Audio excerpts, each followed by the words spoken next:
But did you know that Africa is the place where the body of the first man was found? My daddy says that makes it the place where all people originated from. I'm from Africa. You from Africa. You African booty scratcher. I'm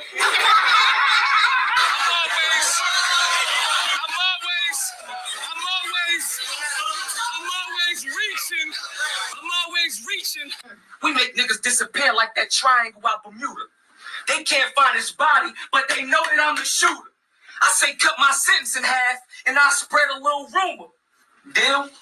Well, you can look in Oklahoma if you want to find them Sooners.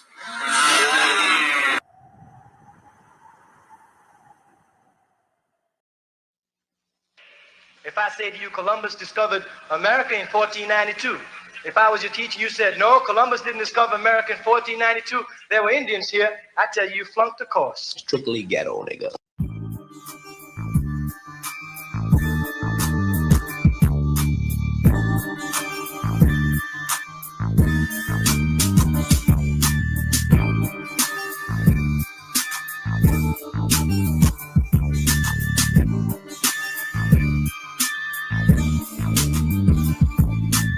Getting it from the other side of the border for a price that is reasonable. I'm leaving no evidence when they rush my residence. Plus the drugs and the dead presidents. I'm not hesitant to commit gang-like tactics. Got a room specially wrapped in plastic for Saran. I'm rigging like I was a Nicaraguan. I'm a contraband in 50 states in 2 countries. Said expanding my hustle from Monday to Sunday. Gotta keep the money coming in or it's curtains. Hurting the competition, leaving them in a furry. Sworn to spend jury to match the chest of hurt in the hard top. You know the marks black. But I'ma continue to mix my ass with our pot. And you can't get over on me if I was high or not. I'ma watch you niggas riding the street, man. Like Peter Thief, I keep my heat, man. You gon' continue to hold a grudge like the prosecutor and the judge. I push fudge in my family, only got it so I trust. And bust 50 at those who wanna try to cross us. I'll be running slash from here to Japan. No money, no comprinting. A purchase from the black Mexican. Moving yeah every day on your tracks, man. Important, extorting money laundering. I'll be running slash from here to Japan. No money, no comprinting. A purchase from the black Mexican. They don't really understand. Label me a contraband. Ever since birthdays, I put my hands in control substance. Hustle to advance without the lack. Trying to earn me a platinum plaque. Smoking Vegas back to back. I'm in no. Carrying fully automatics attached to extendos. Never giving up info. Good know my credentials. Living in residential. Sack provide only the bare essentials. Running off at the dentals. They had you in ballistics in my section. Slip in and out without detection. But still got question. Cops was off me 2 years in a new identity. The which protection. I told they neglected. The fact that I'm a victim of the ghetto. Where I'm from, we don't tell it. We sell the shit with heavy metal. Put my foot to the pedal when the HBD is right behind me. Rich and rare colors, Rashi Robbie. All in the niggas' face. Everywhere we go, we bring the pain. I just heard the word that my older cousin pulled chain. I'll be running slams from here to Japan. No money, no comprinting. They purchased from the black Mexican. Moving yeah every day on your tracks, man. Import, extorting, money laundering. I'll be running slams from here to Japan. No money, no comprinting. They purchased from the black Mexican. Moving yeah every day on your tracks, man. Import, extorting, money laundering. I'll be running slams from here to Japan. No money, no comprinting. They purchased from the black Mexican. Moving yeah every day on your tracks, man. Import, extorting, money laundering.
What's up, baby? I can't call it.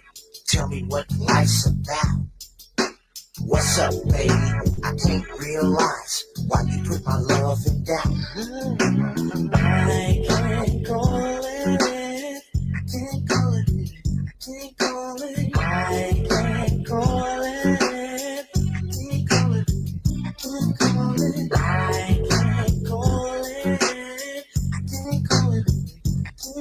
One look in your eye, one kiss on the lip. We were together for a while, now your love I miss. You promised me love to be forever mine.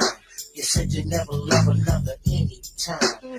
Just one look is all it took.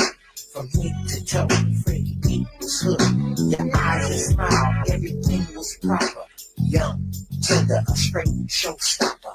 All in my house, all over the floor, giving everything. And you do know what I'm talking about.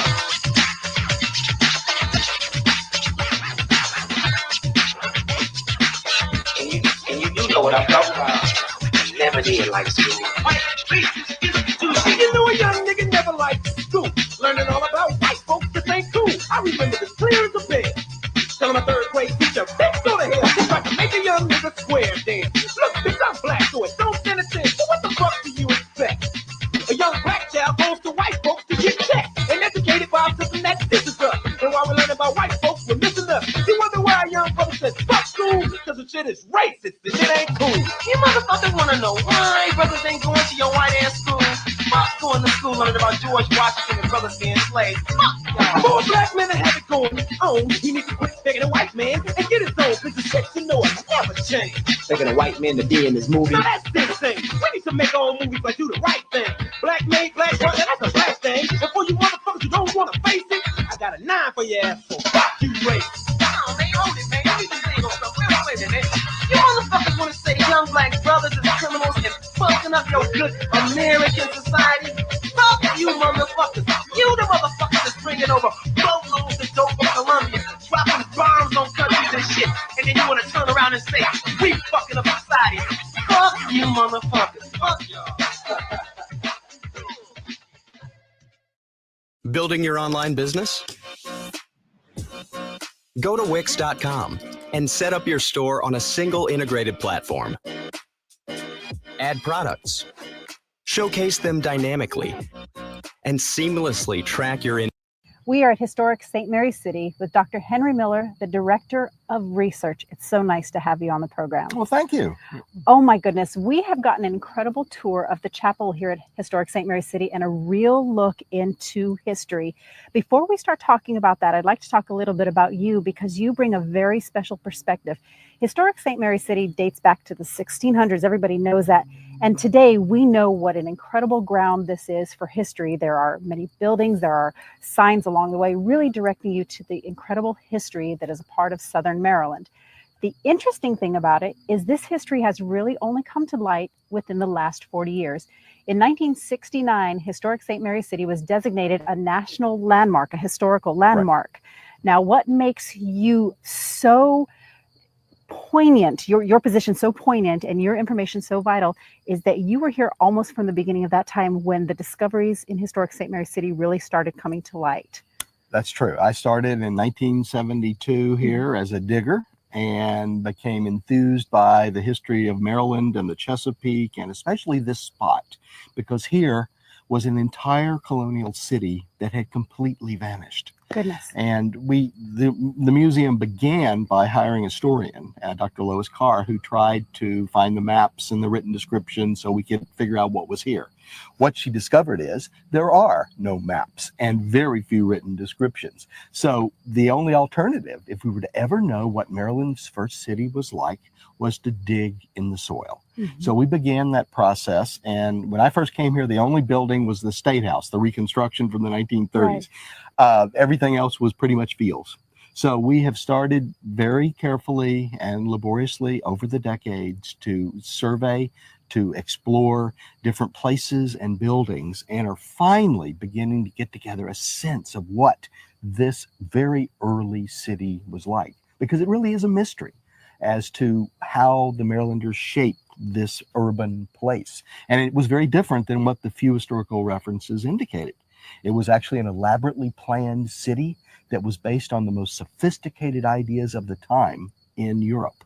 And here on the sort of the frontier of Maryland, you wouldn't have expected that. But in fact, that's what they were trying to do. Well, let's talk a little bit about those things specifically as it refers to the chapel. Now, before we went to film today, we had a 45-minute conversation where you showed really interesting things.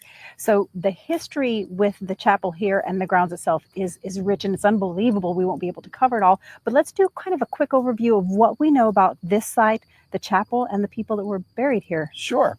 This place was, in the 1630s, held the first chapel that we believe was built in Maryland by Father Andrew White, who was with the Ark and Dove. That chapel, or a duplicate of it, was burned down in the 1640s.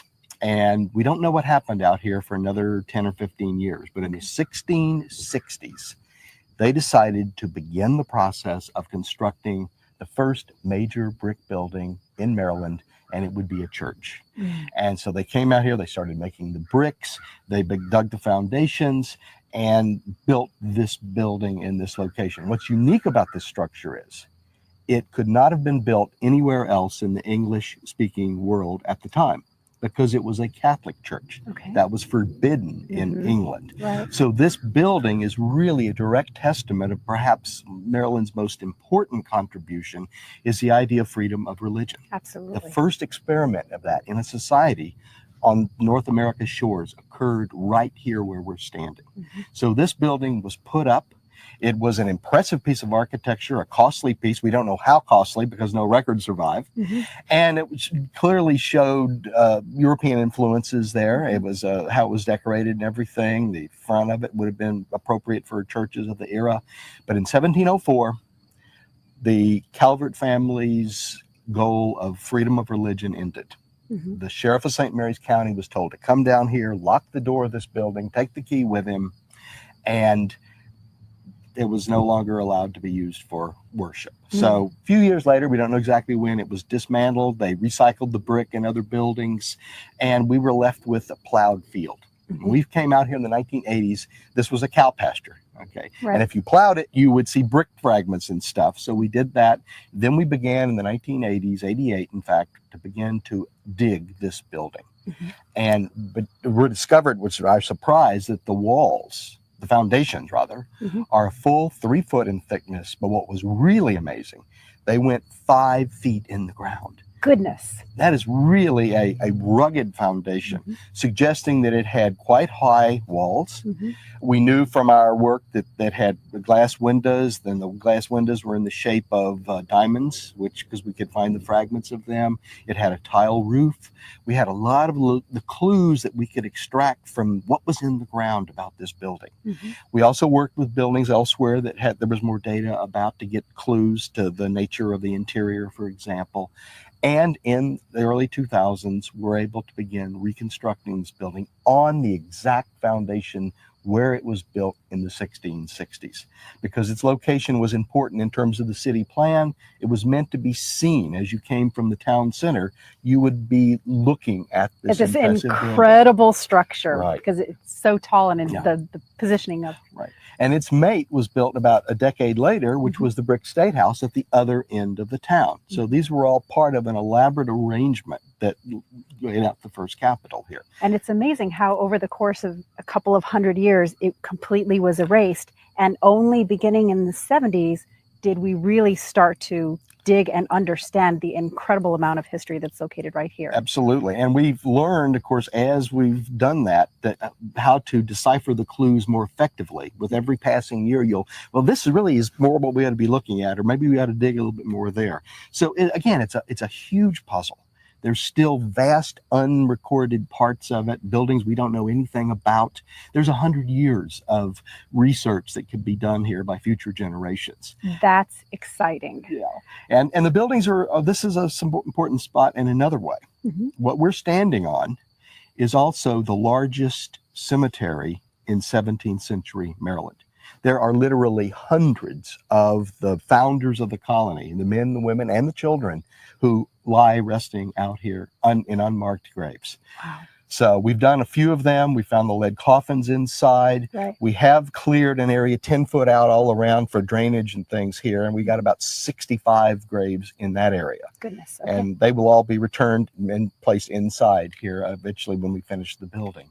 But this has given us an insight into their lives, to the people Sure. who were here that were trying to build Maryland in the 1600s, but also information about childhood, about the nature of the ratio of men, women, and children in the society. Just everyday life. Yes, Every bit of absolutely. everyday life. Fascinating insights. And right now, of course, the lead coffins and some of that information is actually on display at the Smithsonian Institution's Natural History Museum, where we were key partners in developing something called Written in Bone, which will run until January of 2014. So if you want to see the lead coffins as they were discovered here, that's the place to see them right now. But when that exhibit closes, we hope to be able to put them back in exactly the spot they were discovered in, but with a glass floor so that you can see them in place. That is incredible. Well, as you can hear and understand, there is so much to see and so much to experience. And as Dr. Miller mentioned, hundreds of years still of research and learning to be done. And I just am continually amazed and awed by the fact that we live in a place, we walk around every day and we talk about the United States and our country and our rights and our politics and what have you, but our country is still young. And in this area here in Maryland, this is where it began. The very people that we are came from this ground that we're standing on. Historic St. Mary City. It's an incredible place to visit.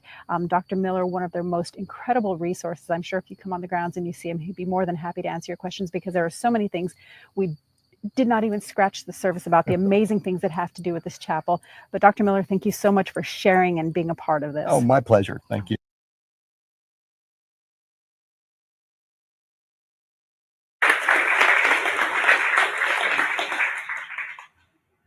Thank you very much, Henry. And thank you all for being here. Everybody hear me in the back?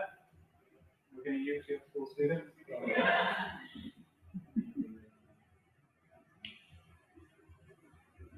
So before I begin tonight and get into the heart of the matter, so to speak, I just want to point out that the research that I'm going to share tonight builds on the work of a lot of historians and archaeologists, but I think it also really illustrates the collaborative nature of work here at Historic St. Mary City.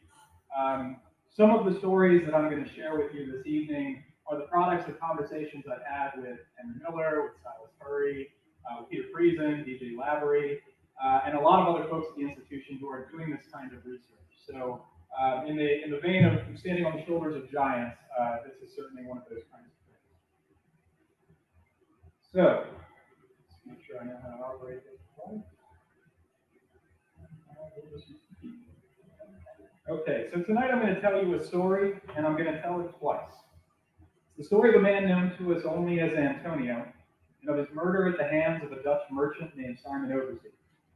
Now you might wonder why, when the story is as violent and tragic as this one, I would tell it twice. My reasoning is that this story, as difficult as it is, provides the strongest possible example of the necessity of historical interpretation regarding the lives of enslaved and free people in early 17th century Maryland. The story exists in two ways. Once in the records of Maryland's colonial government, a government composed almost exclusively of landowning whites. But this story also exists between the lines of the historical record. It is in the act of teasing out this second narrative that a more powerful tale emerges, one of agency, one of dignity, and above all, of determined resistance. In relating this research, I'm indebted to the fabulous work of University of Texas historian Jacqueline Jones, who published Antonio's story in her book, A Dreadful Deceit, The Myth of Race from the Colonial Era to Obama's America. I'll begin first with the narrative outlined in the colonial documentary record. Then I'll discuss how this narrative fits into the broader history of enslavement in 17th century Maryland. And in doing so, I will review the circumstances that led to the passage of Maryland's 17th century slave laws and examine the motivations of those responsible for the law's creation, with a particular focus on the wealthy early adopters of slavery who helped usher in its wholesale introduction into the colony. Finally, I'll wrap up by returning to the story so we can see it for what it is, Antonio's story. one that relates to a significant legacy in Maryland's history. At the February 1659 meeting of Maryland's Provincial Court, Dutch merchant Simon Oversee was brought up on charges that he beat a man named Antonio with a switch pulled from a pear tree, poured hot lard onto Antonio's wounds, ordered a nearby Native American slave to tie Antonio to a ladder leaning up against the house, and left him to asphyxiate until his death approximately 3 hours later. The horrific events detailed in the trial occurred on September 20th, 1656, nearly 3 years prior, at Oversee's plantation known as St. John's. During the proceedings, 2 witnesses were called to testify to the events that transpired that day.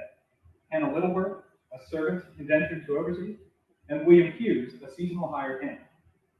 According to Littleworth, on the morning of the day in question, Sarah Oversee, acting in her husband Simon's absence, ordered Antonio to be chained up, quote, for some misdemeanor. When Simon Oversee returned home, he released Antonio and ordered him to work. Littleworth described how Antonio, quote, laid himself down and would not stir. She then related Oversee's vicious abuses, during which Antonio remained silent and would not respond to Oversee's commands. Littleworth estimated that Antonio died later that evening, still tied to the ladder. William Hughes confirmed much of Littleworth's account. In his testimony, he related that Antonio, quote, did commonly used to run away and absent himself from Mr. Oversee's service. This version differed from Littleworth's only in that Hughes supposedly made a move to help Antonio and was threatened by Oversee that he would run Hughes through with his knife.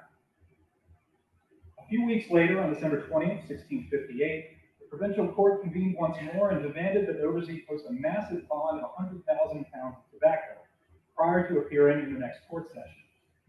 The court planned to call Matthew Stone, the only other witness to Antonio's murder other than Littleworth, Hughes, and the 2 unnamed enslaved individuals, one an African woman and the other the Native American man who bound Antonio to the ladder.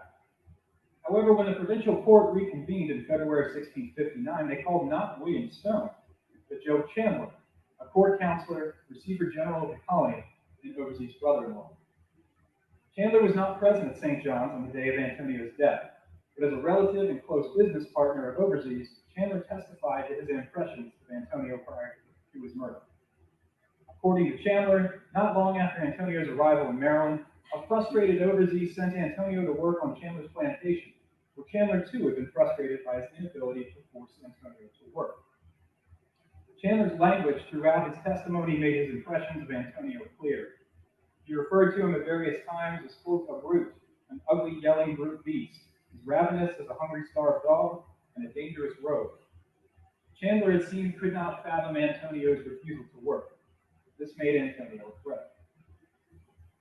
Court records tell us that the jury deliberated for, quote, some time before rendering a verdict of ignoramus. In 17th century terms, that meant the jury deemed that there was insufficient evidence to prosecute Oversee. He was free to go. It's important that we consider Antonio's story in the context of the history of enslavement in Chesapeake. When examining the institution's beginnings, some scholars point to the 18th century as the primary period of interest. A cursory look at the demographic data from the 17th and 18th century supports historians' assessments that in the 17th century, Maryland was a tobacco economy with some slavery, but by the 18th century, it was a slave economy. The number of people of African descent living in Maryland was quite low early in the 17th century and grew slowly but steadily into the 18th century. Yet it is equally true that slavery did not simply begin at the flip of a switch at the start of the 18th century. The story of Antonio and Simon Oversee is ample evidence of that fact. So when and how did slavery begin in Maryland? If we look at the number of people of African descent in Maryland as a percentage of the total population, it is apparent that after 1650, the colony was experiencing a demographic shift. By 1670, more than 6% of those living in Maryland were black, and by 1690, a full 10% of Marylanders were black. This number would nearly double over the next 20 years. These population figures include both free and enslaved blacks, so this picture is somewhat distorted. However, as I'll discuss later, as the 17th century wore on, it became increasingly difficult for people of African descent to live free, particularly after 1680. English colonists also enslaved Native Americans beginning soon after settlement. The total numbers of enslaved Native Americans are more difficult to tabulate because they were rarely associated with transatlantic shipping records. However, probate inventories and colonial governmental records reveal traces of the practice. Unlike enslaved Africans, probate inventories rarely included more than 1 or 2 Native Americans, even on the estates of very wealthy slaveholders. Some scholars speculate that because enslaved Native Americans possessed such a deep knowledge of their local geography, they could easily escape and disappear into the wilderness given the chance. In some cases, English colonists captured Native Americans encountered near their plantations. More commonly, they traded for slaves with other Native American tribes. For example, the Westos, a group formerly known as the Rickahitrian, that migrated from New York to the Carolinas and eventually to the fall of the James River, were feared raiders who traded captives stolen from rival tribes to English colonists in Virginia and Maryland. English enslavement of Native Americans fit into existing systems of Indian bondage based on the notion that individuals captured at war were subject to enslavement. Indeed, this system would have been familiar to English colonists with experience in the Mediterranean wars between Muslim and Christian armies that saw servants and slaves captured on both sides. Historian Owen Stanwood has traced the English practice of capturing and enslaving Native Americans in 17th century Virginia, noting the frequency of such seizures and the justifications that appeared in the documentary record related to the colonial agenda of educating and Christianizing indigenous people, and thus rendering them fit for so-called civilized society. In many of these exchanges, the English partnered with allied tribal groups to trade in enemy combatants, or in some cases, to exchange English captives for Native Americans as a rather tense means of strengthening political alliances. Perhaps the most famous example of this practice occurred when 3 teenage Virginians were sent to live with the Powhatan Confederacy, ostensibly to learn indigenous languages, while Powhatan's daughter, Pocahontas, served as a diplomatic intermediary. According to Stanwood, quote, the status of these visitors was never clear. They did not act as traditional slaves or servants, neither were they free to come and go as they pleased. The uncertain status of enslaved indigenous people remained throughout the 17th century as the tobacco economy developed. For much of the century, English colonists seemed to understand that Native American servants and slaves possessed valuable skills that should be utilized outside the boundaries of tobacco fields. Records indicate that many were hired or required to hunt for game, call the ever-present danger of wolves, or scout during expeditions. Each of these tasks would have meant that some bonded Native Americans were permitted to travel outside the plantation while armed, suggesting that even when enslaved, their status lingered in a more liminal space between servant and slave. These were rights that were not foreign to the indigenous systems of war captive labor. As Stanwood points out, however, the development of lifetime hereditary enslavement of Africans within the English colonial system resulted in what were essentially two concepts of labor: captivity for Native Americans and plantation slavery for Africans. In Virginia, colonial officials attempted to navigate these differences by passing a 1670 law that declared that non-Christians arriving by sea, i.e. Africans, were subject to lifelong enslavement, while non-Christians arriving by land, i.e. Native Americans, were required to serve only until age 30. In the decades that followed, particularly catalyzed by Bacon's Rebellion in the late 1670s, Virginians increasingly lobbied their government for the right to hold Native Americans in bondage for life. In Maryland, the enslavement of Native Americans presented a political problem for the young colony as it struggled to maintain diplomatic relations with friendly tribal groups like the Piscataway and at times the Susquehannocks, while encouraging the capture and forced bondage of other groups.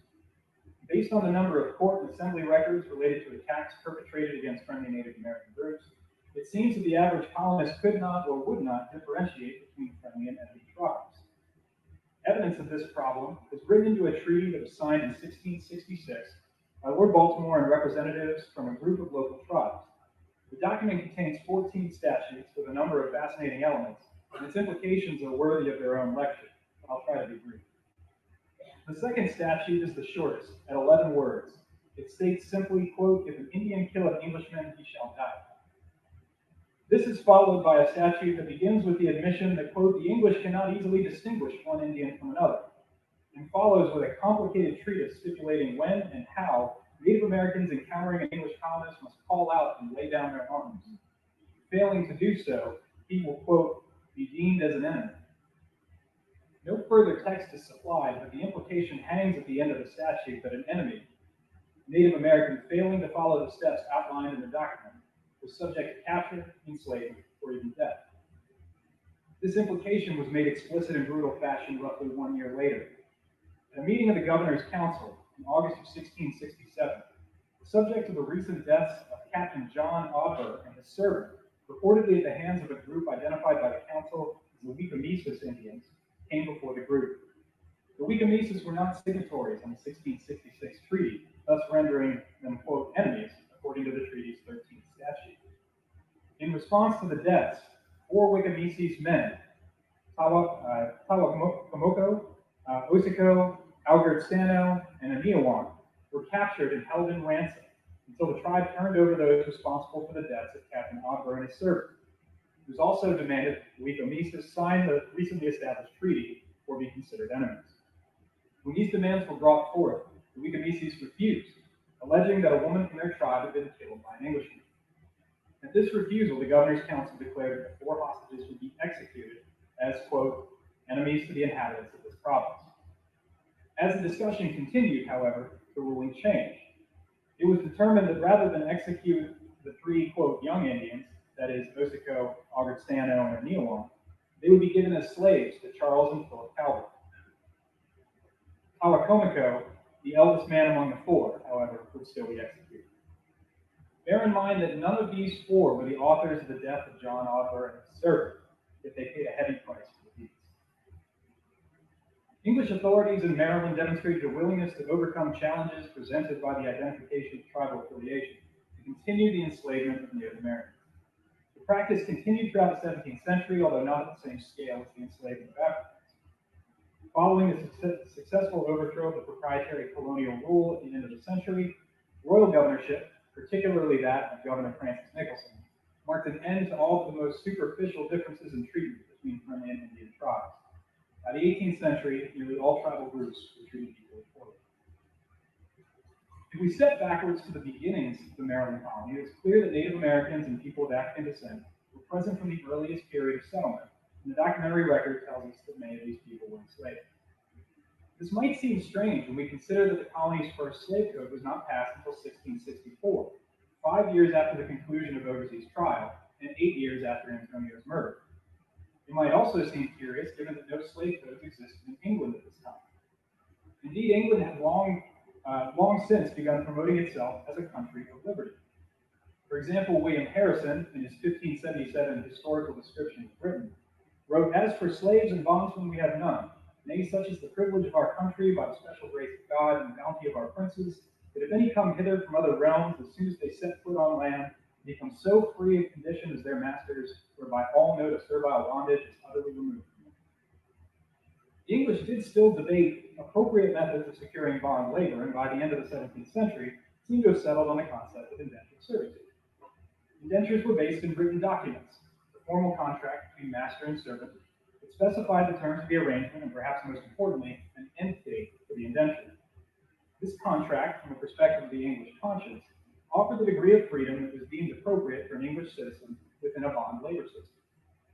Yet throughout Overseas trial, no one involved questioned Overseas rights as a slaveholder to maintain other humans in bondage, to expect work on demand from them.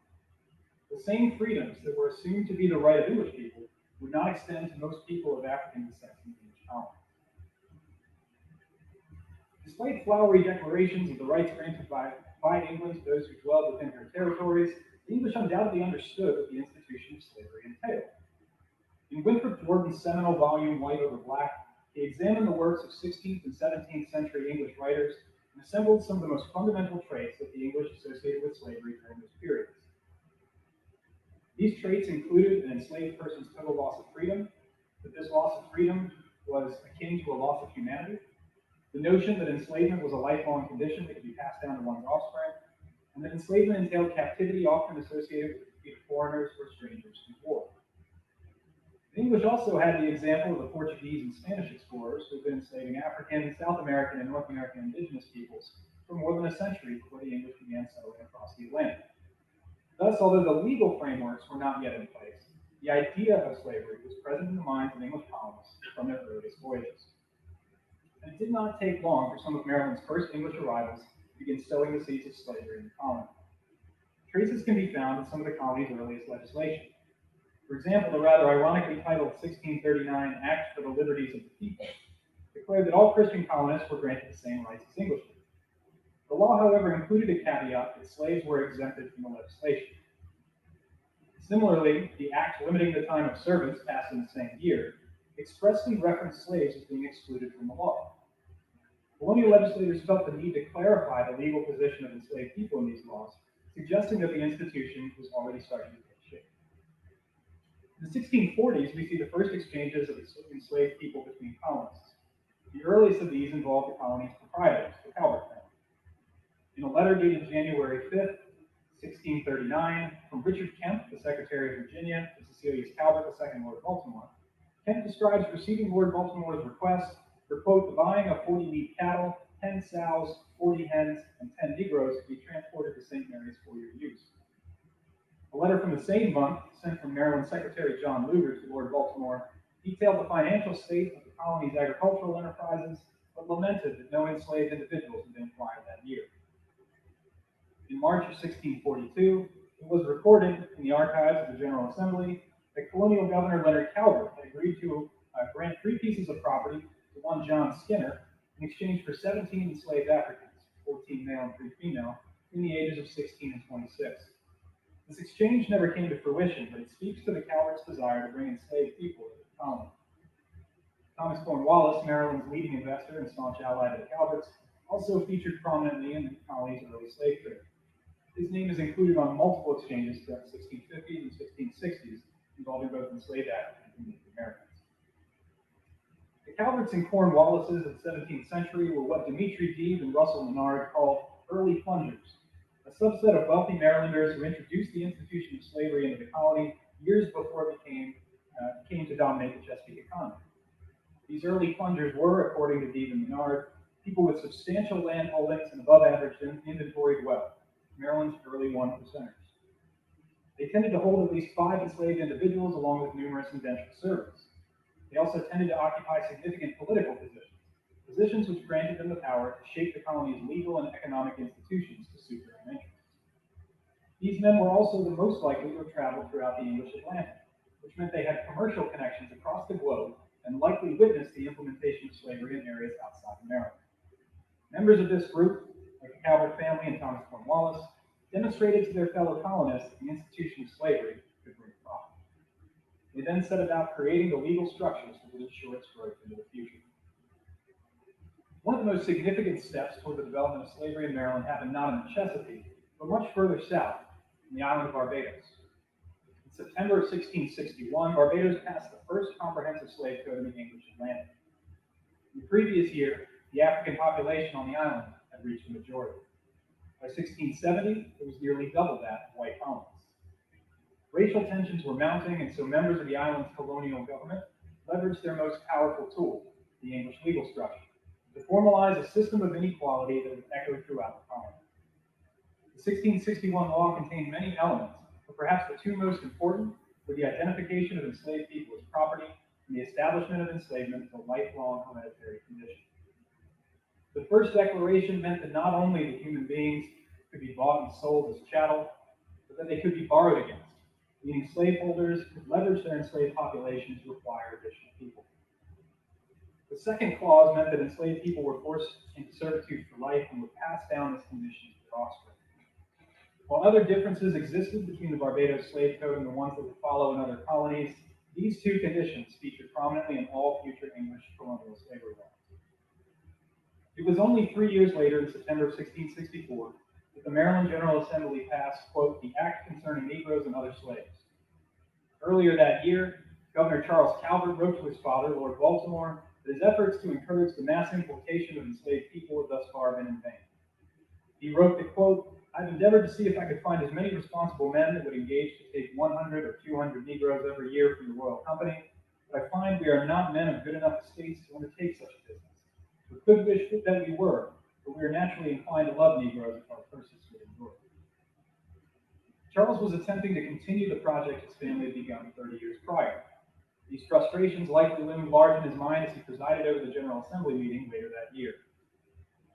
On the morning of Monday, September 19, 1664, an unnamed member of the lower house of the Assembly walked to where the upper house was meeting at the former home of Governor Leonard Calvert to present the following request. Quote, it is desired by the lower house that the upper house would be pleased to draw up an act obliging Negroes to serve durante vitae, that is, for life. they thinking it very necessary for the prevention of the damage masters of such slaves may sustain by slaves pretending to be christened, and so plead the law of England. The upper house, with little fanfare that survives in the assembly records, drafted the law and sent it to the lower house for consideration.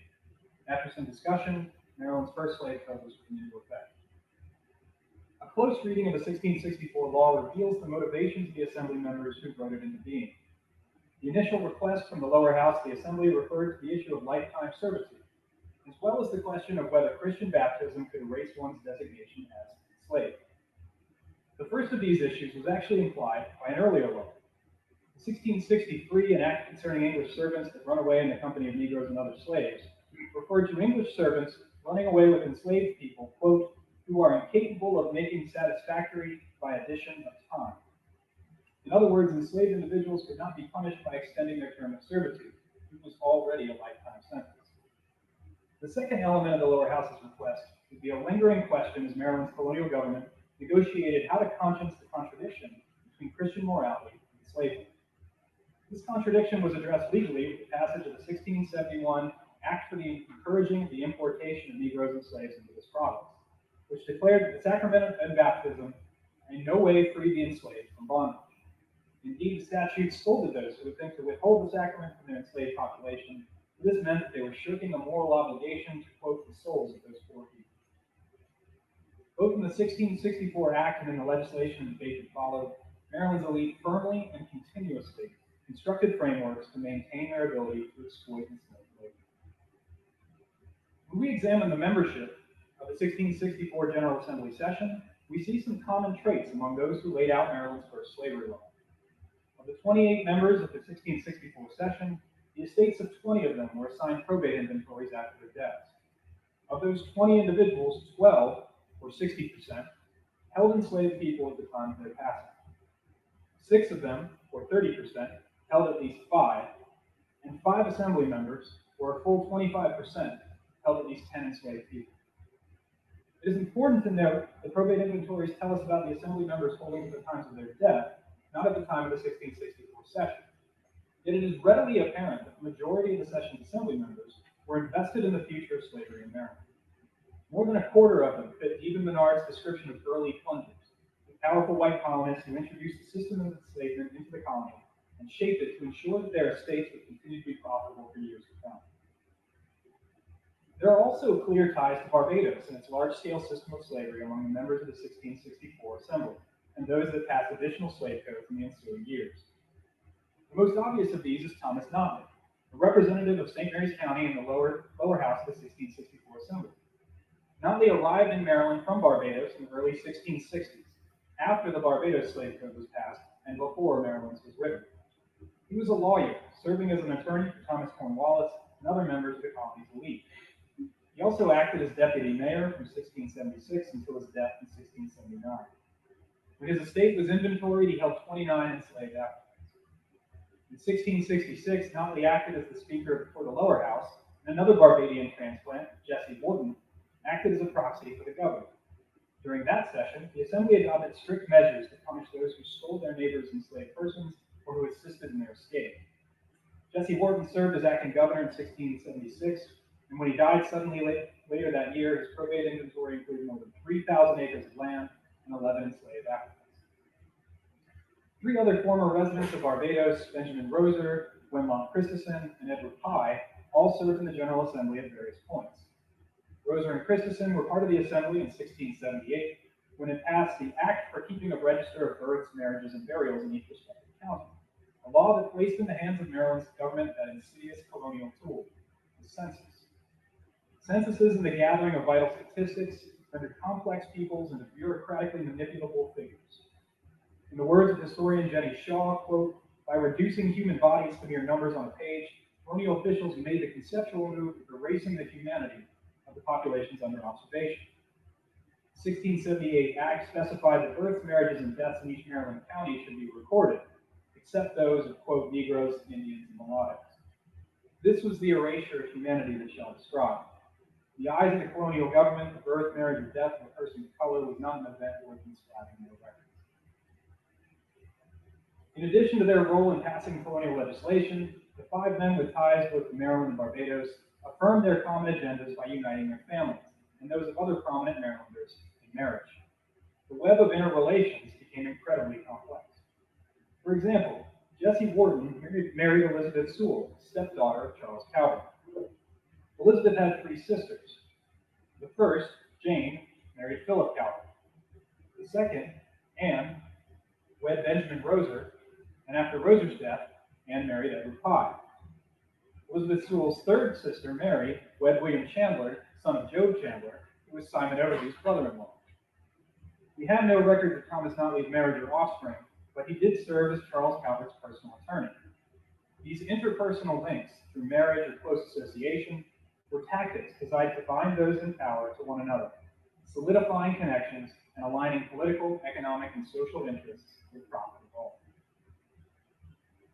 And despite the growing list of legislation written by the colony's elite to establish and maintain the institution of slavery in Maryland, free people of African descent were present in the colony throughout the 17th century.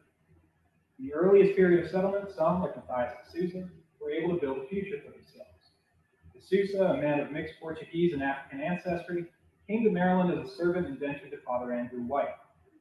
After finishing his indenture in 1638, D'Souza worked as a fur trader and skilled mariner. In 1642, as a landowner, he served in the Assembly of Freedmen, making him the first person of African ancestry to serve in the Maryland government. But others who tried to make a life as indentured servants found their freedoms challenged. Some, eventually, were fortunate.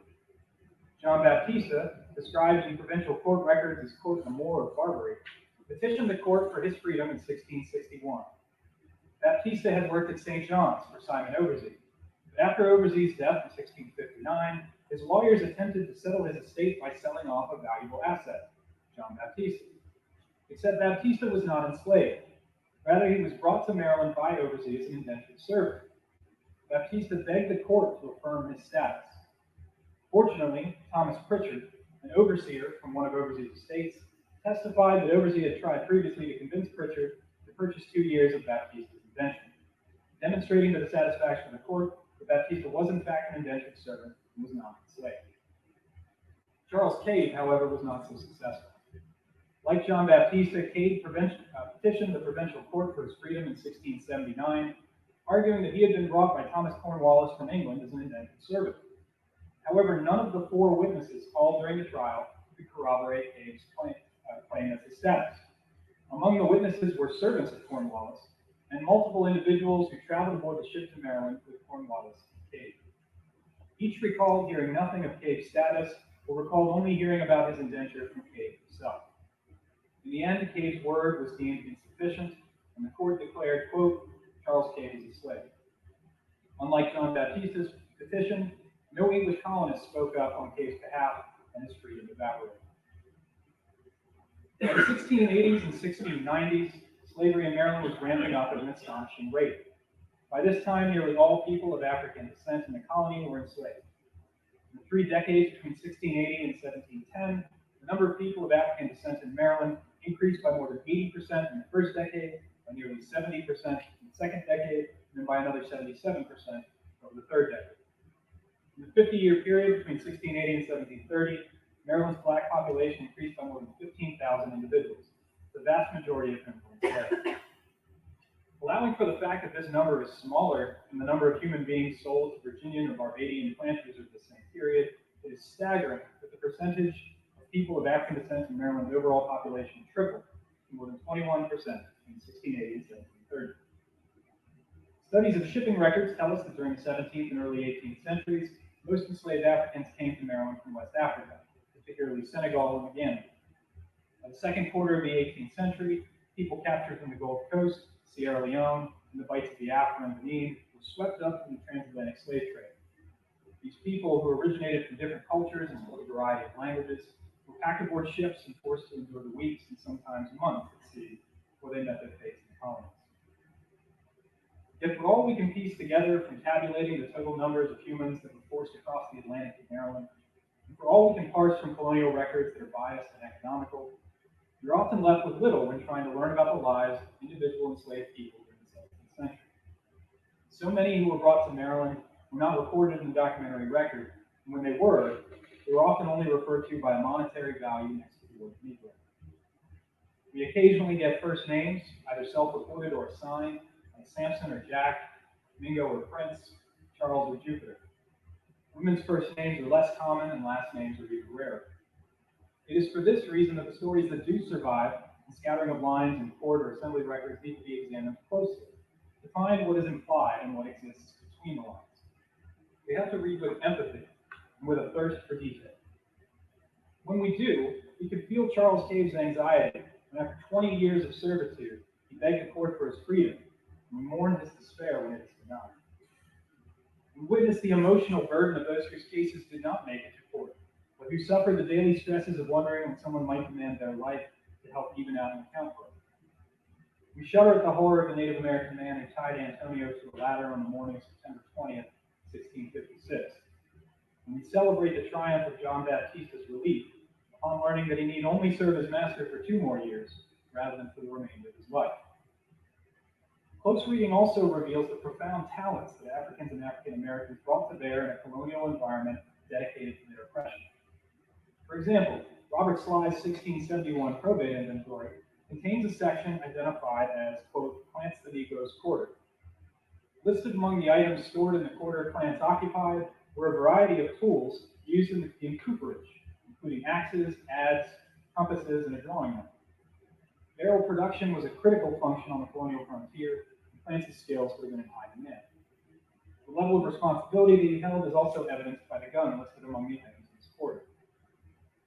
If we look to the Guardian account from the Robert Cole plantation that recorded transactions made between 1662 and 1673, it includes a payment made in 1663 of 125 pounds of tobacco to an individual identified as, quote, Cloyce Mr. Sly's Negro, for, quote, curing and not the spleen.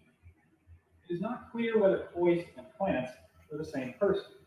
It's true that no one by the name Cloyce appears in Sly's probate inventory written 8 years later, but Sly could have sold him before his death, warranted the creation of his probate inventory.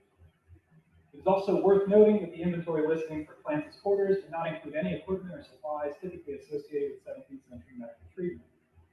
But whether or not Plants and Cloyce were indeed one and the same, the fact remains that at various points on the Sly plantation, an enslaved African man leveraged skills as a cooper and as a healer, receiving payment for the treatment of an English woman with what may have been African healing practices.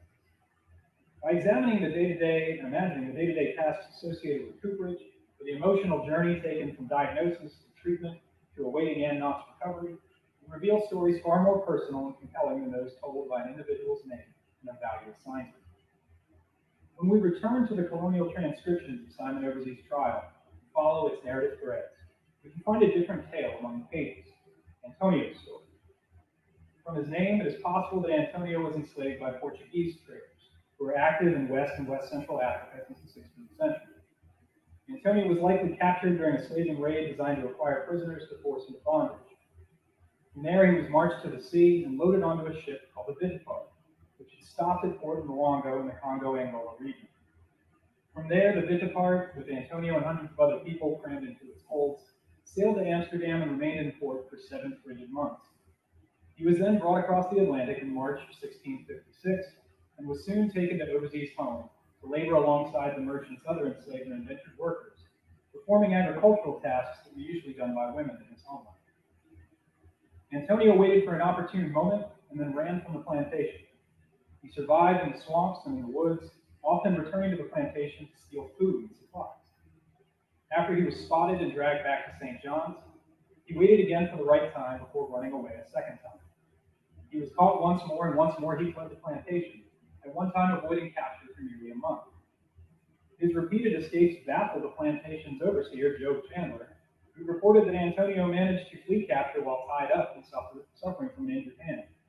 According to Chandler, Antonio's escape, quote, did seem very strange to me, he having but one hand to do it. When he was not able to flee from his bondage, he practiced nonviolent resistance, feigning illness, simply refusing to move or speak. In the face of torture on Overseas' orders, Antonio remained silent. He died resisting. As we approach the 400th anniversary of Maryland's founding, I'm grateful for places like Sauterley Plantation, the Reginald Lewis Museum, Historic St. Mary's City, and many other wonderful museums and institutions throughout the state and broader region. These are places where we can try to understand our shared past for what it was: messy and complicated, disheartening and awe-inspiring, ugly and glorious. We can come together to discuss our differences and explore the roots of conflict in contemporary society. At Historic St. Mary's City, we are grateful for our growing relationship with the Hall and Milburn families, the local descendant community related to an African-American family who lived in one of the only surviving duplex slave quarters in Maryland during the early and mid-20th century. With their help, we opened a new exhibit at the Porter designed to share stories of the African-American experience in Southern Maryland before, during, and after emancipation. We're also thankful for members of the local Piscataway Indian community who examined artifacts found during museum-sponsored excavations and helped us understand how they relate to their tribal memories and values. This collaboration, as part of the tribe's larger project titled Through Piscataway Eyes, will help Historic St. Mary's City exhibit stories that are important to its visitors, and more significantly, will help the Piscataway share their cultural history with a wider audience. These are small but important steps that lead towards our museum being of interest, of use, and of relevance to our community. The 400th anniversary of Maryland's founding is still some ways off, but I, for one, am glad that we're starting to plan for it. As we recognize the earliest moments of our state's history, it's critical that we continue to have the difficult conversations as well as the celebratory ones. Honor those who came before us, seek to understand those who live alongside us, and to lay the path for those who will come after us. Thank you very much.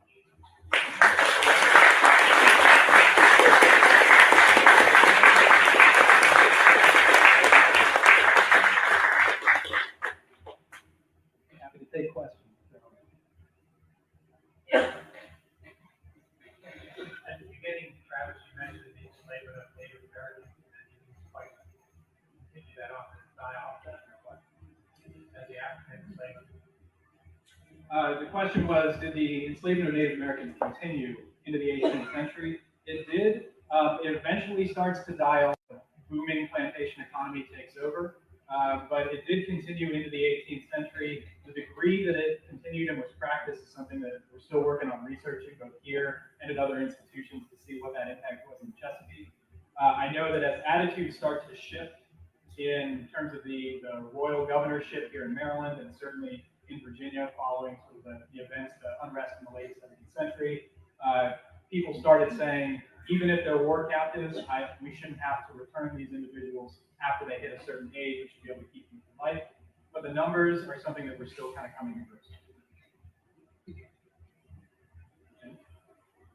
So, also about the Native Americans that were enslaved, are these the same Native Americans that they had lived with locally for years, or were they actually other tribes that they had come in contact with? So the question was, Native Americans who were being enslaved, are they the same who were living kind of alongside the English in the earliest periods and then later on? In most cases, no.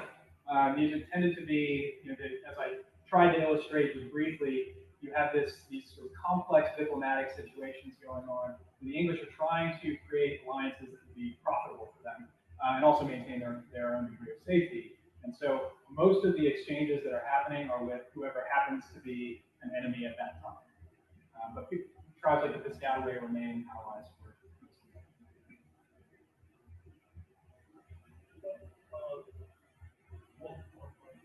So did the Spaniards have a legal code for slavery? And what did it do with God? What is it about the English system that felt that they had to have a legal code simply to enslave someone who never let them go like that before? Why not just enslave them and why have a code? So did the Spanish have a legal code, and why have a code at all for the English? Why was it necessary? The Spanish absolutely did have legal systems in place that were incredibly detailed in terms of who could qualify to be enslaved. Qualify is probably the wrong term, but who would fit into a category of people who was culturally okay to enslave versus those who were not, and that was established in a very early period in their colonial agendas in the 16th century primarily. In terms of why establish a legal framework at all, I think the colonial environment is one where systems of labor and systems of politics and economy are all being sort of sorted out on the fly. And I think you see that in a lot of the legislation that gets passed, that gets reaffirmed, that gets revised. And so this was a period in which people were trying to figure out, what does this look like in this particular colonial setting? And if you are a colonial bureaucrat, the way you sort that out is by making a law. So where conflict arises, the legal system enters into the equation. Travis, you said that in 1678, births, marriages, and deaths were recorded on this pass, which basically became the first census. This is the first census in the United States, or the colonies and this and that. Vital records were being kept up in New England for earlier than that. So it's not the first, but it's definitely a very early one.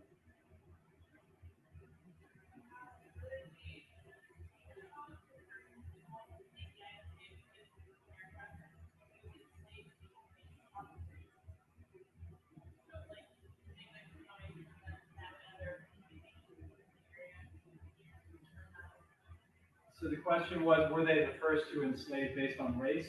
The Spanish would have been the first to do that in the earlier colonial efforts.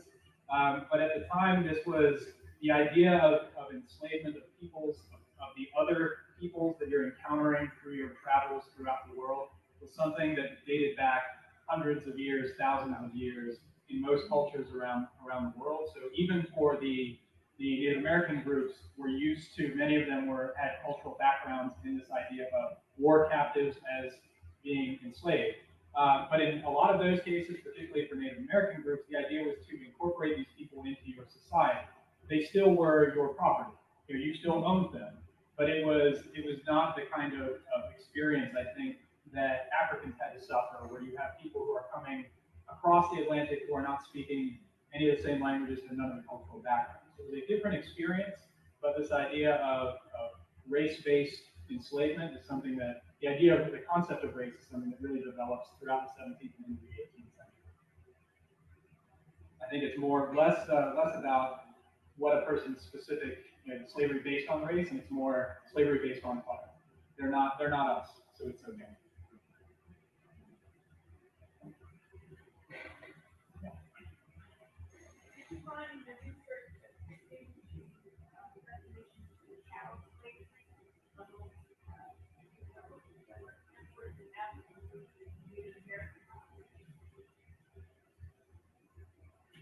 Did I find a definition between chattel slavery in terms of from Africa versus bondage, sort of captivity? I think in terms of, they really were two different systems. And I think this was one of these sort of colonial endeavors where they were trying to figure that out, but they knew they wanted to hold on to their property and what they saw as their property. So this is why you see these awkward laws in Virginia about if you come overland, you're this one status, if you come from the sea, you're this other status. It certainly, as the 17th century wears into the latter stages, the idea that Africans were particularly fit by divorcing them from their cultural roots, taking them from their homes into a place that it makes it nearly impossible to get back to, but that was the easier route, and that was the system of enslavement that would work. It would be most profitable and fit into the colonial system. I think the system of enslavement for Native Americans was a slightly different tack of, these are our war captives, and we're going to hold on to them as war captives from a economic and diplomatic measure. But as you get into the 18th century, and even throughout the 17th, the numbers just aren't equivalent. I talked a lot about Native American enslavement, but in 1660s, 1670s, where some of this research in Virginia has been done, we're talking a total of less than 100 individuals who are being counted in some of these censuses. So the scale is completely different, but their presence is known from the earliest period. So you have that kind of, well, we're in a colonial setting, we've got these people who aren't us, it's okay to take them, versus the much more wholesale system that we see develop with Africans. Is there a slave market here, like the one in Charleston? Not that we know of. We don't know of was there a slave market here? Not that we're aware of. We do have records that talk about who are the individuals who are more active or less active in the market. But these are not transactions that are being done at a centralized location through escrow knowledge.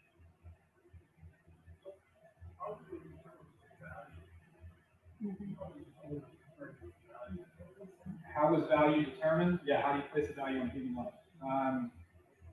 Usually women were valued higher, particularly young women, because they could produce offspring and they could have children who can be part of your enslaved population. Men who are of working age had a higher value versus folks who are more elderly. It's sort of the basic outline, but as far as the nitty-gritty of things.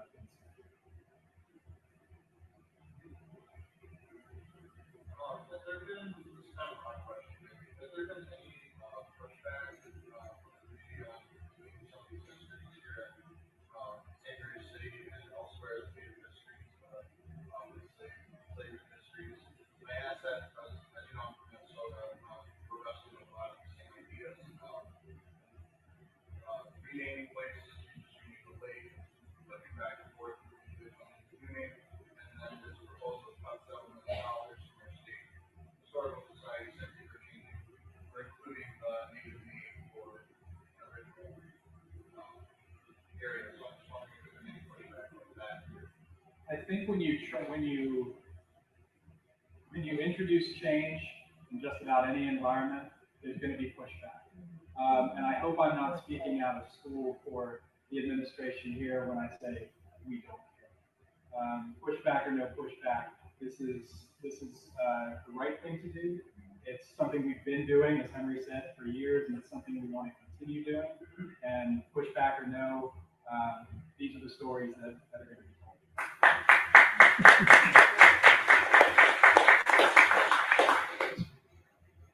You showed a chart of the growth of slaves over a period of years. To what extent does that correspond to growth in tobacco farming, tobacco growing, and exporting tobacco? Did there ships that brought slaves like tobacco to England, for example? So how closely was tobacco economy and enslaved population related?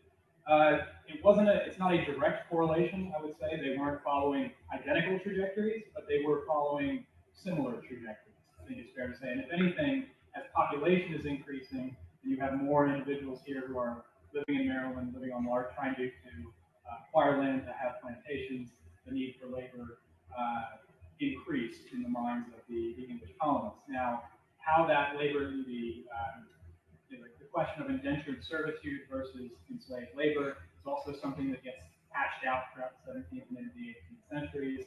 You have a lot of decrease in the number of indentured servants who are generally available and interested in coming to the states, or at least coming to Maryland to live in an area where they have to move further away from the capital to do their business. So it's I would say it's not a direct one-to-one correlation. They're certainly related, but it's a lot of ebbs and flows. Whereas the number of Africans who are being forcibly brought into the colony is really only increasing.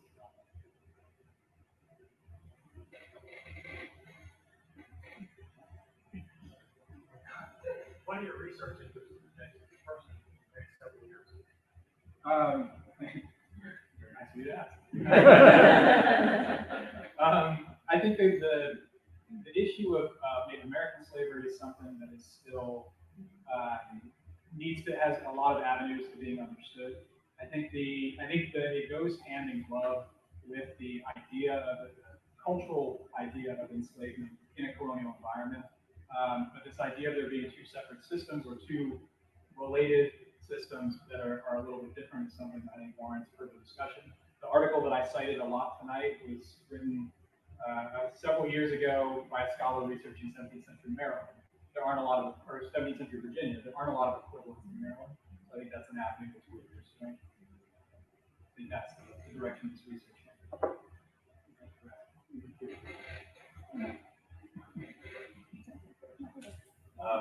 One of the hot books I've read on race and racial relations is White Fragility. I don't know if you're familiar with that. In the first chapters, he talks about Thomas Jefferson in the time when he was, I guess, just beginning to have slaves, and wondered if the researchers could determine whether or not blacks, African slaves were inferior. And somehow through the discussion or the lack of discussion, the lack of direction, the research took a turn to say, why they are inferior. That's why they're slaves.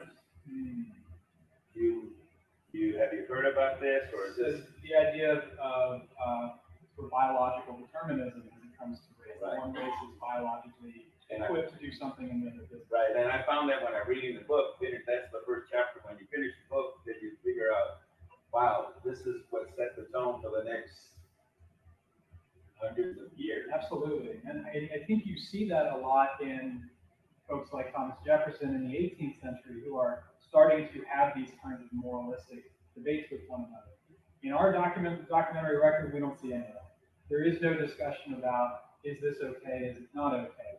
Most of the laws related to baptism versus an unbaptized individual are, by my reading, about how do we maintain control, how do we hold on to our populations and keep a hold of them.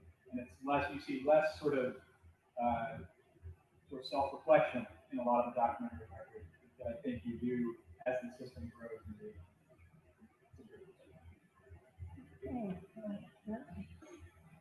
Seems like a lot of the records are based on court records and stuff like that. I'm wondering, would you get a good evaluation of what the deal is off the stage, writing their will? What are they saying? Would you get any search into that? Because it's a lot of business, a tremendous amount. And when you have the wills sitting right in the wait for somebody. I was just wondering, there's some kind of correlation to the person who owns the slave as to the powers that be will make it along. Sure. So the question about, has anyone looked intensively at how enslaved individuals are discussed in wills? I have not seen such studies done, but as you say, they're waiting there, and that may be another avenue that this research takes, because you're right, this is what people are reflecting at the end of their lives about what's going to happen to all their things. And so you can learn a lot about a person through that kind of way.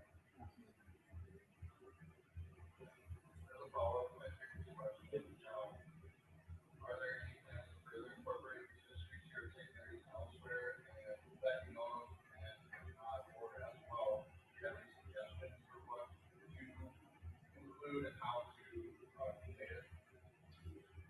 In terms of what to include and how to convey it, I think a lot of our conversations lately have been around a balanced story. Mm-hmm. There are lots of different people who were here in the 17th century, so let's tell as many of their stories as we can. That's what we try and do here at St. Mary's. We tell stories. We try and make the lives of people of the past come to life for our guests and our visitors. In terms of what we're doing to integrate these stories, we have a new visitor center that's coming online, and we hope sooner rather than later, but at the pace of state government. It'll be here when it's here. But we are planning on doing a brand new exhibit for our visitor center. The work on that began 10 years ago in terms of assembling the stories and piecing them together, and just now we are in the process. We're engaged with a exhibit design firm who's really eager to see the direction that we're heading, and definitely very encouraged on that front. But also our education staff has been really top-notch, I would say, in trying to figure out new and interesting ways of incorporating some of these stories that maybe were either pushed down to the bottom or just weren't part of our everyday interpretation, and trying to bring those stories out into a more rigorous and daily. But did you know that Africa is the place where the body of the first man was found? My daddy says that makes it a place where all people originated from. I'm from Africa, you from Africa, you African booty scratcher. I'm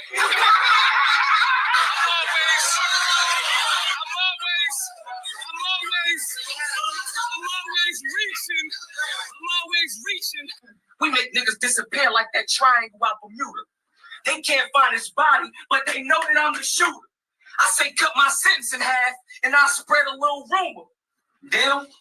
Well, you can look in Oklahoma if you want to find them Sooners.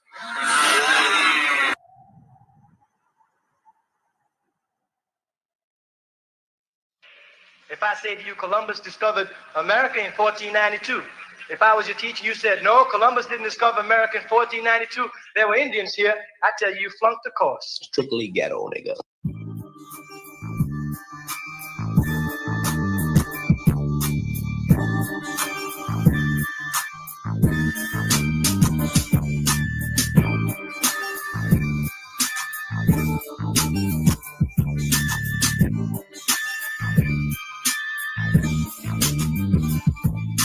We getting it from the other side of the border for a price that is reasonable. I'm leaving no evidence when they rush my residence. Plus the drugs and the damn presidents. I'm not hesitant to commit gang-like tactics. Got a room specially wrapped in plastic for saran. I'm for rigging like I was a Nicaraguan. I'm a contraband in 50 states in 2 countries. Said expanding my hustle from Monday to Sunday. Gotta keep the money coming in or it's curtains. Hurting the competition, leaving them in the front. Sworn to spend majority of matching test. I'm hurting the hard top. You know the marks black, but I'ma continue to mix my ass with our pride. And you can't get over on me if I was hard not. I'ma watch you niggas riding the street, man. Like Benji, if I keep my heat, man. You gon' continue to hold a grudge like the prosecutor and the judge. I push fudge and my family only got it, so I trust. If I 50 at those who wanna try to cross us. I'll be running slash from here to Japan. No money, no complaint. They purchase with black Mexican. Moving yeah every day on your tracks, man. Important, extorting money laundering. I'll be running slash from here to Japan. No money, no complaint. They purchase from the black Mexican. They don't really understand. Label me a contraband. Ever since birthdays, I put my hands in control substance. Hustle to advance when out the lack. Trying to earn me a platinum plaque. Smoking Vegas back to back. No endo. Carrying fully automatics attached to extendos. Never giving up info. Couldn't know my credentials. Living in a residential. Sack provide only the bare essentials. Running off at the dentals. They had you in ballistics in my section. Slip in and out without protection, but still got questions. Cops was off me 2 years in a new identity, no witch protection. I told that neglected. The fact that I'm a victim of the ghetto. Where I'm from, we don't tell it. We sell the shit with heavy metal. Come on, put to the pedal when the HBD is right behind me. Rich and rare colors, Rashi Robbie. All in the niggas' face. Everywhere we go, we bring the pain. I just heard a word that my older cousin pulled chain. I'll be running slams from here to Japan. No money, no complaint. They purchased from the black Mexican. Moving yeah every day on your tracks, man. Import, extorting, money laundering. I'll be running slash from here to Japan. No money, no complaint. They purchased from the black Mexican. Moving yeah every day on your tracks, man. Import, extorting, money laundering. I'll be running slash from here to Japan. No money, no complaint. They purchased from the black Mexican. Moving yeah every day on your tracks, man. Import, extorting, money laundering.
can't call it, baby. I can't call it. I can't call it.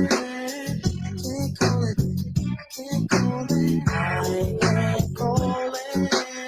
I can't call it. Can't call it.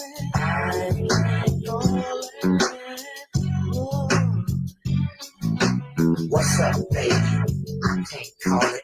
Tell me what life's about. What's up, baby? I can't realize why you put my love in doubt. I can't call it. I can't call it. Can't call it. I can't call it. Can't call it. Can't call it. I can't call it. Can't call it. One look in your eye, one kiss on the lip. We were together for a while, now you love our lips. You promised me love to be forever mine. You said you never love another anytime. Just one look was all it took. From head to toe, Freddie Pete was hooked. Your eyes and smile, everything was proper. Young, tender, a straight showstopper. All in my house, all over the floor, giving everything. And you do know what I'm talking about.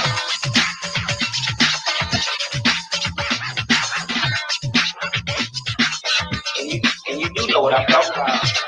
Never did like school. You know a young nigga never liked school. Learning all about white folks, this ain't cool. I remember this clear as a bell.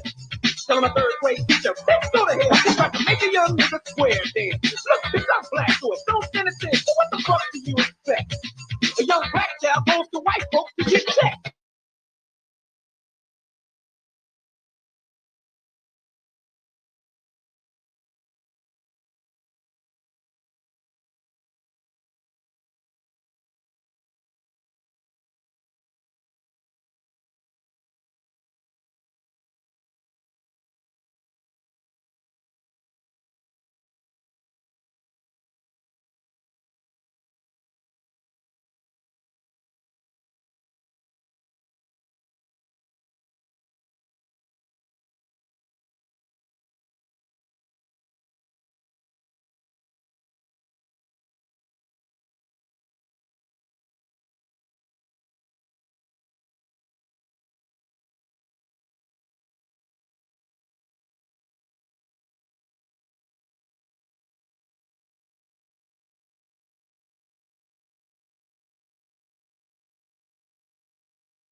Yo, yo, yo, yo, yo, yo, yo, what it do, what it do?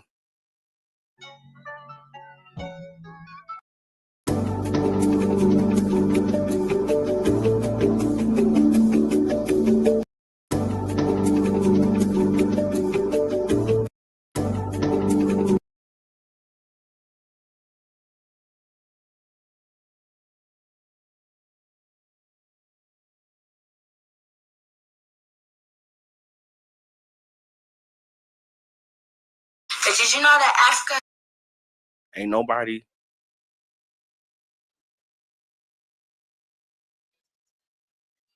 with that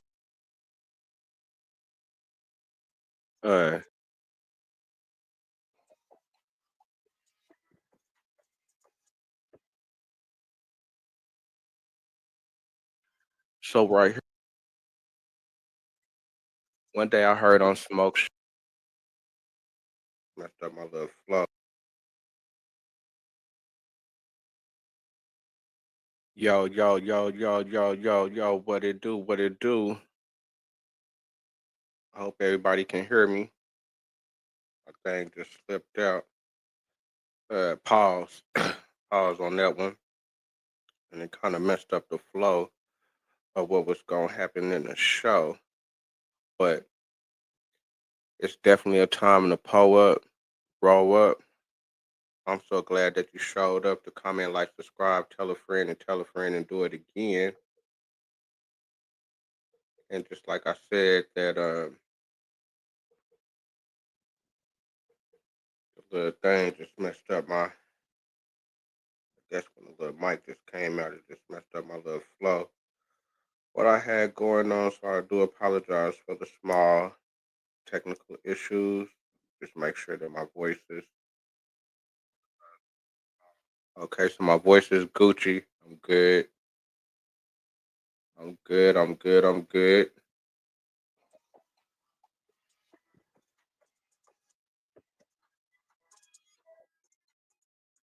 And it's like I say,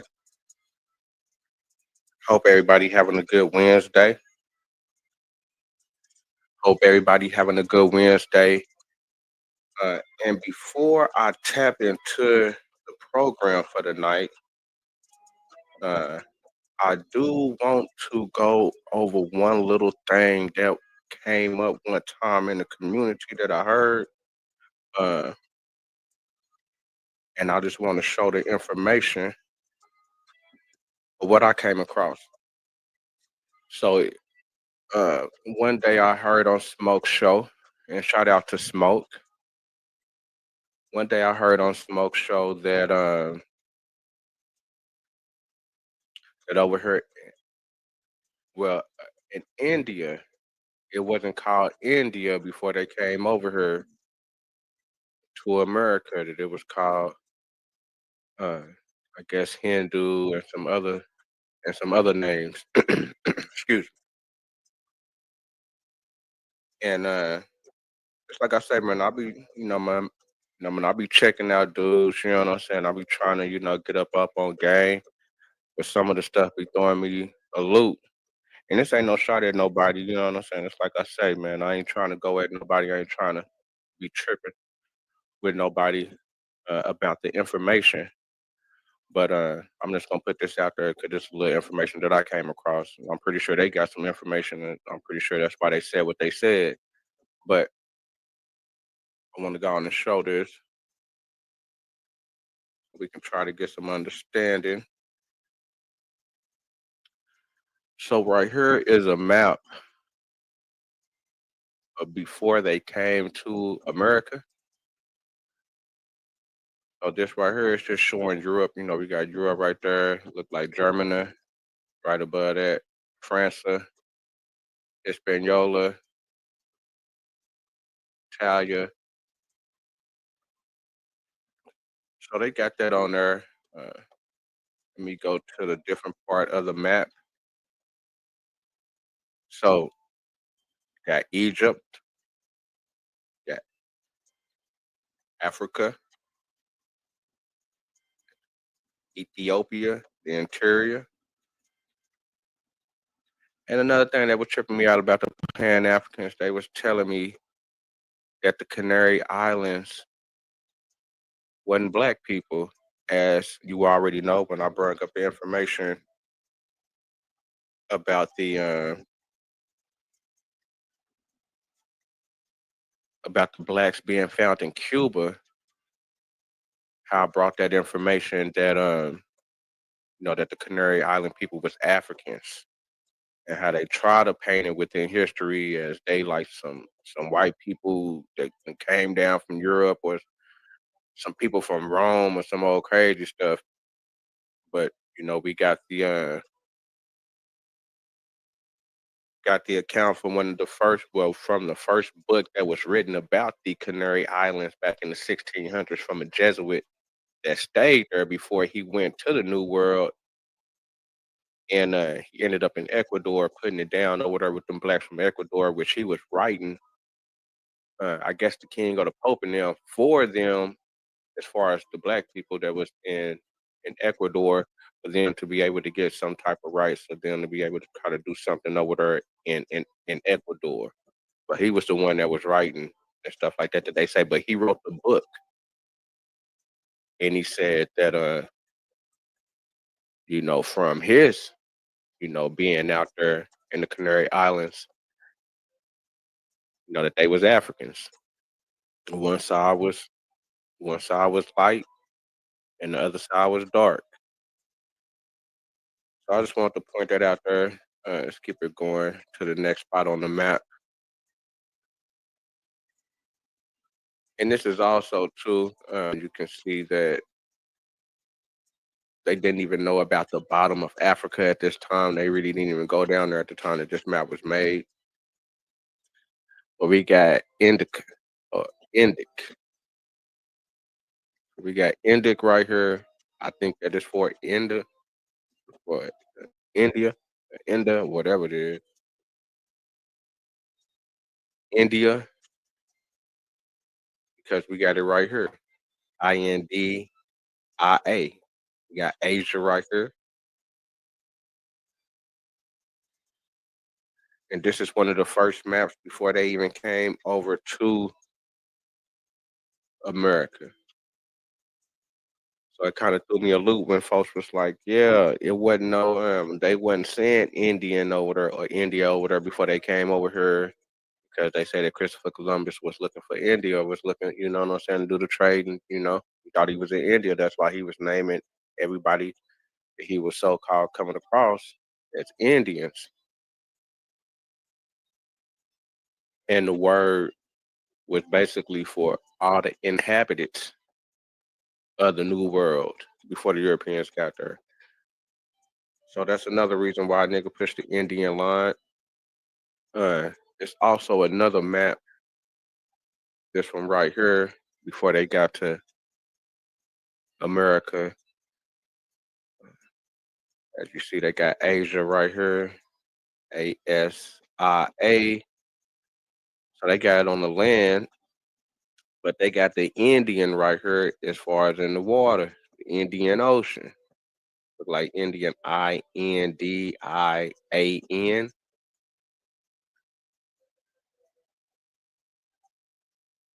So we got Africa over here, but they ain't even at the bottom. They just got the top part. It just look like North Africa. And what also kind of interesting about that, it looked like that they got some trails. I don't know if these are trails or rivers. I guess this must be the Nile, so it must be the rivers and different dump offs. I guess these must be the rivers. So I guess they already knew the rivers. I don't even know how they already knew the rivers. So,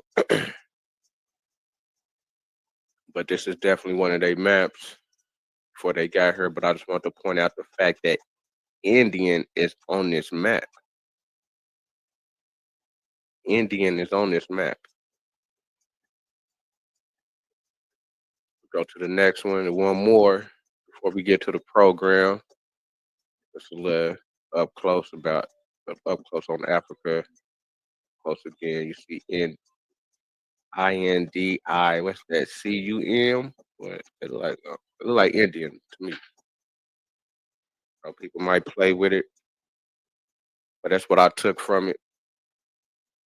And I think we got one more. Oh no, hold on. We're gonna come back to that one. That's exclusive. We're gonna come back to that one. So I just wanted to point that out there in the beginning before we get to the program. Just like I said, I had heard some people talking about on the smoke show that it wasn't no, I guess that they wasn't calling places over there Indian or India before they came over here to America. So I just wanted to put that out there so niggas can kind of, you know what I'm saying, digest that, look at that, you know what I'm saying, try to see if we can come up with something. Something ain't adding up. But before we get to the day program,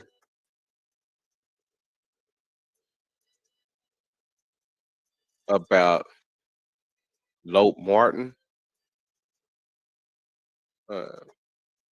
Another thing that I thought that was interesting, I want to kind of bring up on that end real quick would be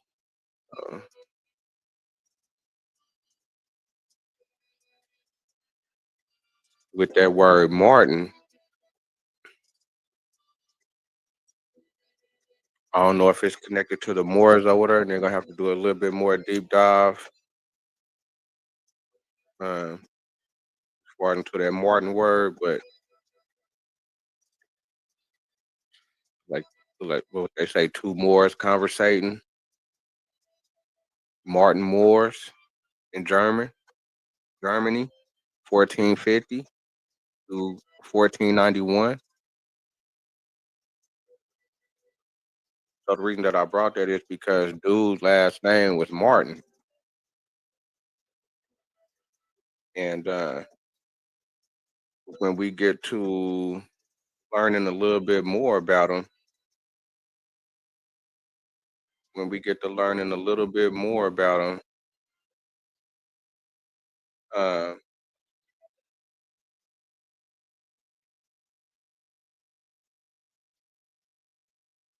I don't know, things just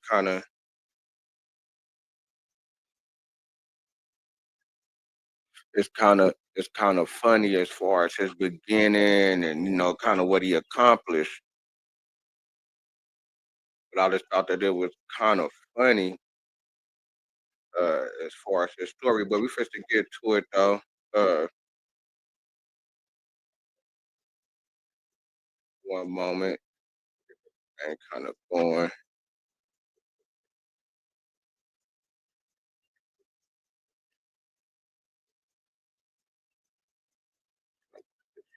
Quick.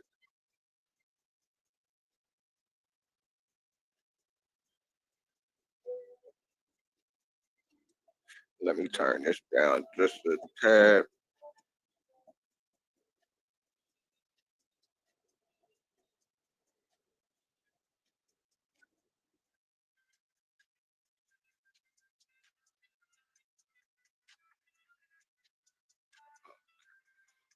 One moment.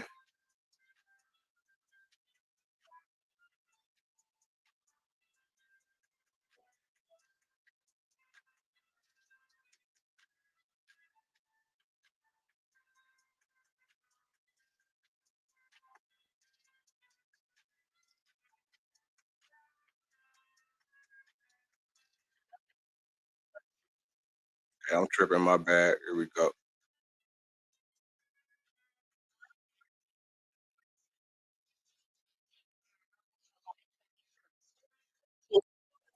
Yeah. Like I say, this is a session to definitely this is a session to definitely pull up to, roll up to. I'm so glad that you showed up to comment, like, subscribe, tell a friend, and tell a friend. I'm finna go and let the computer kick game uh, about this guy right here that was the first man to sell to Asia and was the first one to sell back.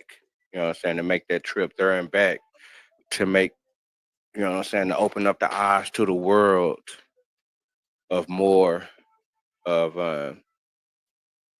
the trades and going to getting that connection going with Asia more instead of making that full circle around the whole world. They can just boom, jump there, jump right back. So he was the first one to put it down. So we first gonna let AI do its thing real quick.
You know what I'm saying? They probably was getting down like that, but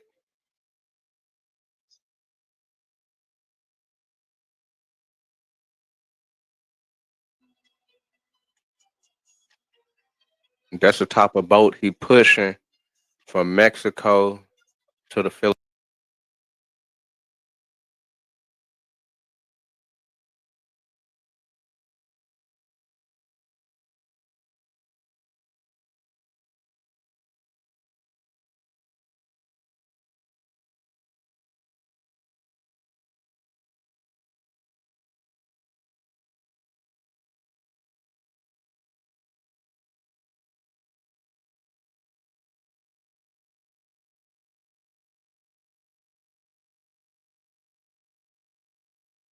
look like no spot where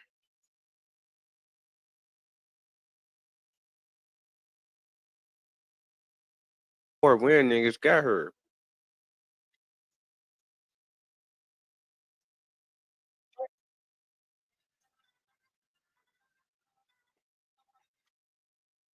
I told you on that when the black people found in Ecuador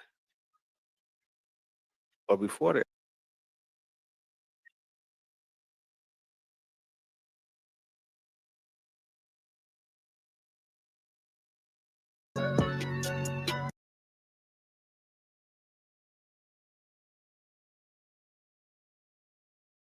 Trumpets blare.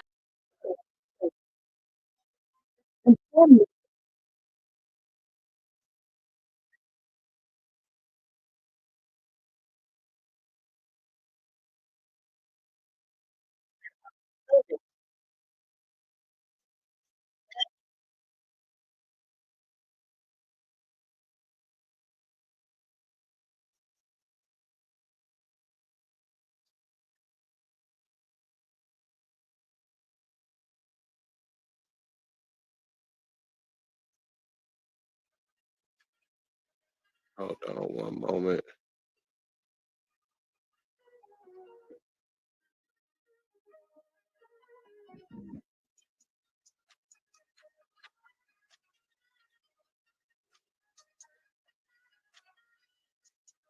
So we got this. It's easy to look at these paintings and say,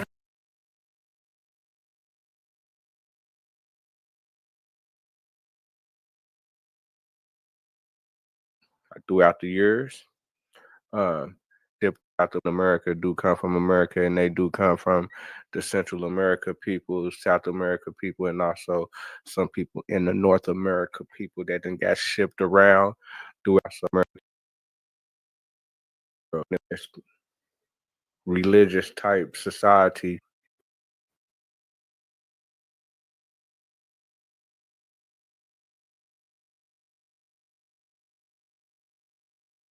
Shout out to the people. Definitely shout out to the Strictly Ghetto Engines in this big engine country. Hope y'all having a good Friday night. Gonna get this bill ready for you. And RIP to Young Scooter, man. RIP to the Jug King. Jug. RIP to the Jug, man. But I want to start this build off right here. And shout out to Spiderface666. He in the building. Gonna get the bricks. You know how we doing it. So I'm still on my maroon. Shit. And we're going to kick it off with this right here. Because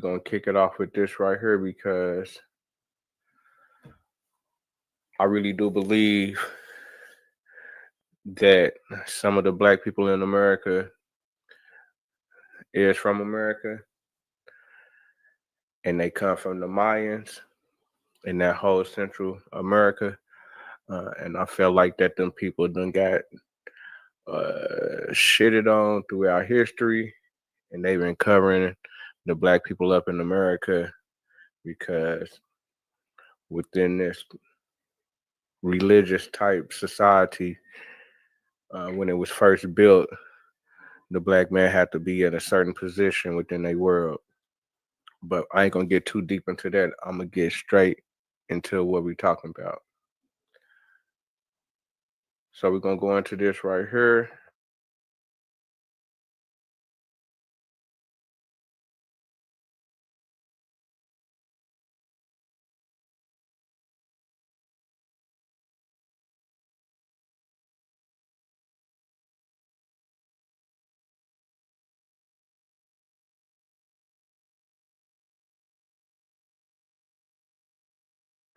My bad, I was on mute. Okay, so I'm gonna start off with this video right here. And with this video right here, we're gonna start to build off with tonight, because I really do believe that some black people in America do come from America, and they do come from the Central America people, South America people, and also some people in the North America people that then got shipped around throughout the years. And we're gonna start to build today because I was in last time in that whole Panama, Colombia, and we kind of still stand within that same area tonight, but we're gonna put some more on it. What's up, Ghetto Child in the building? Ghetto Child never being foul. You know what I'm saying? So we're gonna start this build off with this, and then just like I say, within this little video right here, they trying to put themselves within the history, because I'm gonna show on how they plagiarized within this video from when they found the true paintings and stuff like that. They got digged about the Harvard people. But let's go and check this out.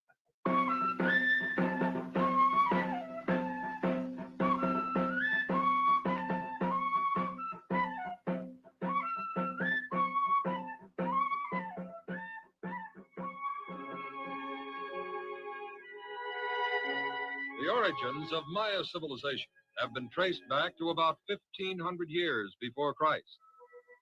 Among the most advanced of American Indian civilizations, the Maya had the beginnings in southern Mexico and the highlands of Guatemala. By 800 BC, they had spread over much of Yucatan, Guatemala, and Honduras. The development of the Mayan culture progressed with expansion, and by 300 BC, they began to erect sculptured stone monuments. During the next 1,000 years, the Mayas built such magnificent ceremonial centers that the first European visitors were to think them Roman or Phoenician constructions, or the work of the lost tribes of Israel. Mayan cities were chiefly ceremonial and governmental centers. Very few people, except the priests and nobility, actually lived in them. Temples were the focal points of every city, and ceremonial buildings surrounded them. Copan was a typical Mayan city. Copan, like other Mayan ceremonial centers, appeared similar to the ancient Greek city-states, in that no central government controlled it. The cities were joined culturally, but not politically. By 1000 AD, Mayan society began to fail. And soon after 1500 AD, they were conquered by the Spanish.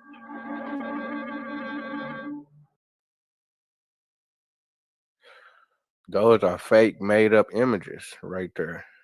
And this is an old school documentary. This is probably one of the first documentaries that they put out about the Mayans. So, they got to paint the narrative. They got to control the narrative. But we first to blow all that up.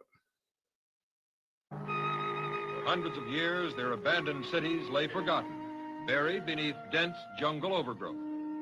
Today, archaeologists are slowly recovering the buildings and artifacts of Mayan culture, but many city ruins may not have yet been found.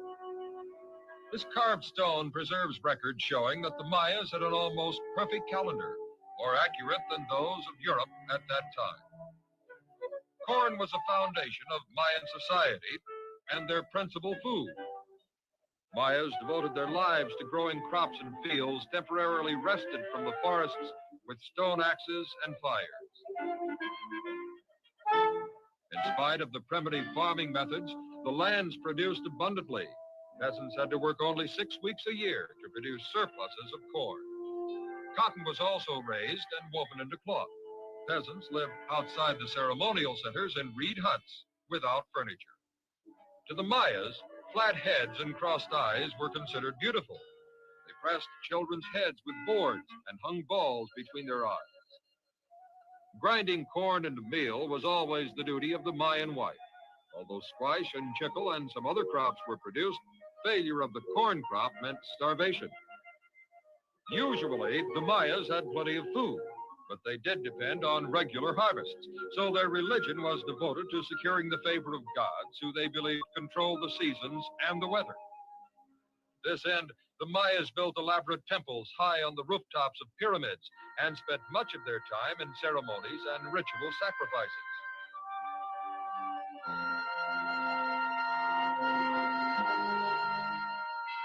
Temples were remarkable architectural achievements, yet they were built without metal tools, draft animals, or wheeled vehicles. Only the priests were believed to be in direct contact with the gods. During ceremonies, the priests sacrificed birds or small animals. In times of extreme hardship, such as droughts, human sacrifices were made.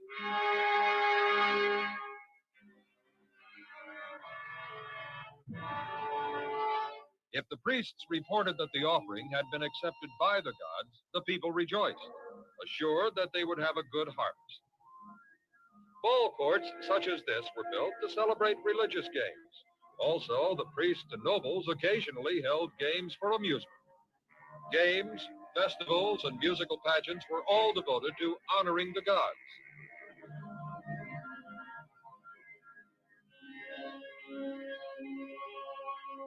This fragment of relief sculpture shows ball players performing a ritual celebration. Note the protective clothing and the similarity to those used in modern sports. Mayan science was developed and taught in secret among the priests and nobles. Writing, astronomy, mathematics, and engineering were all a part of religious knowledge.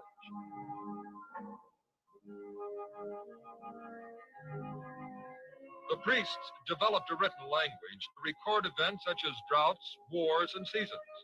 Much of this has not yet been translated. The Maya used number symbols from 1 to 19 instead of 1 to 10 as we do. Combinations of these symbols were used to designate numbers above 19. Relief sculptures and geometrical designs covered the surfaces of many Maya buildings. Walls were sometimes painted with scenes of Mayan court. Flag on the play, plagiarism. Flag on the play. From these, we have learned much about how the people dressed and lived. For hundreds of years, the Maya peacefully extended and developed their civilization. Then they began to abandon their cities. Scholars have guessed that the people may have depleted their soil and had to move, or that disease reduced them, but no sure answer can be given today. The Toltecs and other Mexican groups began to invade Mayan territory.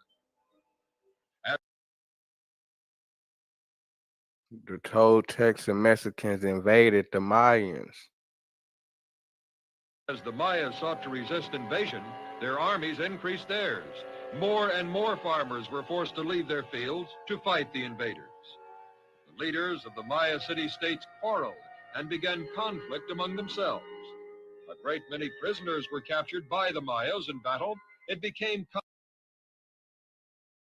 Flag on the play, plagiarism.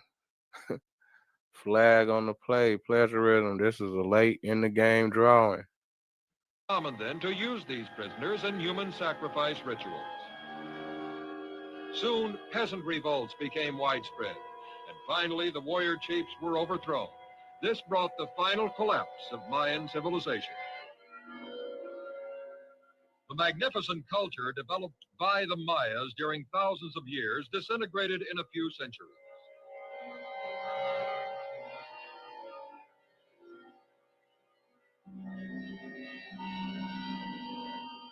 Temples and cities were abandoned, and jungle growth soon hid them from sight. In recent years, archaeologists probing the jungles and valleys of Yucatan have unearthed relics which reveal the high development of Mayan art. Scholars depend on fragments as small as this clay whistle for their knowledge about the Mayans.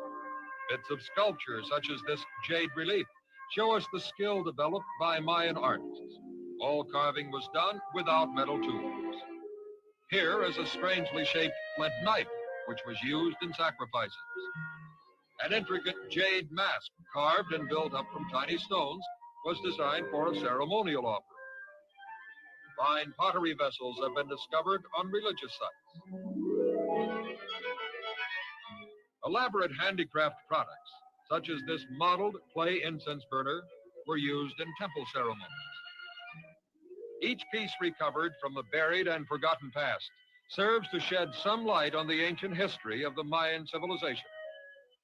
Today, descendants of the Mayas grow corn in much the same way their ancestors did. But the old religious arts and sciences have not been practiced for hundreds of years. Much remains to be learned of the highly developed culture the modern Maya has long forgotten. Gradually, the answers will come as archaeologists return again and again to the jungles hiding the ancient land of the Mayas.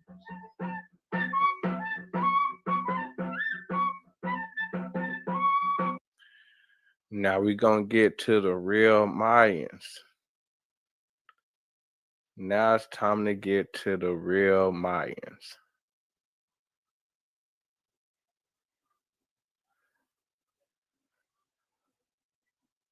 And shout out to Harvard. You know, shout out to them guys and women over there that put in this crazy work so that we able to know what's really going on in America.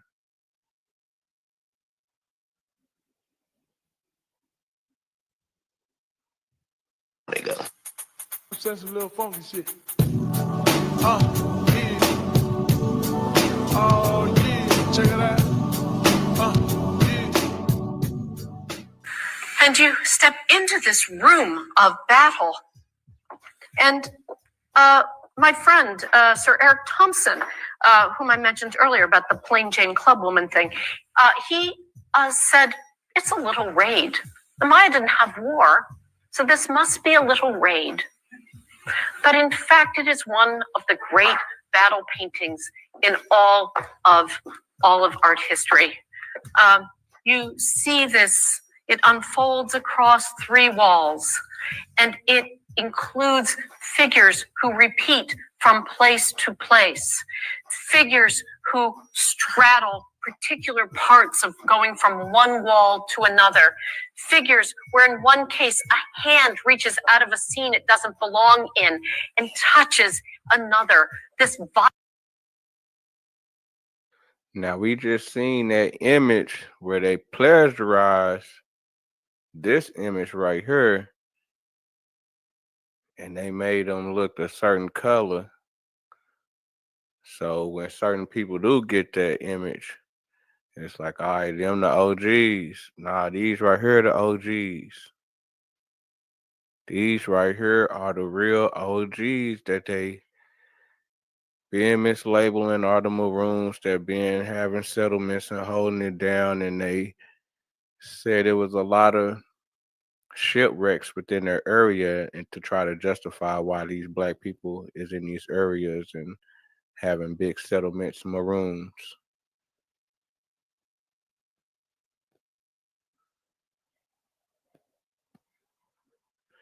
Yeah, man, I'm gonna get up to South Carolina and then right now I'm in this area, but eventually I'm gonna get up there to the Carolinas though for sure.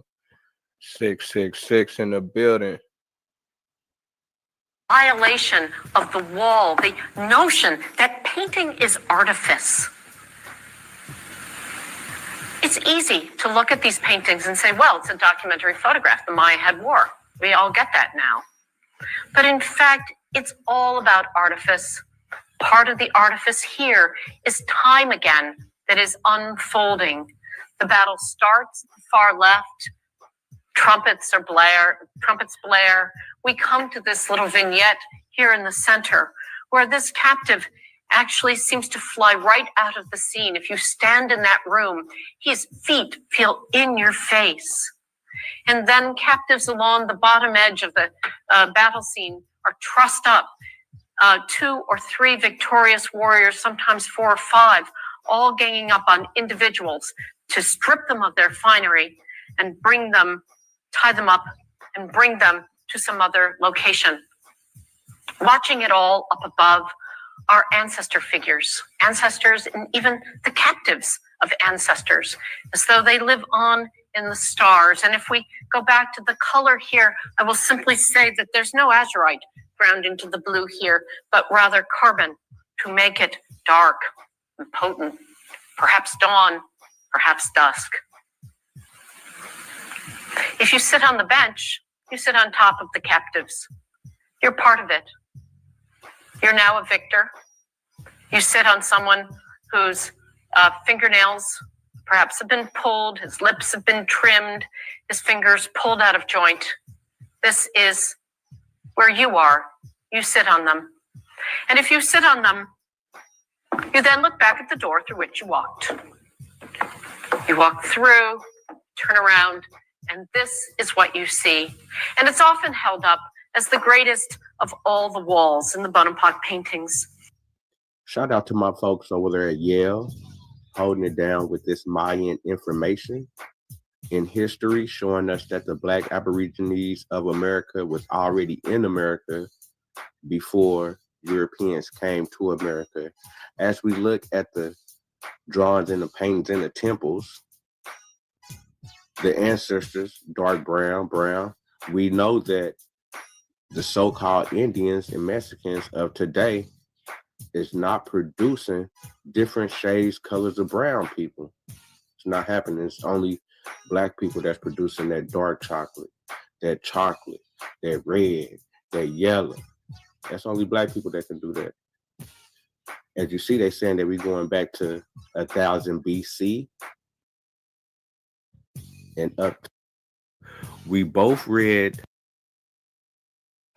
Okay. I just wanted to play that real quick, but I'm going to bring back another little video about the Mayans that I had seen, that I want to put out there. And it's just kind of crazy that,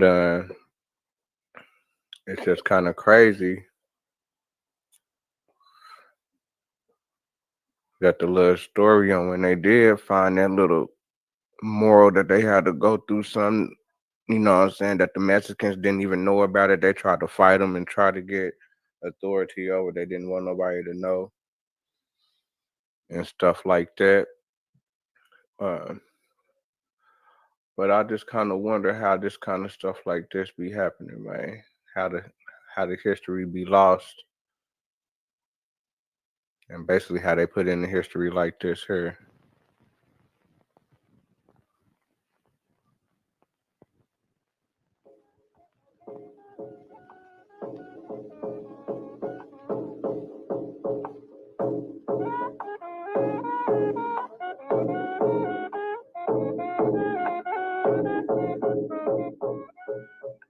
On this narrow strip of land linking the two American continents are the 6 republics of Central America. Guatemala shares its southern border with El Salvador, the smallest country of the Isthmus, and with Honduras. Further south lie Nicaragua, Costa Rica, and Panama. Central America lies deep in the tropics, and all 6 countries have hot and humid lowlands. But inland, a backbone of temperate highlands and soaring mountains runs the length of the isthmus. It was in these highlands that the Maya established their great civilization. Here, more than 2,000 years ago, they first prayed to their sacred fires, offering incense to Chac and Yumcax as they asked for rain. He outside every day. How he ain't the color of them people that was there thousands of years ago? He outside every day. He in the same areas. Look at this nigga hands.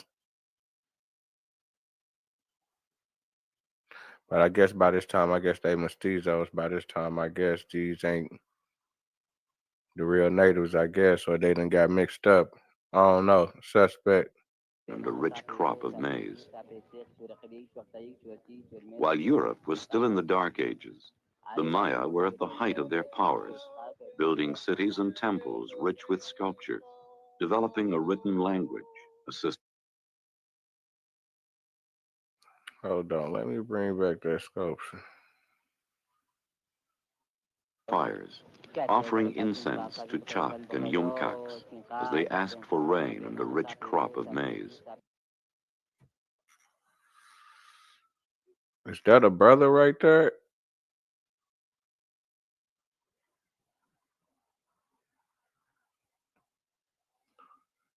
Is that a brother right there? Look at that nose.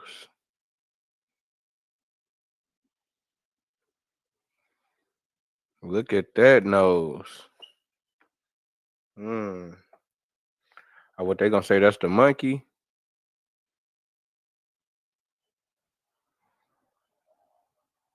They gonna say, nah, that's the monkey, man. Somebody told me on the other ones it was a monkey. I ain't never seen this one. Is that a black man right there, or is that like a mythical type figure or something like a monster? Tell me what y'all think. While Europe was still in the Dark Ages, the Maya were at the height of their powers, building cities and temples rich with sculpture, developing a written language, a system of mathematics, and a calendar almost as accurate as our own. But their civilization died, and when the Spanish conquered this land, only the Mayan language and religion remained. These continue today, blending with the Christian culture brought by the Spanish conquerors. The people are strongly Roman Catholic, and festivals such as Easter are celebrated in Spanish style.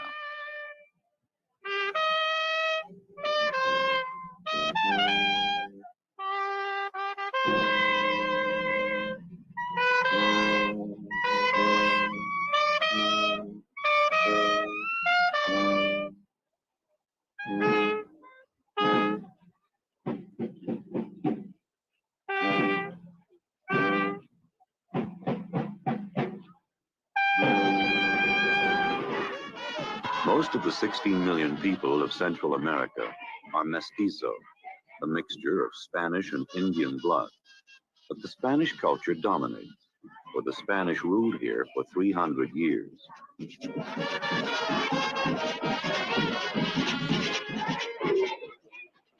While the conquerors were creating a new Spain in the tropics and growing rich on its profits, they were also creating problems for the future. The wealth of the region was built on a labor system which kept most of the people in poverty.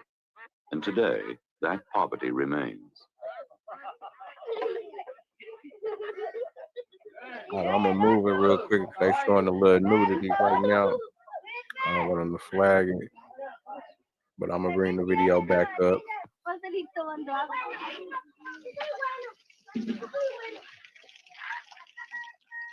There is still a vast chasm between the many who are poor and the few who enjoy most of the wealth.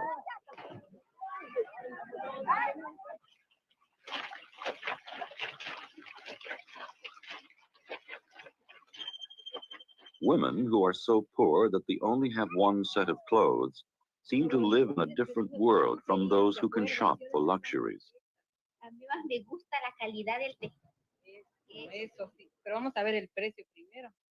It is very often the labor of the poor that provides the luxuries.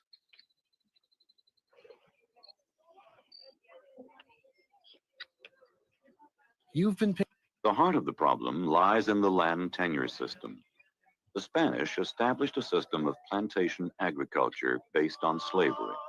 And today, most of the large estates are still owned by a few wealthy families and worked by landless peasants. The peasants are no longer slaves, but they are not much better off. They scratch a living from the soil, planting yucca shoots and other vegetable crops. They are subsistence farmers. That is, they rent or just squat on a small piece of land, raising barely enough to feed their families.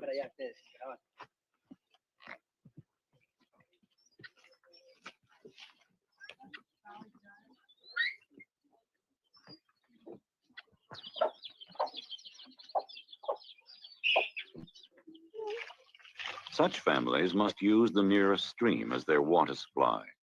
Here they collect what they need for drinking, washing, and cooking. Both Indians and mestizos live this way, bound by poverty and carrying on a bare existence.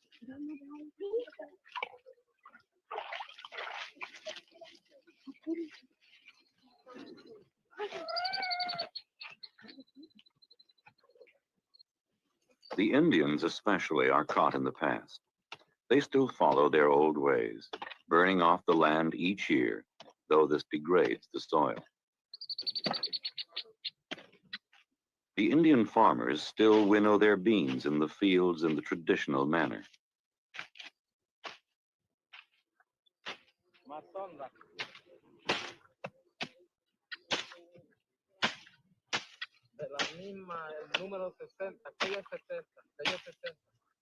Rice, another staple food, is husked by hand by the women of the Indian family. Rice is a staple food in America? I thought they said that rice comes from Africa.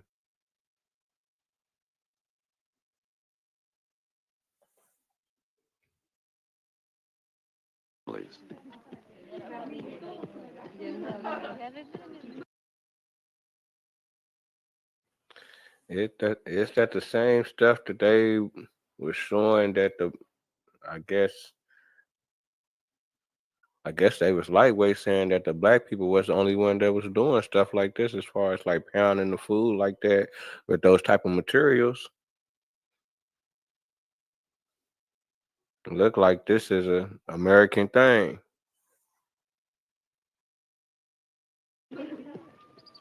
Many of the subsistence farmers still work, at least part-time, on the great plantations. It is here that the wealth of the region is made. Crops such as coffee are exported on a large scale. But it is the landowners who grow wealthy, not the laborers. Only in Costa Rica are the profits widely shared. Most Costa Rican farms are small and are owned by the families who work them, so a great many people benefit from a good harvest.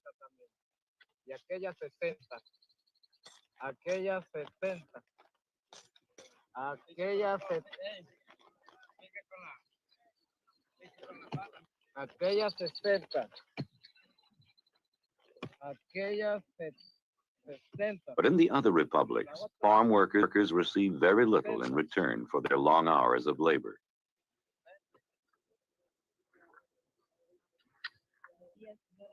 However, some agricultural laborers have made gains in recent years. Housing, hospitals, and schools, as well as good wages, are now being provided for banana workers in Guatemala, Honduras, Costa Rica, and Panama, where there are large coastal banana plantations.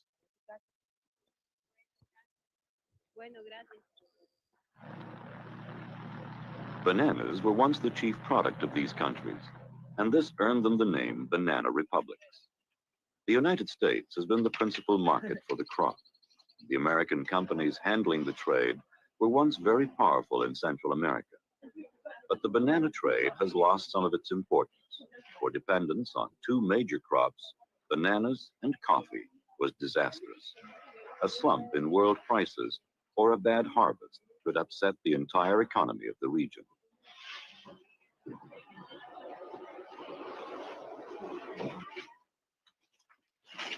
New crops have therefore been introduced, and one of these is cotton, which has become a major export in Nicaragua and El Salvador. The government of El Salvador has decreed that cotton picking must be done by hand, not by machine. This is part of the drive to provide more agricultural jobs.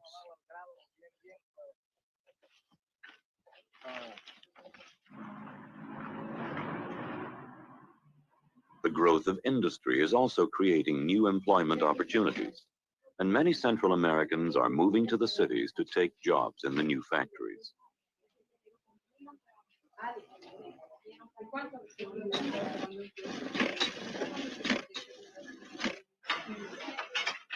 Since agriculture has long been the basis of the region's economy, many industries are linked to agriculture. Guatemala and El Salvador lead the region in manufacturing, and most of their goods go to Central American markets. This helps to make all 6 republics less dependent on expensive imports from Europe and North America.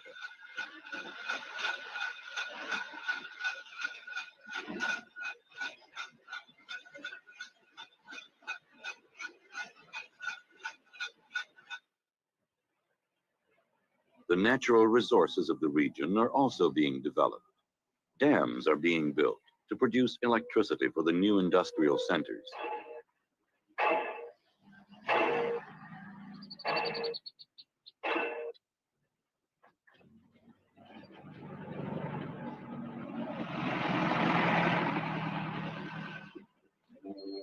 Road building has also taken on a new importance.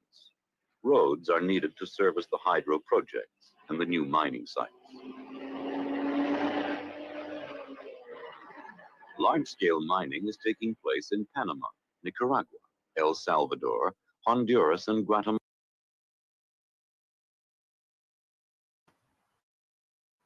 Boys been over there mining for what, 500 plus years? Still at it. Guatemala, where deposits of such minerals as copper, lead, and zinc are being exploited. The mining is often done in remote mountainous areas, and it is having great impact on Indians living in the mountains, for it gives them the chance to become skilled workers. In spite of such projects, there are still many people who remain poor, and they are not prepared to suffer in silence, meekly eating iguana, while others dine on steak and chicken. Each year, the governments of Central America face a mounting pressure for change. The unemployed in the cities, mestizos on the land, and Indians in isolated villages are all growing impatient and are demanding a greater share in the region's wealth. Land for the landless is one of the basic demands. To meet this demand, new land is being cleared, and some private estates have been taken over. It's crazy. Panama especially has launched a radical reform program in which the peasants work as a group to clear the land and build their houses. These houses will be supplied with electricity and plumbing. Although some estate owners have managed to block the reforms, thousands of families have been freed from their subsistence way of life.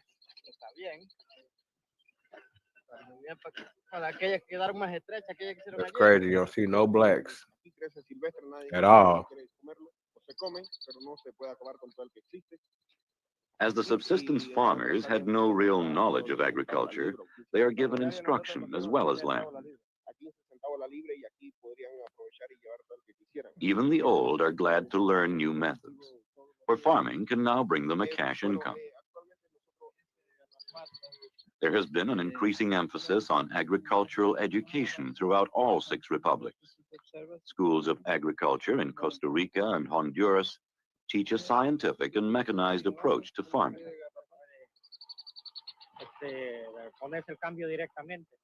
Farmers must know how to operate machines if they are to profit from the move into the machine age. Bueno, como le digo, es mejor parar el tractor y meter la marcha, colocar la marcha tercera, tal vez. Es la mejor para nivelar. Honduras and Guatemala, in common with the other republics, have a number of technical schools where students are trained to service and maintain machinery, and where courses are given in mechanical, civil, and electrical engineering.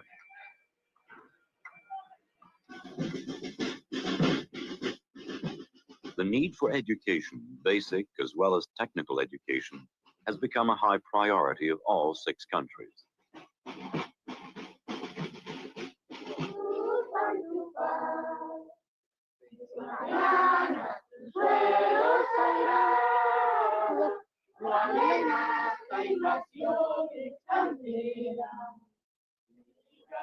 Costa Rica has had a long history of general education, and this partly accounts for its stable prosperity. In Panama, too, most children now receive some schooling. But in the other republics, less than half the youth have any form of schooling at all. But the situation is improving. The drive for general education is gaining momentum, for it is recognized that only when all the people have a basic education can Central America take its place in the modern world. Ahora vamos a ver matemática, oye. Pónganse de acuerdo. Mata, mata, mata, mata, mata, mata, mata, mata, mata, mata. In the past 10 years, Central America has seen more changes than it saw in the previous 400, but there is a long road ahead. Too many of the people can only observe the new society. They take little part in it. No one can foretell how long it will be before they all share the advantages of a modern society.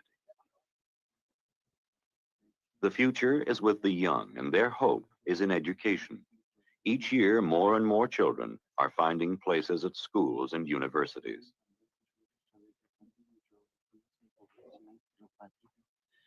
Mediante especiación simpática seguida de microevolución, además otros factores adicionales.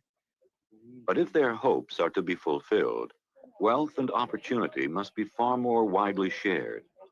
Only then will all the people of the region be able to walk with confidence into the future.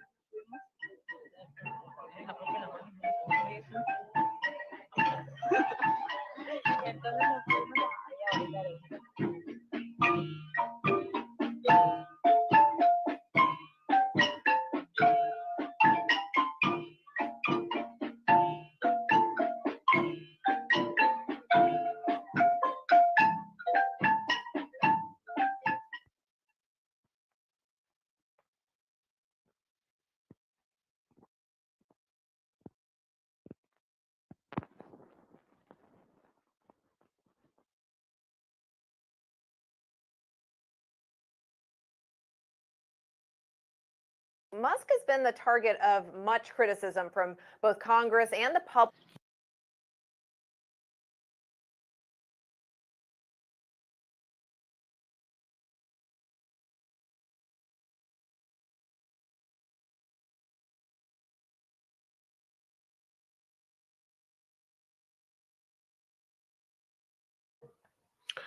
So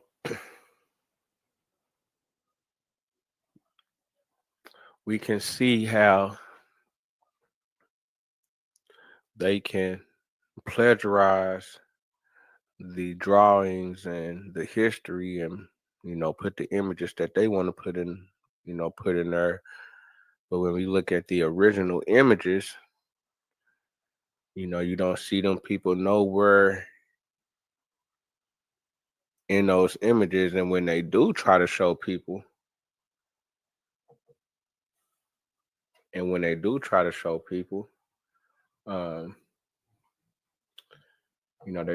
people that's like dirty, or they try to show people that's, talking about like they got a tan, like they was looking like those people that was getting basically beat up within those morals in the Mayans. So with me showing that with that last video, and how they didn't show no black people at all, didn't even talk about the black people, and that's not a late,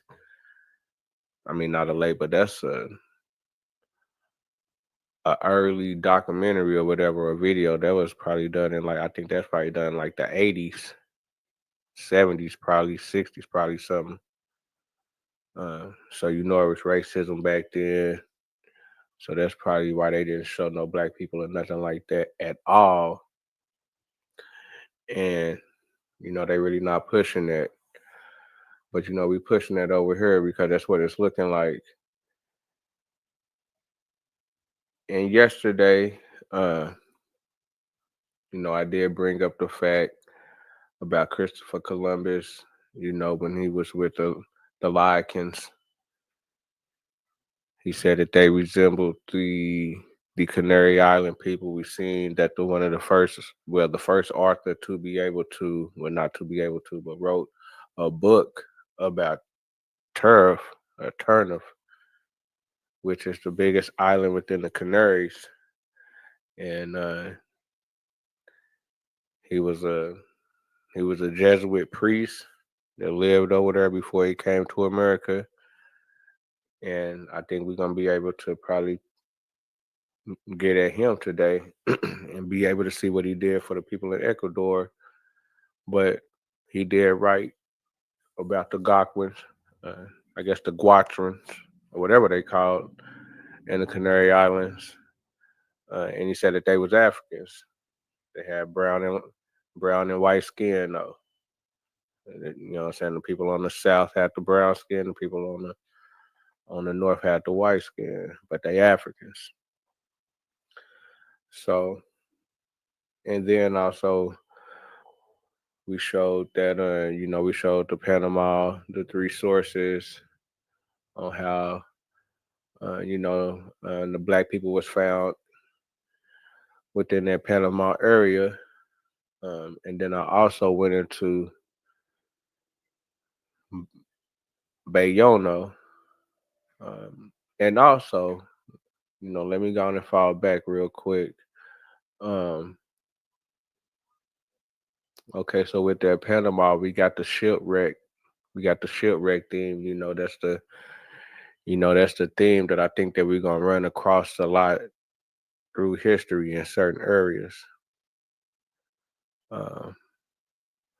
So we got the shipwreck, that they making up or they trying to, justify why it's black people within this area when they found the people. And then you got Bayona. They said that his ship wrecked by Panama, but him and his peoples, they ended up, I guess, being the founders of Cartagena.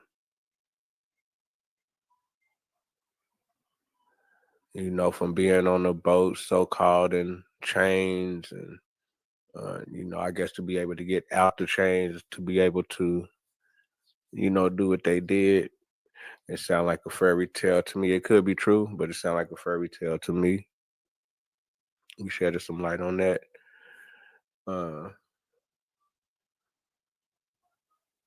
But I also want to put in the game of people like this, that they put in the game, and they say, well, that it was black people that was coming over, it was Africans that was coming over with the Spaniards. And that's the reason why they finding the black people within these areas, because these are black people that's already done came over. So just like how, we're gonna hear about this person right here. And we're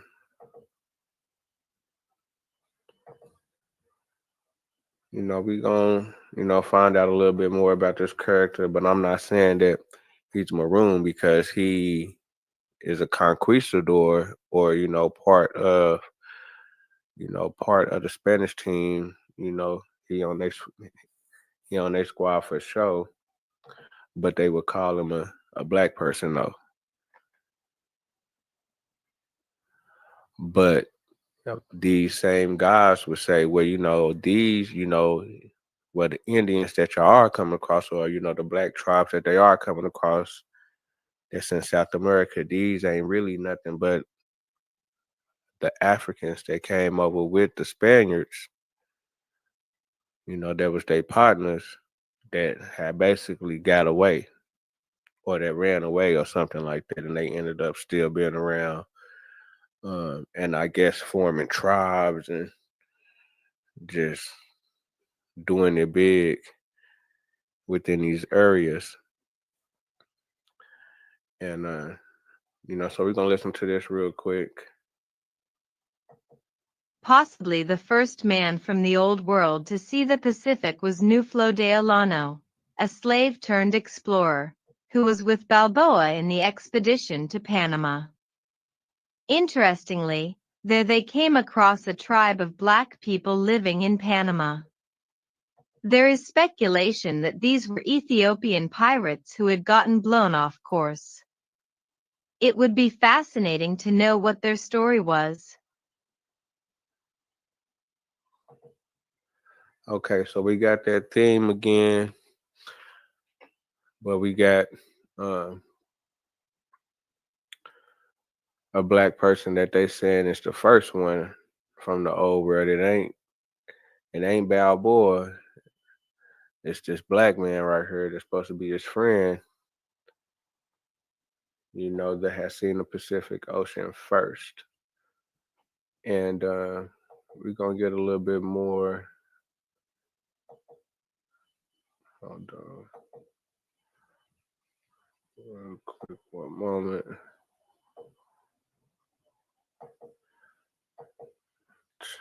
No, I should have had the little beat rocking or whatever.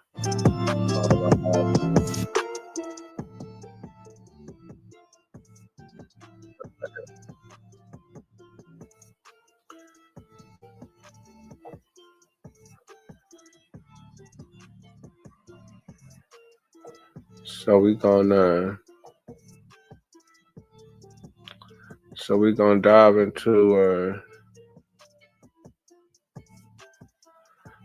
dive into the character, the black dude that first seen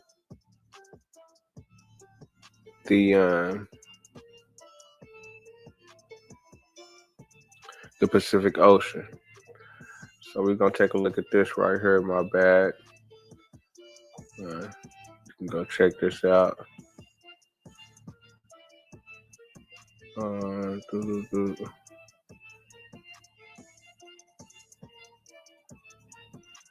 let me go right here. All right, so we'll go right here.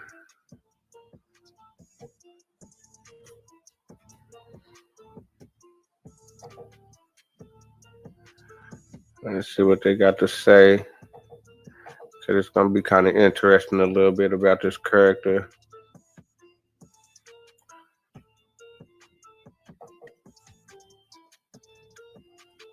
Jaramillo develops the episode of the discovery of the other ocean, not in the head of Balboa, but the protagonist is the freedman Nuflo de Olano. For Jaramillo, Nuflo is not a slave from West Africa like, for example, Prince Benko's Bioho. No, Nuflo is Ethiopian, and he is a Christian nobleman who was kidnapped along with his father by slave traders operating in the Mediterranean and finally sold in Seville. Nuflo and Balboa know each other and become friends, because they served in the same house, in that of Don Pedro Portocarrero, 8th Lord of Moguer, the former as a slave and the latter as a squire. Balboa went to the Indies motivated and attracted by the stories of Columbus, and a few years later, once his freedom was obtained, Nuflo went to look for him in Hispaniola, now the Dominican Republic, headquarters of the Spanish operations in the New World at that time. They said that the black man went to go look for him. Went to go look for Balboa. And they ended up hooking up. So I thought that was kind of fairy tale-ish, you know, but it could be true. Because it's almost like, hold on, this could be a black person that's really from over here, but they putting this certain type of label on them, you know, for him to, you know, to justify to be from somewhere else.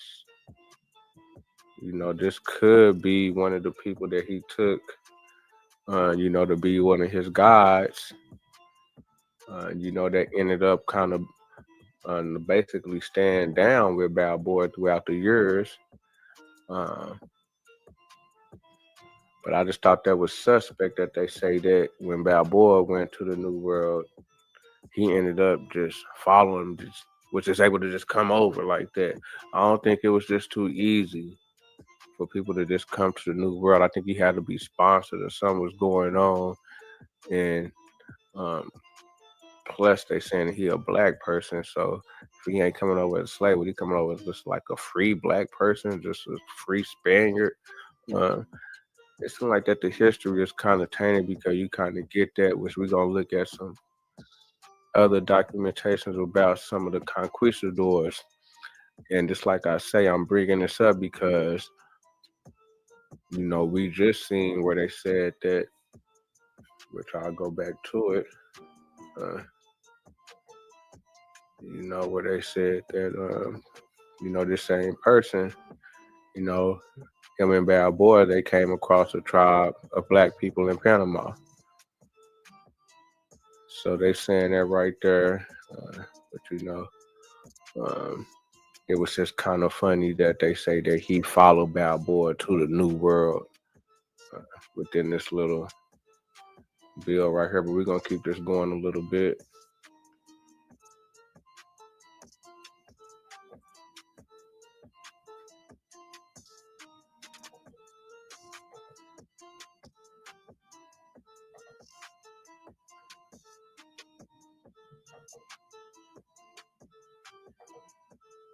Finally reunited, the two friends embarked on the exploratory enterprise and, according to Jaramillo, it was Nuflo who saw the other sea first. The descriptions he makes of geographical environments such as the Maghreb, the architecture of Seville, or the Darien jungle are very successful and embellish the story. It describes a space full of implications, such as the encounter of three worlds and three races, basic elements of miscegenation, our idiosyncrasy. If Balboa's wife was Anayansi, daughter of Cacique Carreta, then Jaramillo turns a friend of this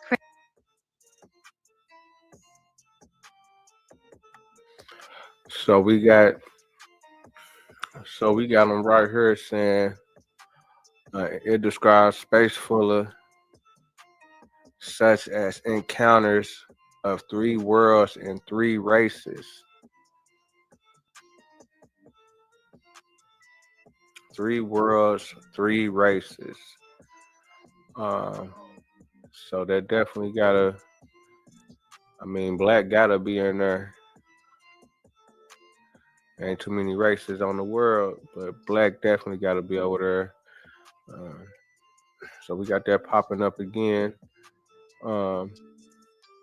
But I guess it looks like that Balboa had married one of the black people within that area. Hold on, let me see what it's saying.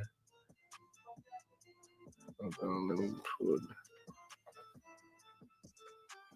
on real quick.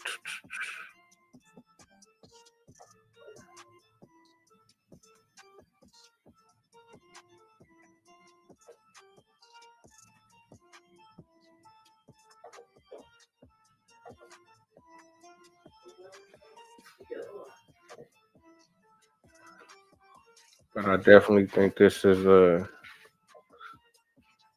kind of suspect. If Balboa's wife was Anayansi, daughter of Cacique Carreta, then Jaramillo turns a friend of this cradle princess into the wife of Nuflo. Jaramillo sets in motion the mixture of blood from the beginning of the conquest. Balboa's death, by order of his father-in-law Pedrarias.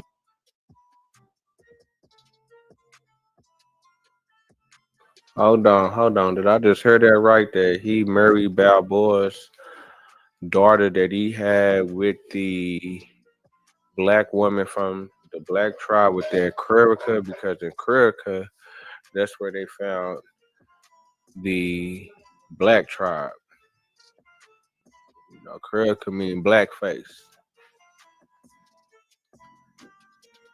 So we got his so-called partner that he grew up with, that they became friends in Spain, so-called. Balboa came to America first. He ended up following him some way. He didn't come over as a slave. He just came over I guess just as a free black person. And then he ended up marrying Balboa's daughter. Hold on. His Balboa's wife and his daughter and Jaramillo turned a friend of the cradle princess. Come on now. The princess into the wife of. Come on, man. So I guess this is the story of the black guy or the black man, or they saying that it's the African that came over with Balboa, because we also read yesterday where the I think it's right here. where the History Network or the History Channel or the History.com, that's a big platform or whatever. Nah, this ain't it. But one of them was saying that. Hold on, is it this one? Nah, it ain't this one. Nah, one of them was saying that I'm gonna come across it. One of them was saying that Balboa had brought over that he had brought over Africans in 1513, the same year that he found these people. And as we see, we just got to this point where they're saying, well, Balboa wasn't even the first so-called European or the first person from the old world, to be able to see the South Sea, the Pacific Ocean. It was this dude right here, Nuflo, and Nuflo, they say, is an African that was captured, him and his dad, and he got took to Spain, and him and Balboa became friends because they was both slaves within the same house. I guess Balboa was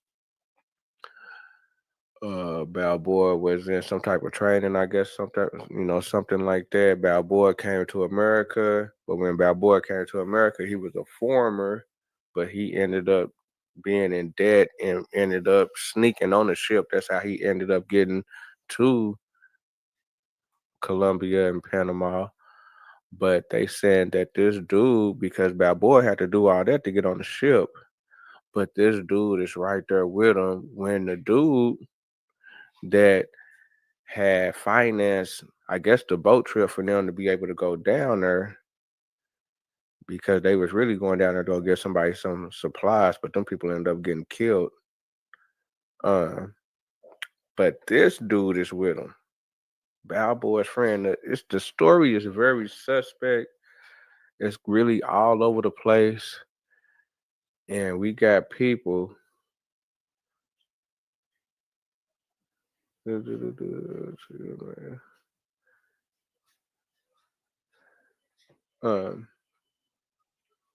Annianas.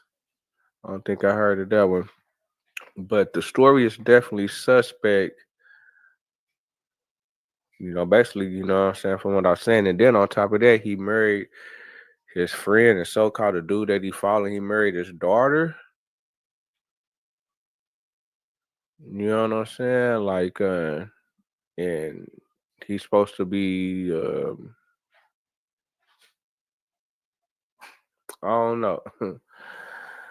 What I'm thinking is that he basically is somebody that's from America, that's from that area, that ended up being this guy, and being up probably,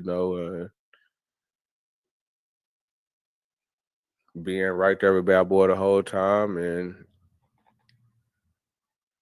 him and the people already know each other. That's his people, the Kurika people. That's his tribe people, and he just marrying the prince because now he the top dog because he with the big dog Balboa. I guess that's what makes sense to me, but I could be wrong. I could be reaching hard, but I don't think I'm reaching on that. But I think this dude is a maroon from the people that was found in Panama by Balboa, but I could be reaching hard with that. But I also wanted to bring up some other stuff tonight. Hope everybody having a good night. Pull up, roll up. I'm so glad that you showed up.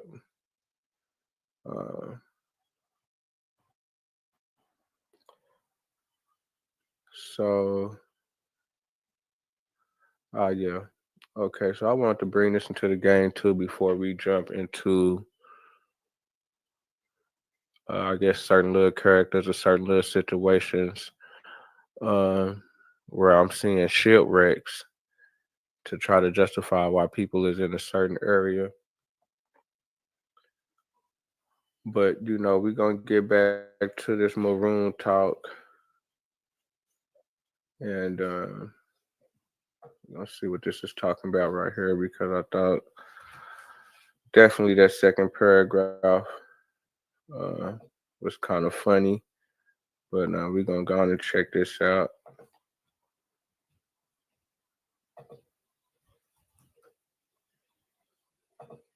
Throughout the colonial Americas, runaway slaves were called maroons.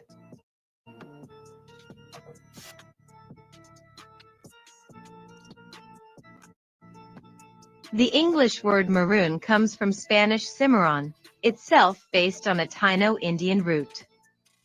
Cimarron originally referred to domestic cattle that had taken to the hills in Hispaniola, and soon after to American Indian slaves who had escaped from the Spaniards.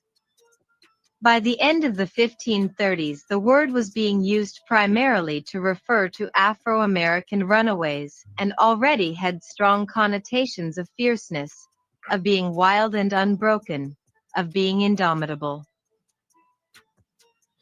But then we also seen that it was for the people that we just got done talking about in the 1513 area. That was, the black people within that area that ended up basically being enslaved, captured, ended up running away, and they was the Maroons.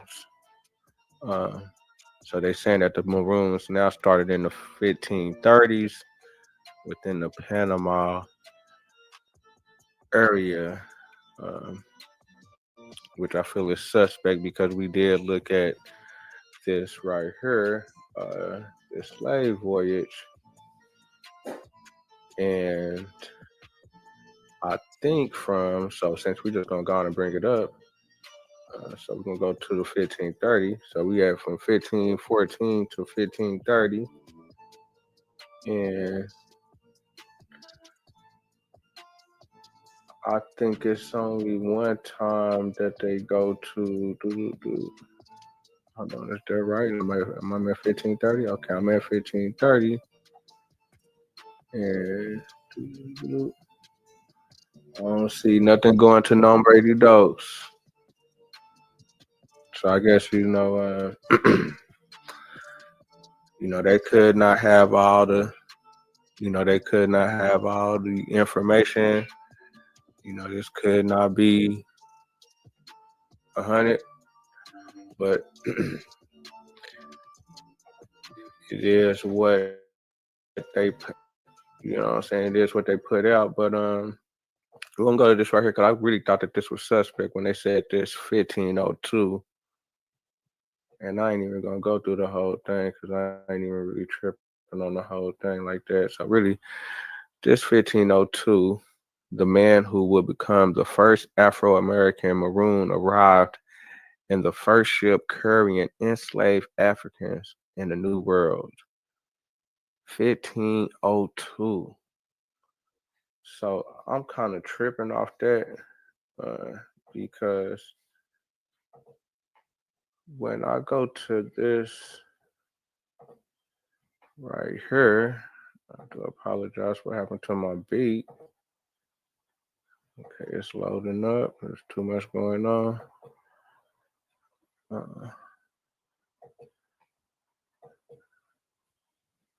Down.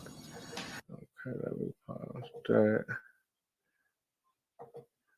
Guess the beat ain't gonna be rocking. Turn it down.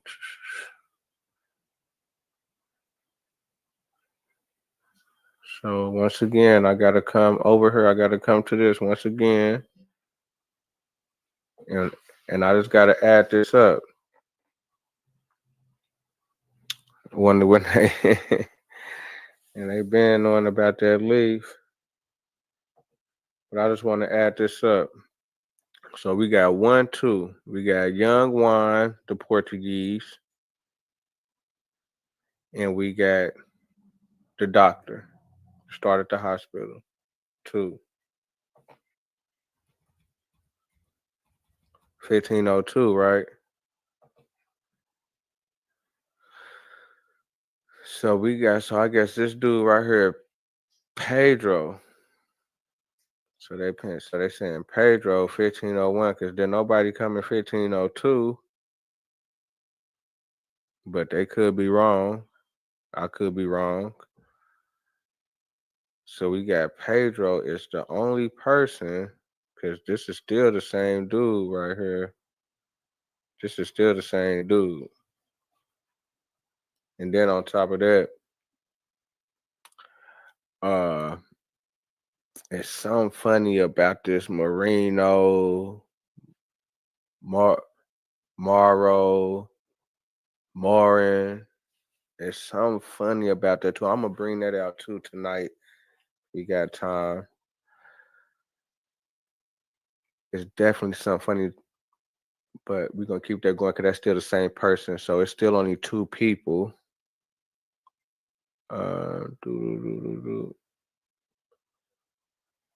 It's likely that that they thinking about importing black slaves, so they ain't did it yet.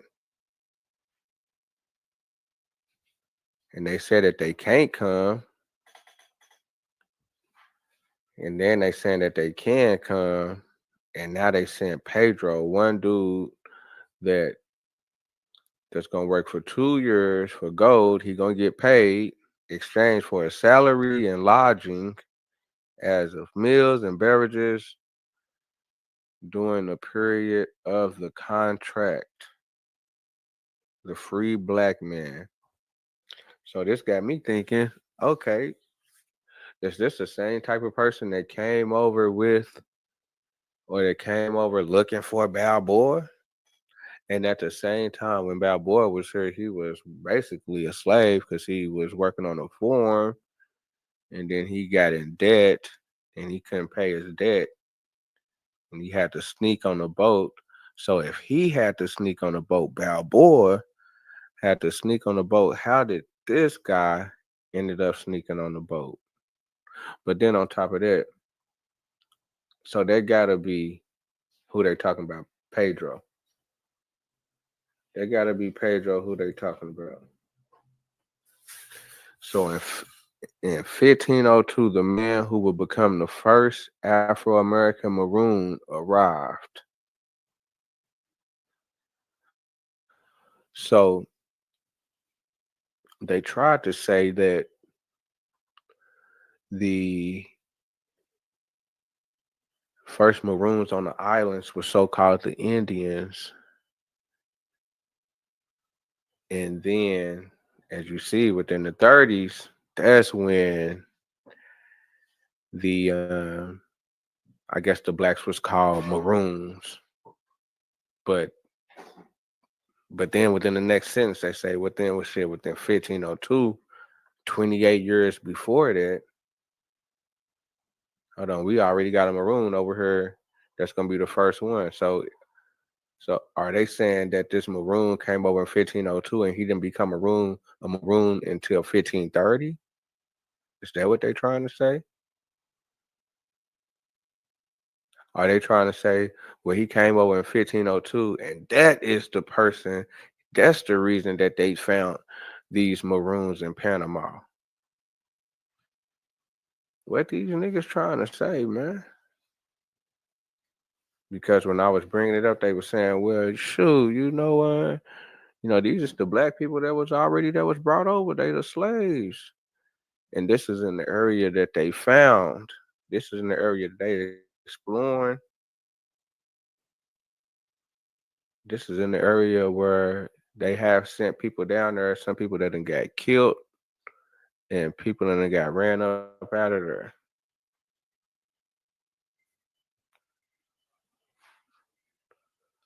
So I thought that was very interesting.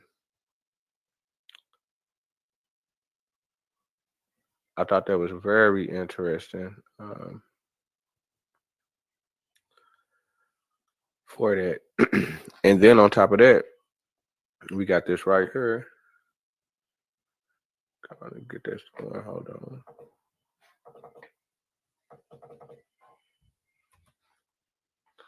I don't know what happened to my little beat.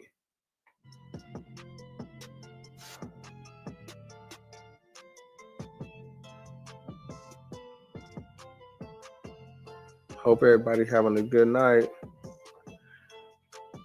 The transatlantic slave trade didn't start in 1518, but it did increase after King Charles authorized direct Africa to Caribbean trips that year. In the 1510s and 20s, ships sailing from Spain to the Caribbean settlements of Puerto Rico and Hispaniola might contain as few as 1 or 2 enslaved people, or as many as 30 or 40. So in the teens and in the 20s, at the most was 40 on that motherfucker. At the most was 40. So we got conflicting reports because they tried to say that somebody came in with 100 and something. Hold on. Let me go right here to the transatlantic. And I think it was this one right here. I could be tripping. Hold on. Yeah, 125 right here. And that was 1519. So-called. Which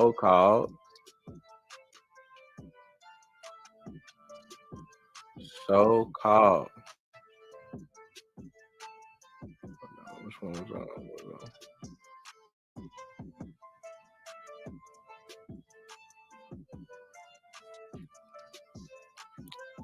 At the most 40 in the teens and the 20s. And if we was to go look back at the video, we'll be able to tell that shit about time to 1510.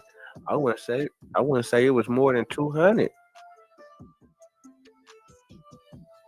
I wouldn't even say it was more than 200 that got imported, so-called, over there.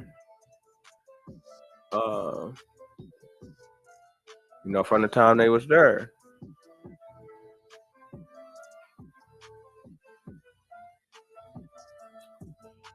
So, but then we got this right here.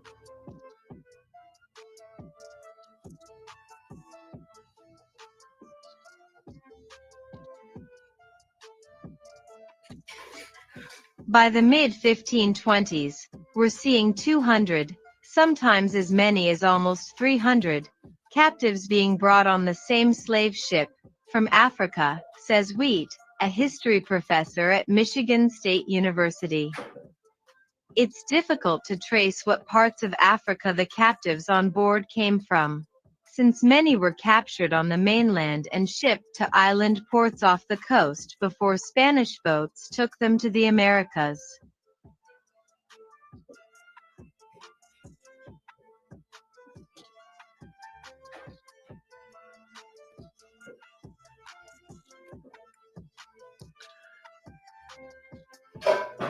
So now we got jumping up from 40 in the teens and the 20s and the 20s to jumped up to 300.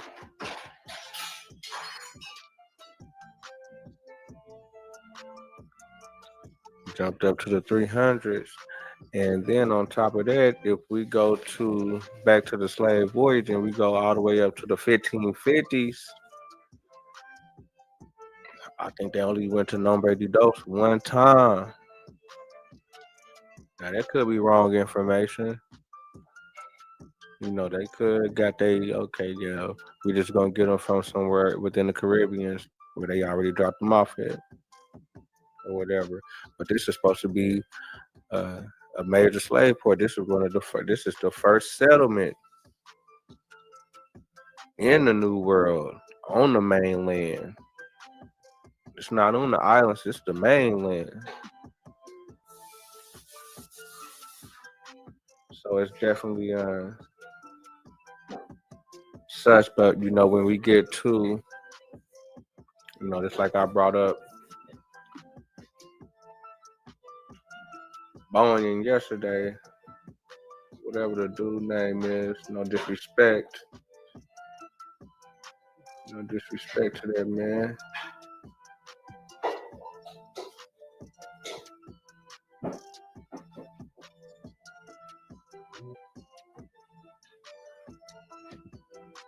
Bayona.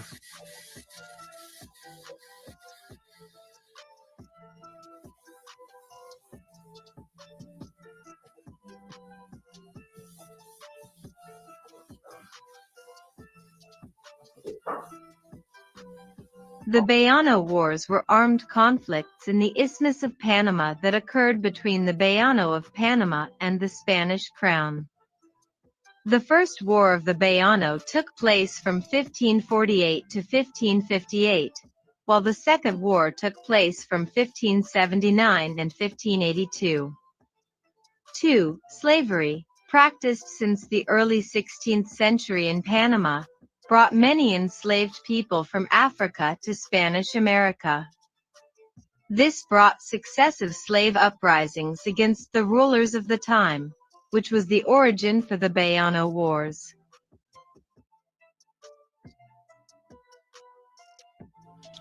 So they say we got two uprisings, 1848 to 1858. I'm saying 1548 to 1558. And the second one, 1579 and 1582.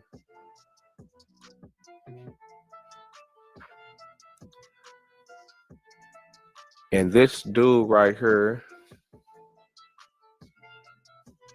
they say came from Africa 3 months on the boat, shackled up. And you know the stories, they say that the slaves so-called lost half the meat on their back from laying on the wood and being in the piss and shit, throw up the whole time in chains. That they had a shipwreck, and they all so-called when the ship wrecked, they was able to get out the chains. They weren't able to get out the chains when the ship was just going, but when the ship wrecked and it's flooding, they able to get out and be able to command 1,200 people, and then they arrested them twice, and then they sent them to Spain to live like a king, basically just to live. He didn't really have to do nothing on their dime. But you know what's really catching my eye about the situation is that he had control of so many Maroons. You know, just like they say that, you know, they formed Cartagena.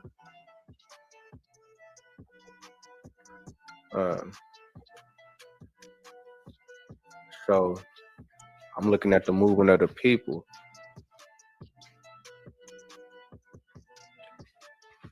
And they keeping a track on them certain people. Let's see what's up. Upon the prompt introduction of African slaves by the Spanish into the New World, a swift emergence of open revolts ensued among these captives. Illustrative of this resistance were the Cimarrones, exemplifying a trend that proliferated across the Caribbean and Central America during the 16th century. Enslaved Africans transported to Spanish colonies sought refuge in the wilderness, forming cohesive communities that occasionally abstained from interaction with their erstwhile captors. However, more frequently, these fugitives armed themselves and engaged in guerrilla campaigns against their former masters.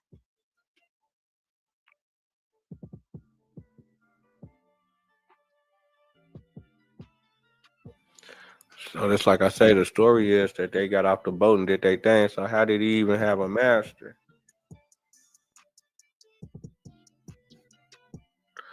I mean, it's just kind of wild what I be seeing or whatever. But you know, we're gonna get into a little bit more about the Maroons in Central America, South America.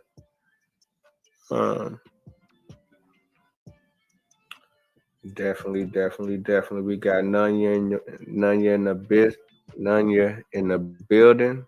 My bad, I'm over here perving on this Friday night. Rolling up.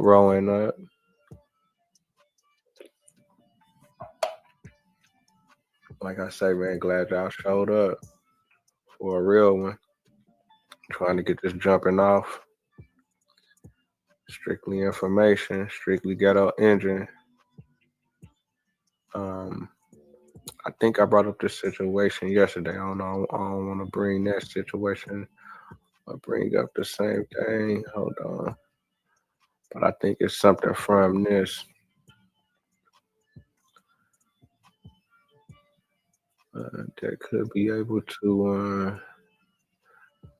I think I brought that up yesterday.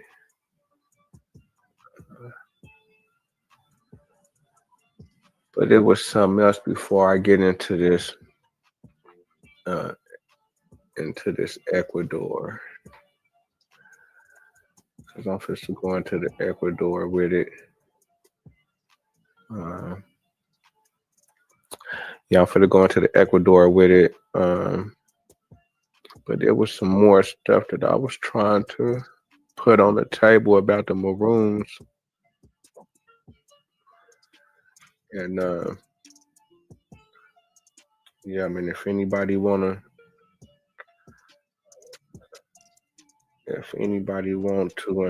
hit the show, join the show, YouTube not let me put the link in the chat for you to be able to hit the link. You got to be able to go to my Vino the Most channel. You just go to the post, go down to my last post that I put down an hour ago, go to the comments, and the link is right there. Just like I say, YouTube tripping, ain't let me put the link in the chat. But, let me get back to this build. That's if anybody want to come up. I ain't tripping. If don't nobody come up, it's all good. It's all good.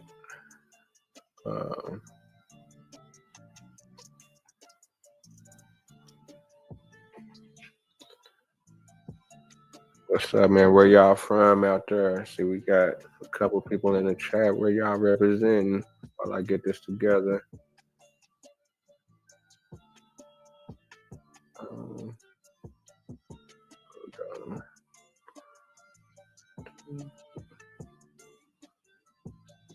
I think I brought this up.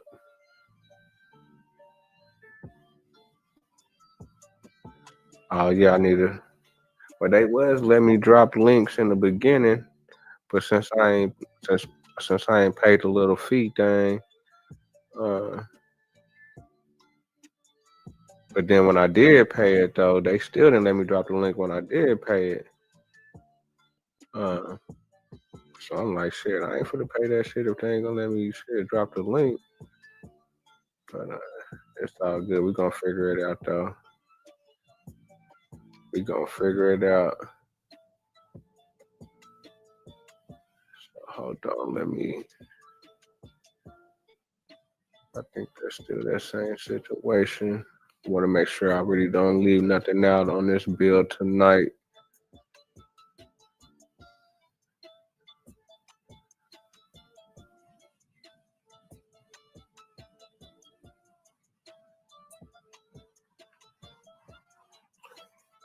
Okay, I think that's kind of.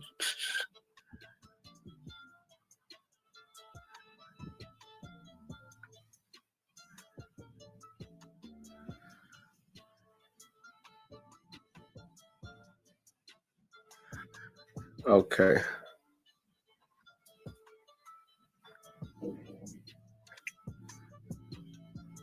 So, before I get into this Ecuador, okay, yeah, that's where I'm supposed to go with it. Hold on, let me just make sure that's where I'm supposed to go. Yeah, that's where I'm supposed to go with it. Got one more thing. Yeah, that's where I'm supposed to go with it. Okay.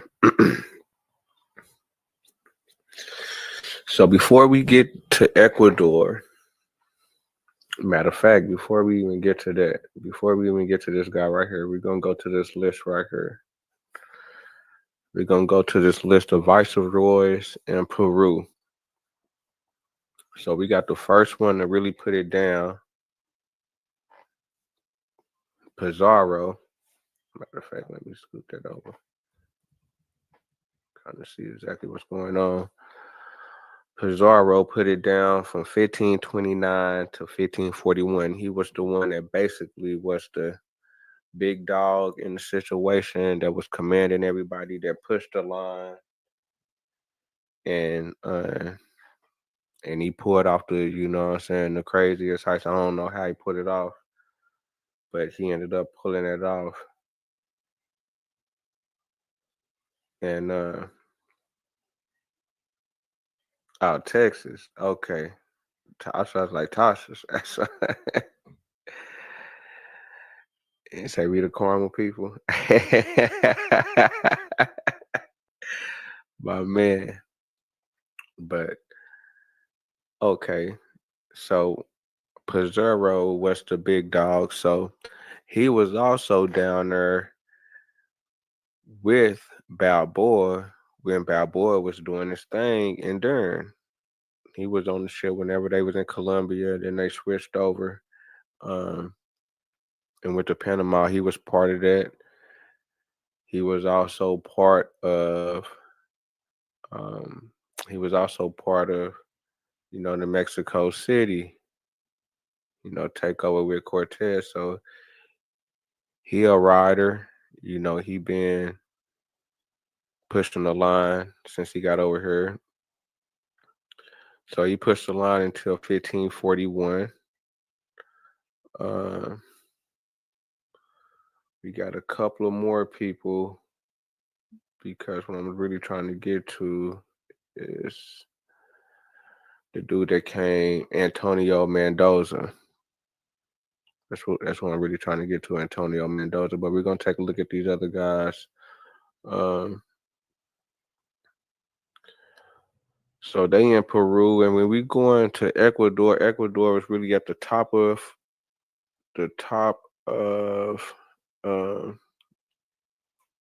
Peru. And let me see exactly when they got that. Hold on, let me look at this.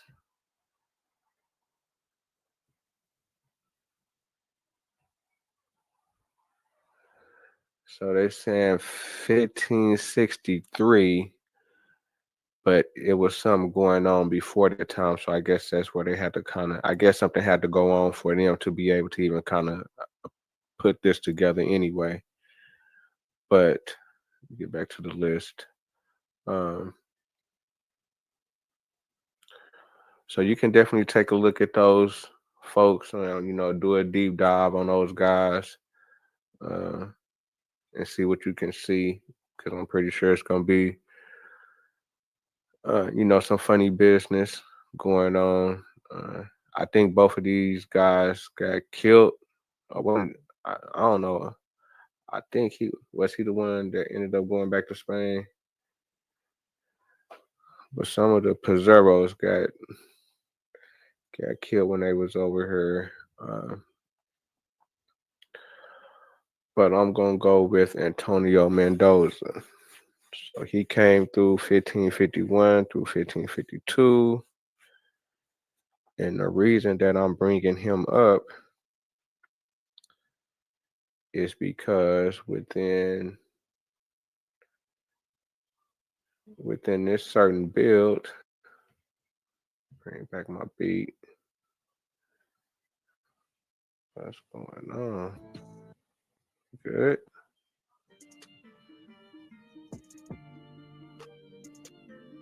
Crazy. Okay, so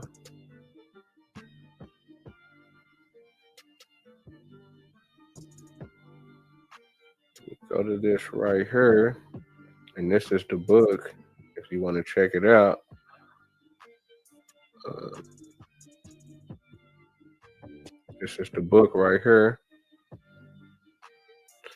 If you want to check out what I'm checking out, it is a Spanish book. I did have to do some translations, to be able to do what I was going to do. But we're going to take a look at this.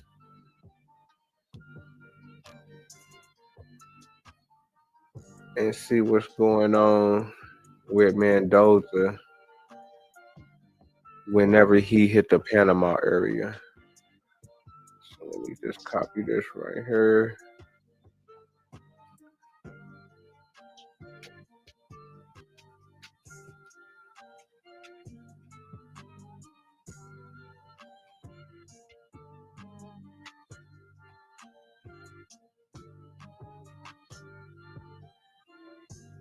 Less than that, it grows in some parts and does not grow in others, and so it is superfluous to treat of it.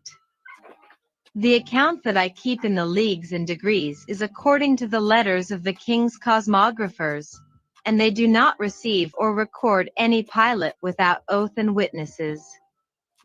I want to say also how there are many other islands and lands in the roundness of the world, without which we have named, one of which is the land of the Strait of Magellan, which responds to the east, and which, according to his sample, is very large and very close to the Antarctic pole. They think that on the one hand it goes to the Cape of Good Hope, and on the work to the Moluccas.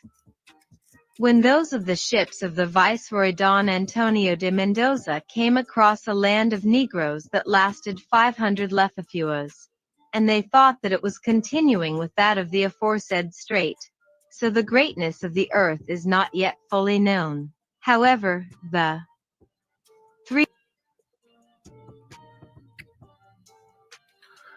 My nigga say 500 lifeless. Ladies and gentlemen, I believe they were saying,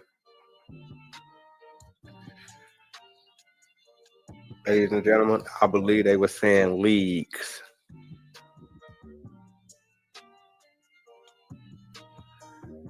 Let me go on and bring that back. I ain't gonna bring back the whole thing. Hold on.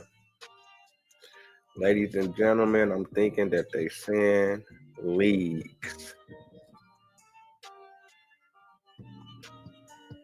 And they talking about the people in the Straits of Magellan. The Straits of Magellan, and just like I was tripping on, when niggas tripping on me about this Seminole shit,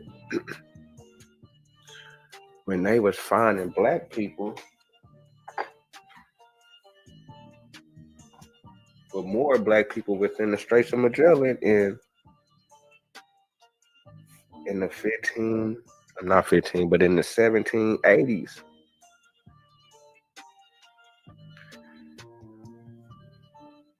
And black people was born in North America in that same time frame in areas that many of them really haven't been to. Cause these niggas ain't even crossed the Appalachian Mountains by that time. But check this out. without those we have named, one of which is the land of the Strait of Magellan, which responds to the east, and which, according to his sample, is very large and very close to the Antarctic pole. They think that on the one hand it goes to the Cape of Good Hope, and on the work to the Moluccas. When those of the ships of the Viceroy Don Antonio de Mendoza came across a land of Negroes that lasted 500 lefafuas, and they thought that it was continuing with that of the aforesaid strait, so the greatness of the earth is not yet fully known. So 500 leagues, so it's like I was showing that he got there in 1551, And 500 leagues of niggas, that's the distance from where I'm at right now on the east side of Oklahoma City to New York City. That's the distance. 1,500 miles. That's the distance.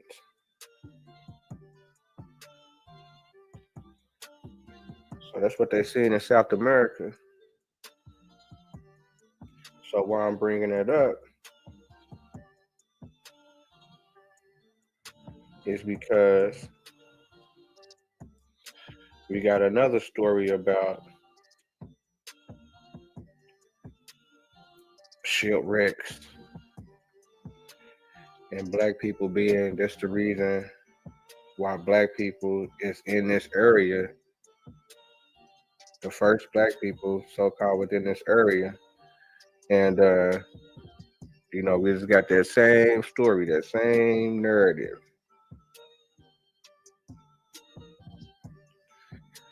Got that same narrative. And we just got done looking. This is in the area where the people that was on the ships said there's 500 league of niggas over here that we done seen. And then we get this story in 1553. In 1553, a group of several dozen black slaves were shipwrecked off the coast of what now? So they saying a several dozen. So I said several dozen. What about what they saying? What, 60?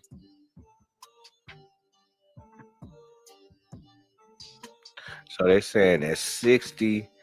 The reason that these 60 black slaves got off this shipwreck where they supposed to be in shackles, but they survived the shipwreck on the coast of Ecuador. They washed ashore, bedraggled, with little or nothing in the way of weapons or supplies. And the story is that they overtook the people, that they overtook the Indians within the area, had kids with the women,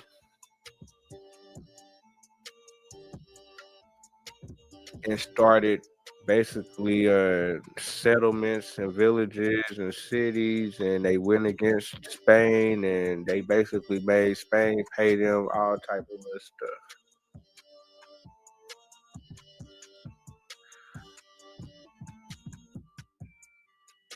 So we're gonna jump into this a little bit.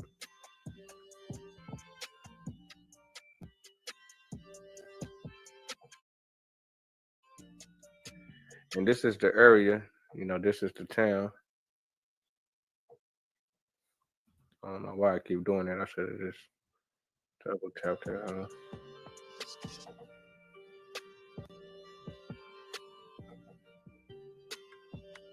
Esmeraldas, one of Ecuador's most isolated and sparsely populated areas, visited by Francisco Pizarro during one of his early expeditions to South America.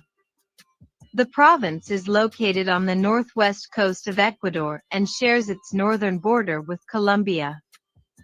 Lured by stories of gold and emeralds, a few hardy Spaniards returned to the area, administered by the Audiencia of Quito. They established the city of Atacames, originally a native settlement, as the capital of the Atacames government, as the province was then known.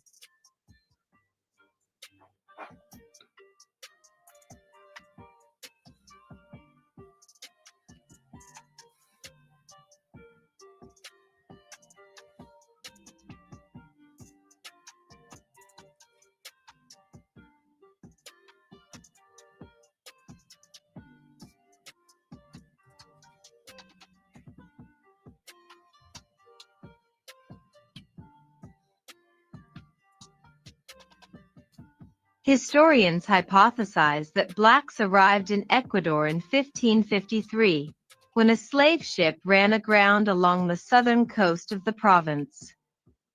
Alonso de Illescas, a former slave, governed a territory of free black survivors of the shipwreck so effectively that the province was almost completely outside of Spanish domination for about 60 years. Many of the shipwrecked blacks intermarried with natives. 17th and 18th century migrations of blacks brought to work the mines in the Barbacoas area of Colombia swelled the black population of Esmeraldas. Today, the majority of Ecuador's black population, 500,000, resides in the province and maintains traditional customs such as the marimba dance and a form of oral literature known as the decima. Shipwrecked blacks intermarried with natives.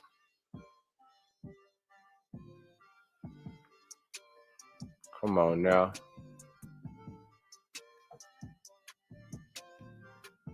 Come on now. It's getting kind of, it's almost getting repetitious.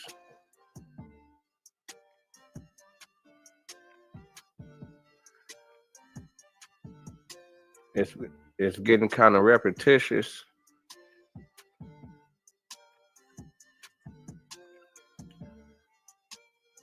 So then, you know, we come across. So then we come across these guys.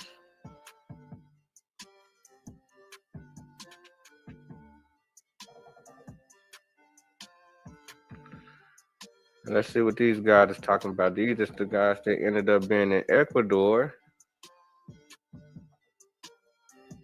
Same areas where Mendoza, before you get there, 500 leagues of niggas that they seeing from the ships.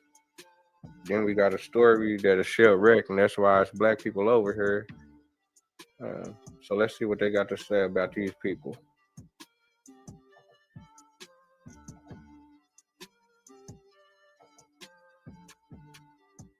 Francisco de Orobi, Esmeraldas, Viceroyalty of Peru, circa 1543. Esmeraldas, after 1606, was a leader of the Afro-Indigenous Maroon communities, also known as Zambos, who lived along the coast of Esmeraldas during the early years of the Viceroyalty of Peru, during the period when the Royal Audience of Quito was being founded.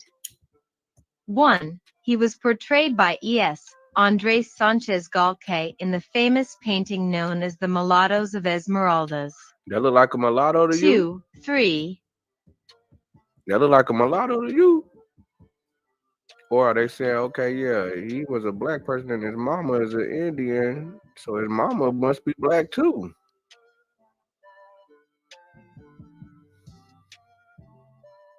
This nigga the same color as me.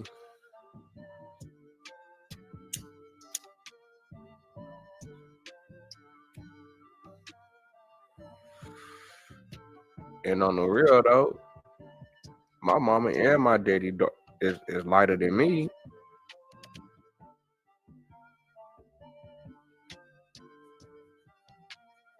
But they ain't light skinned, but they lighter than me though. So another thing that was funny, cause we're gonna get back to this. Another thing that I thought that was funny was this right here. This Zambo.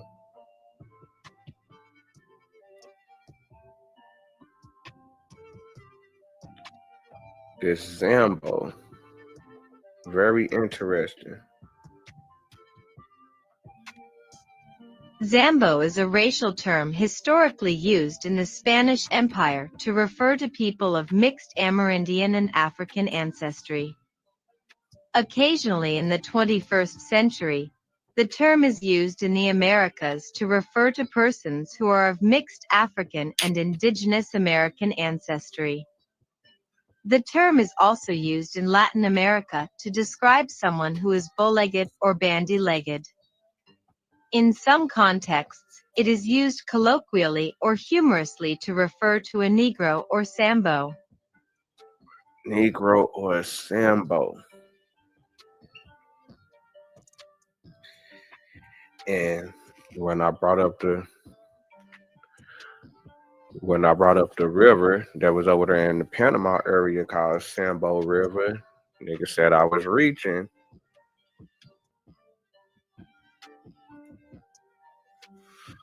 Nigga said I was reaching with the Sambo.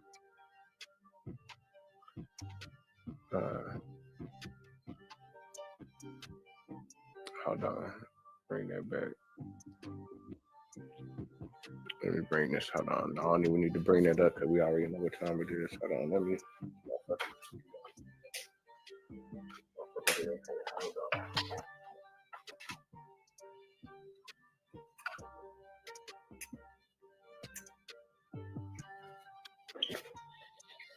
All right.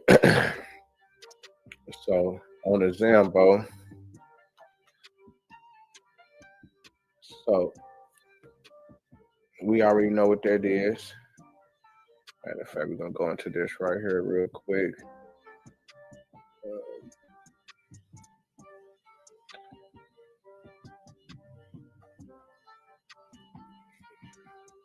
So this is a mosquito Sambo.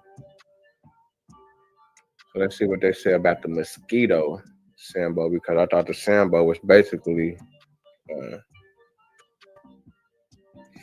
somebody that was mixed.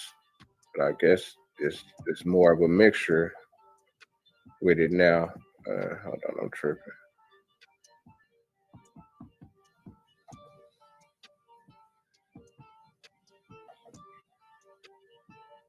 The Mosquito Sambu, also known simply as the Mosquito, are an ethnic group of mixed cultural ancestry, African Indigenous American, occupying a portion of the Caribbean coast of Central America, particularly on the Atlantic coasts of Honduras and Nicaragua, known as the Mosquito Coast region.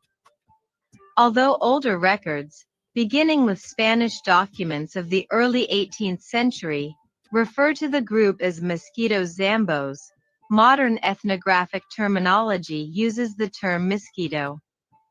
So are they saying that it was two different Indians within that area? It was a more different Indian by the coast? Interesting.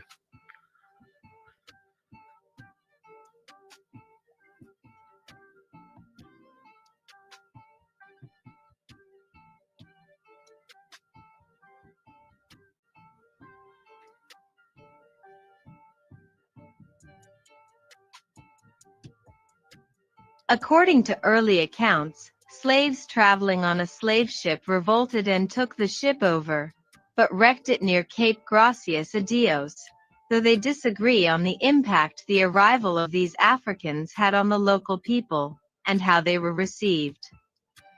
When Alexander Exquemelin, the first and earliest visitor, in c. 1671, to the coast to describe the origins of the Mosquito Sambo, believed that the local people enslaved the Africans anew. 1. While a slightly later account, 1688, by the Sieur Raveneau de Lusson, thought that the local people received the Africans hospitably and married with them. 2. 3. So we got another shipwreck, but it's later in the game. But it's another one to try to justify why these people is in these areas when they already, the natives are within that area that's coming out the woodworks.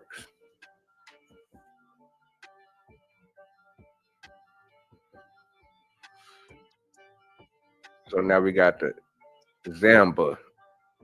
We got the Zambo, now we got the Zamba. Let's see what they're talking about with the Zamba.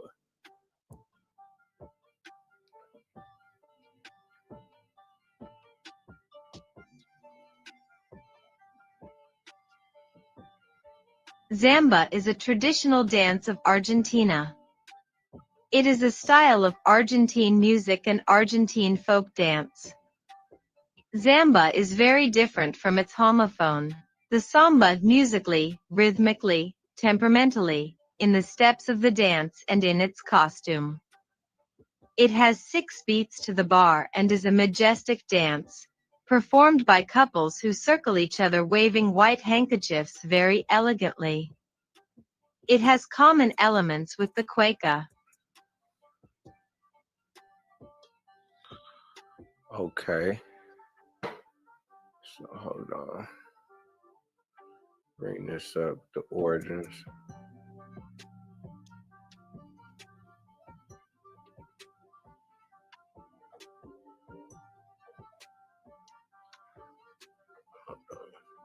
I didn't mean to do that, my bad. Bring that back. Fuck it, the name Zimba refers to the colonial term Zimbo, people that are descendants of Indian and African people, and therefore called Zimba because of the lyrical content was aimed at its native listeners.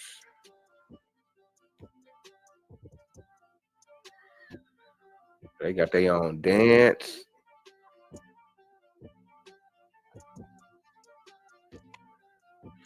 And they just won't let the black people be a part of none of the native stuff. And I think I'm also gonna come across. I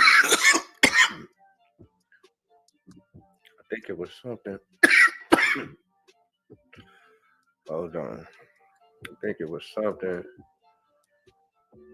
that was kind of bringing up that situation. Hold on.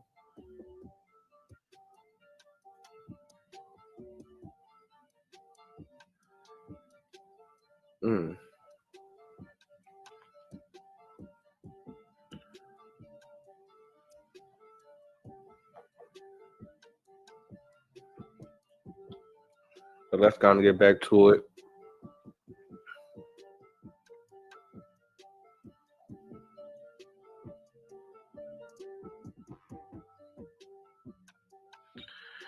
So we got Zambezia.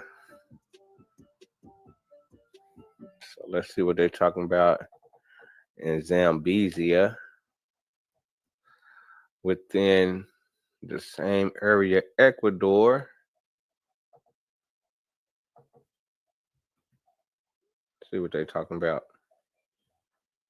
Zambeza is one of the 65 rural parishes that make up the metropolitan area of the capital of Ecuador.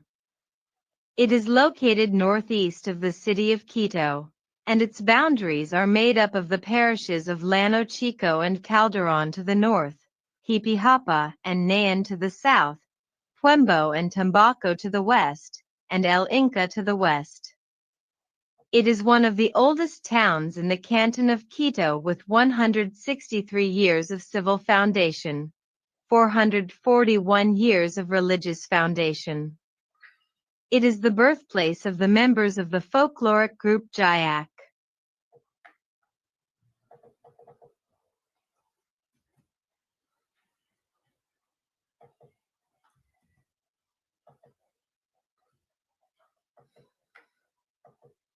The old chiefdom of Zambeza was an important indigenous nucleus in the colony and a source of tribute and supply of labor force for Quito. Festivities, 3 kings, with costumes and traditional food, that of the patron Saint San Miguel, with priests who donate a new dress for the saint and organize the celebration. Geographical limits from the vertex from the junction of the Quito-Llano Chico Road, with the Gualo Stream, to the east, the San Pedro River, upstream to the mouth of the Escaleras Creek. To the south, the Escaleras Stream, upstream, to its confluence with the Cachihueco Stream, this waters, above.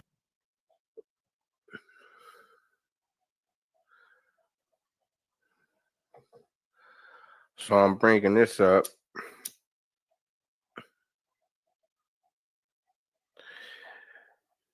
because within this whole Ecuador area,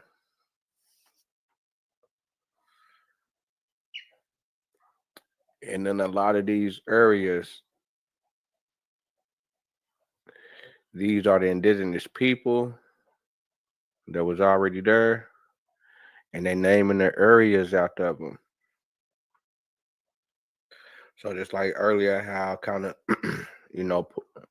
pointed out the Moreno, Morin,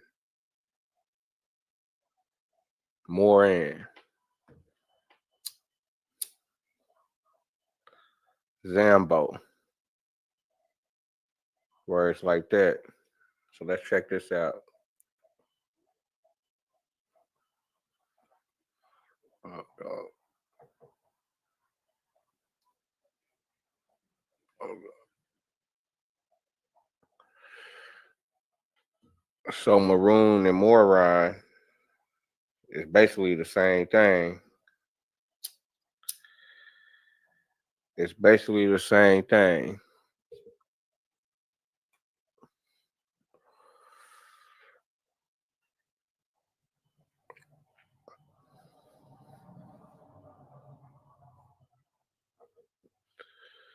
It's basically the same thing.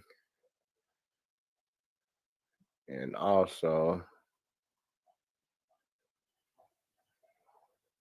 you can look at this right here.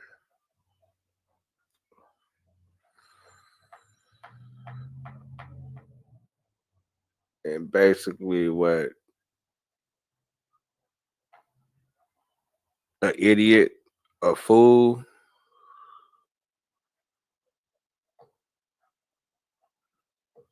come down here, idiot, fool.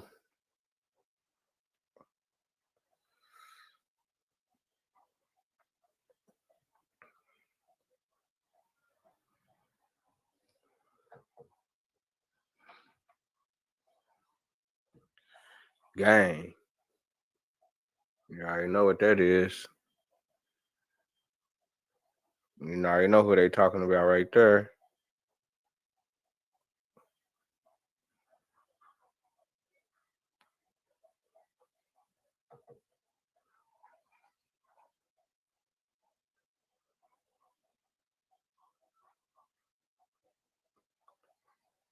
So I'm bringing that up. Hold on.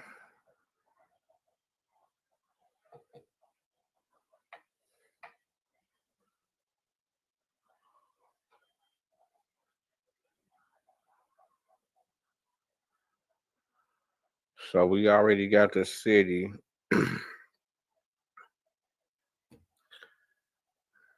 What's that? Zambezia. And this is for some people that's shipwrecked.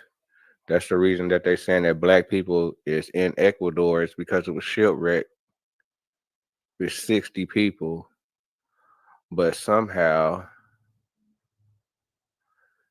they ended up populating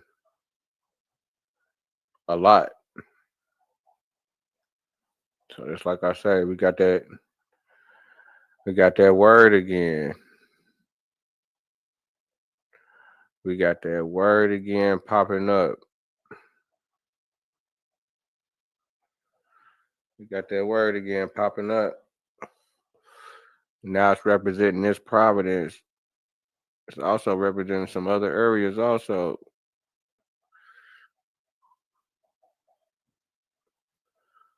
Wait. What's this right here? Yeah, I think it's this one right here. This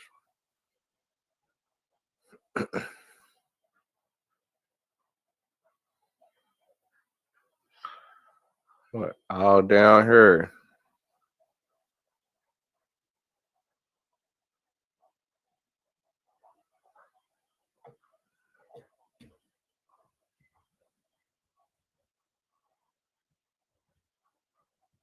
But even over here at the east border, who they got? Who they got right here?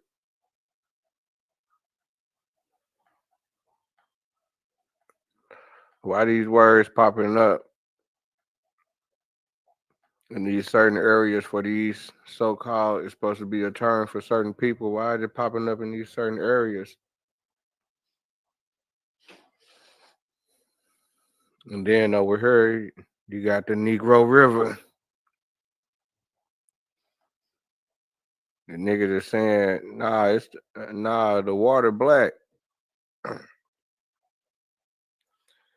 Niggas is saying the water black.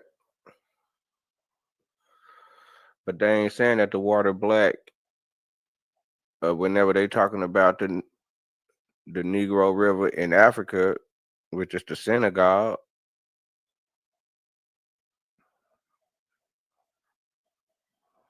They ain't saying the water look black over there. They saying, nah, it's just that's the nigger river. When we get over here, we got the nigger river. Niggas saying, nah, nigga, the water black.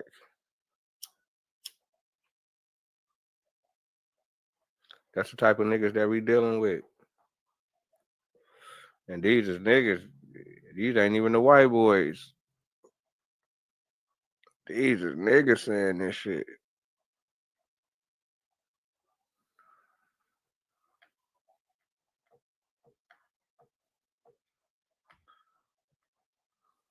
I think it was another area.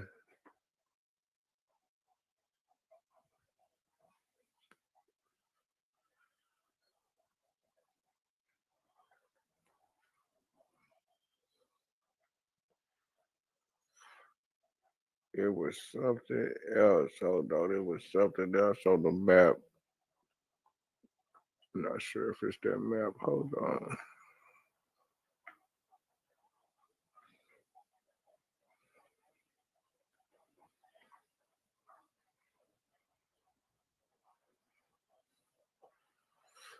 I don't think it's this map. No, I think this one.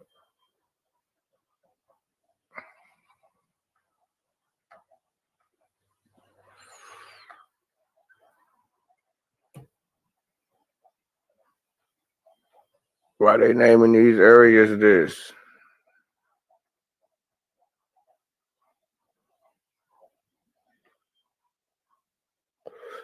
This is like the whole section. This is like the county.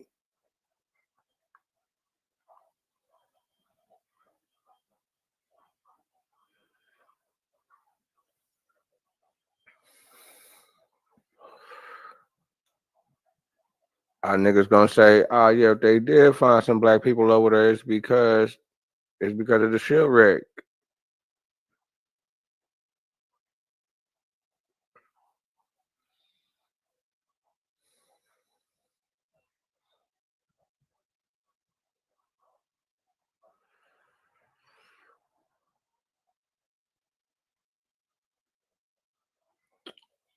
Man, I thought I had another little map that shows something to that aspect what I was talking about. I guess I'm tripping.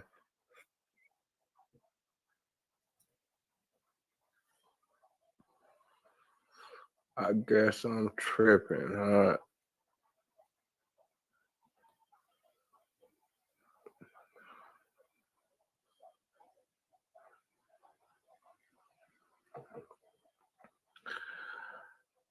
Hold on, let me see what's up, man. Go on and roll up. I'm glad that you showed up for sure. Let me, I think it was something else within.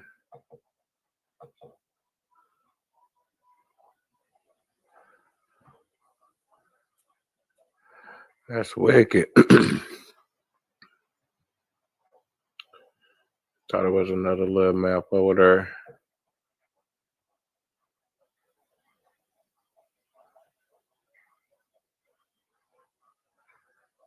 Okay, so we're gonna get to this real quick also.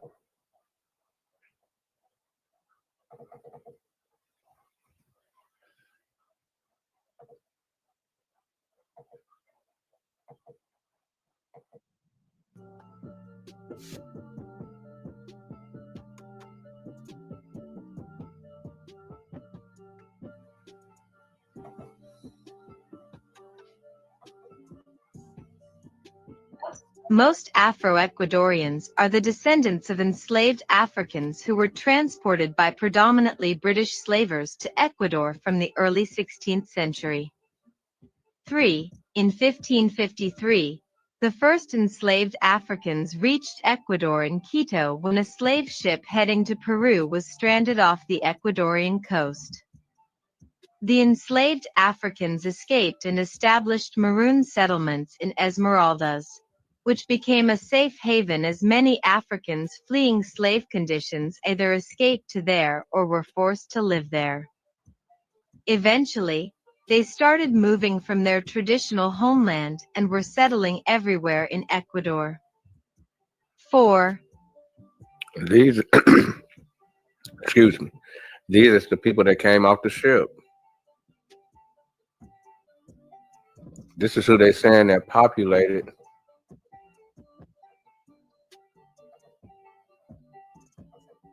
These are the people that they saying that populated Ecuador.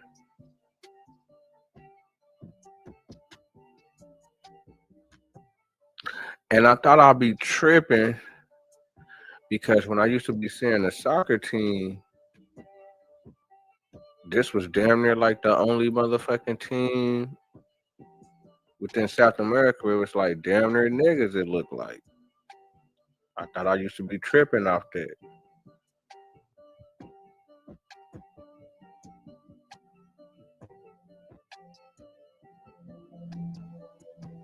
I thought I used to be tripping off there when I was young.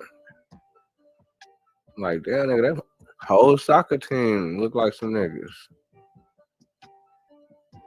Yeah, they definitely different from the other soccer teams that's in the South America.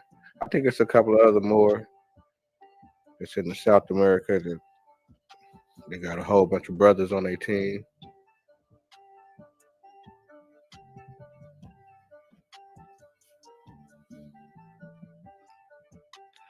But once again, we got the shipwreck. We got the shipwreck narrative.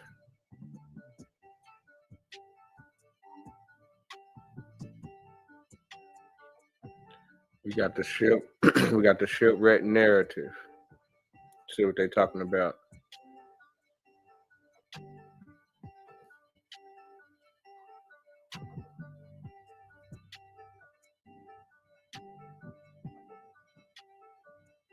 Francisco de Arobi was the son of a black man named Andres Mengake from Madagascar and a Nicaraguan indigenous woman of unknown name. Together they had managed to escape from a slave ship. They're saying his daddy is from Madagascar. That's on the east of Africa, southeast. Come on, man.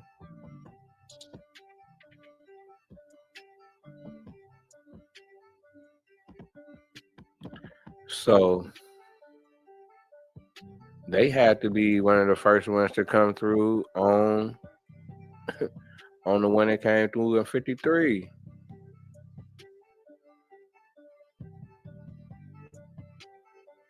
They started settlements and communities in the 50s and in 60.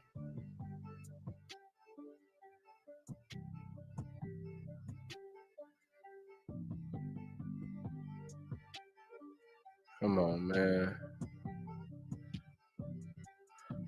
This is wild. So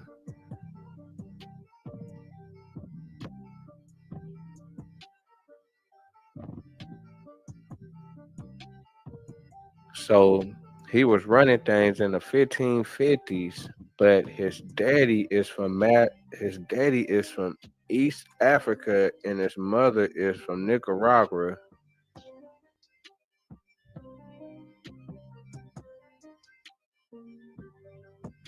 Okay. So they saying that his daddy was a slave already. They got took to Nicaragua, hooked up with his mama, and then I guess he was born over there. So he was born over there in the 30s. Is that what they saying? But they uh, and suspect.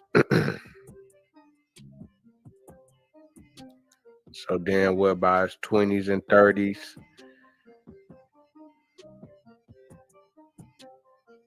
he got shipwrecked in the 50s and started a community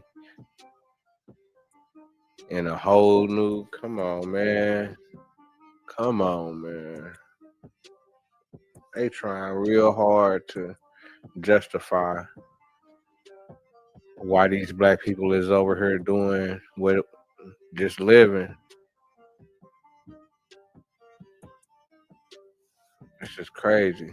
And by 1577, he had been killed by some Indians. And his son became the Maroon leader.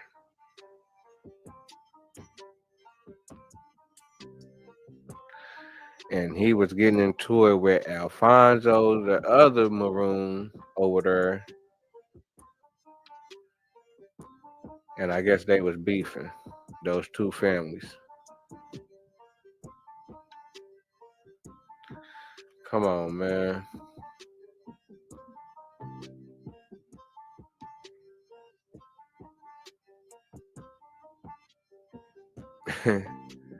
Come on, man. Now he killed Alfonso. Come on, man. It's crazy. He killed Alfonso. They married his daughter. Come on, man.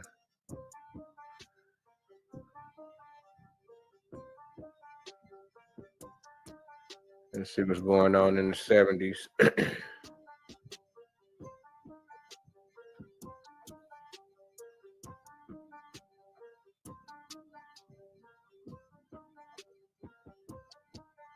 Due to the struggle between the indigenous people and the mulattoes, as well as the attempts at alliances between them, there would be several conflicts with two marked sides. One by Alescus and his alliance with indigenous people, which had a more rebellious character, and the other led by Francisco de Orobi, who had a peaceful approach towards the Spanish monarchy in America. This would lead Orobi to adopt the Catholic religion in 1578 and approve the construction of a church in his town, Bahia de San Mateo. 9. Later, at an unknown date, Francisco de Orobi married a woman named Dona Juana and had at least 2 children.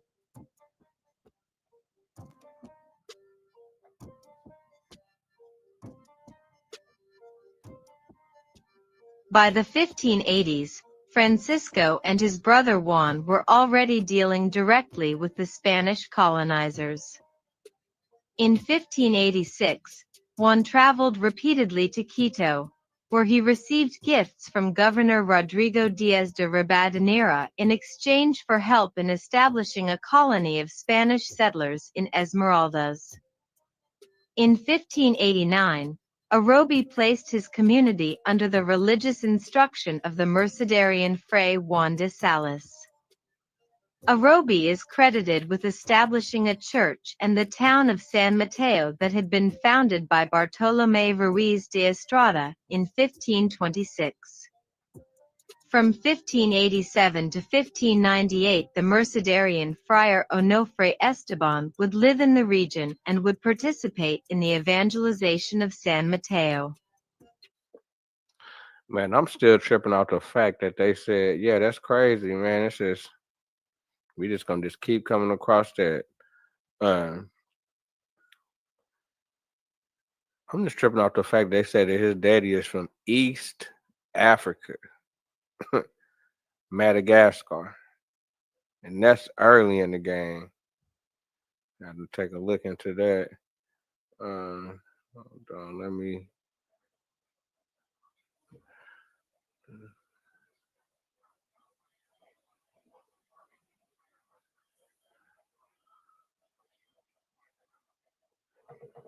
Come on, man! You see this?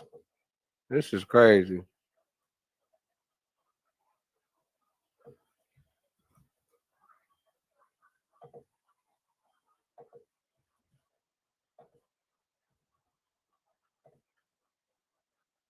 By the 1590s, Francisco de Orobi had become famous for helping shipwrecked people who reached the coast of Esmeraldas.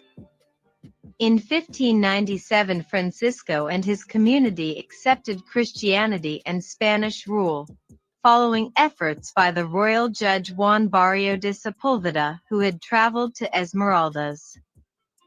Following this, Francisco de Orobi traveled to Quito in 1599 with two of his sons, Pedro and Domingo, to pledge his loyalty to the crown. There he would be recognized as governor of the Esmeraldas territory. 10. In 1600, Captain Pedro de Arevalo sent a report to the president of the court and judges, outlining the political control that Maroons had achieved over the other indigenous communities in Esmeraldas. Over the other indigenous communities.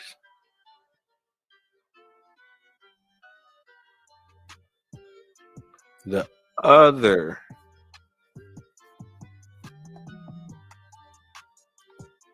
So the Maroons is an indigenous community.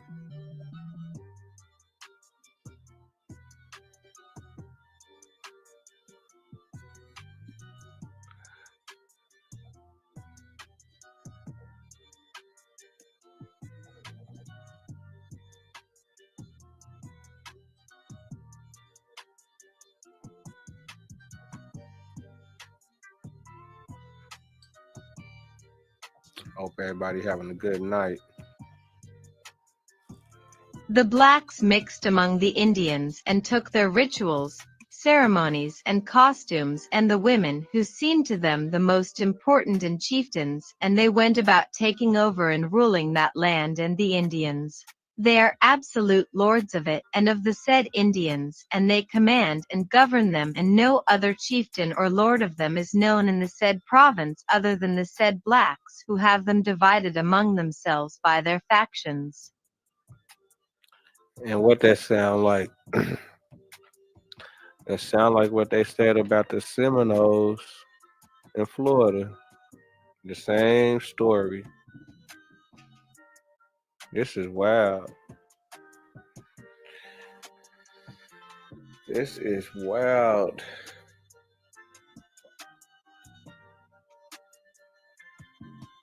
This is wicked.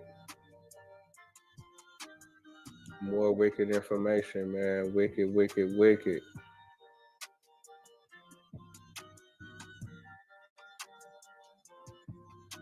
Man, this is crazy.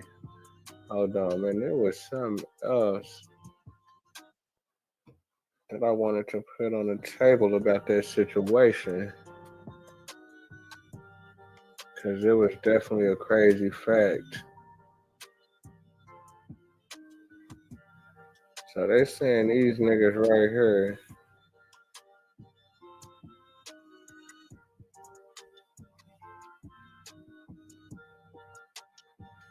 These niggas right here is mulattoes.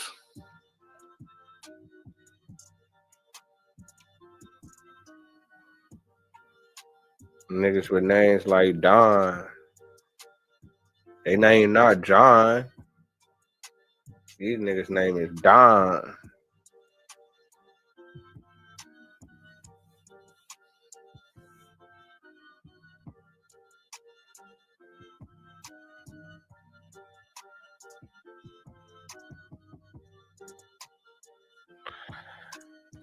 Shipwreck, that's how they got her. Shipwreck, man. Look how they got down.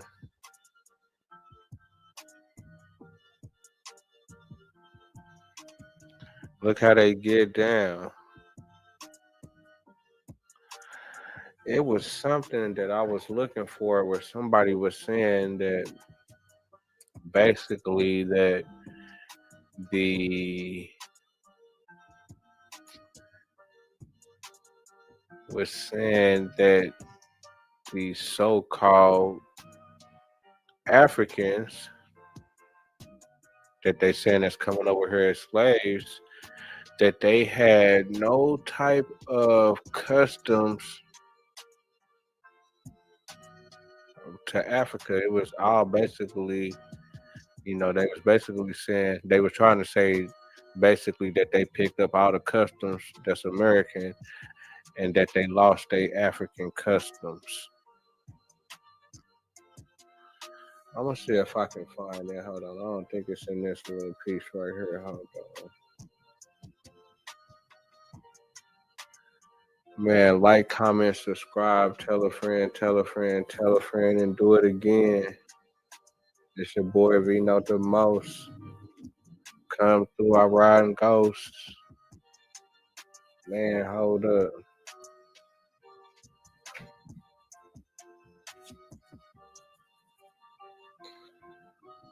Hold up, man. Where did I see that whole ass shit at, man? That's gonna really hurt them niggas' feelings.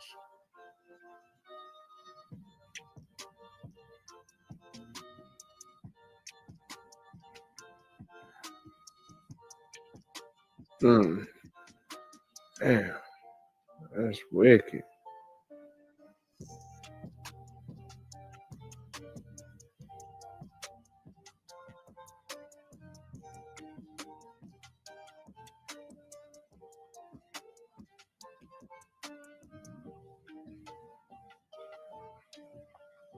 Mm.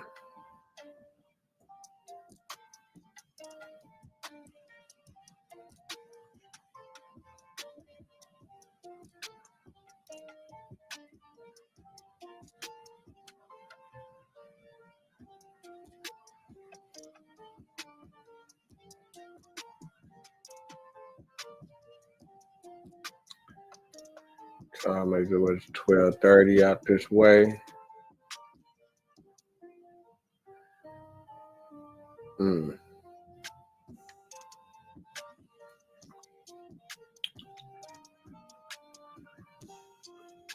That ain't it. That ain't it either.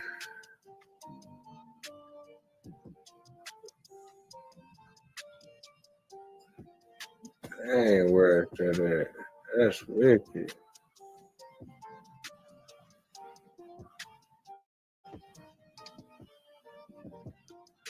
So they look very black European. Yeah, that's what I'm saying. That too. You know what I'm saying?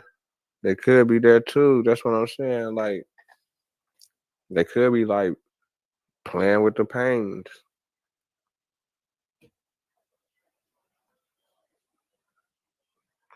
Yeah, that's what I'm saying. Like, yeah, that's another thing. They supposed to be jealous. They supposed to be the white niggas. Mm-hmm.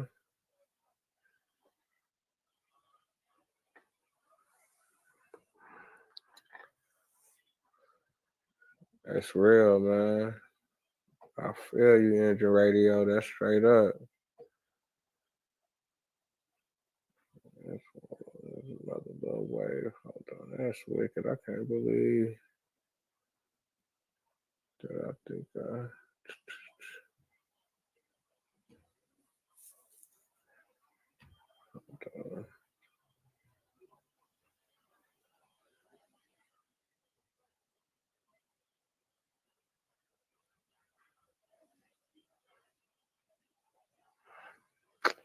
Man, that's wicked. I ain't even fixed it.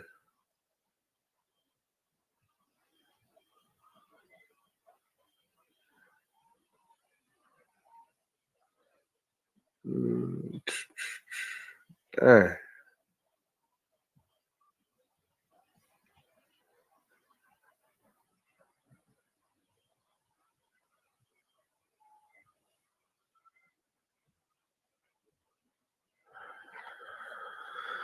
Well, we fixed to get into what I may say there for another one. Because it really ain't got nothing to do with the Maroons.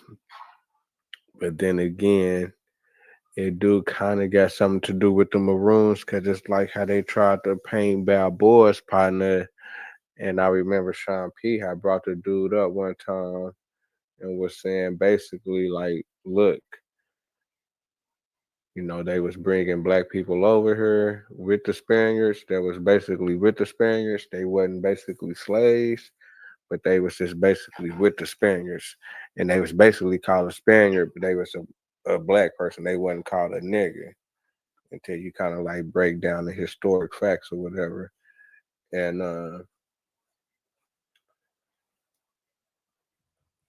he was trying to say that since they was bringing over so many people like that, that those was the people that they found in the woods that been warring with these people, you know, for many years and stuff like that. And that's crazy. I sure do hate that I didn't get that clipped up like I was supposed to. There was a lot of little shit. And that's wicked. Why did it do that?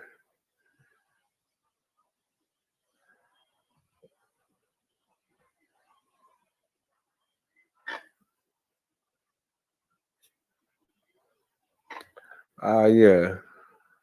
I wanted to show that again. I was looking for that earlier, where the Smithsonian, they trying to change history again.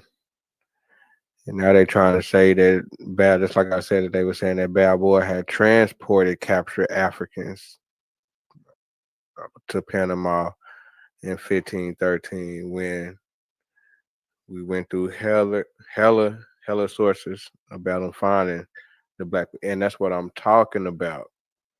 That's exactly what I'm talking about, by them capturing people within the land already. And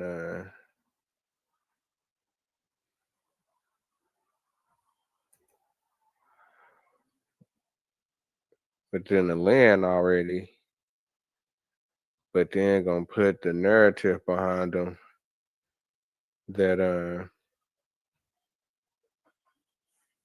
you know, that he sent for a slave ship for these people to come over here. And this is the Smithsonian.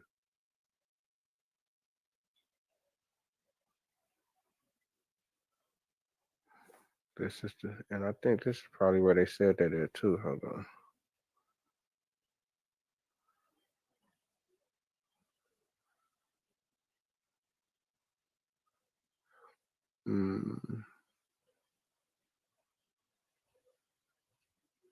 That ain't it.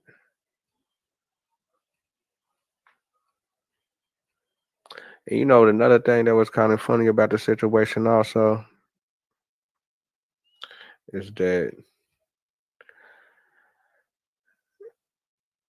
in most of the areas where it's black people at, it's highly populated. But then when you go to certain areas where it was like the first place they was putting it down, it's like only 1,500 people there. It's like a country town. It's like a real live country town. You know what I'm saying? But I guess it can be like that, but it's like, damn. How was this town booming? Sir Francis Drake was plundering the gold, all the gold. It was gold everywhere. And now in 2025, it's only 1,500 people in certain areas in that Central America.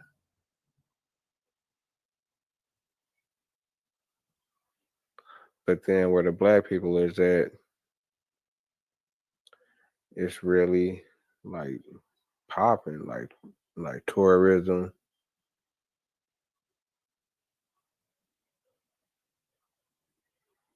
It's crazy. Hold on, I'm going to try to see if I can find that little piece before, see if I'm gonna go into this conquistador, or if I'm gonna say that for another little bill to prove another point. But then again, most of those people they saying was born over her. And I guess they're trying to say that, well, basically, okay, yeah, they born over her, but their parents is from Africa.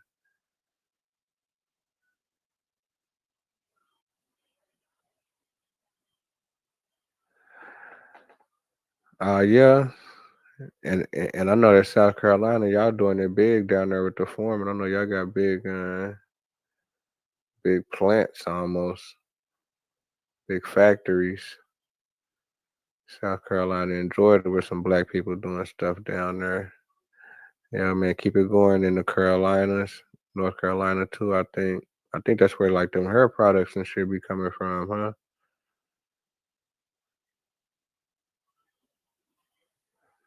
Dang, where is that was what they was saying that they really wasn't keeping up with them customs like that.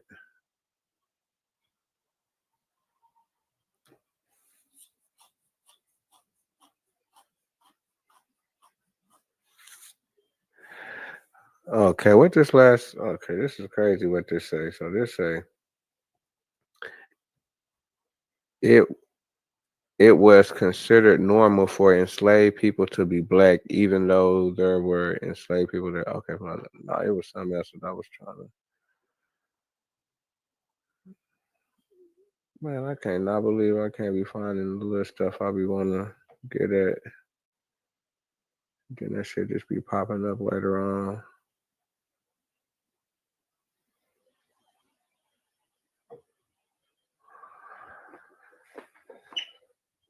Next week we've been going for 2:30.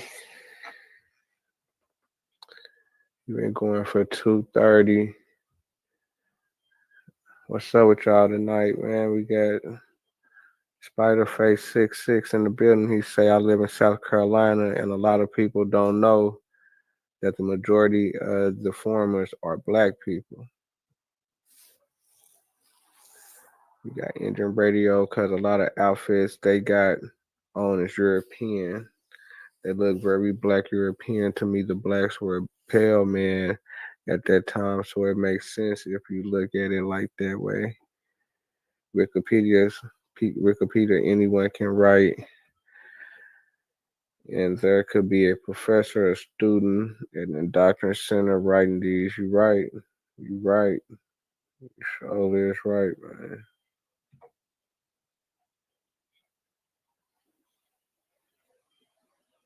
And y'all holding it down in the chat, man. For real though. Now your business came through.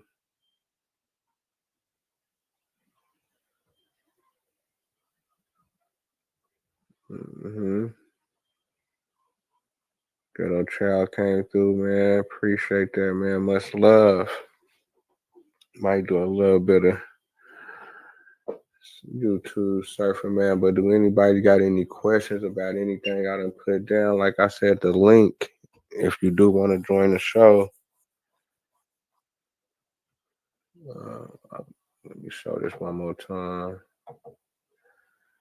If you do want to join the show, you gotta come to my V Note the Most channel right here.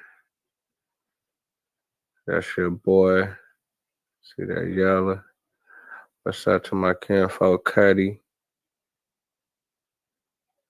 RIP to my kinfolk Smoke, my big cousin Smoke.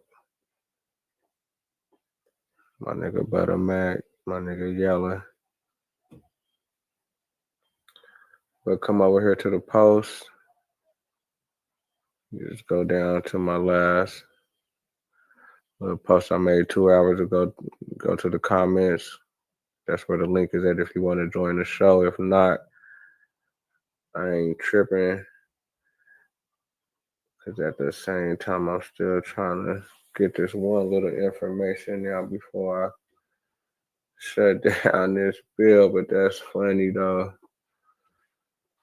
that I can't find that little old piece. A couple of sentences, a little paragraphs. that I want to get off. It's wicked.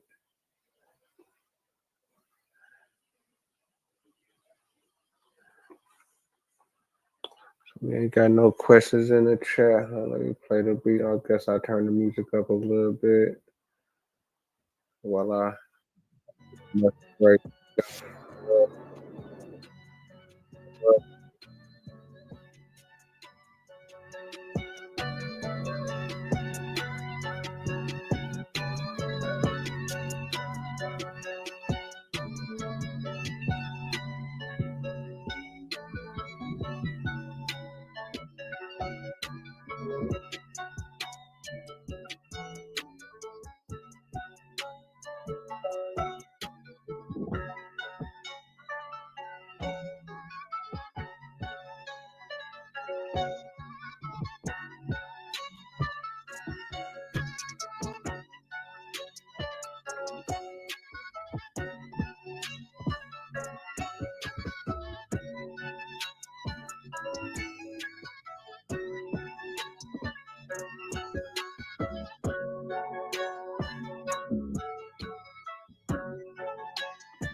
Nah, the link ain't in there. Hold on.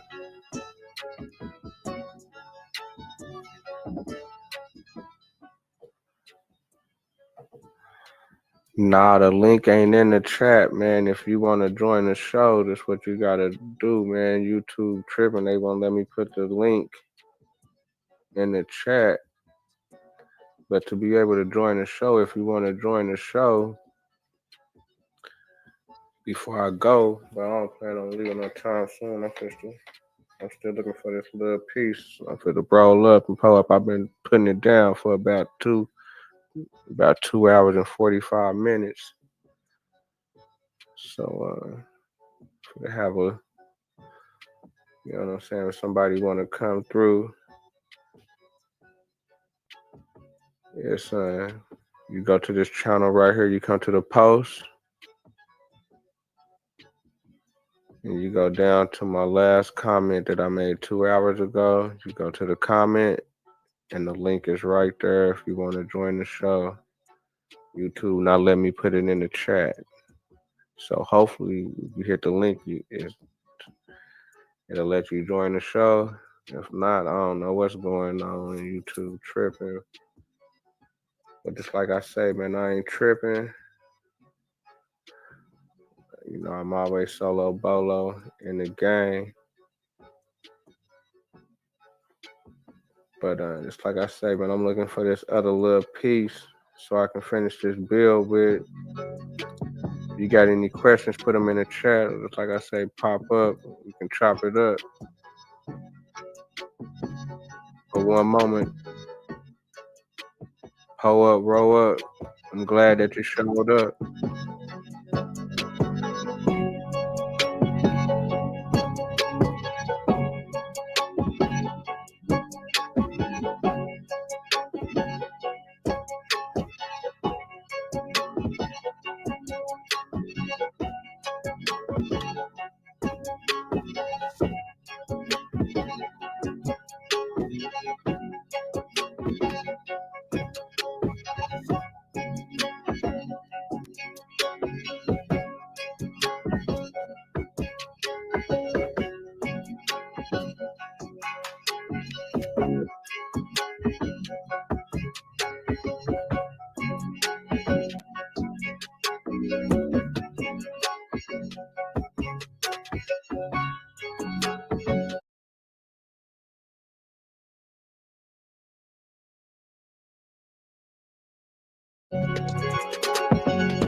Hey, I'm a black criminal. Picked up off the semis and it's low.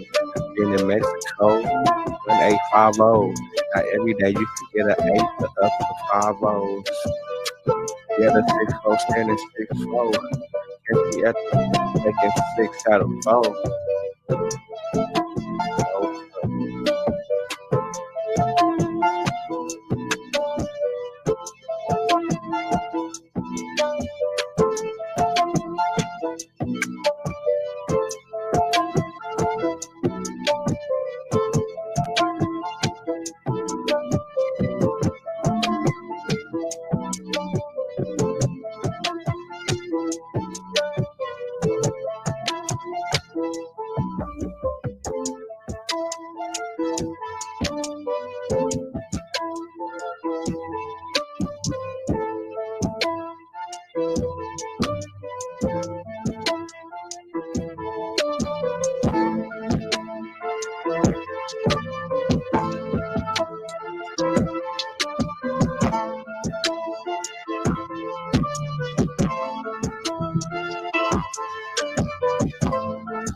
What it do? What it do? What it do?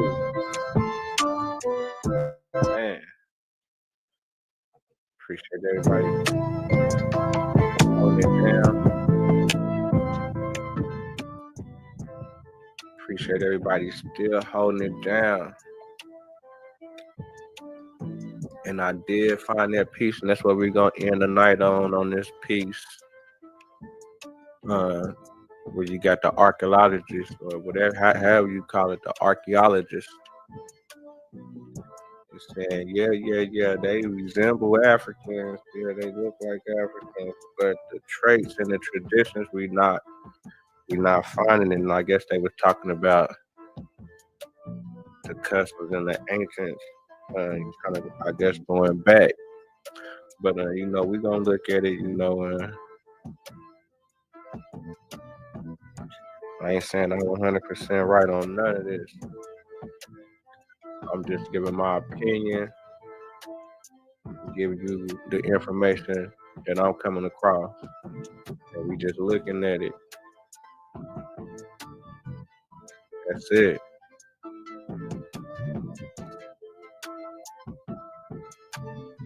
Your boy, you know what I'm saying?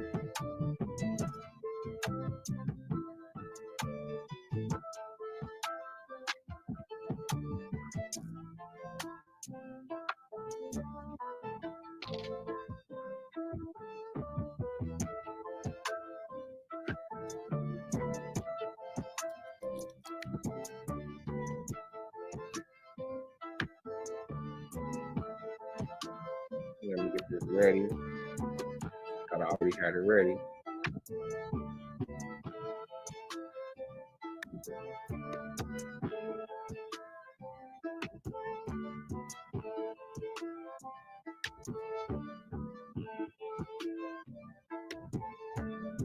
Turn this down just a little bit.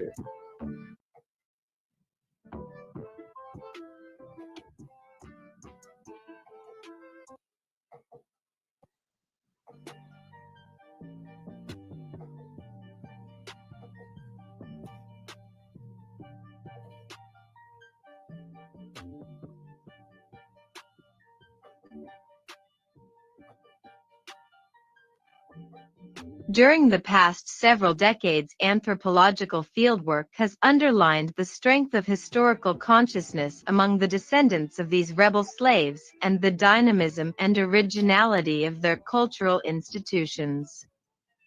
Meanwhile, historical scholarship on Maroons has flourished, as new research has done much to dispel the myth of the docile slave. Maroonage represented a major form of slave resistance, whether accomplished by lone individuals, by small groups, or in great collective rebellions. Throughout the Americas, Maroon communities stood out as a heroic challenge to white authority, as living proof of the existence of a slave consciousness that refused to be limited by the whites' conception or manipulation of it. It is no accident that in much of the Caribbean and Latin America today, the historical Maroon, often mythologized into a larger-than-life figure, has become a touchstone of identity for the region's writers, artists, and intellectuals.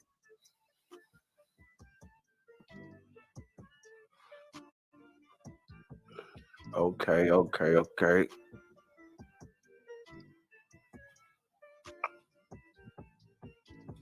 See what else they talking about. We're gonna get to it for sure.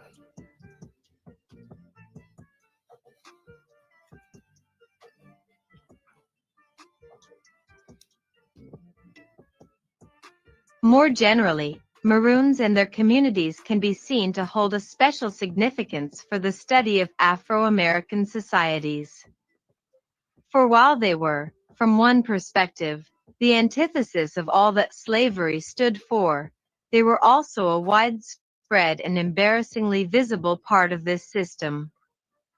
Just as the very nature of plantation slavery implied violence and resistance, the wilderness setting of early New World plantations made Maroonage and the existence of organized Maroon communities a ubiquitous reality. And in Haiti, Maroons played a signal role as catalysts in the Haitian Revolution that created the first nation in the Americas where all citizens were free. For the scholarly debates on this issue, see Manigat, 1977.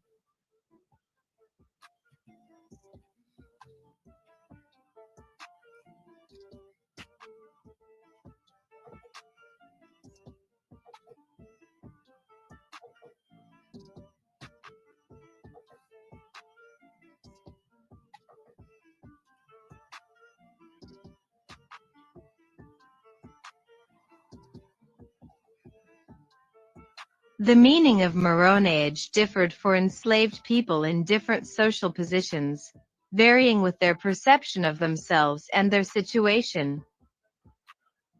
The meaning of maroonage differed for enslaved people in different social positions, varying with their perception of themselves and their situation.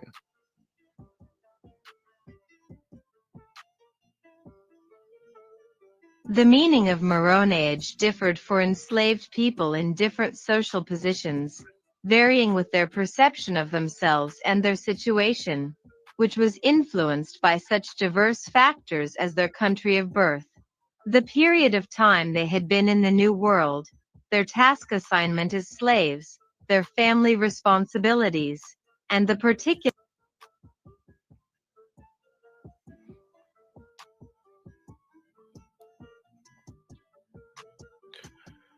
Factors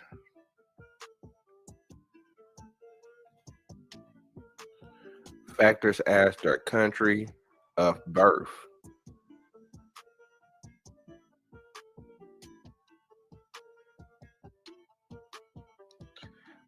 In the period time they been in the New World. That's big. So just like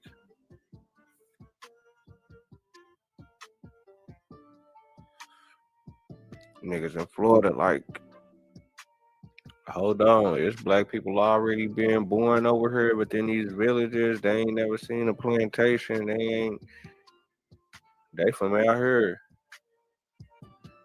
But then we got people that's gonna say, well, you know, they got descendants that were slaves. Well, how you know who they peoples is? When you lightweight found these people. Matter of fact, not no lightweight, you did find them. Big weight.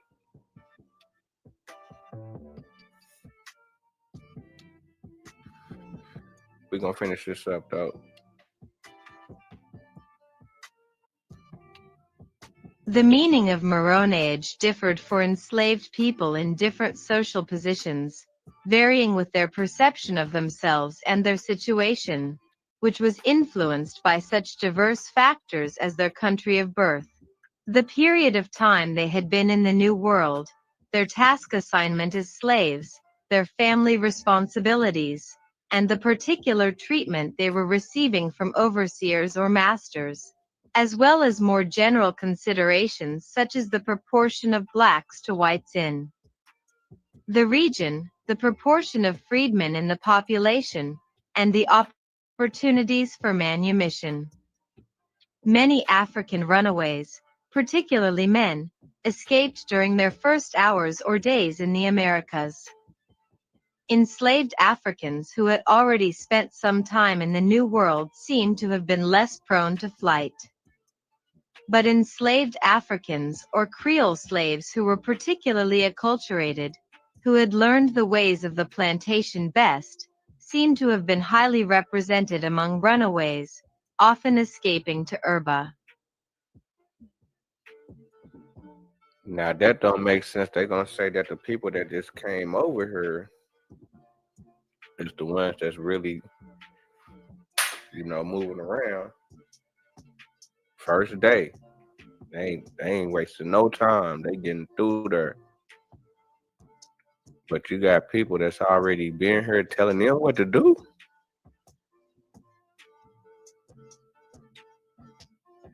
Come on, man. That ain't even making sense.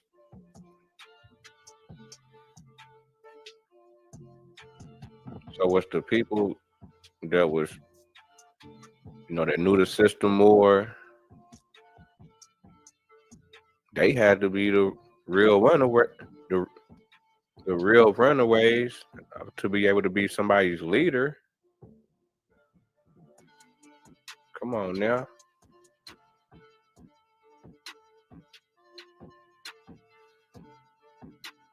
Often escape urban areas where they could pass as free because of their independent skills and ability to speak the colonial language. Okay, let's see what else, because we're going to get to this one. It should be coming up. But we're going to ride this out, though. You know what I'm saying? I'm going to ride this little thing out, though. I ain't going to go to the very end. But I'm going to ride it out till I get...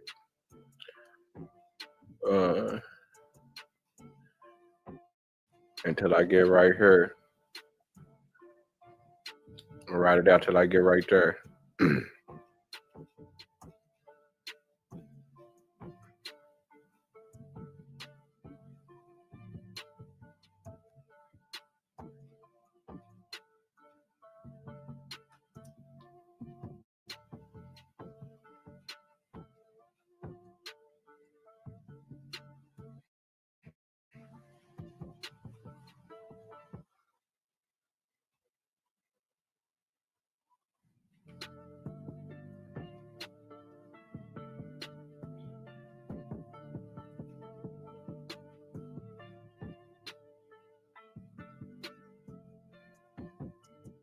Planters generally tolerated petit marronage, truancy with temporary goals such as visiting a friend or lover on a neighboring plantation.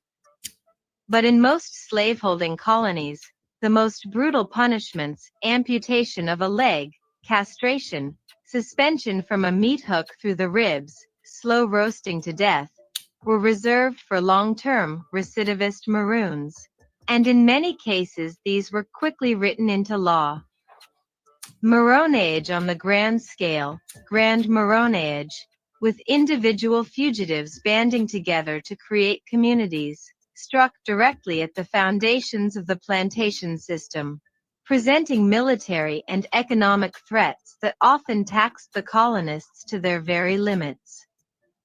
Maroon communities, whether hidden near the fringes of the plantations or deep in the forest or swamps, periodically raided plantations for firearms, tools, and women, often permitting families that had formed during slavery to be reunited in freedom.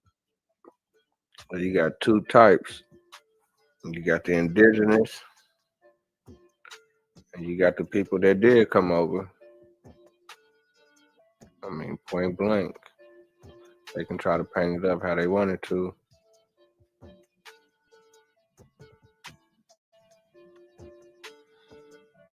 Okay.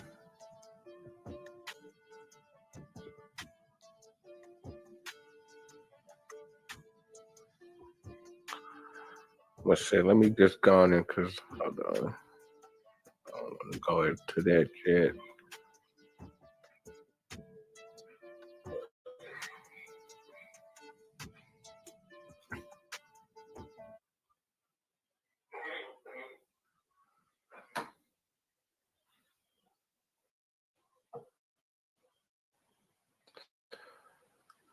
All right, so this gonna be the last little piece right here. Then I may just go on and shut it down for the night. But I thought this piece right here was an important piece of the night.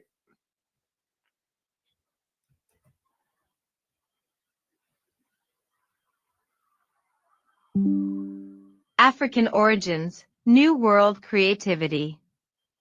The initial Maroons in any New World colony hailed from a wide range of societies in West and Central Africa. At the outset, they shared neither language nor other major aspects of culture.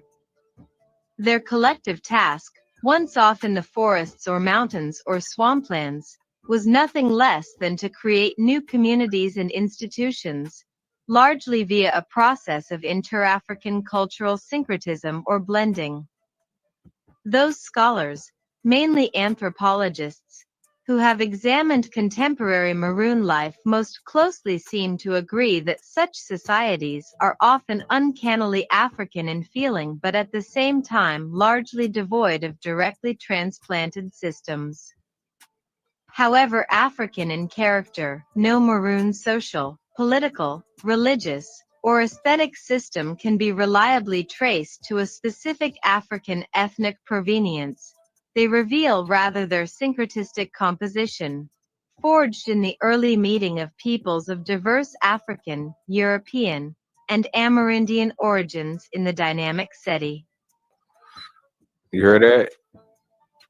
Now let me just bring this piece back. Hold on, I ain't gonna bring that whole piece back. Let me bring this piece back right here.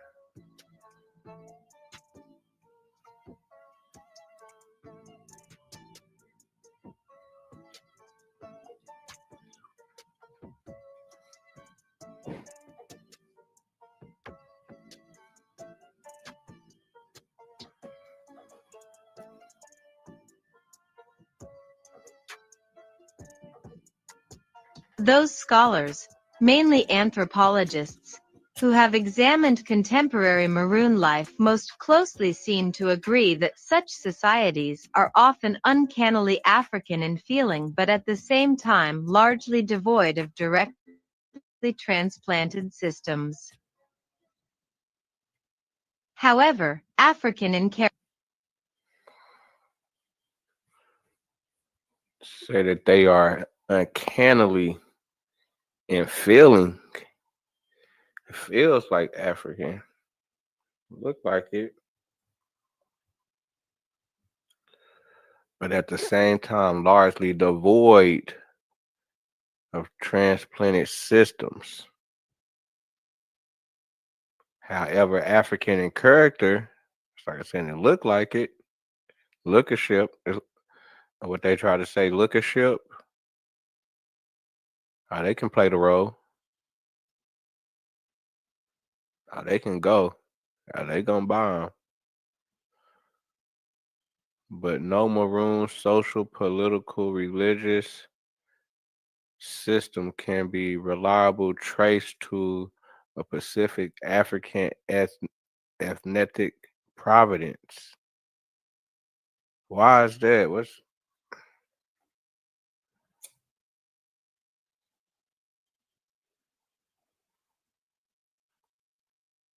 Why is that?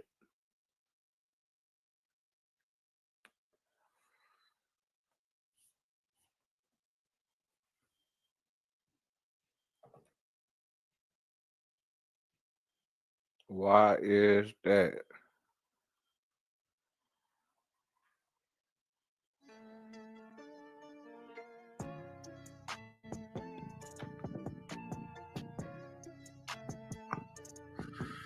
And I'm gonna end it on that tonight.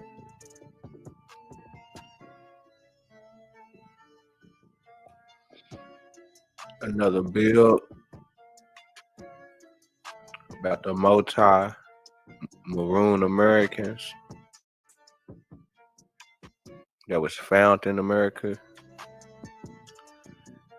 And we come across another situation where they trying to justify black people being in an area by saying that a ship wrecked and people that came in on ships that was in chains at the bottom of the boats survived a shipwreck, and about 60 deep, and they populated Ecuador, which I thought that was real iffy for the fact, as I was a youngster coming up, I always used to be tripping off their soccer team.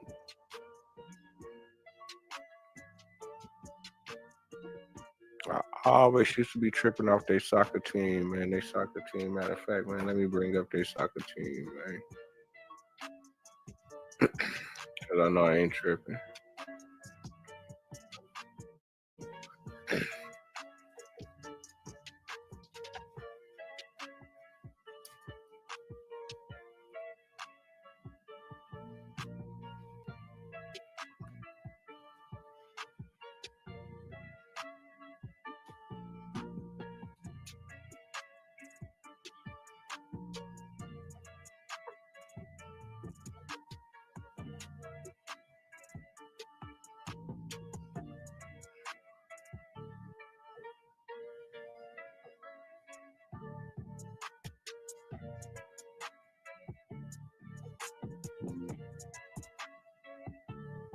Yeah, they just ain't got no lineups.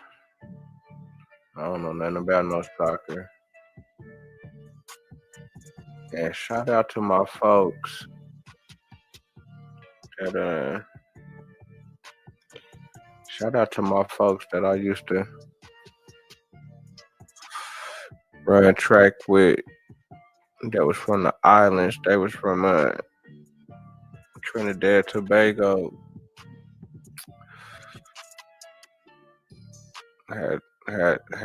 Nah, I'm tripping.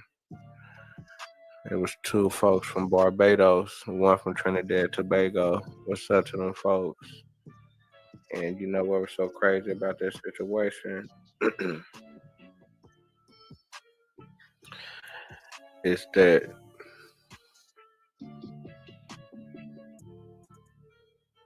we all lived in a dorm together.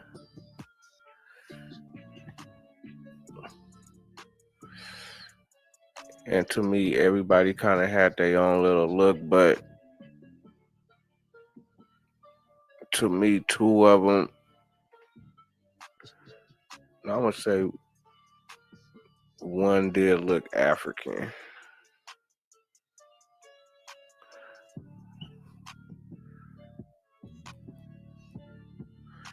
Which was from Tobago, the homie. But the homie from Trinidad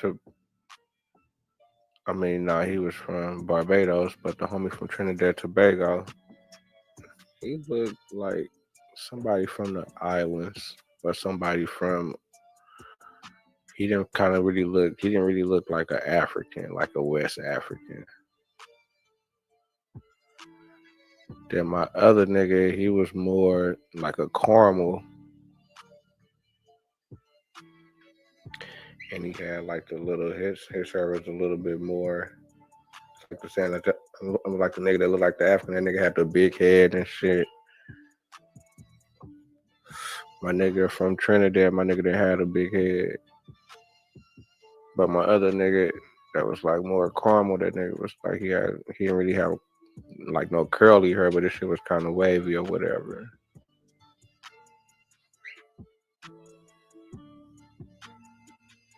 I'm over here perving. I can't remember them niggas' names right now. Hold on, my nigga Terry, my nigga Lee Moore, and damn, what's my other nigga name? My nigga from Trinidad. Forgot my nigga name. My nigga Lamar, nigga was my roommate. Nigga was a young nigga. Nigga was like 17 in college. And every time before he used to ask me a question, that shit used to be so funny. The nigga used to say, my nigga used to say, question, or can I ask you a question? He'll say that every time, man, before. Yeah, ask me a question. That shit used to be so funny. But yeah, man, let me bring up this Ecuador shit, man, real quick, man. What's this the latest 7 days ago versus Venezuela. Like I say, man, I used to be looking at I probably should go back to like one of the old school ones.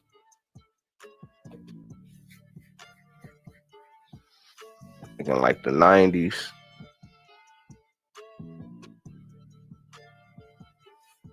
You can't even see the niggas. What's up? Where the close-ups at?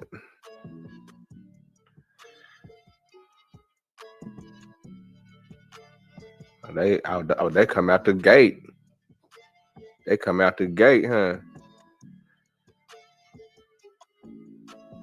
That's what I'm saying. You'll be seeing a lot of niggas for the motherfucking niggas from Ecuador for sure.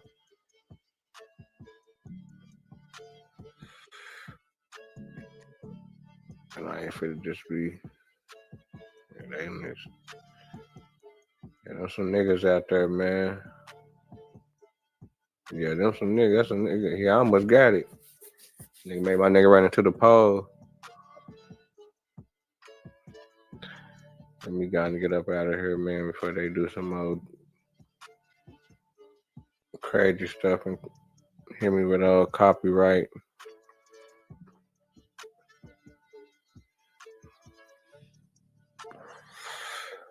But yeah, man, it look like that's gonna end it for the night. I appreciate everybody tapping in. I'm gonna go out on that boy. Hold on. Gonna go out on y'all ain't know, man. Rest in peace to Young Scooter. Rest in peace to Young Scooter, man. Yeah. I just left Colombia. I can make my own bricks. I never witnessed a drought again. Black Migo gang. Swamp motherfucking Gildos. I can make cocaine. I just fell in love with a Cuban. I just left Colombia. Always making bricks, me and Hector. Teach them how to remix, gave me metric tons. Isabella, that's a little sister. She love me cause I know what them bricks do. I can serve you, I pull tricks too. But I can make cocaine. I promise you'll never see a drought again. I fly back to Colombia. I always make $1 million run. I can make cocaine. I just fell in love with a Cuban. I just left Colombia. Now we get $1 million by the metric ton. I can make cocaine. I just fell in love with a Cuban. I just left Colombia. Now we get $1 million by the metric ton. I can make cocaine. It don't take but 8 minutes to make a whole thing. But I be selling metric tons. You can cop one for $1 million. Black Migos send them packs long distance. Put my stove in the bathroom, not the kitchen. Walk in the door, you see 60 pistols. By any means necessary, about them bricks, boom. I was selling bricks since high school. Born with rider when I slide through. But I don't sell dog food. Fill out your application, come to Brick School. I can make cocaine. I just fell in love with a Cuban. I just left Colombia. Now we get them in by the metric ton. I can make cocaine.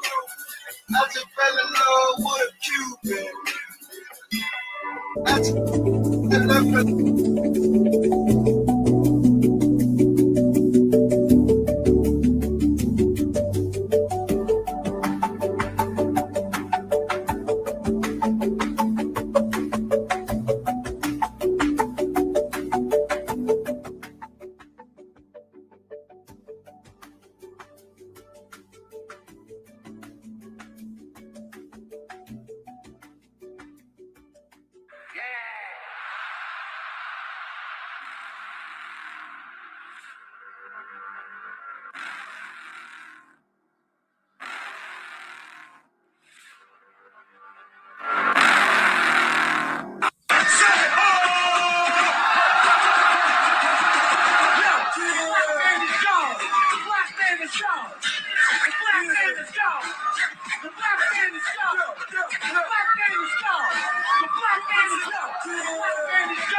If I say to you, Columbus discovered America in 1492, if I was your teacher, you said, no, Columbus didn't discover America in 1492. There were Indians here. I tell you, you flunked the course. Strictly ghetto, nigga.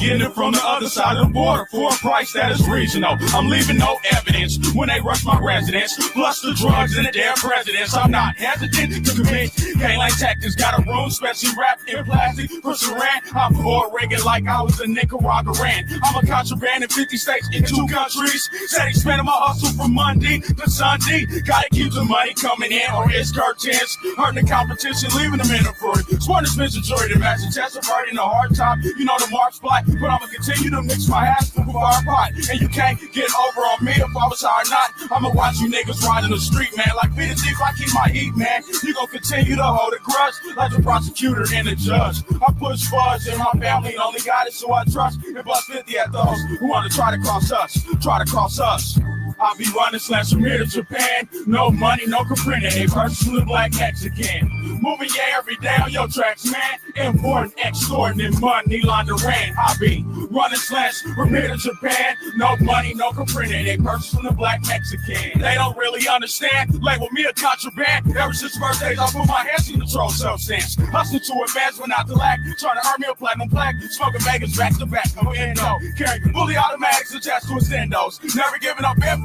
Building on my credentials. Living in residential. Sacrifice only the bare essentials. Running off at the dentals. They had you in ballistics in my section. Slipped in and out without detection. But still got questioned. Gospels off me 2 years in a new identity. The witch protection. I told they neglected. The fact that I'm a victim of the ghetto. Where I'm from, we don't tell it. We sell the shit with heavy metal. Put my foot to the pedal when the HBD is right behind me. Richard Rare, Carlos Rashi Robbie. All in the niggas' face. Everywhere we go, we bring the pain. I just heard the word that my older cousin pulled chain. I'll be running slams from here to Japan. No money, no caprinted. They purchased from the black Mexican. Moving you every day on your tracks, man. Import, extorting, money laundering. I'll be running slams from here to Japan. No money, no caprinted. They purchased from the black Mexican. Moving you every day on your tracks, man. Importing, extorting, money laundering. I'll be running slams from here to Japan. No money, no caprinted. They purchased from the black Mexican. Moving you every day on your tracks, man. Import, extorting, money laundering.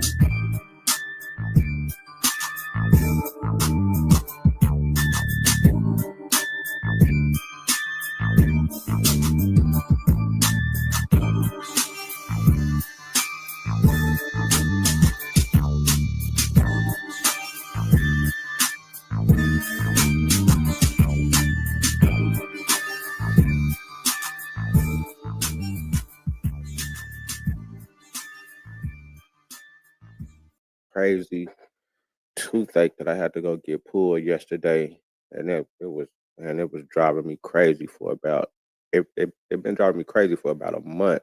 But this last week I just couldn't take it no more. So man, that's why I ain't been able to go live, or I didn't do my I didn't do the little rap thing that I was, as far as new little program I was gonna try to do on the weekends, on the late night with the music and shit. So I wasn't able to get that cracking. But today, hopefully I got some good information that can hopefully I got some good information that the people will be able to like. And I ain't gonna be able to read too much. I'm gonna let the translator go on and read it.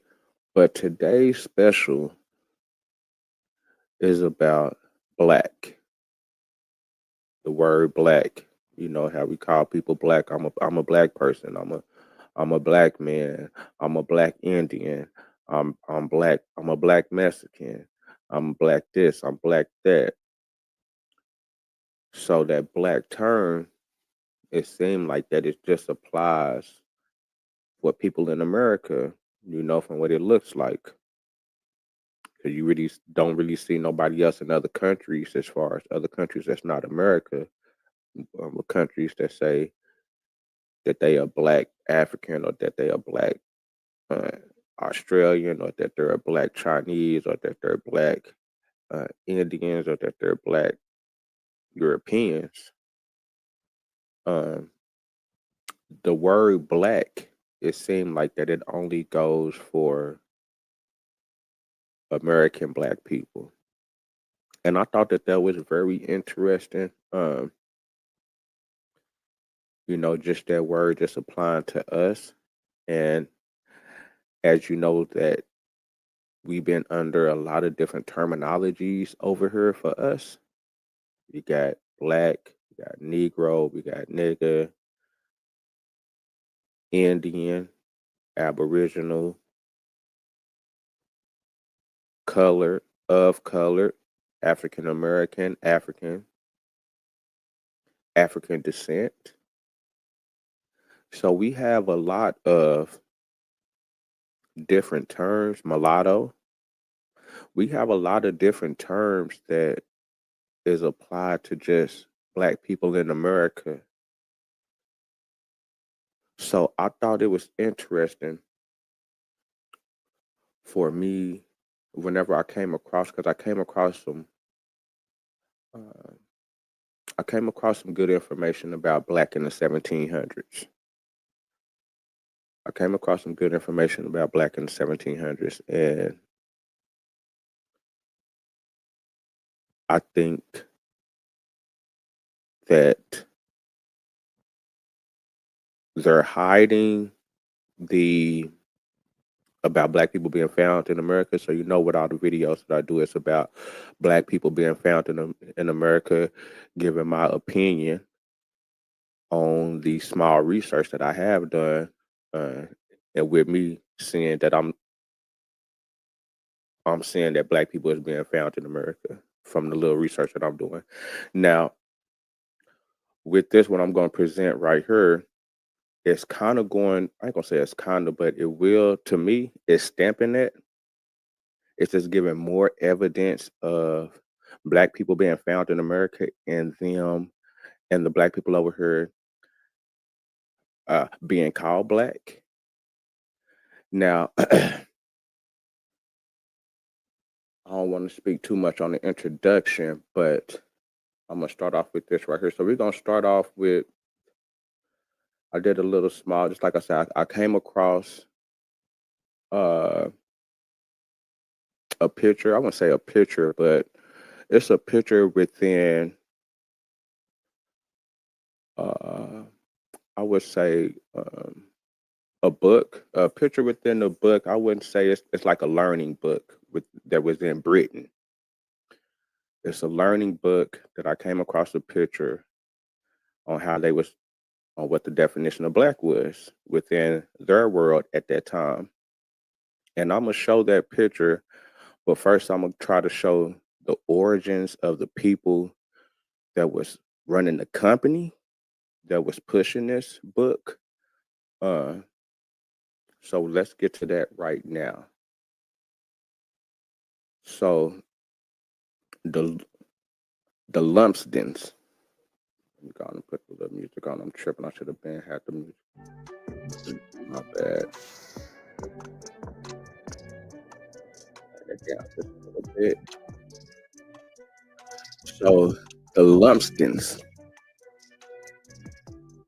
The Lumsdens, it seemed like they was running this publishing company back in the 1700s.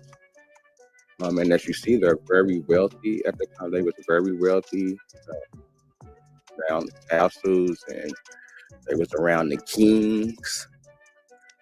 And they was, their family was one of those families at that time that was getting knighted, and they had a lot of privileges. Right, I think they was the warrior class, right up under the kings. But yeah, we're gonna start with the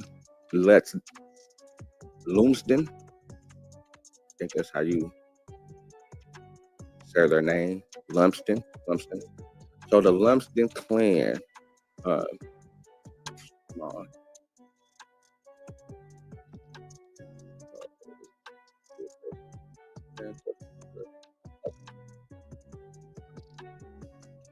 So we got the Lumsden clan,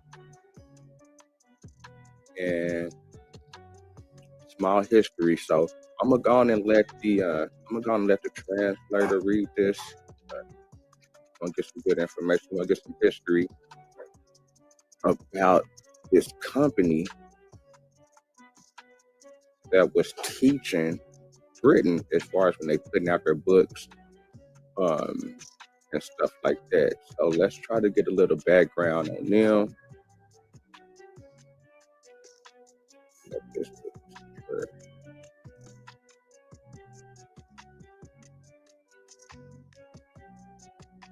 The manor of Lumsden is first mentioned in a charter of 1098, when Edgar, King of Scots, son of St. Margaret and Malcolm III Canmore, refounded Coldingham Priory, endowing it with the villages of Coldingham, Lumsden, Aldecambus, Renton, and Swinewood in the county of Berwick. The first recorded possessors of the lands, divided into Easter and Wester Lumsden, were Gillam and Cren de Lumsden, who, between 1166 and 1182, attested a charter granted to the Priory of Coldingham by Waldeave, Earl of Dunbar. Gilbert de Lumsden appears as witness to charters 1249 to 1262. So as you see, they going back to the 1098, the year 1098, the year 1262.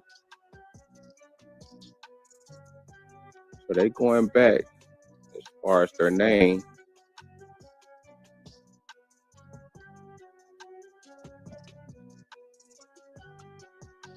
So,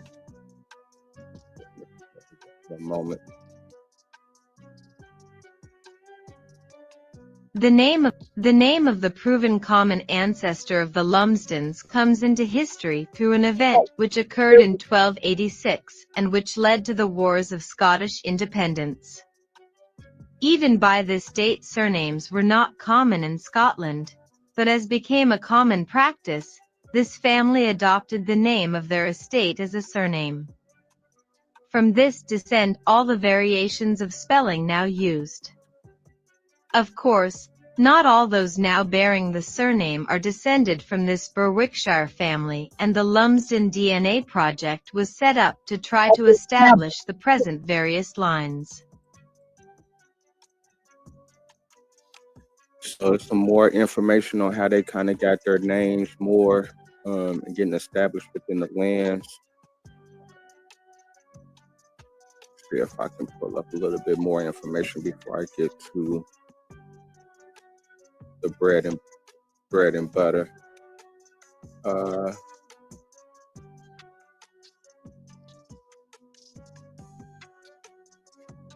So I'm pretty sure you can go back to this website and be able to go back and get some good information on the history of these people. As you can look at the buildings, you can look at, you know, some of their got castles within, you know, within their lands.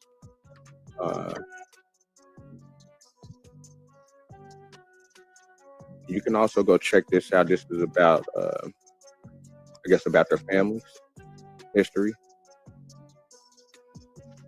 Definitely read this, get some good information about these people. Now, one thing that I did see, as far as kind of going through a little bit of information,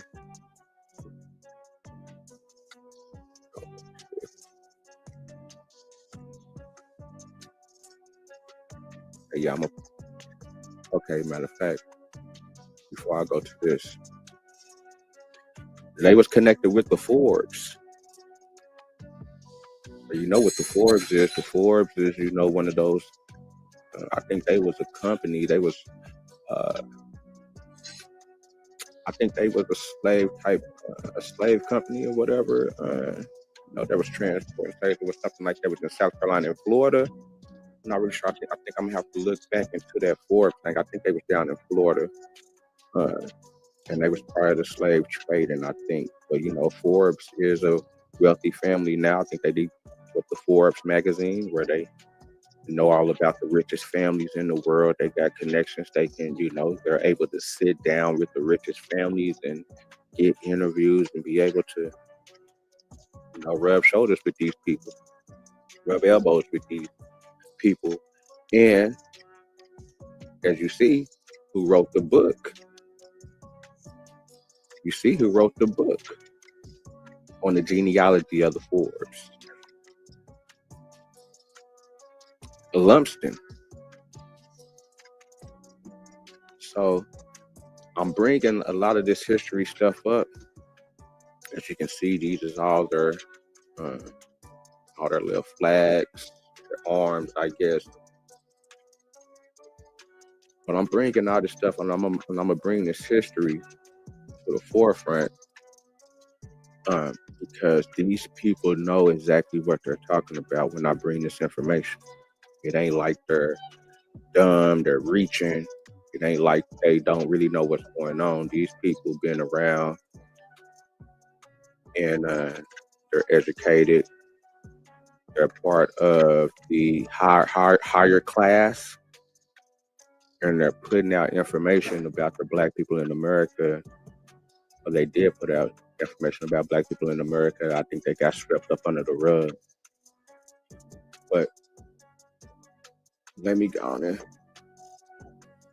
Just some more information for the translators so we can get a more better sense of what's going on with these people, history. And which you can go back and go read this website. Definitely, I think it's a good website with history about these people. You may be able to run across something else. The name Lumsden is of territorial origin, deriving from Lumsden, an old manor in the parish of Coldingham, Berwickshire. Brothers Gillam, William, and Crenda Lumsden were witnesses to a charter by Waldeave, Earl of Dunbar, to the Priory of Coldingham between 1166 and 1182. This is the earliest known recording of the surname Lumsden. However, the first mention of the lands of Lumsden comes from a charter from the end of the 11th century by King Edgar of Scotland in 1098. The first recorded owners of the land are Gillam and his brother Crenn. Many Scottish nobles and clan leaders were forced to pay homage to England's Edward I by signing the Ragman Rolls in 1296. There are two Lumsdens, or Lumeftons as it was spelled, on this list, Adam de Lumefton and Roger de Lumefton.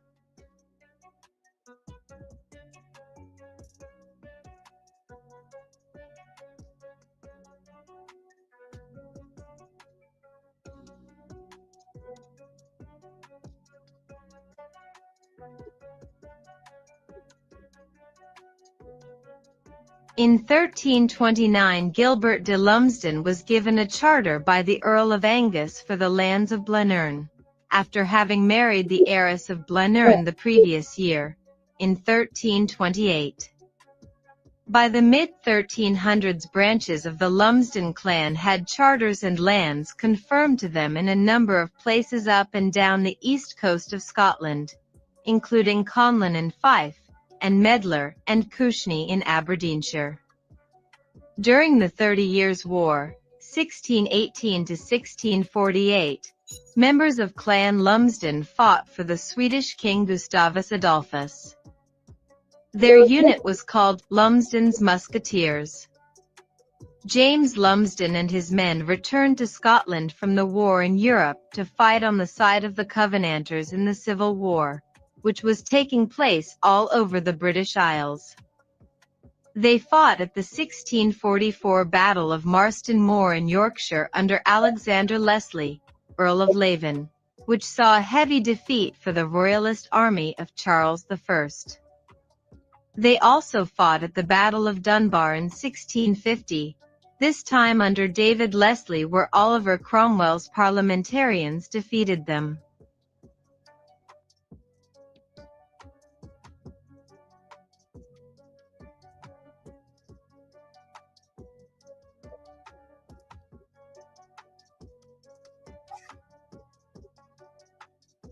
Robert Lumsden, brother of James, helped to defend Dundee against General Monk, but he was killed on its surrender. The chief of Clan Lumsden was secretary to Bonnie Prince Charlie during the 1745 Jacobite Rebellion. After the Battle of Culloden in 1746, the chief fled to Rome. On his return to Scotland in 1773, the British government pardoned him for his role in the uprising. At Pitcappel Castle near Inverary, the chief's tartan waistcoat is preserved. So, you see they around the Jacobites, or the Jacobite, whatever that is, Jacobite, tartan. You know, we've been coming across that word here lately. It's been kind of iffy. And I'm going to stop it right there on that point, because we get into the years of kind of where I want to get to with this. But I just want to give you that history background on the company, on their family, on how they was tied in to be able to start a publishing company. Yeah, that's how they was tied in for sure. And just like I say, you know who wrote somebody in their family wrote the book about the genealogy and the family of the Forbes. They're Forbes too. They're married into the Forbes too. So, go back one moment. So we got this dude right here, Andrew.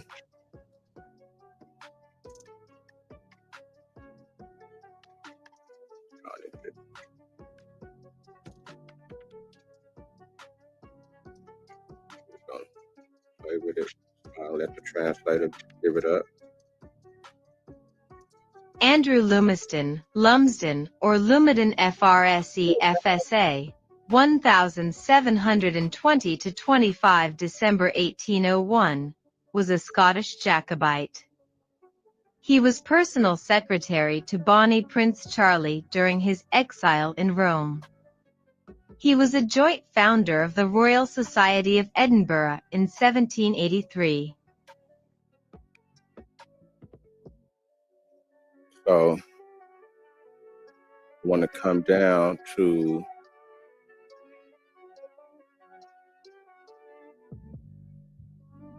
a moment.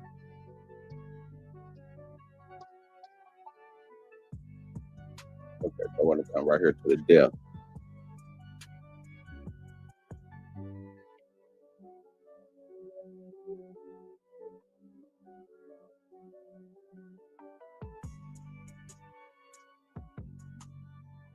Sure.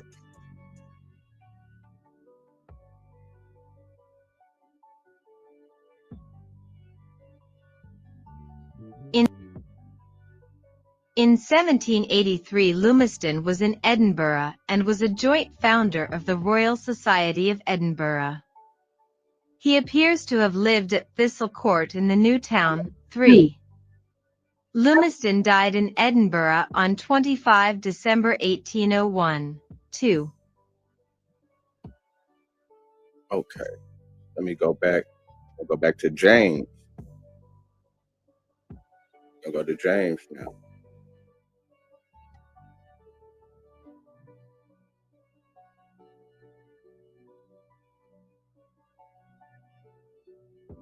James Lumsden, 1778 to 1856, was a Scottish stationer and merchant who served as Lord Provost of Glasgow from 1843 to 1846.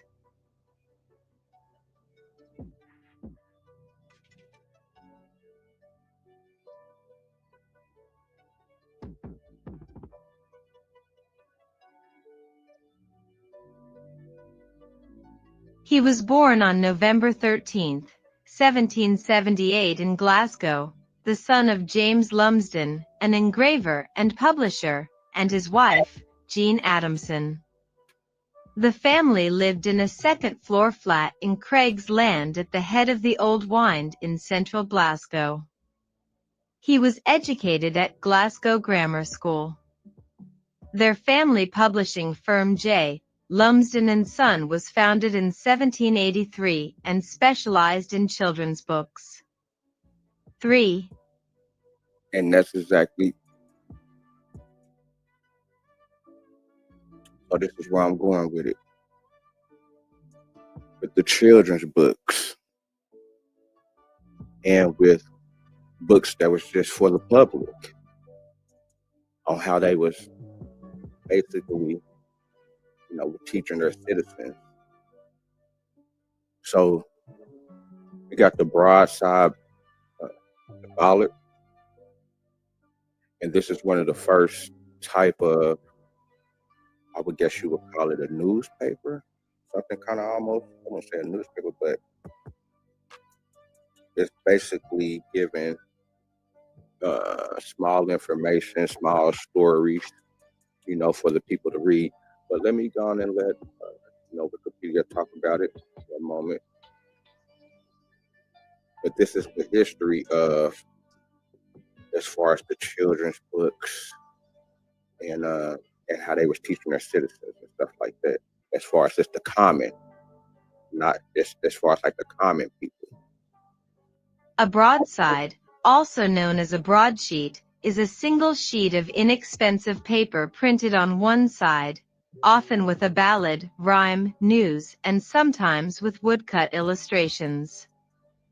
They were one of the most common forms of printed material between the 16th and 19th centuries, particularly in Britain, Ireland, and North America because they are easy to produce and are often associated with one of the most important forms of traditional music from these countries, the ballad.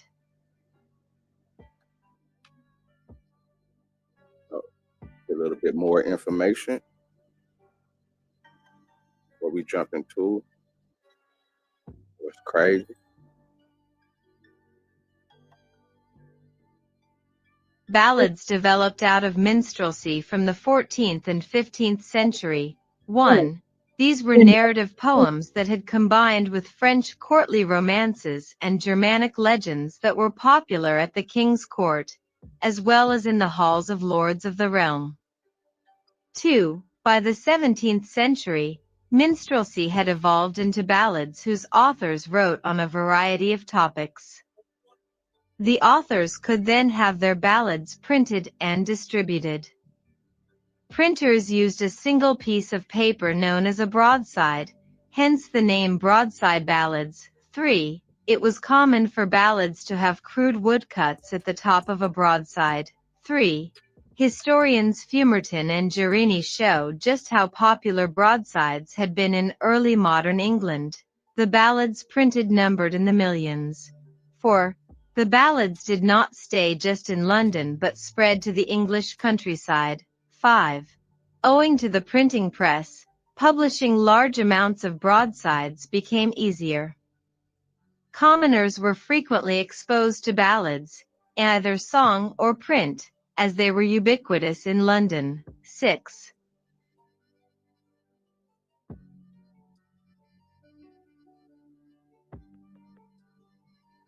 So as you see, they was getting this information out to millions. This is how they was getting to the public.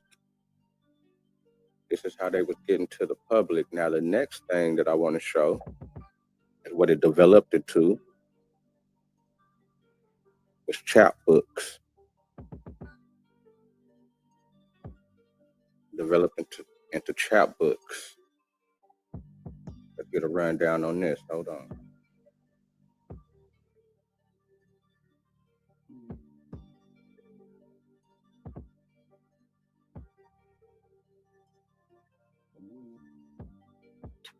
A chapbook is a type of small printed booklet that was a popular medium for street literature throughout early modern Europe.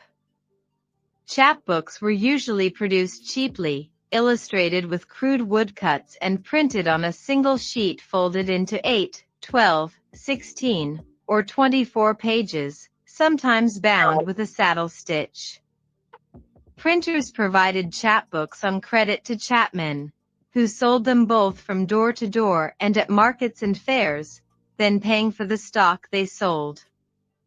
The tradition of chapbooks emerged during the 16th century as printed books were becoming affordable, with the medium ultimately reaching its height of popularity during the 17th and 18th centuries. Various ephemera and popular or folk literature were published as chapbooks, such as almanacs, children's literature, folklore, ballads, nursery rhymes, pamphlets, poetry, and political and religious tracts. The term chapbook remains in use by publishers to refer to short, inexpensive booklets.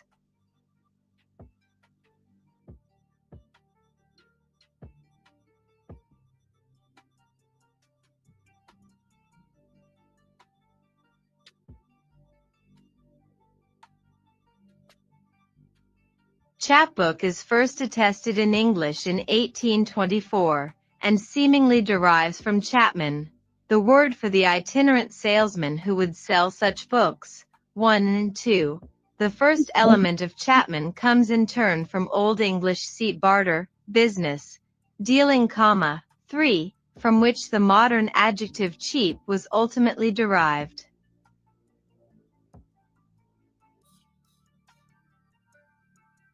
So this where, like I said, I try to go into the history of the company, where I'm gonna show you this as far as what they was calling black people, as far as not that it was calling black people, but their terminology of what black was at the time. And I'm gonna show you some other information about that also. But these are some of the books right there. Pointing out back then. Hold on real quick.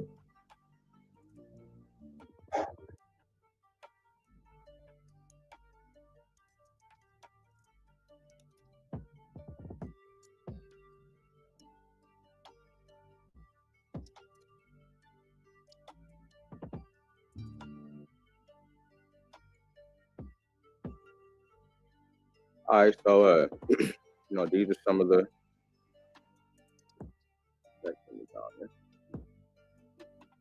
Let it do what it do.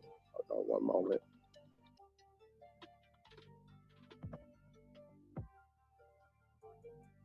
Chapbooks were so called after the peddlers or hawkers known as chapmen who traveled from place to place and sold the booklets along with other small household items such as ribbons, threads and needles. In towns, chapbooks would be sold on the streets or at gatherings such as fairs.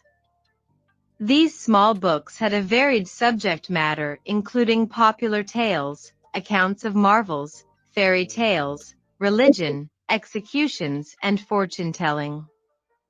While originally chapbooks had been printed for an adult readership, increasingly they were printed for the juvenile market.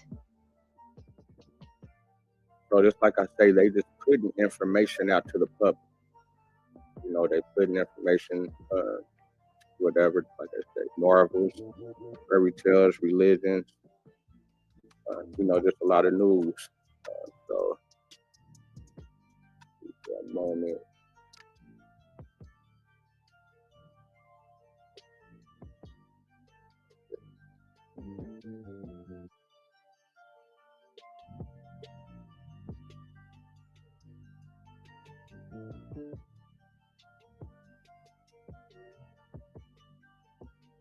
The items are held in a box which is stamped on the spine. Lumsden's toy books with the imprint information Glasgow 1818-. Some books were sold as boxed sets in the 19th century. However, it is not known at what stage these books were boxed in this way, or by whom. According to the Oxford Encyclopedia of Children's Literature, the term toy book broadly describes books that were intended for fun and play rather than instruction, although it usually more specifically meant books that were designed to be played with, such as shape books. In common with many children's stories of the time, most of these items have a didactic tone and incorporate a moral to be learned. Children's literature was heavily influenced by the philosophical ideas of John Locke and Rousseau, who saw children's minds as a tabula rasa or clean slate, ready to be molded. Contained in the box are Aladdin or the Wonderful Lamp, Beauty and the Beast, The Entertaining and Instructing History of Little Jack, Gulliver's Travels History of Goody Two-Shoes and her brother Tommy Obie or Three-Fingered Jack, Old Mother Hubbard and her wonderful dog, The Triumph of Good Nature exhibited in the history of Master Harry Fairborn and Master Trueworth, interspersed with tales and fables, Vicissitude or the life and adventures of Ned Frolic, The Way to be Happy or the history of the family at Smiledale, to which is added the story of Little George. So these are the books to shape the minds of the youngsters coming up next, that also started as adult books. So this is what they teaching, as far as the next generation about the world. So, you got Aladdin, in the movie Aladdin, we got that over here. We got, look at this one real quick.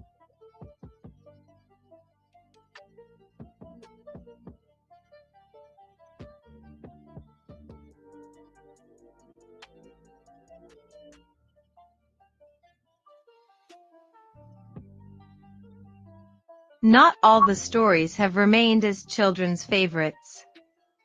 The History and Adventures of Obie, or Three-Fingered Jack, recounts the story of a man who is considered invincible until his Obie or evil talisman is destroyed. Other versions of this story, including a pantomime, maintain that it is based in part on a true story from Jamaica in 1780. While its themes of murder, mysticism, slavery, and beheading would be considered unsuitable for modern children, its combination of adventure and magic realism made it ideal chapbook material. Shaping the kids' head. Shaping the kids' mind. Shaping the kids' mind. And we supposed to get to this one book, but before we get to that book, okay.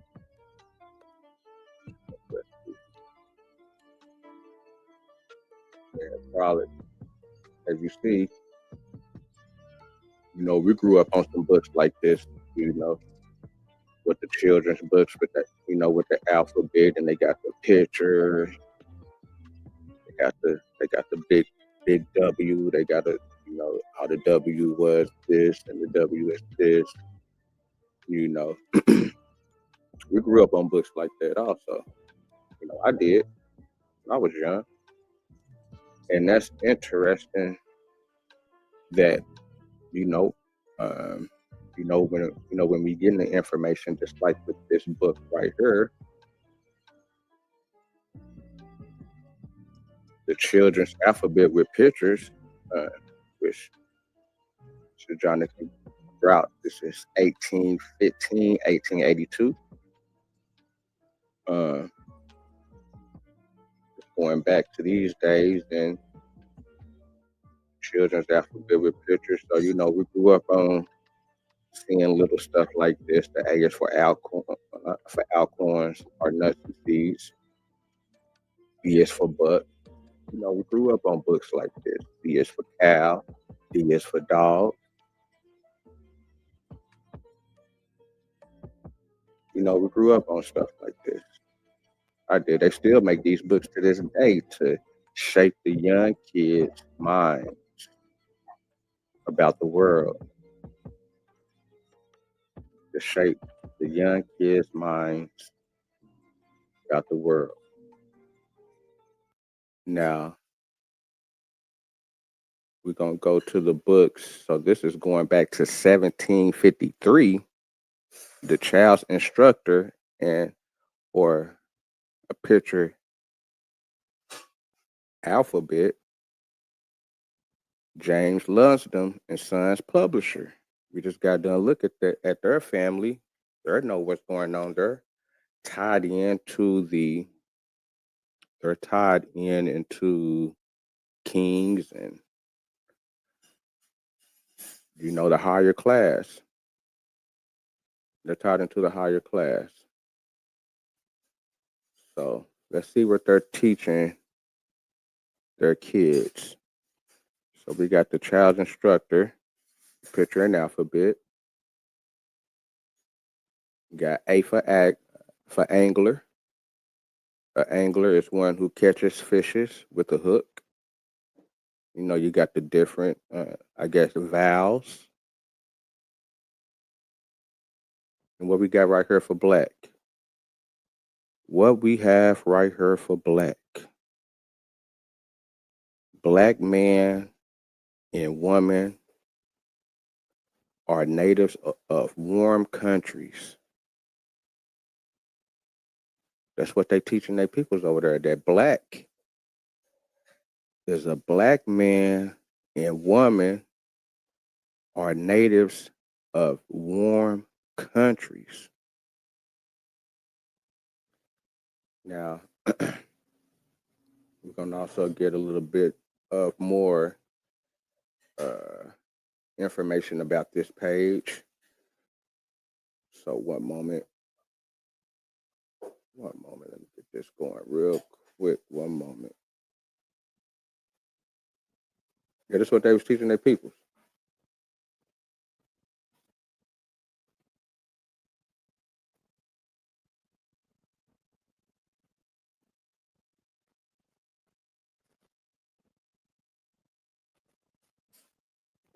Get the music back going. My bad.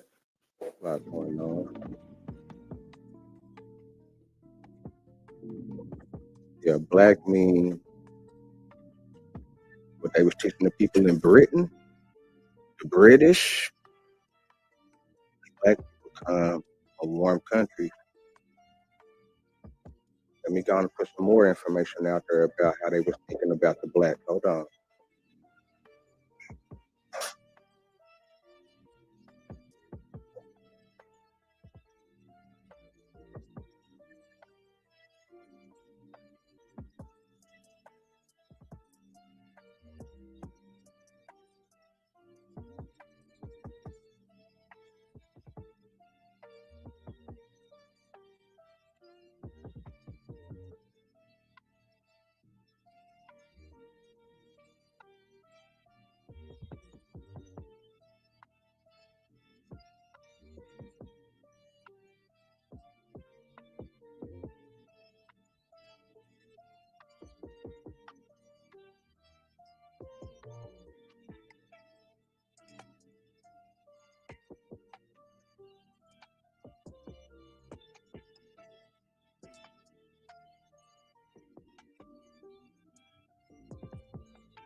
Okay, my bad.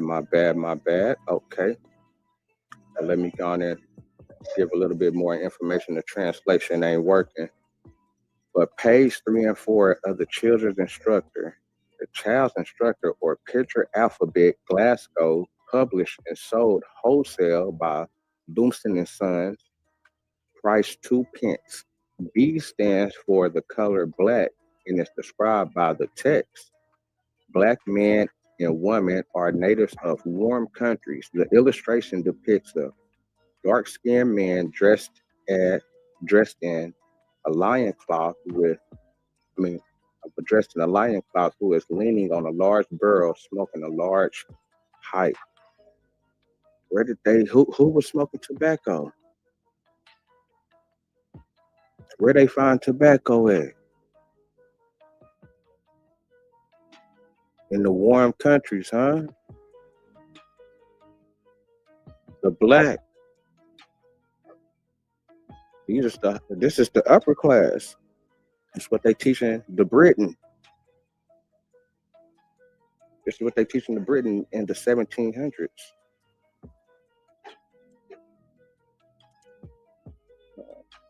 Hold on one moment.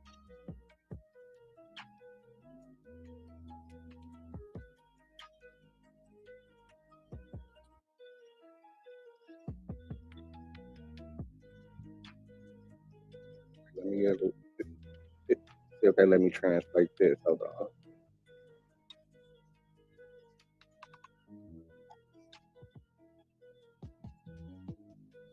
Aimed to be edifying, these two definitions paired together is nevertheless quite problematic. It tells us a great deal of how British people were taught to think of themselves in regard to foreign countries at a time when the British Empire was at its height, that is, us as enlightened and advances, as opposed to them as the uncivilized other. So,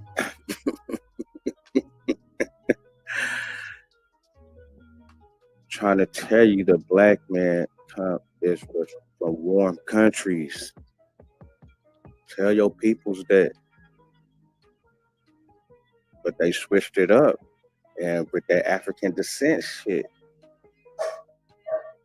because they taking us away from our land. Within the new world, see, niggas ain't understanding the whole play with this new world. And when they so-called discovered it, where so-called blacks had to play a certain role within their world. But they keep slipping the shit out. Shit just keeps slipping out. And I'm finding that shit on the east. Hey, this shit crazy. Hey, hold on. Let me go to this next thing. Hold on. Let me go to this next little joint real quick.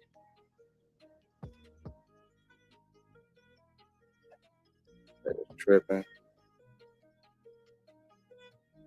Okay, I ain't even tripping on that. Matter of fact, let me get that up out of there for my shit. Let me get that up out of there.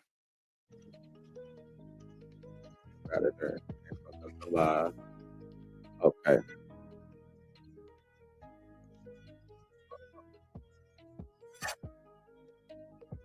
So now we're gonna get to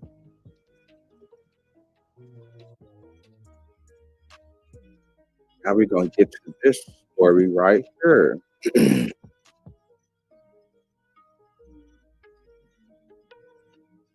Now we're gonna get to this story right here.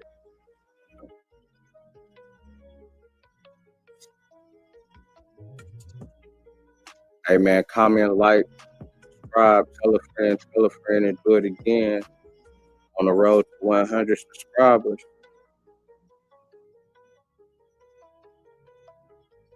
Now check out this book right here.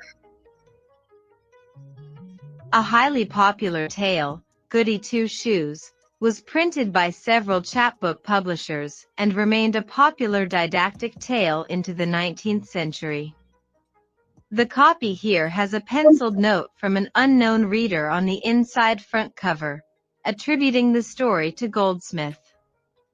This alludes to the popular notion that the story was the work of Oliver Goldsmith, author of several works including She Stoops to Conquer. However, other sources have attributed the tale to chapbook publisher John Newbery or Giles Jones. This copy also has an additional tale, The Adventures of Her Brother Tommy, which tells of his adventures after the tearful farewell of the siblings in the main story.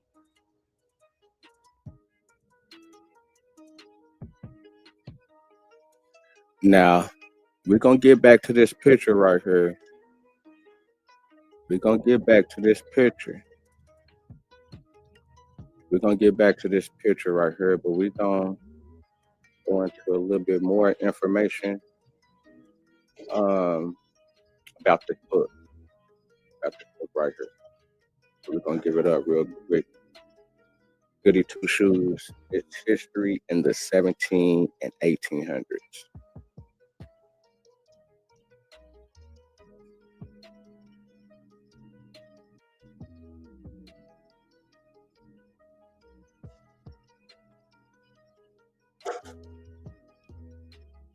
The History of Goody Two Shoes, with or without a hyphen, was a children's story written anonymously in 1765, published by John Newbery, and a variation of the story of Cinderella. Goody Two Shoes was the nickname of a poor orphan named Marjorie Meanwell who goes through life with one shoe until a rich gentleman gives her a new pair of shoes. She was so happy with her gift she told everyone she met that she had two shoes, resulting in her being called Goody Two Shoes. Later, she became a teacher, taught children to read, and performed good deeds, ultimately resulting in her marrying a rich widower.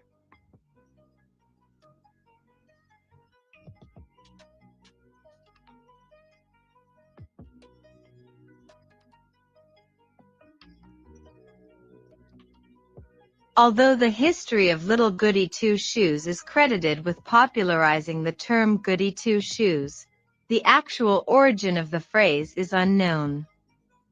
What is known is that Goody was a shortened version of the form of address for goodwife, the 16th century equivalent of the title Mrs. Furthermore. The phrase first appeared in published text in Charles Cotton's 1670 voyage to Ireland in burlesque and indicated a bad-tempered housewife.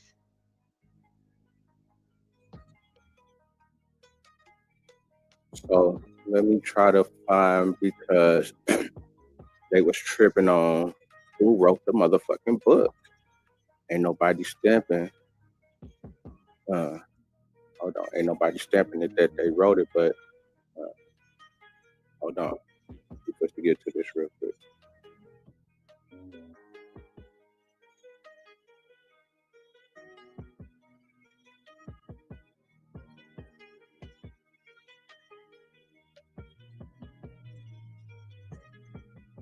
Some of the critics who didn't believe Newbery wrote the story claimed that it was written by his friend, Giles Jones. He was grandfather to Winter Jones, and she was the principal librarian of the British Museum. Apparently, at one point the museum credited Giles as the author and claimed that because Goody Two Shoes becomes Lady Jones, Giles wrote it. In addition, Meanwell was a signature used in occasional letters in the Public Ledger of 1760, and either Giles Jones or Newbery wrote these letters. Moreover, Meanwell was also the name of a character in the Lilliputian magazine, another of Newbery's children's books.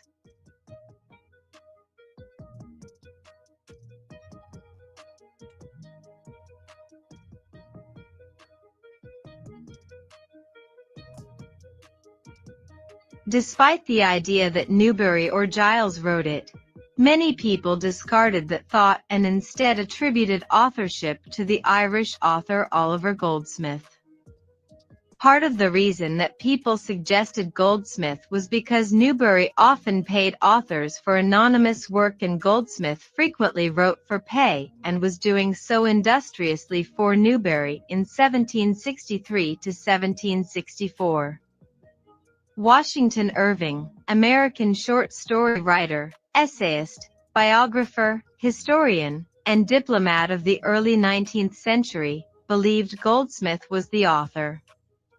In fact, in his 19th century biography, The Life of Oliver Goldsmith, Irving noted, And you know what's so crazy about that Irving cat?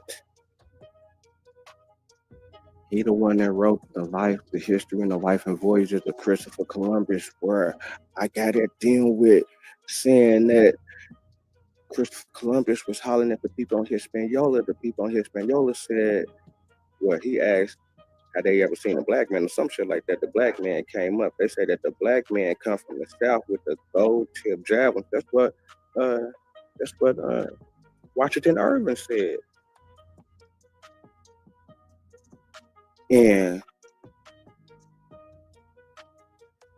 he connected with Oliver. He connected with Oliver that put this out in the game. He connected with Oliver that put this out in the game. Black man, woman are natives of warm countries.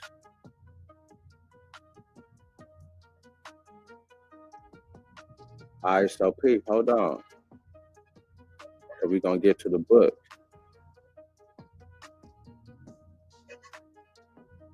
So we're going to get to the history of Goody Two Shoes and her brother Tommy.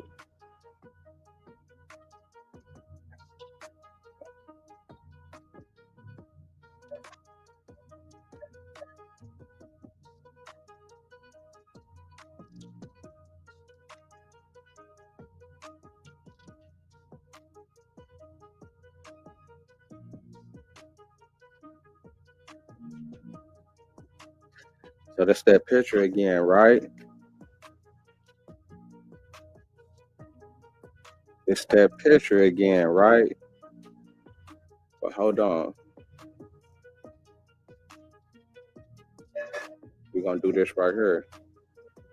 So we're going to come back to that picture. Hold on, what that say? What that say? Tommy Two Shoes showing the Indians the watch. Tommy Two Shoes. A nigga Tom Tom showing the Indians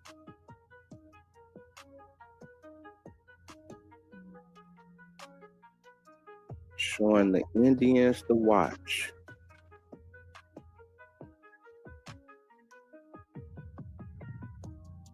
So, yeah, that's crazy.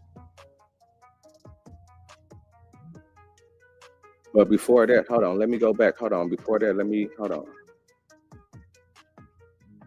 Hold on, because it's something.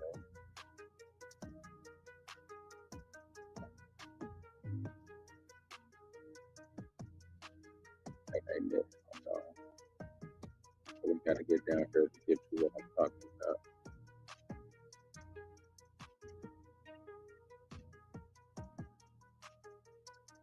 Hold on. Matter of fact, hold on. Because we're going to, hold on, before I get to this,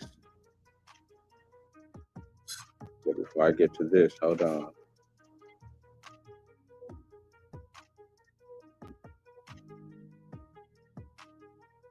This part right here. Okay. Before I get to this, though, hold on. Let me bring it back. I kind of got out of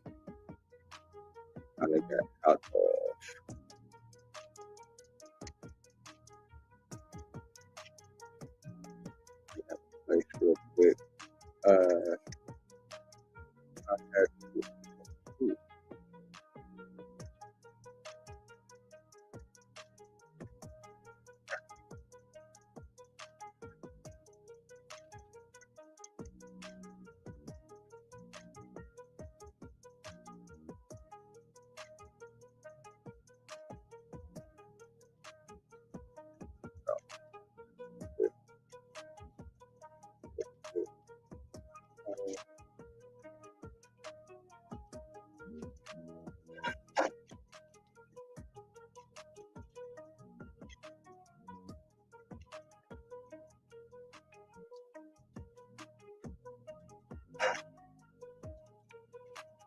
Okay, I'm just gonna come back to that. I'm just gonna come back to that on what I'm gonna show about that black that and the people black in that same drawing.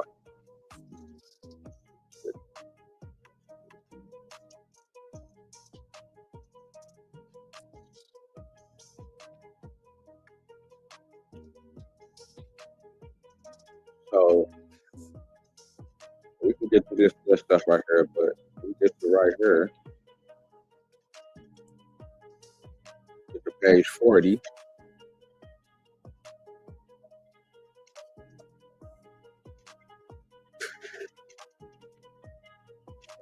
Translation, do it.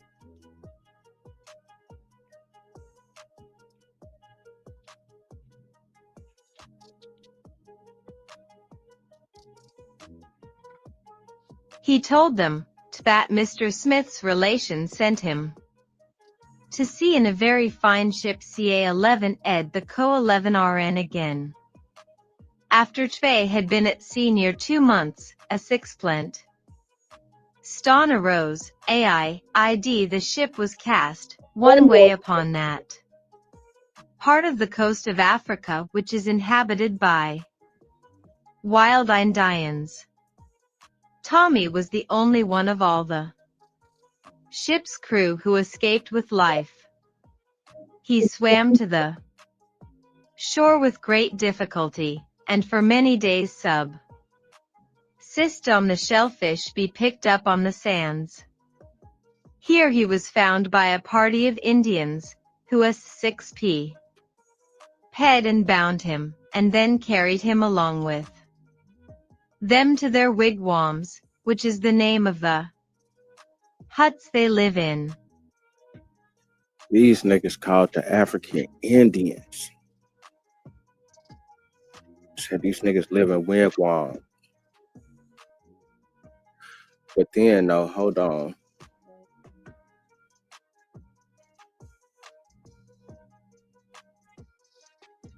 Hold on real quick.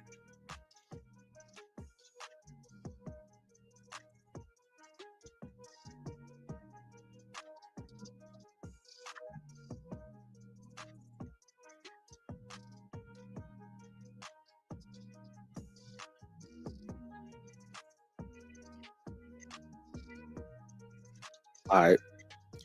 So going back to that book, we're going back to that picture. Going back to that picture. Going back to that picture. As far as this picture right here, I'm tripping. I don't know why. Break it up.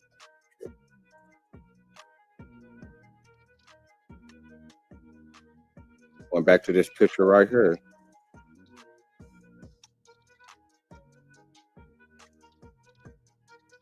So within this picture, hold on.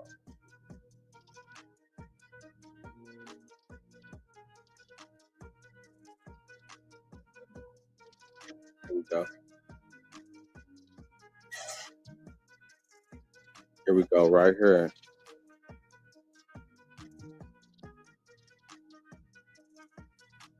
The page to the left features title, top, and publisher's address, bottom, of the book, as well as a verse on the virtues of education at a young age, self-promoting the chapbook's purpose.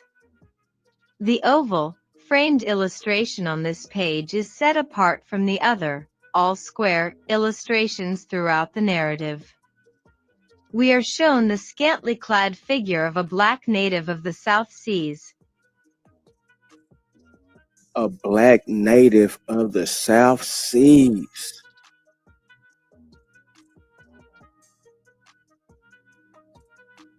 A black natives of the South Seas. The South Seas, it's the Pacific Ocean on the west side. It's the water on the west side of South America. That's the South Seas. That is the South Seas. These niggas you got to be able to look at the little shit that they put out. This is what they teach in the public. that the black men and women are native from warm countries.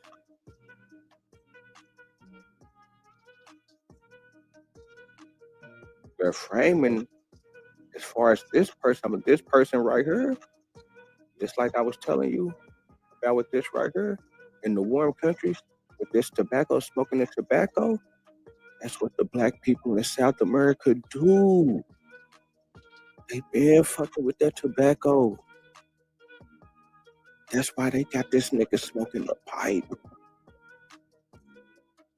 But it's that they done switched the terms up with just the African descent on moving niggas out this land. They done not moving niggas out the land, but as far as like being heard before them. Being heard before them is a big thing. I don't think really people understand. I didn't really trip on it or really understand it. But the more and more as people is doing more bills and more information, man, they hiding a lot of American history. And they renaming a lot of things in a lot of places. And it's being lost.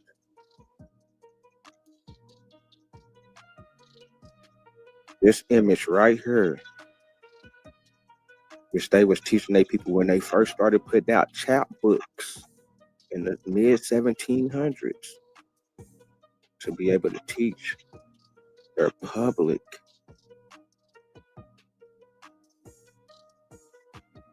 You know, this is kind of almost like how they give us TV right now. You know, a whole bunch of different stories, a whole bunch of different this, a whole bunch of different things where you can kind of shape the mind. This is all about mind shaping and control. Now niggas might say, yeah, that's a tell. That ain't a primary source. That ain't whatever these niggas be saying. Hey, I ain't the smartest nigga. I don't claim to be the smartest nigga. I don't claim to have all the answers. I'm just giving information that I'm coming across with a little bit of information that I'm coming across from my little bit of research. And I'm putting it out there, and it's looking like black people was already over here in America, but I'm just using their information to be able to show it. I could be fucked up. I could be reaching hard and be, you know what I'm saying, super wrong, but it's like, man, this is crazy on how this is adding up.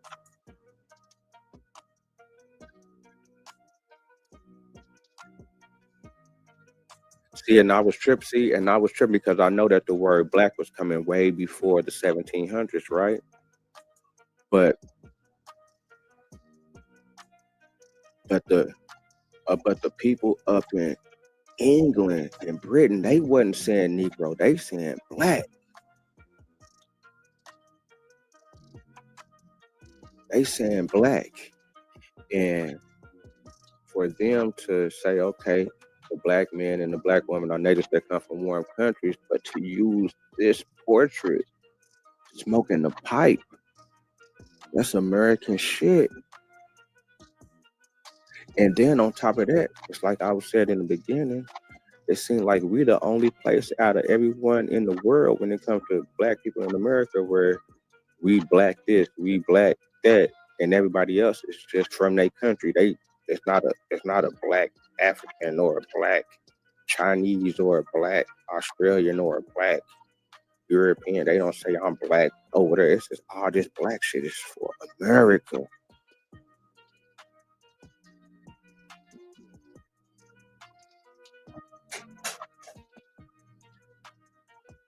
And these niggas found niggas over here.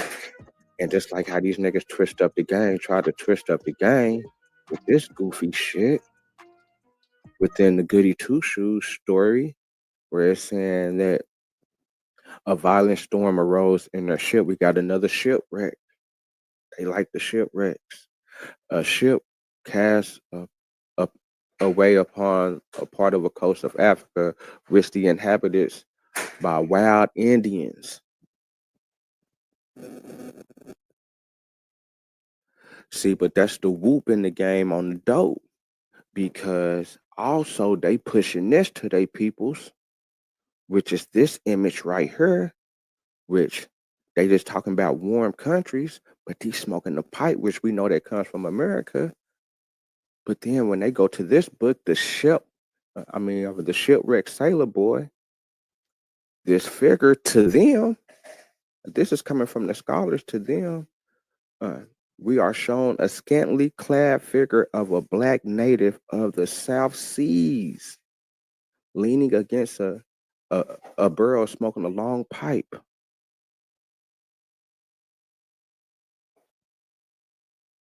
From the South Seas is in South America.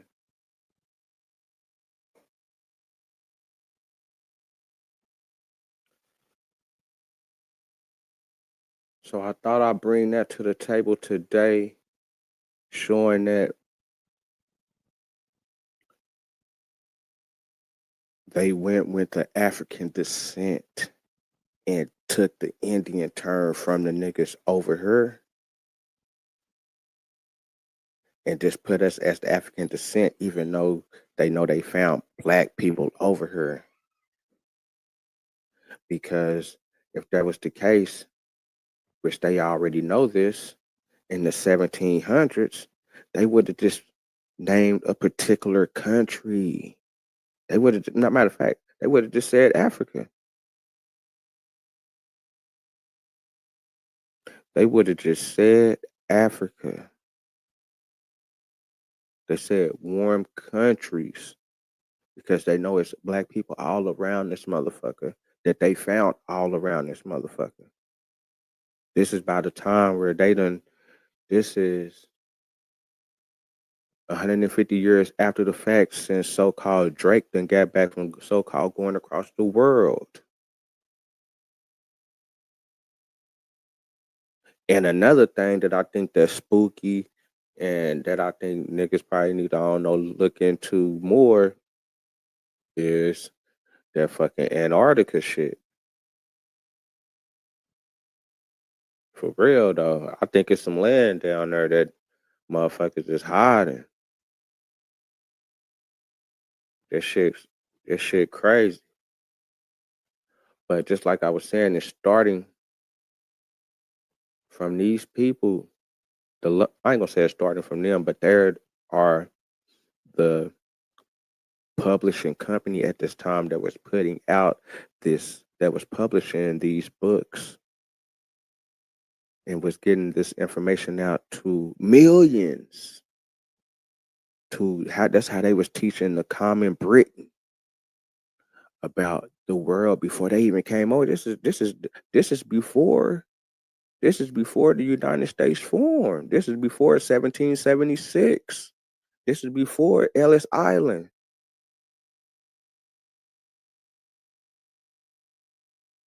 This is before all of that.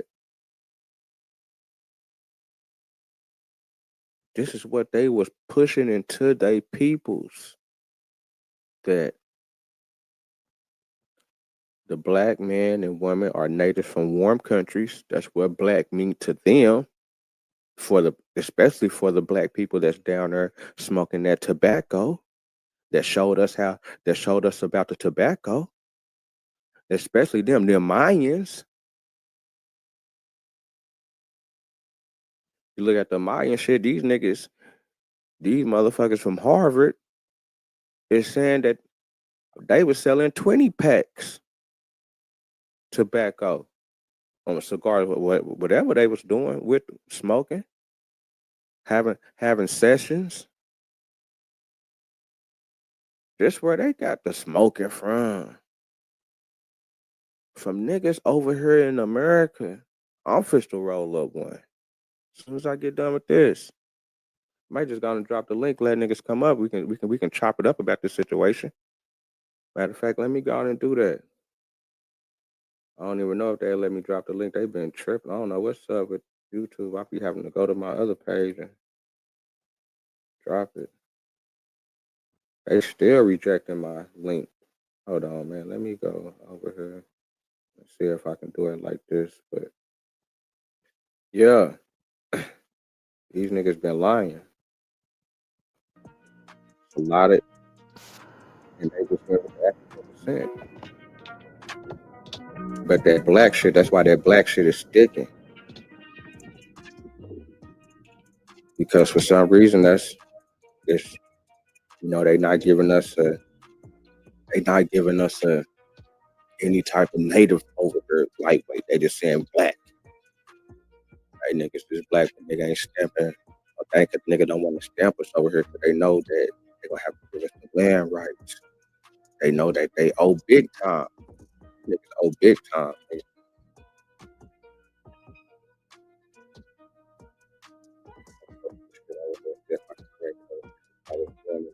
They done cut that off too.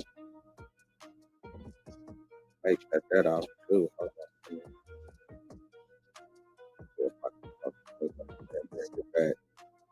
But yeah, they putting it in their stories. As we look at the story right here.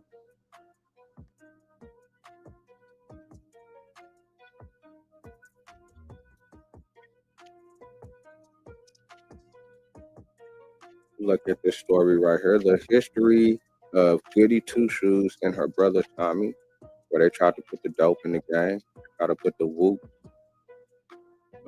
As far as saying that Africans is wild Indians, which basically is, to me, since they finding wild Indians over here, that's niggas that's in America. That's when they thought they was going to India. They calling everybody over here, they motherfucking American Indians, until they see us niggas over here, and they just got to stamp them niggas, and then we just gonna enslave them. That's just what we do with these type of niggas, because we know where y'all come from. They just know them niggas. Nigga, y'all niggas come from Ethiopia, y'all niggas come, but they finding niggas. See, that's what the crazy shit is. These niggas is finding niggas over here and just saying, oh yeah, y'all niggas come from, nigga. How you gonna know where we come from, nigga? Niggas is crazy. Hold on, let me see if I can go get this link real quick, put it in the chat. If it's gonna pop out, niggas can pop out, chop it up. Now we gonna keep it going. A nice little get down. I thought it was a nice little bit of information for the people, to kind of ponder up on it, do their own little dive into it. And like I say, I'm looking at it like,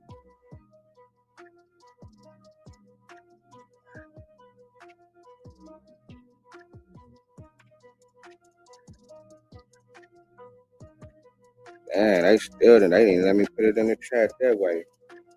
So, what's up, Nate the Great in the building? We got Milestone Thoughts, hit the mall, everything he bought. We got Elwood Barber, he's the starter. They up in the chat. Yeah, man, I can't even put the link in the chat. So if y'all do want to pop out, you want to come through and hit the link, you got to go to my V-Note the Most Once Said page. Go to my post. Just go to my latest post that I just did 2 minutes ago. Go in the comments, and the link is right there. Are you able to join the show? Because YouTube is rejecting my link up here in the chat. But it's all good. That's how we're gonna do that right there. Let me get back to this. And they putting the dope in the game. I just look at it. Niggas got little curly froze, some nigga shit over here, showing the Indians. Showing the Indians, but these niggas is so-called. And it's like how they just trying to put niggas together. That's how I said they trying to put niggas together. We just trying to say, okay, we just gonna lump in, but okay, yeah, it's just, okay, we're gonna go with African descent. But they know within their tales and stories, they know they was coming across niggas over here that's Indians. like I said, it goes back to what they teaching within their children's books. And these are also adult books at the time too. Black men from warm countries, black man and black woman from warm countries. But at the same time, with this picture frame, with this black man smoking this tobacco, which we know is some American shit, they're depicting, with, whenever they write a book, the shipwrecked sailor boy, and they using that same stamp, and they're saying we are showing a scantily clad figure of a black native of the South Seas. We already know what the South Seas is. That's South America. But then they come with this goofy shit. Let me go down to page 40. We come to page 40. A violent storm arose and the ship was cast away upon that part of the coast of Africa which is inhabited by wild Indians. So that's the whoop. That's the switch in and switch out. But they just kicked us up out of America and say, nah, nigga, these niggas is African descent. See, that's why they put the descent on there. I think that's why they put the descent on there instead of just saying African. If that's the case, they can just stamp it. But they got to do the far reach, just like they did the far reach whenever they found the niggas in Panama. Oh, damn, nigga, where these niggas come from, nigga? Are these niggas motherfucking pirate shipwrecked over here or something? Nah, nigga found over here. Nigga, what you talking about? Niggas being put out, and it's coming from this family. Niggas that's tied to these niggas. The Forbes. These are some niggas that's putting out this goofy shit and controlling the narratives. These niggas is all family. I think I seen with them, I know I ain't tripping, but I think I seen within a Florida bill, or some little Florida information that I came across, that the Forbes, I think, had a slave company in goddamn Florida, or a fur company, or something. I think they had a fur company or something. They was doing some type of trading down there, I think. I don't know if I ain't tripping. I think they was coming from the Carolinas with it too before they went to Florida. But yeah, these niggas is all tied.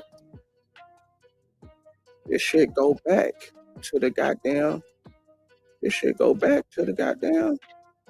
1000s, 1098 with these niggas. These niggas is these niggas. These niggas ain't no hoe ass niggas. It's these niggas, the arms.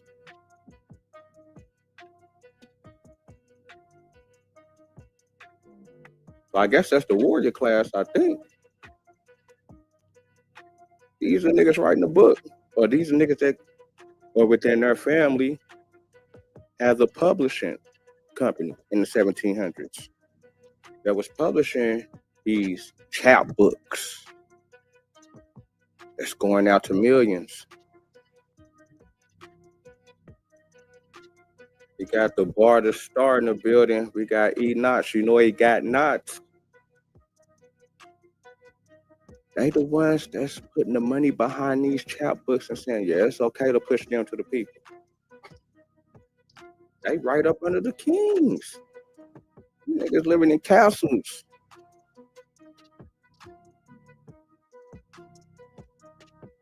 Trying to tell you, man. These niggas done did a cold twist in the game with this black shit over here with us, man. And you know it's fucked up because, yeah, even though, some Africans did come through, but like I said, they found niggas over here too. And they just moved the niggas around, just put niggas right. You know what I'm saying? What, nigga, they did it in Panama. What, they did it in Colombia and Ecuador. What, they did it in Mexico. What But they did it in fucking Cuba. And they're gonna find some more shit, but then the ones that I found, man, go check out them old little bills, man. But this one right here, with these niggas, with this shit, they're black. Yeah, this book right here, in the book. This shit 1753. This is before the United States. This is before Ellis Island. This is what they pump into the Britons. This is what they pump into the Britain people.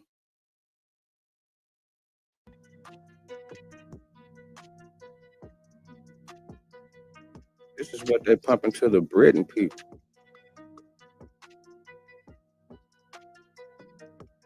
These niggas. This nigga right here. This nigga over the publisher.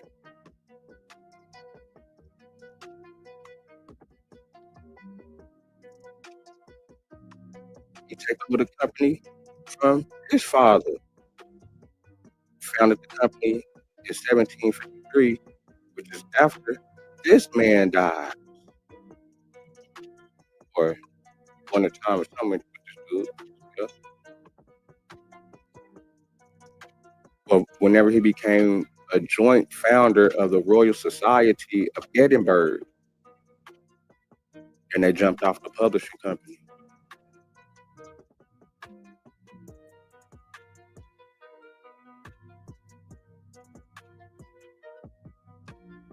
Wars. These rich motherfuckers.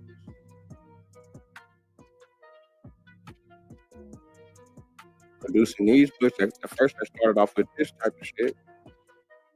First they started off with them, just getting into the public, a little bit of information. Then they stepped the game up to the trap books. You got children's books.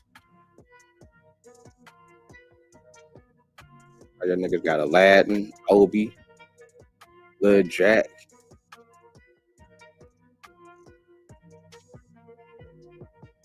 Come on, man. You know that Aladdin is legendary. Every time it comes with some niggas over here in America, niggas is pushing us up out this motherfucker. Niggas saying, nah, ain't no nigga ever been over here before. Nigga, it was a whole bunch of goddamn Eskimos running around this motherfucker from top to bottom. And I always thought that didn't make no sense, you know what I'm saying? But the nigga really just dig into it. But the nigga dig into it, nigga like, hold on. But then when the nigga presented, nigga like, oh yeah, that book's pseudo. This is this is that, this is this is that. Just like I say, I ain't the smartest nigga. I ain't trying to be the smartest nigga. All I'm doing is just presenting small little bit of information that I'm coming across all these, I guess a little small research, a little click here and there. But what brought me to this situation anyway to kind of get on this bill was I came across this picture right here. Tommy Two Shoes showing the Indians. I say, damn, nigga, them the Indians right there, huh? Yeah, what's up with these niggas? They say, this nigga say, yeah, nigga, the wild Indians is from Africa.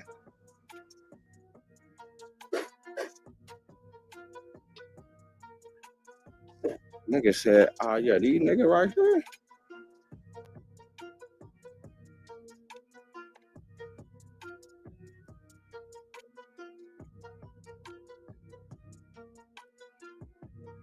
Nigga said, these niggas right here, Africa.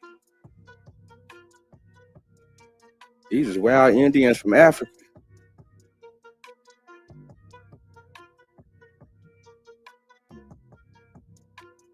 But that's just letting me know that they is finding niggas over here in America that's Indians because they already thinking they so-called ancient niggas that they founders that so-called came over here, thought they was going to India and everything they was doing was some Indians. They come across niggas. And they put that term on them because they feel like they know them because they done seen these type of niggas before. So they feel like, oh, nigga, I know your peoples, nigga. These niggas from over here. But at the same time, putting this image out with the black man smoking the pipe, saying that the black man come from warm countries, and they label the warm country is by the native of the South Seas.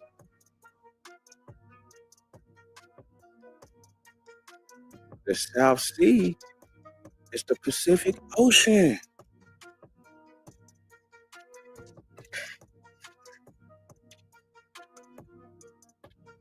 It's the Pacific Ocean.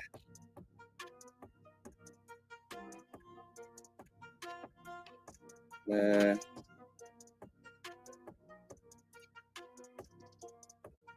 These niggas done did a lot, man. Yeah, these niggas right here. These niggas in these castles. And the king putting them on, they getting approved by the church, getting funded,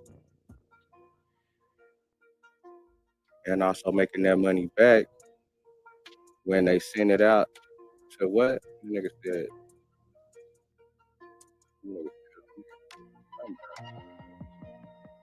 Nigga said that shit was going to millions. These books. This is how they shape the minds of their culture. But now they done shaped us to the point to where we over here saying African descent. And niggas like, I niggas used to think about it back in the day, like, nigga probably African or whatever.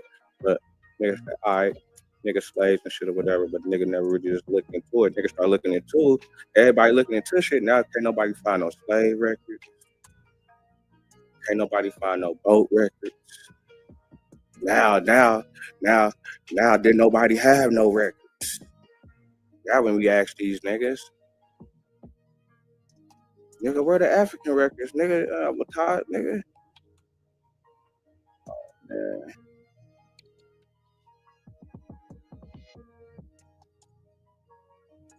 It's over with. The real nigga just getting into the books now, man. The real nigga just getting into these books, man. The real nigga just trying to find this shit out, man. And we coming across crazy shit, man. Shout out to everybody that be trying to find where the fuck we come from over here. For real. And I ain't tripping on if niggas is from Africa or whatever the situation. If you from Africa, yeah, ain't nobody tripping on nothing really. But niggas seem like niggas is tripping on what we saying though, or what I'm saying. But people like me saying the same thing.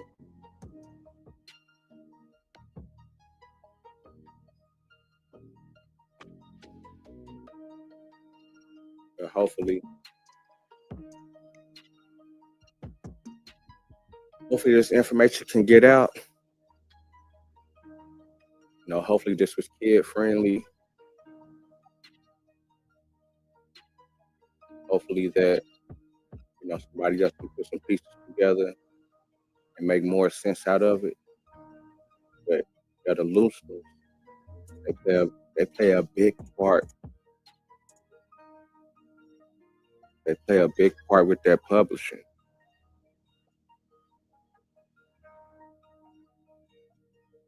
They play a big part with getting information. And it's like I said, you know what I'm saying, when I come up on these books, ABC books, the D stands for this, the E stands for that, you know, we come up on these books.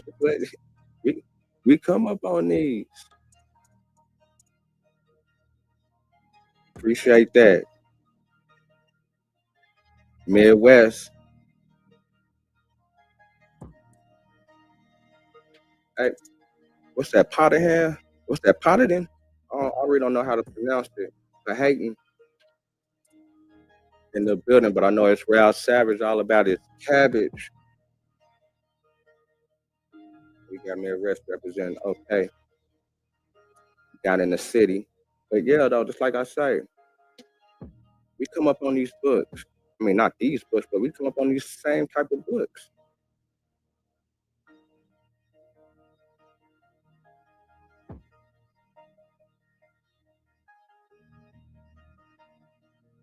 Well, you know, we're gonna get at that. You know, that's eventually gonna come out. You know, we're gonna get at that. But we come out, you know, they still pushing these, you know. So why when it come to this, matter of fact, let's start it. We're gonna go to the back with it, man. Come on, man. Come on, man.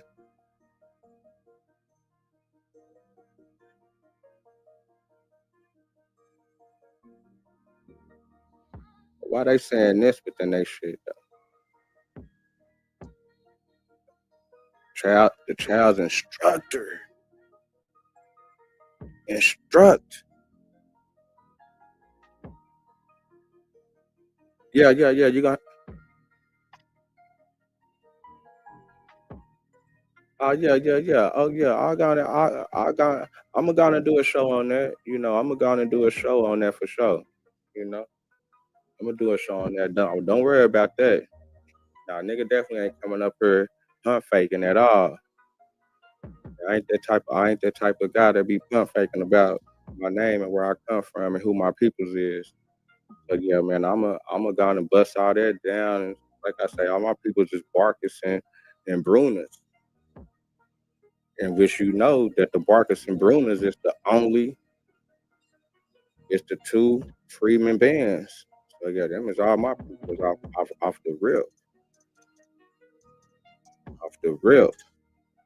But yeah, I'm gonna do a show on that. Wait, how Midwest is coming? I know this one hurt. I know this one right here hurt. Yeah, this one right here hurt. This one right here is definitely gut check. Y'all gonna have to do a deep dive. But all that's coming though, man. You know, I'm growing the channel on the road to 100 subscribers. I think I'm at 69. You know, trying to put a little information out there. Right. We gonna holler. We gonna holler if they Brunas and Barkers, and they definitely my peoples that they know my peoples. So we gonna holler.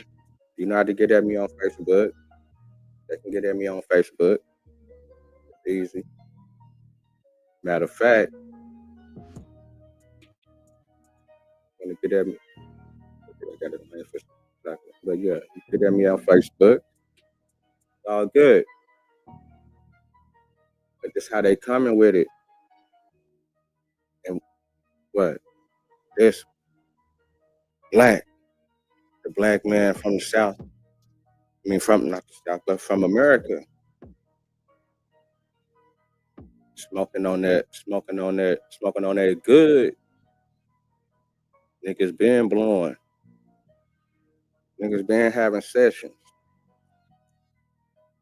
See, you gotta look at how they put shit out there. So you gotta look at how they put certain little shit out there. This black man smoking tobacco, talking about warm countries. Why just the black? If they trying to say where the black is Negro and they talking about the Negro lands, they talking about the Negroes, man. Why they just didn't say Africa when they pushing to their peoples? You know why they just didn't say Africa? They know they was finding niggas all around this motherfucker in the south of the world. Let's say the south of the world, but in the warm countries where it's warm at. America, Australia.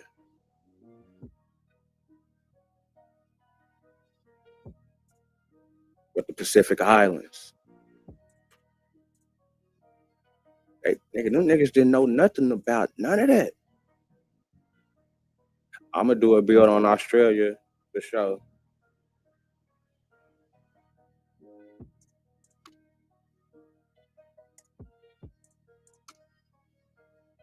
But you know, see, it's like how you say historically, it's not from America. I'm showing it that they is from America. Niggas gotta show me the documents that niggas ain't. I mean, that niggas is from somewhere else. I want niggas to show me. I want niggas to put me up on more of, especially my peoples, especially the Seminoles out here in Oklahoma. That's a fact. You trying to see that? But all the old heads I come across ain't found it.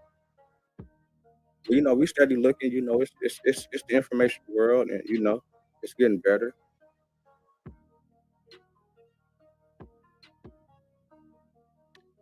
In the 1400s, I show you the black people and the Mayans.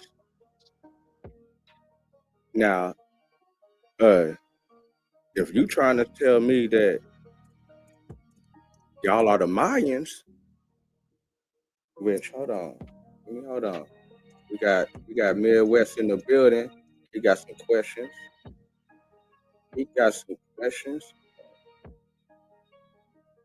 And it's okay that, you know, for him to have questions. It's all right for him to have questions, you know, because everybody trying to figure it out. Everybody trying to figure out this little situation. Everybody, you know, just believe in the people that said it first. But everybody just believe in the African descent. Which one I'm looking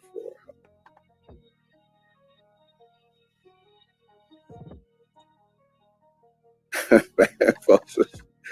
I didn't say black folks wasn't brought, but I'm saying that they found black people over here in America. And that's a fact. That's a big fact. Niggas can't get past that one. That's for shiggity. And I also want to get to that, since you're saying that you a Mayan. Since you're saying that you the Mayans. Since you saying that you the Mayans, and that you there wasn't no black people over here. Hold on, let me go back. These just the Mayans ancestors at the top. I know y'all ain't producing no Indians that color. Midwest, I know if you and somebody that's just like you was to produce a kid, they're not gonna be nothing like this at all. That goes for the Mexicans, that goes for the Eskimos, that goes for everybody down there that ain't got no, what they say, some type of African descent. Y'all come together, make some kids. Y'all not making these colors of the ancestors, of the Mayans ancestors. Y'all not coming out like that.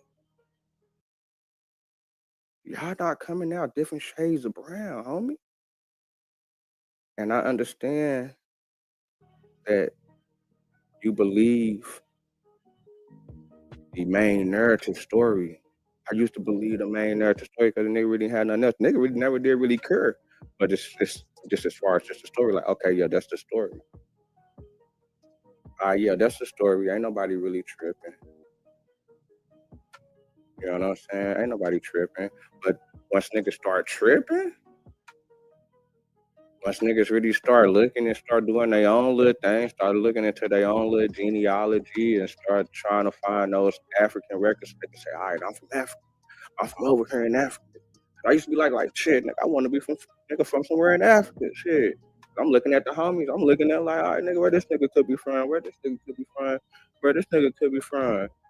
These niggas right from over here in America. These niggas from right here. Now, I got some homies that is African. These niggas got African names. Some niggas, to me, they look like some Africans. Niggas be wearing the African clothes, they peoples and shit, you know, they be going back and forth to Africa. They locked in. We ain't got that. A lot of people that I know ain't got that. But it's like I say, Midwest, these is the ancestors of the Mayans. I know y'all, when I be looking at them Dodger baseball games and them soccer games and shit, and I be seeing all the peoples in the stands, and they be saying they the Mexicans and they the Indians. These niggas ain't producing this color. They not. They not, homie. Hold on. Shout out to my folks. Yeah, they not doing that. They not producing that. Yeah, this right here is 900. You talking about show me somebody from the 1400? This is 900. This is 900. This 400 years before what you talking about. I told you that they said that they found some niggas in Panama when they first, before they even discovered the South Sea. Before they discovered the South Sea. You know what they're talking about with the South Sea? They're talking about this nigga in the South Sea. What they say? We are shown a scantily clad figure of a black native of the South Seas.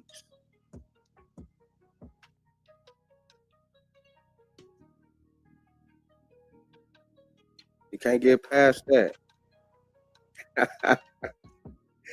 You can't get past that, Midwest. This is a tough one. I know this one right here hurt.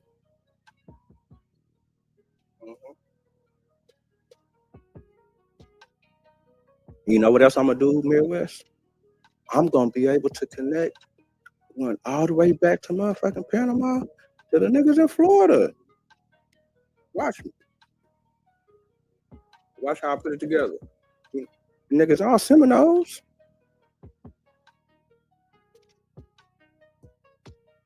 They all Seminoles, Maroons. Ain't nothing but Maroons. That's why I'm pushing that MMA. Multi-Maroon Americans. Yeah.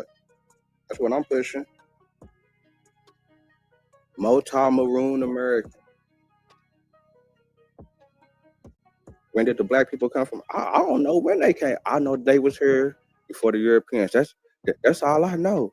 See, that's what I'm saying. Y'all be trying to take it to 30,000, 100,000, 50, 18,000. I don't care about nothing. I know there was some black people here before the Europeans. That's all that matters. So once I know that the black people was here before the Europeans, I know that they are the natural inhabitants, even if they did come from somewhere else. But they was there first doing whatever they was doing. So they found them people there. So when they found them people there, them people are part or the inhabitants that's from that land, which they call Indians, which also call Aboriginals. Can't get past that. You can't get past that, Midwest. I'm saying, it was black people that did come over here on boats. It was black people that was Moors, that was the captain of ships in the 1500s. It was a lot of black people on them ships. That was black people, I guess, that was from Africa, from Europe, but that's coming from there. But they wasn't looked at as niggas. They was looked at as citizens, as Spaniards. They wasn't looked at as a slave or like fucked up in. Okay, now probably when they first came, they was able to buy out. They was able to buy their freedom and to be able to be a working part of the society. You know what I'm saying? They was able to buy their freedom and be able to have things and have different titles. Because they was Latinos, they was born and raised in Spain before they was brought to America. These ain't no wild motherfuckers. They didn't start bringing the so-called people straight from Africa, so-called, until the 1600s. So what's going on now in the 1500s? They playing with the natives. They playing with the Maroons. They playing with the black man. That's what they call the black man from the warm countries. It's really from the Americas, but they ain't gonna stamp it like that though. It's like I say, this is the new world. the Western world. This is new to them. They live in a Bible religious type of society. Matter of fact, they beefing over there during these times about religion. They having big wars about religion, about how they see shit, on how this shit's supposed to go, life.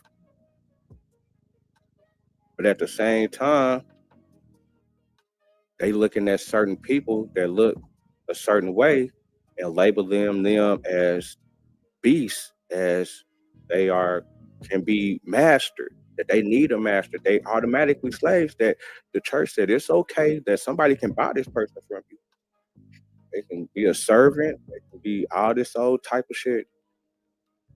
But this other person owns them.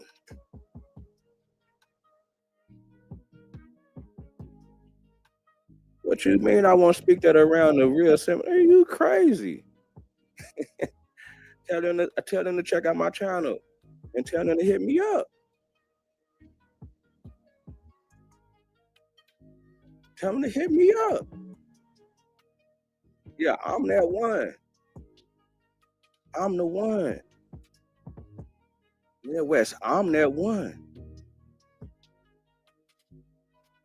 I'm the one that got all the questions. And hopefully they got the answers.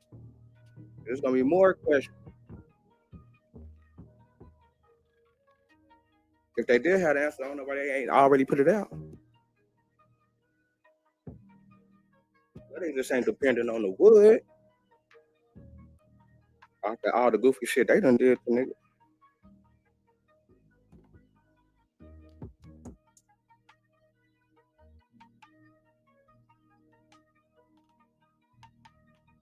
Yeah, we'll link. Let me know when you're in the city. Let me know when you're in the city. Tell your people to hit me up. Yeah, tell your people to hit me up ASAP. We can get busters like you up out the way. You a buster, because you ain't no Bruno or no Barkus. And you speaking up. But then, no, nigga, let them speak, because you ain't no Bruno or no Barkus. So I don't even know why you speaking, really. For them, let them speak. You speaking hard for them. Stop it. You're an outsider.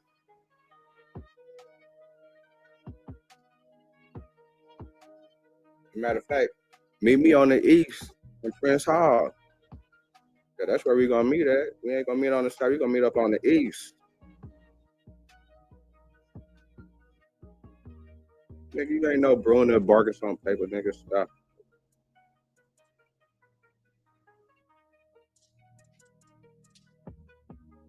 You up here always talking about some goddamn Delaware shit, nigga. Stop it, nigga.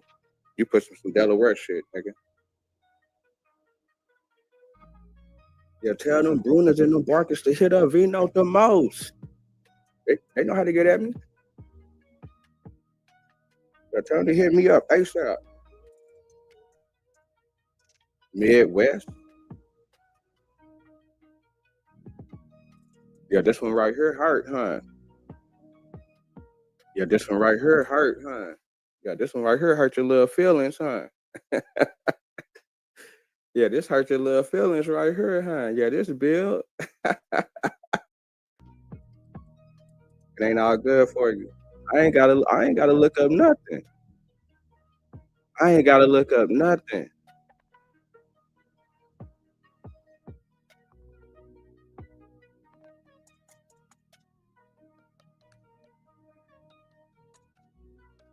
I ain't gotta look up nothing. I already know what I'm on.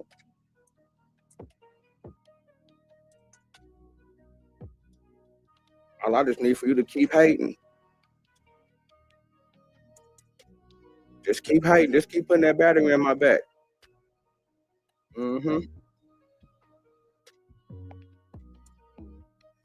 Shut your bitch ass up. You's a hoe. Nigga, come through. You talking crazy. Nigga, come through. It ain't hard to find me, bitch ass nigga. Hoe ass nigga. Yeah, you mad, nigga. You in your feelings. You a bitch, nigga. Hoe ass nigga. About some weak ass Southside shit, nigga. You a bitch, nigga. You from the country, nigga. Niggas ain't doing shit, nigga. You a smoker, nigga. Oh ass nigga. Yeah, this one hurt your feelings right here, huh? Nigga, come through. You got at me on Facebook, nigga. Come through, nigga. Nigga, use a hoe. Yeah, this one right here hurt your feelings right here. This is a classic. Yeah, this one right here hurt your feelings, huh, Midwest? Yeah, I know this was gonna dig in them niggas deep. They don't want to see that.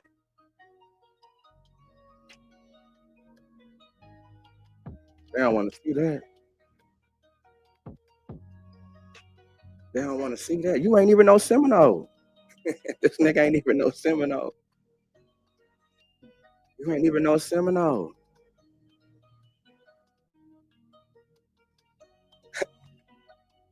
Nigga said I'm a fake Seminole. This nigga's crazy. Hey, that's the type of hate. That's the type of hate to get these niggas beat on. That's how these niggas be getting beat on. Niggas talking too much, all up in niggas' business. That's exactly how niggas get beat on, all up in other niggas' business. Huh? That's how it start. Bitch ass niggas like Midwest. And niggas gotta keep punishing these hoe ass niggas like this. You gonna be a victim.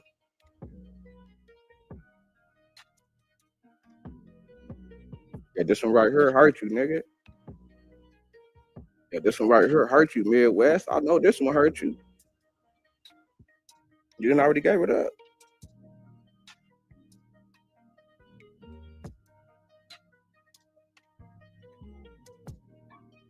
Been waiting, nigga. Why you ain't been got at me, nigga? Why you ain't been got at me? Yeah, you don't like this.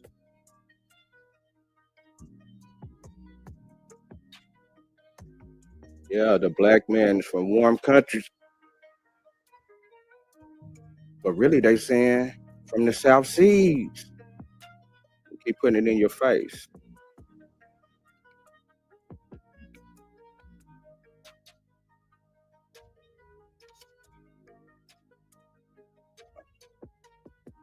But really from the South Seas.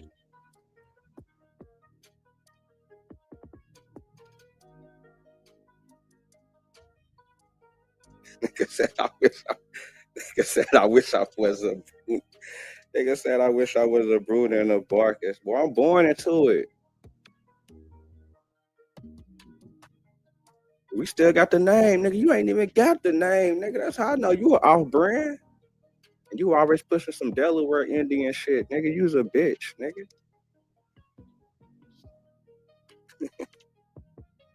Thinking you locked in with some niggas on the South Side, nigga. Them niggas can't save you. Nigga, they family. You outsider. You always pushing some Delaware shit, nigga. You don't be pushing no Seminole shit, nigga. This is that maroon shit right here. Yeah, these are my peoples back in the day.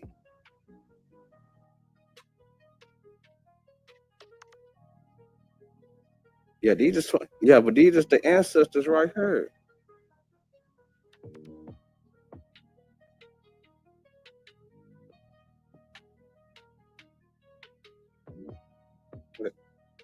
That say? What that say? That say, boy, we are shown a scantily clad figure of a black native of the South Seas. What are they talking about? This person right here.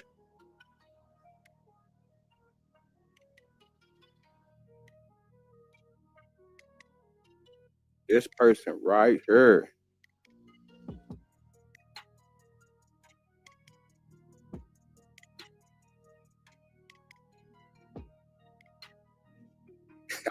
I know you be on that girl. It looked like you be on that, girl. It looked like you be on that, girl. Yeah, this one hurt.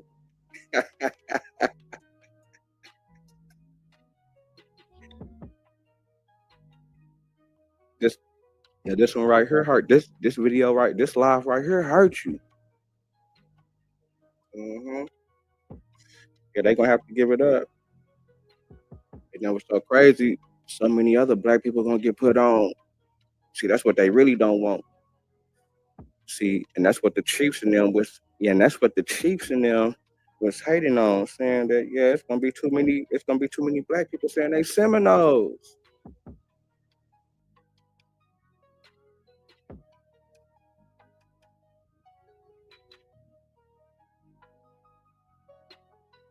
It's gonna be too many black people that's gonna be saying they Seminole. They got to come out with way too much bread. They didn't want to share their bread. They still don't want to share their bread. But it's all coming out. Hopefully I got a stronger argument than the last people that went to them. You know what I'm saying? I get my peoples up in there more.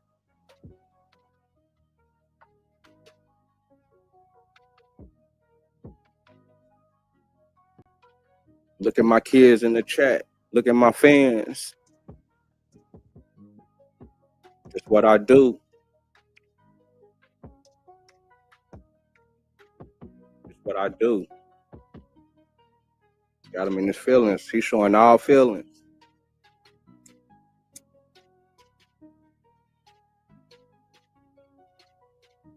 He's showing all feelings. Look at him cry. To the black man from America, niggas' feelings hurt. He's a bitch. Straight up.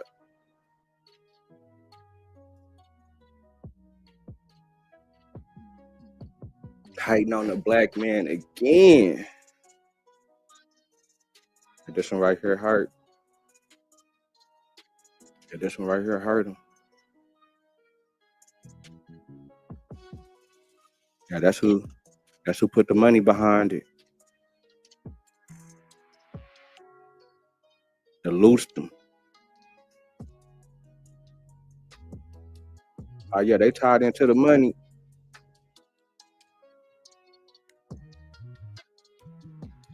Oh yeah, they tied into their bread.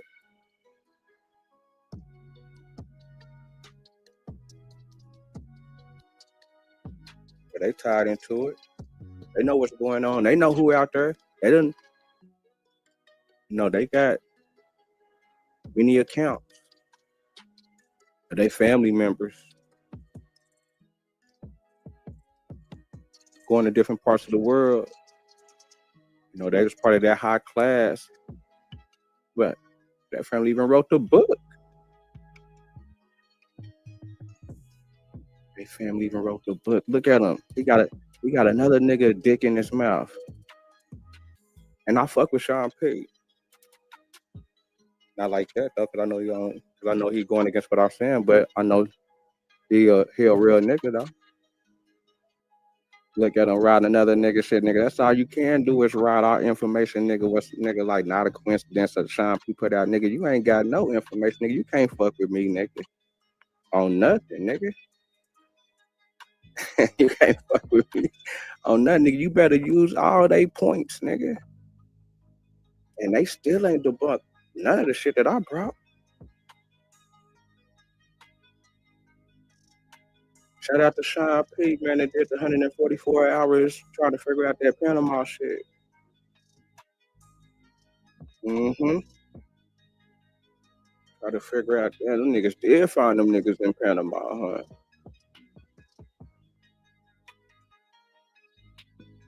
Niggas did find them niggas in Panama, huh? Oh, them is some fake shipwreck stories about Africans being chained up on ships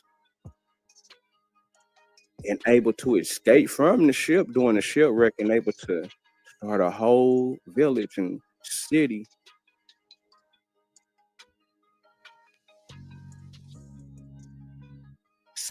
They said that them niggas started the Cartagena. Yeah, Cartagena was already popping. As far as, people being in that area. Like I said, a shipwreck. Oh yeah, the Mexicans even said, nigga, that they lying about the niggas over there in Mexico talking about a fake shipwreck story, man. Stop it, man. It's coming out. It's 2025.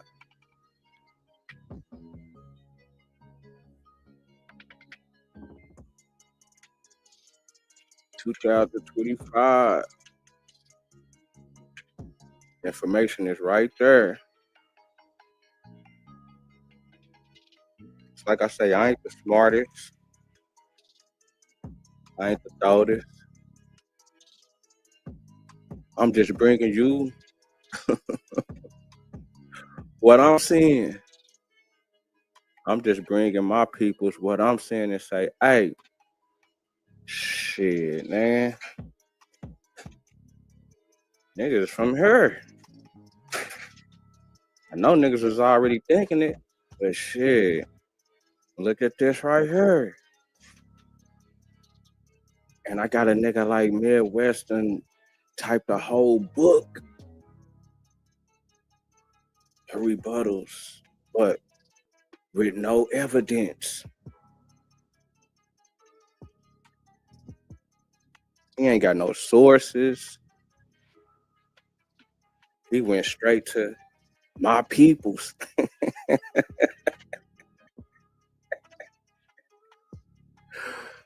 That nigga went straight to my peoples, man. Oh, man. I hope everybody having a good Sunday, man. Like, comment, subscribe, tell a friend, tell a friend, tell a friend, and do it again. You heard me? Be note the most. Yeah, y'all can snipe him down if y'all want to. But it's all good. He from the city. I let him rock. You know what I'm saying? He getting off with it. Y'all can let him get off. You know what I'm saying? Y'all let him get off. He mad. He mad because I done punched on him with this information. That's it. He mad. Nigga, this information right here hurt. This was the cold angle right here. It's probably some bullshit. You know, nigga might debunk my shit. You know what I'm saying? Nigga might come through and say, hey, this, hey, he wrong with the whoop. All right, man, I accept it. You know what I'm saying? Nigga debunk my shit.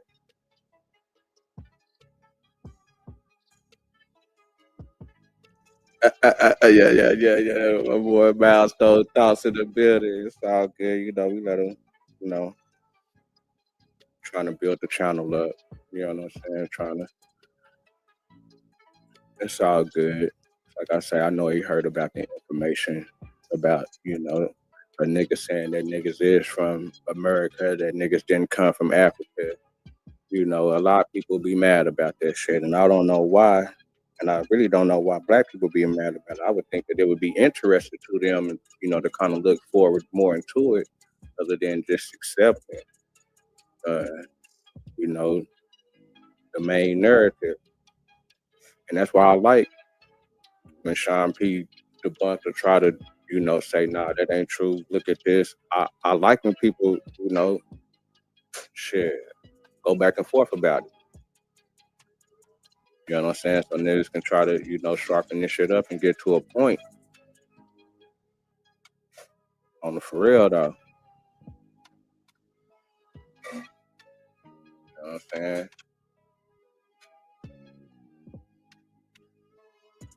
But it's 2025. Social media. It's a different world. Niggas coming in contact with people that a nigga probably would have never come in contact with before. You know what I'm saying? Now niggas coming in contact with people, and it's just a conversation. And some people gonna feel some type of way, and some people, got different type of people, and it's all good.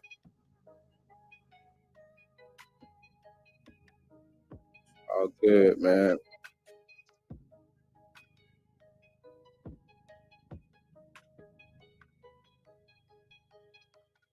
history of it.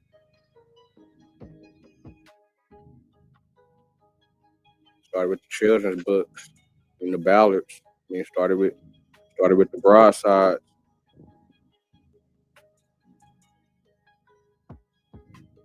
Started with the broadsides. You know, chapbooks. You know, it's as far as for the public. You know what I'm saying? The public wasn't getting it like that. You got the children's books, shit like Aladdin.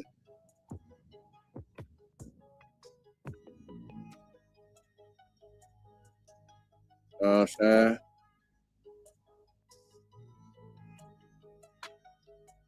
And we got this crazy shit.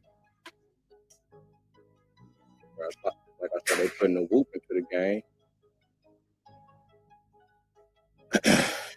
You know what I'm saying? They putting the whoop in the game.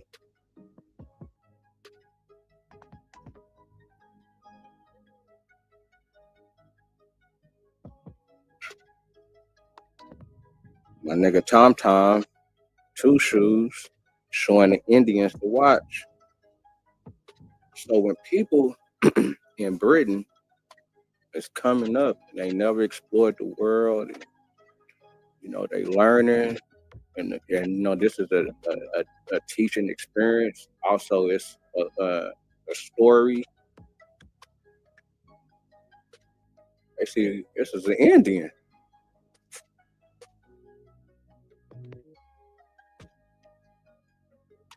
But to me,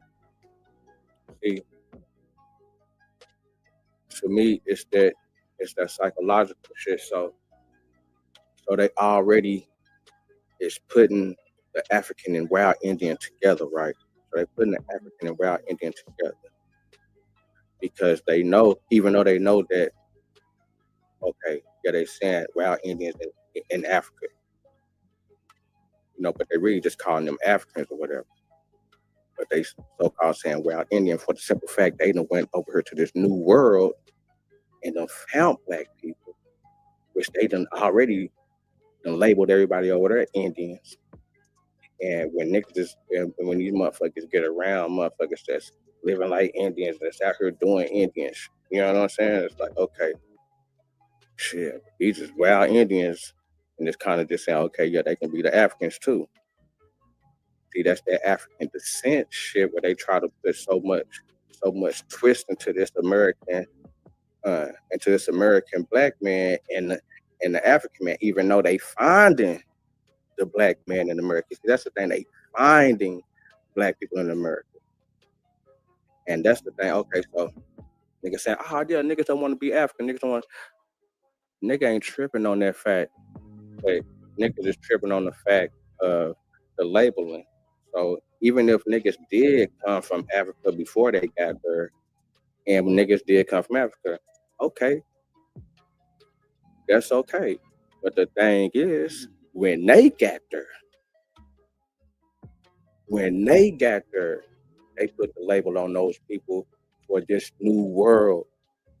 And what's wrong with us having that label for the new world if certain black people can't find records that can go back to Africa? And they saying this type of shit, and they showing this type of shit to their people in the 1700s. Nigga saying, all right, nigga, we gotta go back. Nigga, for us to say that we is from motherfucking Africa, or that we from America, we so-called gotta go back 10,000, a billion years ago, 50,000 years ago, or we gotta have some type of records from the 15 or 14 or 1600s.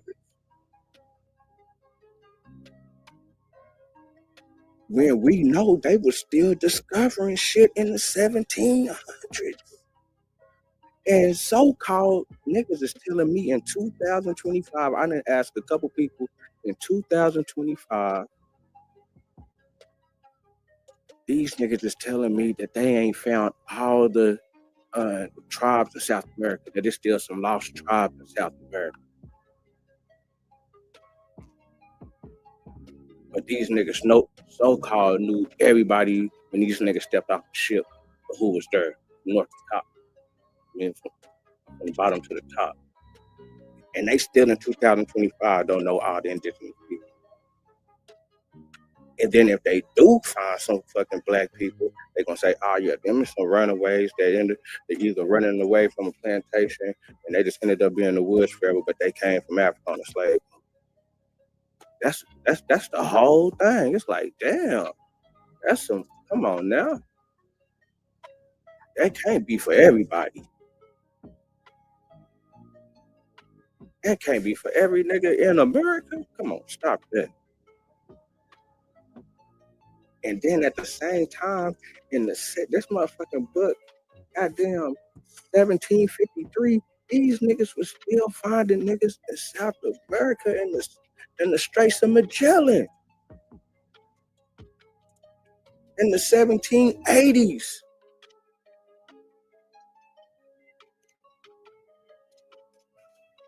Niggas running around wild.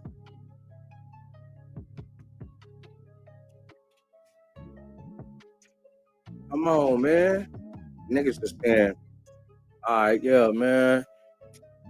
That nigga just African descent, though. Like, shit, because... What's up, OG? Real quick. OG just walked in. No, I'm on here putting it down on this hold on real quick.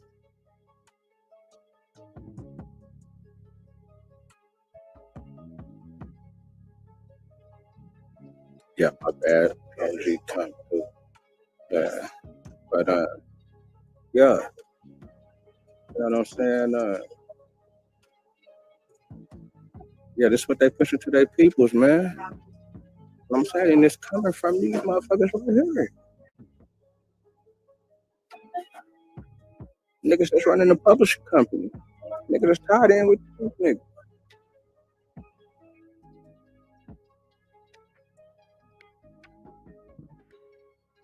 And I just want to put that out there, man. It been what, I almost said 2:30. YouTube ain't been let me put my link in the chat where I can, so where people can come up and just hit the link. Got to do a whole bunch of goofy stuff just to join the show and shit. So I don't even know how I'm gonna get that. I was paying the little thing and they still wasn't posted. Like, damn, I never paid the little thing. They still didn't let a nigga post it. I'm like, yeah, I definitely ain't gonna get in there no more money. Ain't let a nigga post the link. Yeah, these they arms.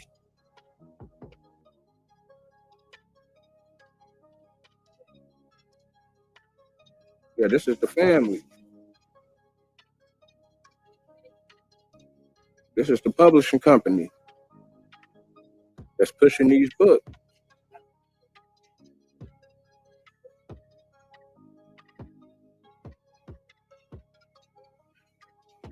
You see it right there? See the name?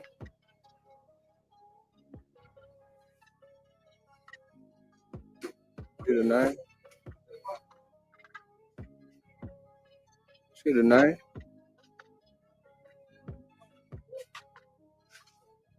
Scottish.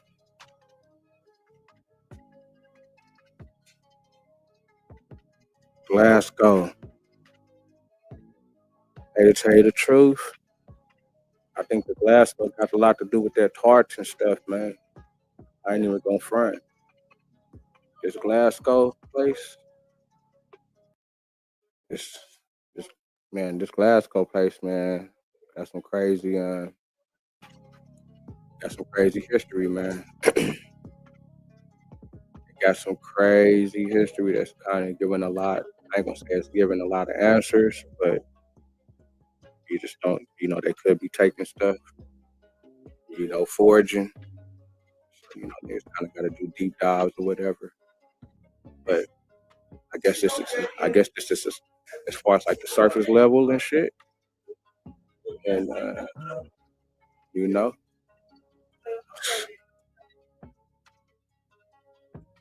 they definitely know these is people that's high families, and they promote. You know, just like I said, we come up on these books. That's not come up on these type of books. They still push these books in 2000 and what? 2025. You can still go get the ABC children's book. Still go get these books. So that's like us getting some information, and then 200 or 300 years later, they saying, nah, that's wrong. I guess it's wrong. You know what I'm saying? But it's just a label of the. I mean, you know what I'm saying? It's crazy. It's 1753.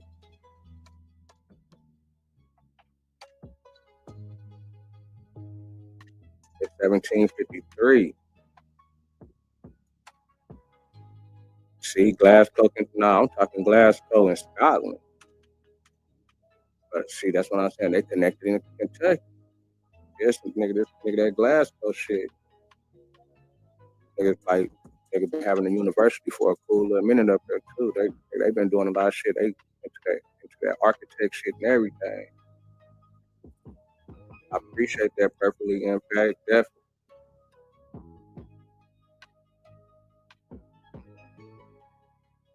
I mean imperfect. I said impact. Imperfect. Perfectly imperfect.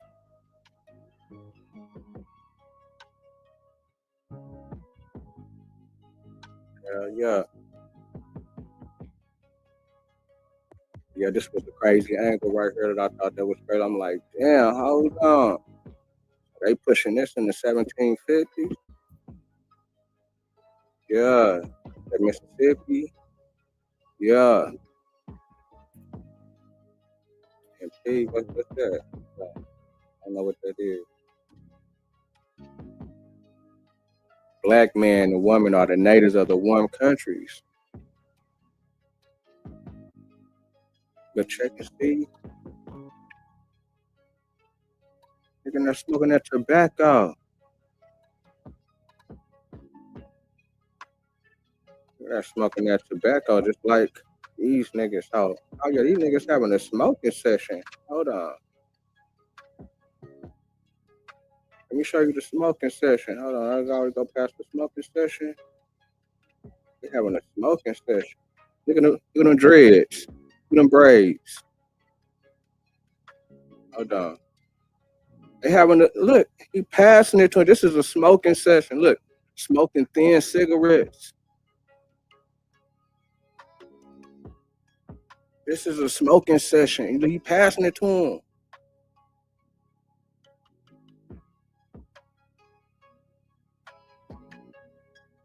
He passing it to him. This is a session. But they been doing this. This is 900. Big blowing.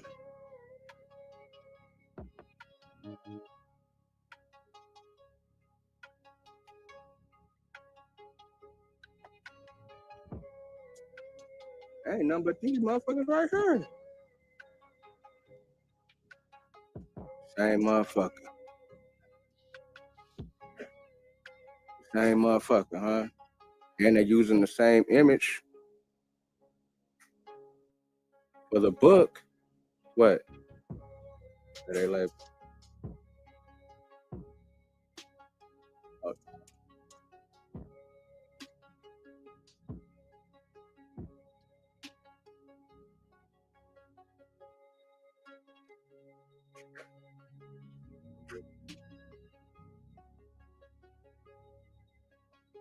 We are showing a scantily clad figure of a black native. That's what I'm saying. That's another thing I was saying. We the only ones in the whole world that got this black term. Oh, black this, black that. Black this, black that. Ain't nobody else in the world saying they're a black African, they're a black European, they're a black Chinese, they're a black Australian. They just saying, oh yeah, I'm this country.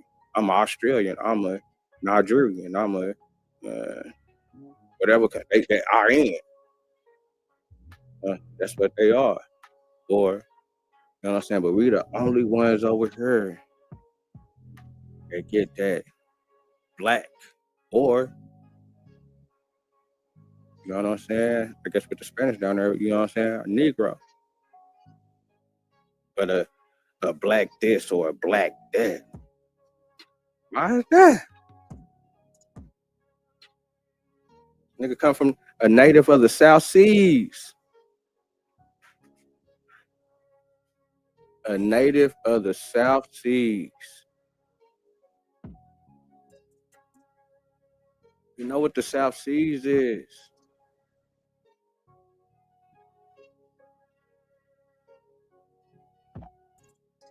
Balboa found the South Sea. That's what they first called it when Balboa found the Pacific Ocean. Before he found the right after he found the niggas. I didn't drop that 100 times. First I tried to say they was Ethiopian pirates. They shipwrecked, another shipwreck. Just putting the African descent on the people that they finding over here. And it's like I say, all right, what? People saying, all right, well, nigga, take your DNA. All right. You know, nigga, take the DNA. Say what? That don't mean a slave ship. How that mean slave ship? And they finding black people still in the 1700s. Niggas telling me in 2025 they still finding tribes in South America. That ain't met the civilized world. Come on, man. Stop it, man. Like I said, I could be wrong. I could be wrong. I could be reaching. But I'm like, man, this right here is crazy. Why they saying this? Why they pushing this on their people? They nothing but a learning book this is nothing but an instruction. They call this book, man. The child's instructor. Shaping the minds.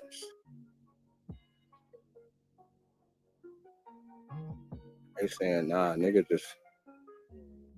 just reaching. And niggas ain't got no slave papers, but niggas just showing me records with people names on them and slave names on them going back to the 14 and 1500s. But they ain't got no records from the 17s and then on top of that, I was seeing some real records from the 1600s.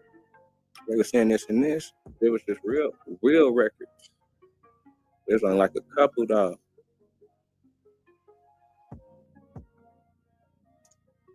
So I'm like, man. And then it's like I say, when they talking about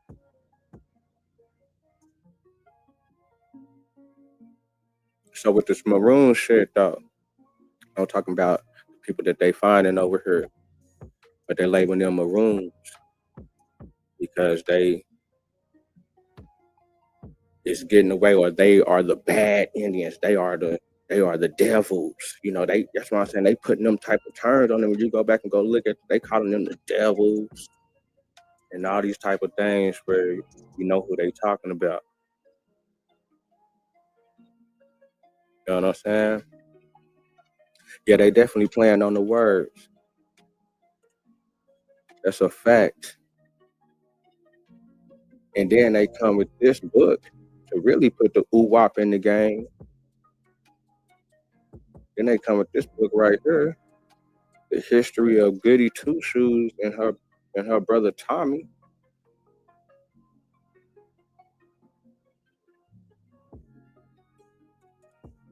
But my boy Tommy Two Shoes,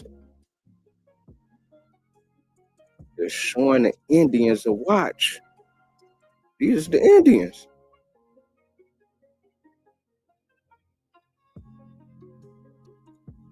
These is the Indians. I say, damn, hold on. These niggas is playing. They playing. Then they gonna say this. I'm down here to page 40.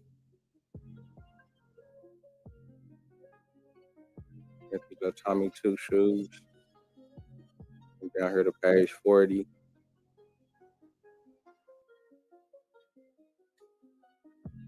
A violent storm arose and the ship was cast away upon part of the coast of Africa were inhabited by wild Indians. Why the hell they pushing that on their people? At the same time pushing this, that the black men and women are natives from warm countries, and at the same time pushing this, a stamp is showing that it's a black native of the South Seas, which we know is in America.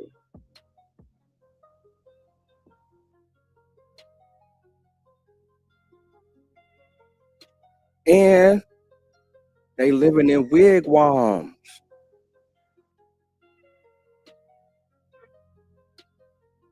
Niggas saying, oh yeah, this is a tale, this is a fairy tale. These people know what they doing. These niggas might be some kin to Walt Disney and them or something, man, probably. I probably need to look into that shit. Niggas need to do a deep dive on that Disney and these people right here. And you know what's so crazy? Oh, that's crazy. That is crazy because for the simple fact, and niggas gotta look into that, for the simple fact that the Forbes was in Florida.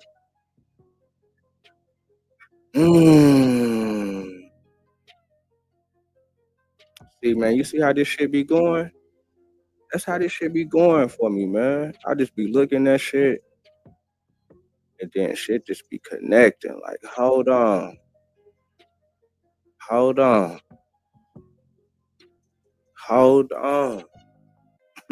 You gotta look at this.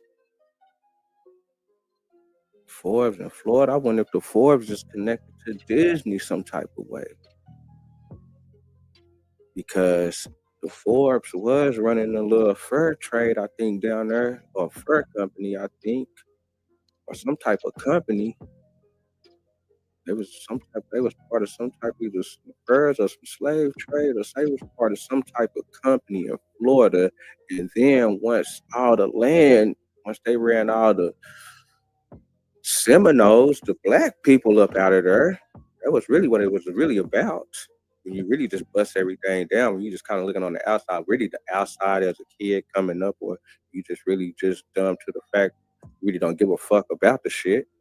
Yeah, and they just say, oh yeah, there was an Indian war, Seminole war, and all this. So, but then when you look into it, they say, oh, that's a nigga war. It's like, hey, hold on, you got nigga chiefs, you got niggas down here doing all type of shit in Florida. And they ran them people up out of there, my peoples.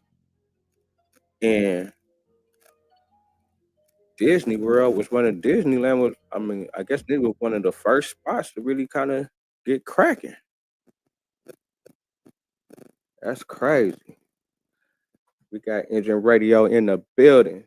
What it do, man? I just came across this crazy little angle. I thought it was a crazy little angle, because you're saying that, black people is in America. It's like I say, I ain't no smart dude or no geek or no think I'm the greatest or nothing. I'm just got a little bit of information that I'm coming across, and I just want to share it with the peoples. I thought that was kind of crazy. For these people to be involved with these type of books, first little things to go out to the public, and they mainstream over there, little broadsides, getting a little, getting whatever they want to get out to the public. It's a little public entertainment, popular. I guess this could be some type of pop culture, some type of popular culture. Started some type of characters, popular people and they take it over to chapbooks.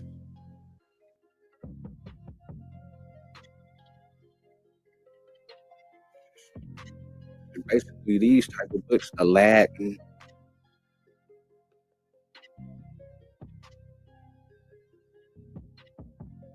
little, at the same time, started off as adult books, but ended up being juvenile, for the juveniles, and they really shaping the next generation's heads.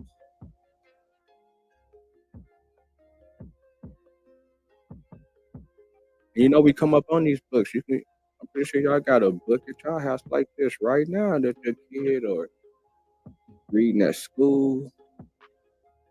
The A, B, C, the A is for this and the B is for that.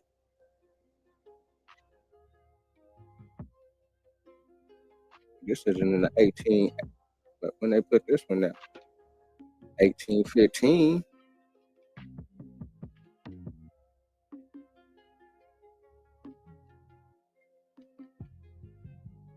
The child's alphabet and pictures.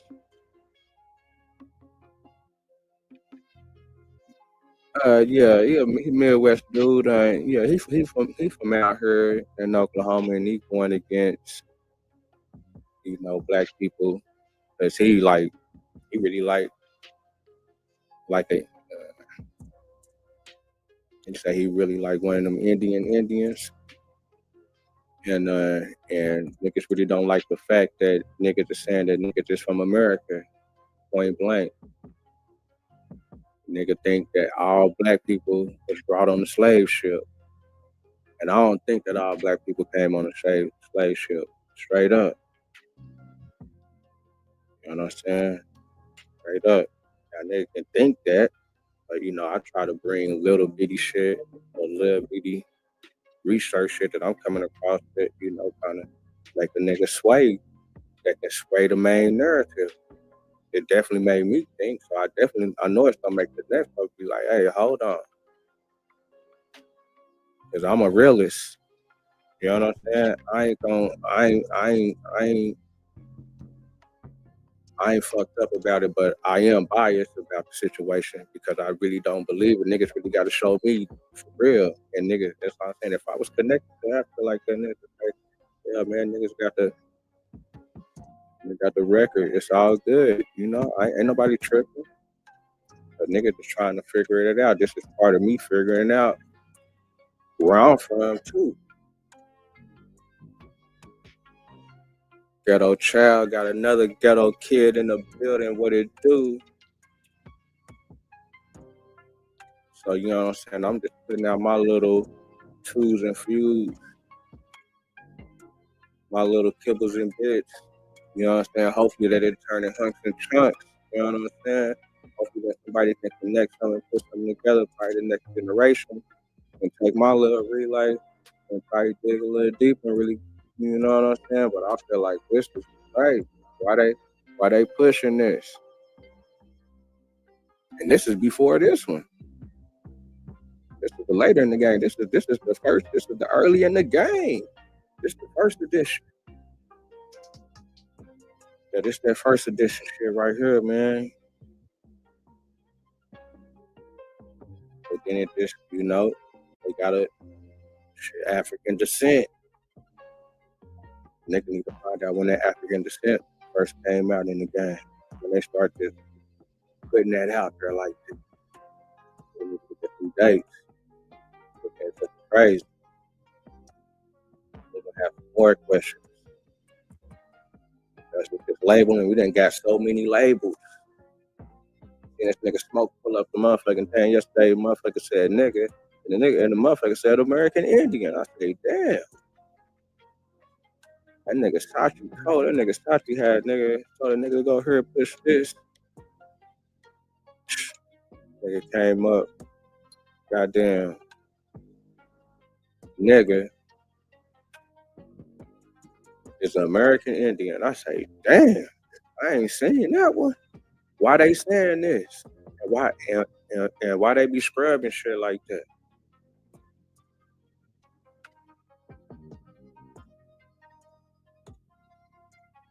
They done scrubbed so much shit from the motherfucking internet and from just all sites.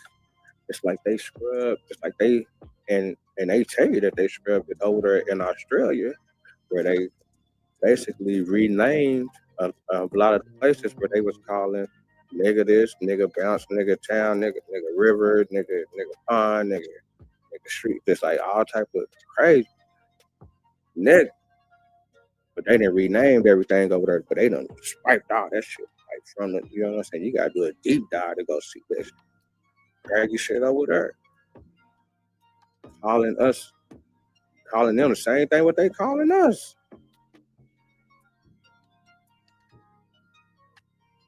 From the warm countries, that they know, once they really start exploring, man, this nigga's all around this motherfucker. But as far as this America, niggas gotta be niggas gotta play a certain position. And part of the psychological is not being from America. It's being that twisted in the game. Where you ain't even really connected to the, you know what I'm saying? You ain't got no connection to the land. They, you know what I'm saying? They really just, you know, within they whole little religious Bible thing before here recently, what's this, the 1900s, where they just said that black people wasn't 3/5 of a person? What's this in the 1800s? This wasn't too long ago. And I remember when I first heard that when I was in school, I was like, damn, hold on, niggas with 3/5, hold on, what you talking about? That shit tripped me out. You know what I'm saying? Niggas was looked at, that's what I'm saying, they was looked at like a damn a beast, because it goes back. And this is, you know, I could be wrong about everything I'm saying, but you know, this from what I've gathered through life is that the reason that they so-called treat niggas a certain way, like you a servant, that you is the 3/5, you almost like an animal, like you almost like on like a class of an animal. Somebody can own you and all that type of stuff is because of this so-called Bible thing that the ancient Berbers, which the Berbers is supposed to be Ham's peoples, and the ancient Berbers is supposed to be the people that was here whenever before the flood. And whenever the flood wiped everything out, they was part of all the wiping out so-called. They said that these people is part of the ancient world. But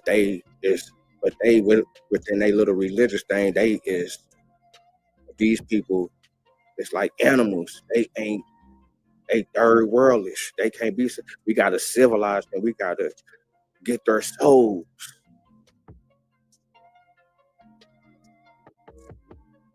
Yeah, it's kind of crazy.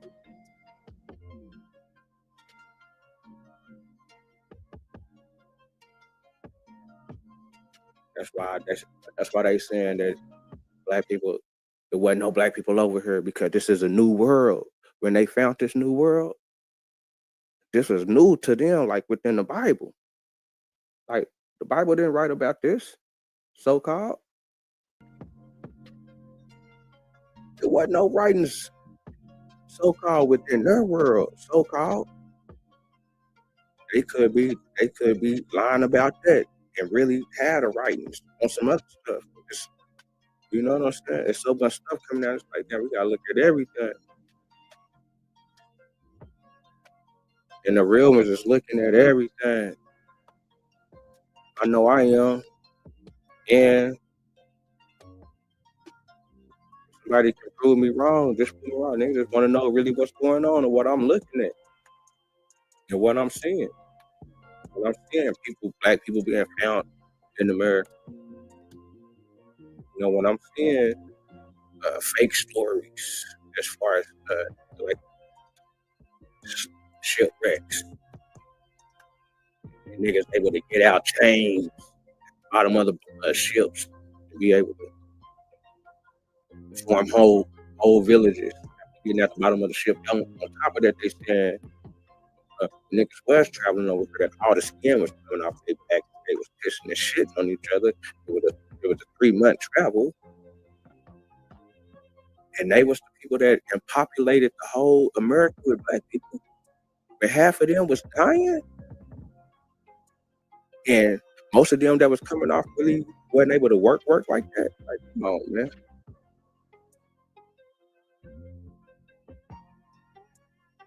And then the numbers just keep going down. First it was that 15, now it's that 12. Now they saying the only motherfuckers that came to America, they saying didn't even 1 million motherfuckers come to America. It's in the 100,000s. I'm like, oh my God.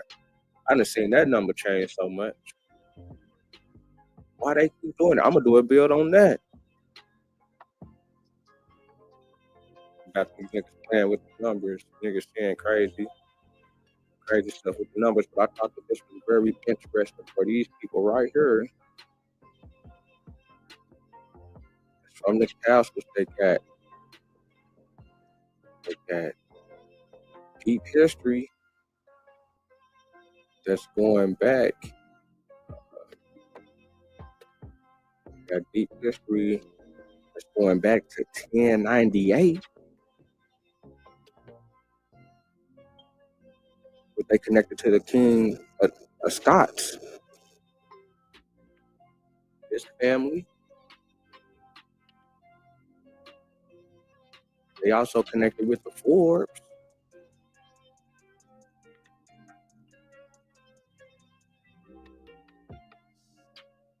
He's running a publishing company.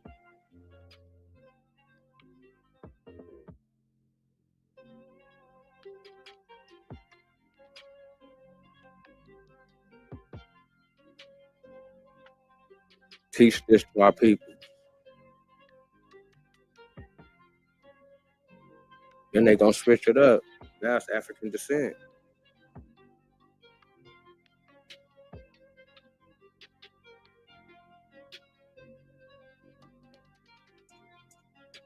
So we got 3 hours. I appreciate everybody tapping in. Like I say, YouTube won't let me put the link in the chat to where people can come up. We can chop it up. You know, if you did want to come up, this is how you would. Do a little commercial break if anybody wanted to come up and chop it up. Definitely slide through. This is how you would join the show, since YouTube won't let me post the link in the chat. I have to go to my other channel. You know, the most once said, and you go to my post.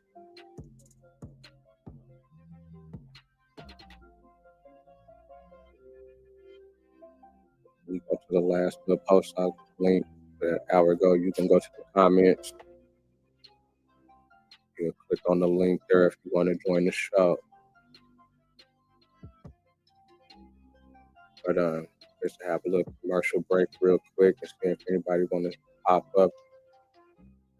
Like, it's still all good. It was a good little get down. Seemed like I ruffled some feathers.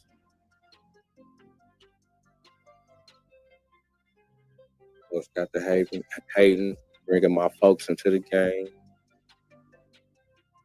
Want me to do my genealogy.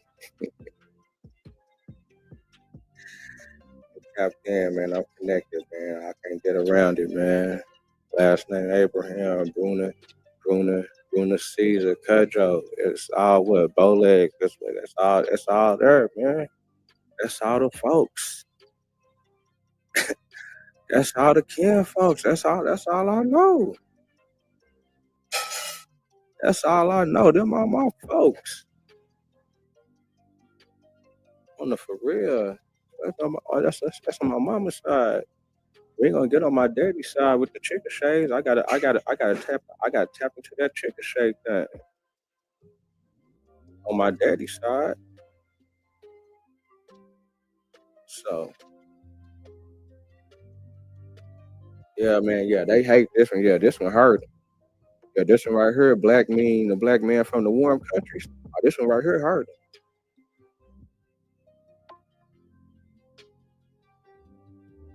Yeah, it's all right there. Straight up, man. Yeah, this one right here hurt him, man. But you know, he'll get over it. He'll get over it. Everybody get over it. You know, they'll be able to put the ice on their eyes and, you know, banish their wounds. You know, people gonna be doing it. Definitely try to debunk this. Mossy tried.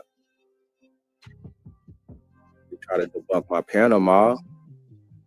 Spent 144 hours and gave me some more information on it, which more verified that they were the natives and the aborigines from that area, that they didn't come on slave ships. He just pointed it out more because he gave me more information to look into. That's why they be messing it up with me. I do the deep dive. Do the deep dive on it, man. This book. This year. This the 1753. This is before the United States. This is what they teaching to the Britain. This is what they teaching to the British people before they come to America. Black.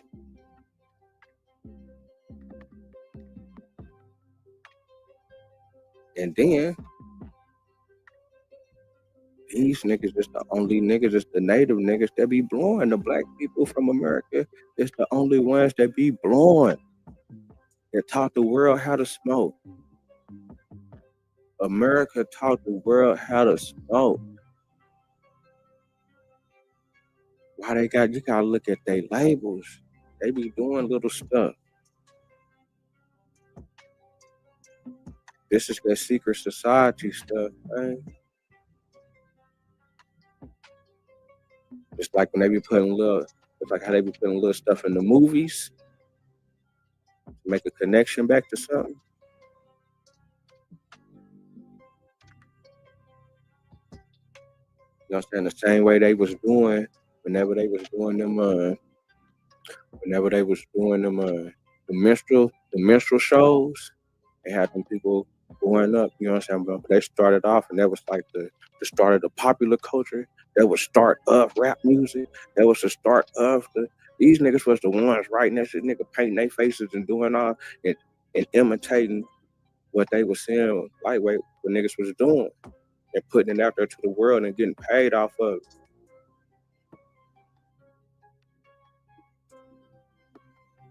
Same thing with the entertainment, you know what I'm saying? Like putting little shit in the movies and having little certain, you know what I'm saying, make somebody look a certain way to look like something in the past.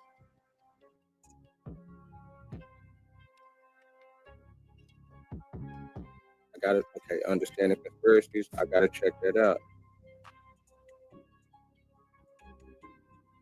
Okay, the weak information, okay. Arnoldville, yeah, okay, I'm gonna have to check them out. That's a fact. We have to check them out. But they be playing though. They be also be slipping a little shit out. Cause just like I say, the world don't know about motherfucking Balboa. Balboa finding the Pacific Ocean, what we would call the Pacific Ocean today. But when he found it, he called it the South Sea. He called it the South Sea, which we see right here when they put in the same figure that they're teaching.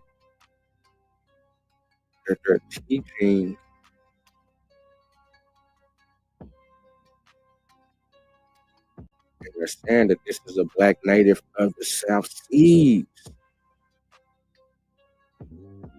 This is the educated.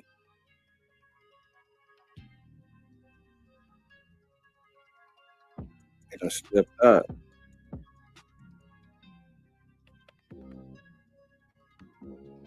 Because it goes back to these niggas blowing, having a smoking session, being blowing over here, selling a 20 pack.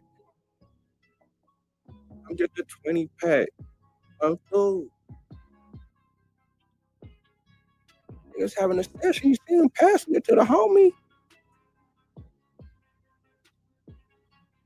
Niggas got to put the fan on the niggas. Niggas got too high. Niggas fan me down. Niggas already got the fans in there. In there having a session. Niggas is telling me this person right here in the red. They telling me that it's Indians over here right now in 2025 that's this color. Or a Mexican. I ain't gonna say no Indian. A Mexican. A Mexican. And we know when two Mexicans today have a child, they're not gonna have that type of child color. We know that. We know that. Nigga, this is 900.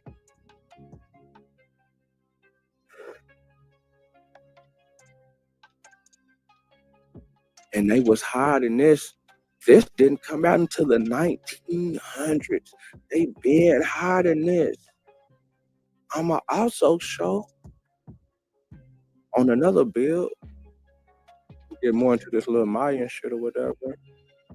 But whenever the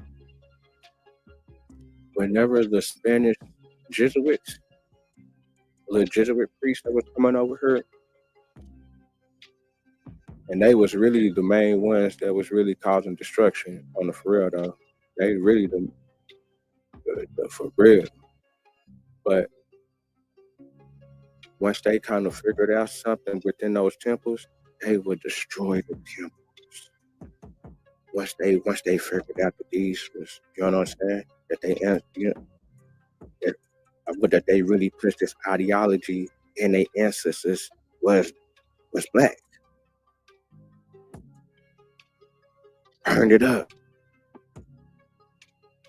As far as this type of stuff right here, the dude that's connected to Harvard, he went down there, I guess in like the 60s or 50s or whatever, sometime a while ago, discovered it.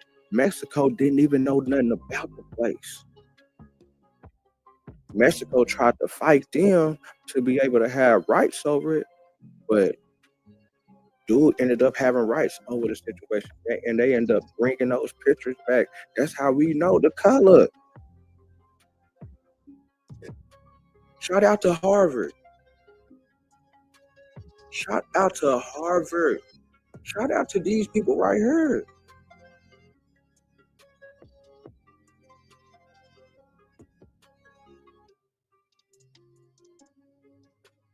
Shout out to these people. I mean, not Harvard, but Yale. Shout out to Yale.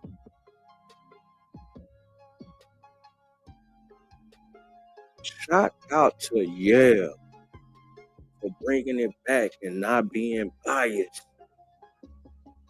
for keeping it real.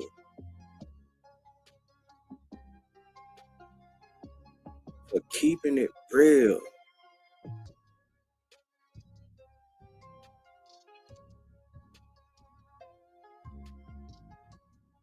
That ain't doing but letting us connect the dots. With this shit right here. Just connecting the dots. That's all. Just connecting the dots, man. That was the 900. This is the 1700. It's the same people. Same people.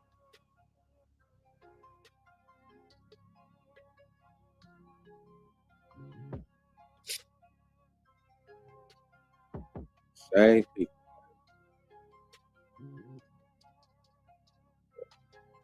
And they try to put the whoop in the game. The ship was cast away coast of Africa, which inhabited wild Indians. Come on now. Why they saying this and living in wigwams? Why they saying that? They know that's what's going on in America. Because they know that's what's going on in the South Seas. And shit in America too. Shit. North America in the South. In the islands. I told you, nigga, that the niggas in Cuba, Christopher Columbus said that the niggas remind the niggas from the Canary Islands, which we seen that the Canary Islands was Africans. They was just light-skinned and dark-skinned niggas. That's it.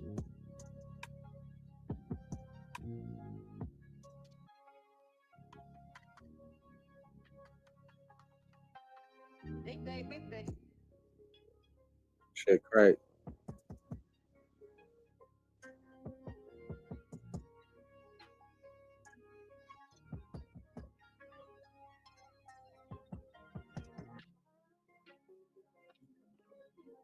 These the big boys. That's what they promoting. Something like the government. I guess they part of the government because the Crown and the church definitely ain't gonna let them put nothing out that they ain't stamping.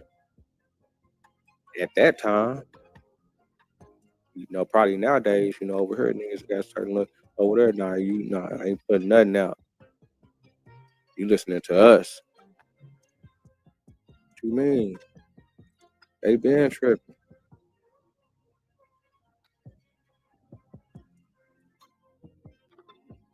They been tripping. They part of the arms.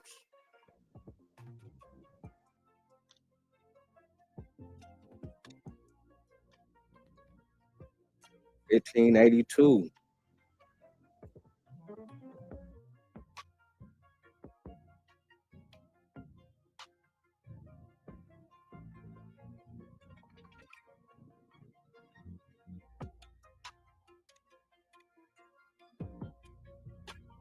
Tripping. Got the blade. Got that. But guard it up. You see the shield? You see the knights? They the knights. Yeah, I guess these is the knights. They got the little helmet.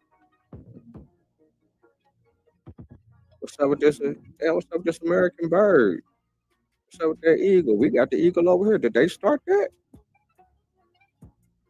Crazy. What's up? What's this about?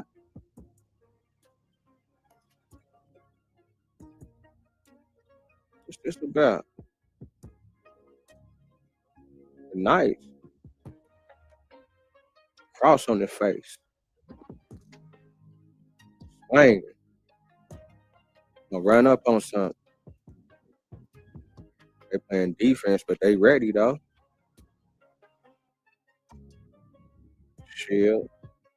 They out in the waters.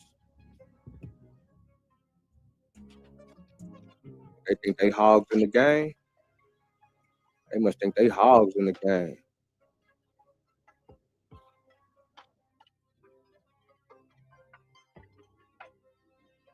Scottish.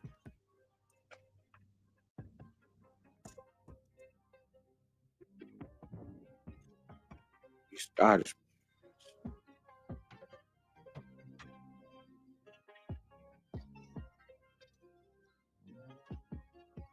On they land is castles and shit.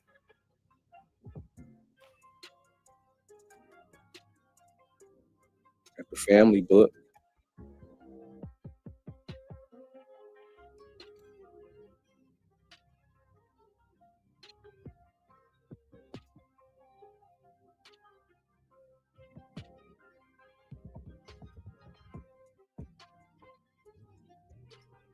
$18.89. Castle Street. And these people live in castles.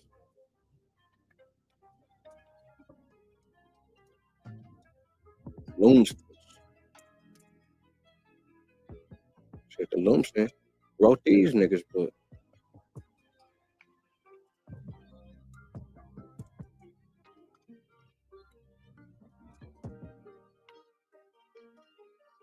$15.80.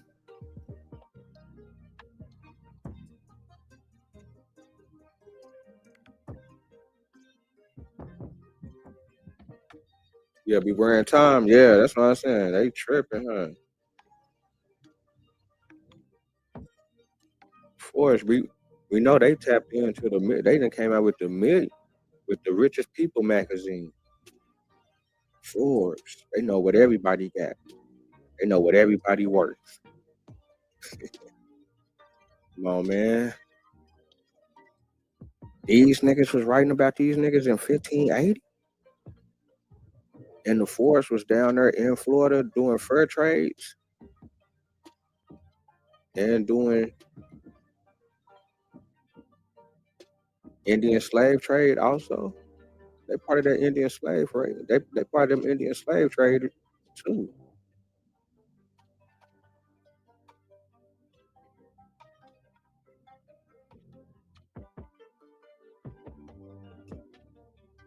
You're running a publishing company.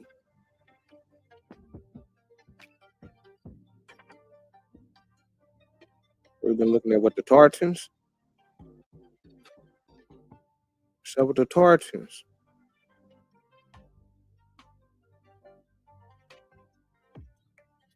Are these the Tartans? Or whatever that little hidden group that one dude be coming up with them videos about them missing castles and missing big palaces and cathedrals and all that crazy shit.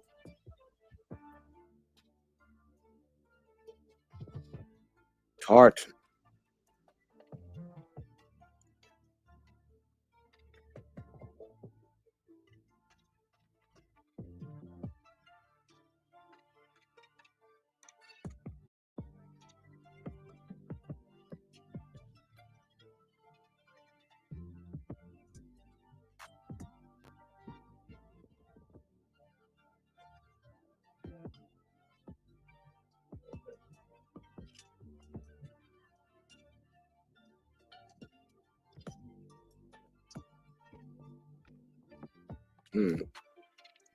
So that's what they is, man.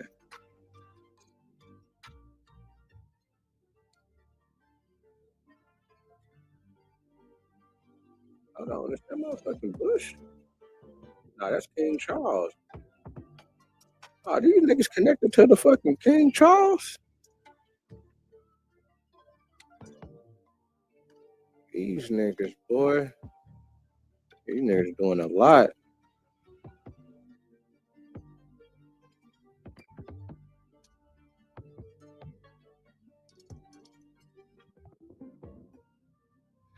I know, that's what's crazy.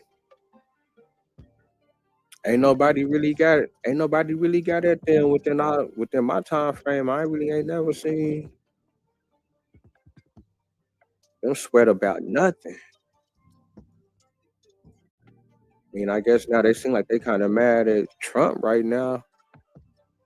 It's like they probably kicked him out. I don't know what's going on with this. Seems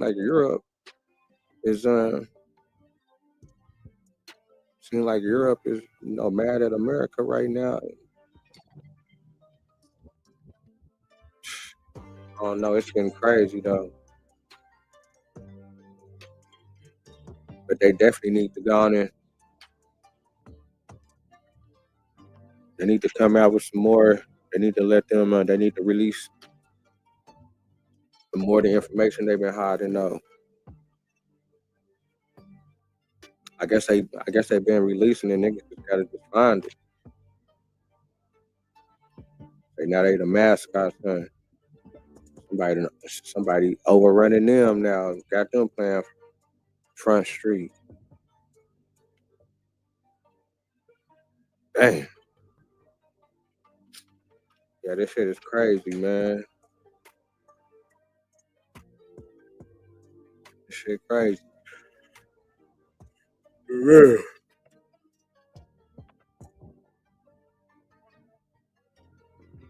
I'm gonna take a little break real quick.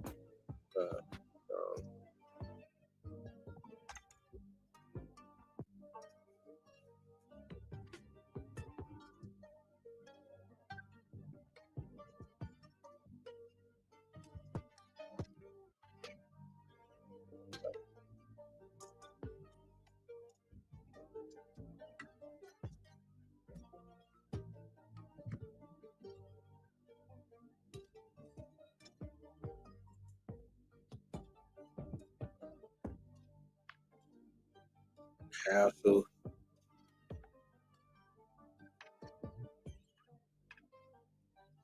Another castle. Another.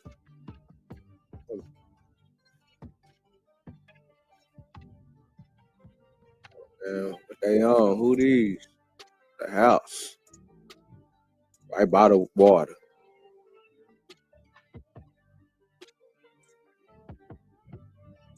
Mansion.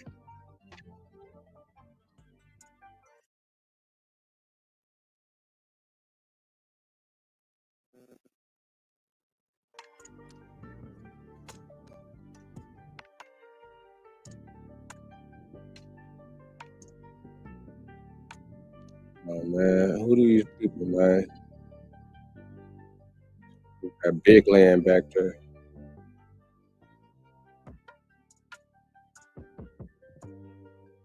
Still living crazy. Still living crazy. Castle.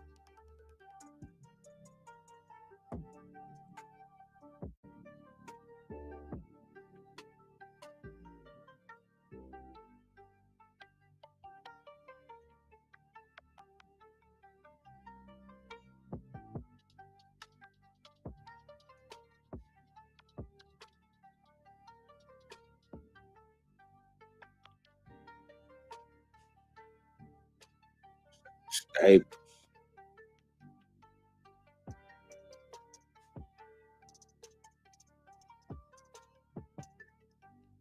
These people know what they was doing, man.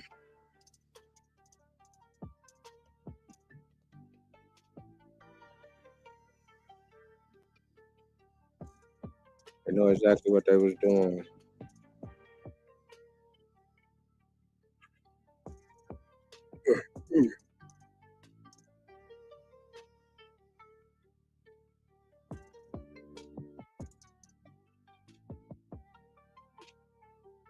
Yeah, they the knights.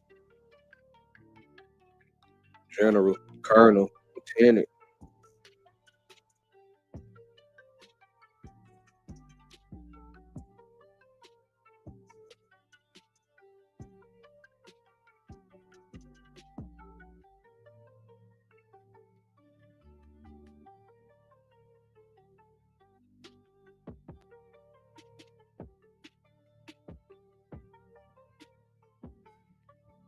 They got the chief.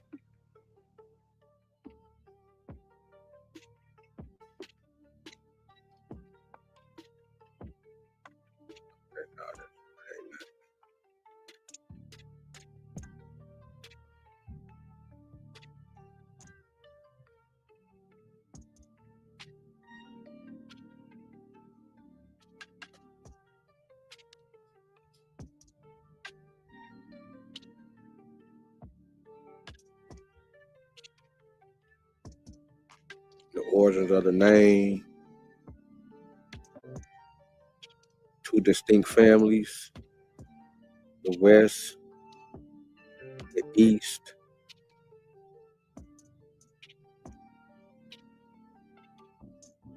Charters up to 1585.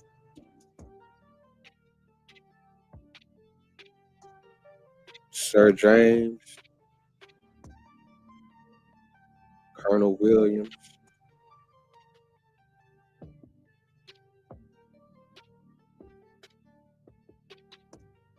Charter Crest.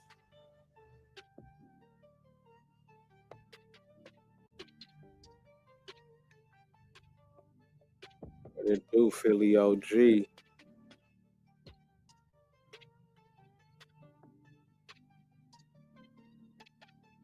Got an old tower, a fast castle, big house. The Great Seal of James.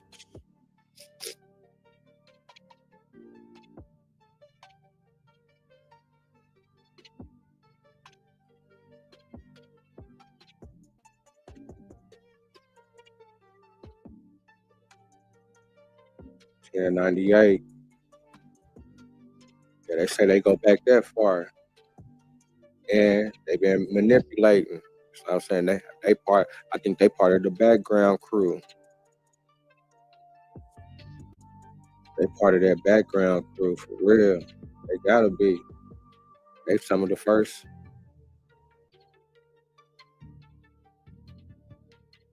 They're some of the first publishers of the they some of the first publishers.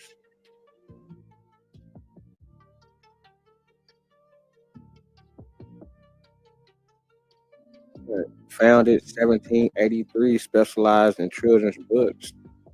It was already doing the publishing thing. Oh man.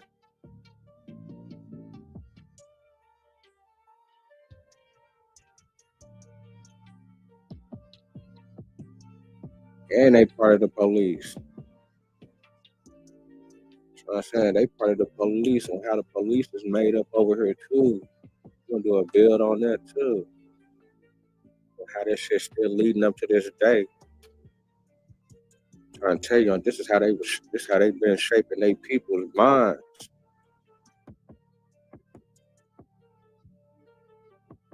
They've been shaping their people's minds throughout the years. They still shaping minds because they control the media. They control publishing companies. Probably. They're the ones probably putting people on.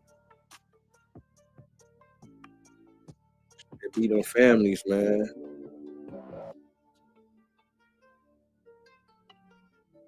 They've been doing this shit for a long time. Yeah. Yeah, that's what I'm saying. I'm giving, and that's what I'm saying. I just can't say it's their knowledge because I'm thinking they stealing everything too.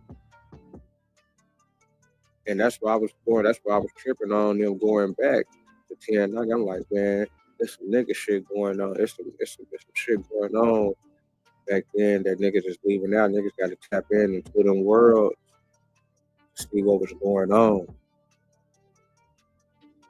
Because they done played the cold hand. They done played the cold hand. It's crazy that they place is called Cold Hand. They been shiced. They been one of the grimiest.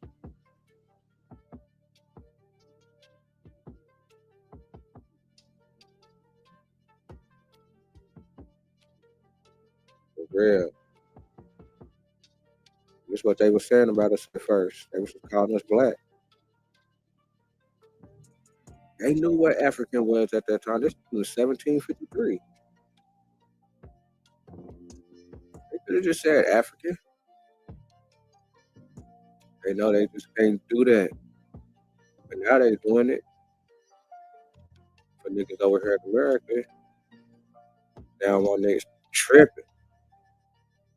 They cut because it's like we always say, man, if we just get our minds together and we stop doing the goofy ass shit that we keep falling ourselves into and keep falling a victim to their tricks, we can stay focused and organized in a proper way though. And this can, hey, Hey, shit like this, hey, on the for real though, shit like this to be written for our families in 2025 and leading up to goddamn, goddamn,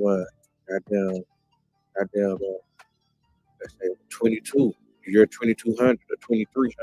We can be like, yeah, these families put it down back then and then change the game.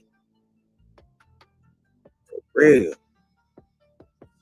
These black people right here put it down and changed the game to where 300 and 400 years later, they writing about us. Niggas got books putting it down in a major way, though. They putting it down in a major way right now, for real, though. You know what I'm saying? We gotta just find our place and just infiltrate and just really be connected in a real way, though.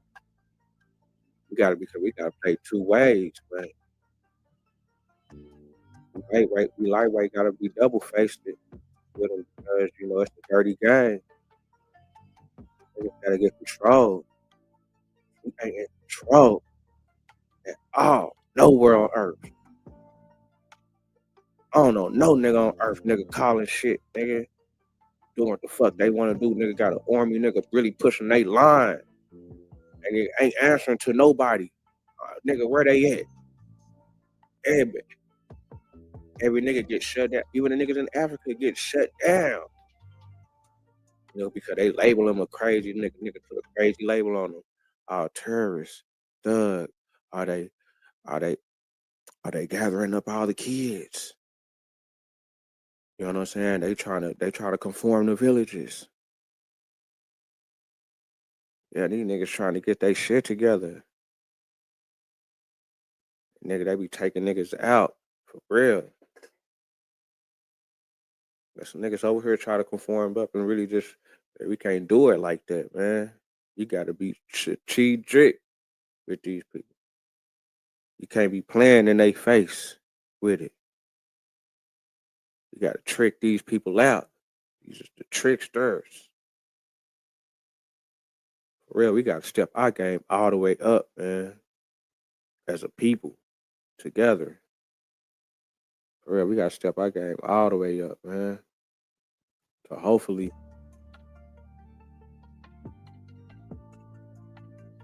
500 years from now, it's right.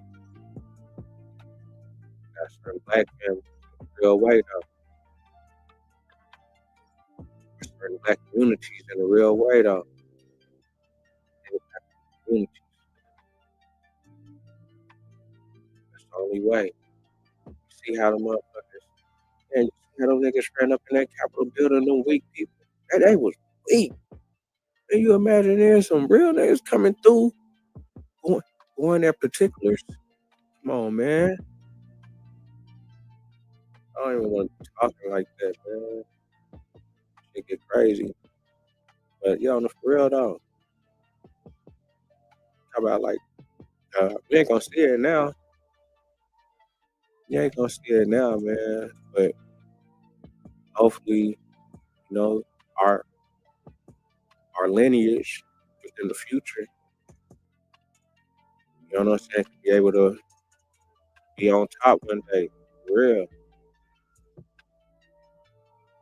I don't see nowhere in the world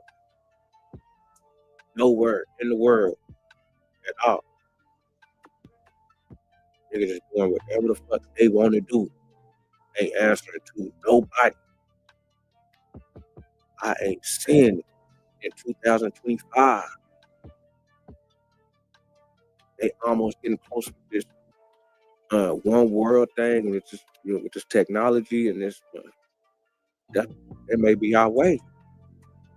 They doing too much technology where it can get to the masses. That's why YouTube be like, we blocking in certain regions. Yeah, we're gonna block this in a certain region. Because this niggas start just promoting certain things and moving like that, man. They'll be writing new books, man. It's gonna be new families, man. It's gonna new families, man. We just gotta know which ones is who. We just gotta know who is who. We gotta know who is who. See, we don't really know who is who. It's saying who running the country, who running the country, who run the country. Niggas saying nigga the president don't even run the country. Nigga, who run this motherfucker, man? Like for real. Live the elite. Long live Lil Ronnie. Live the elite.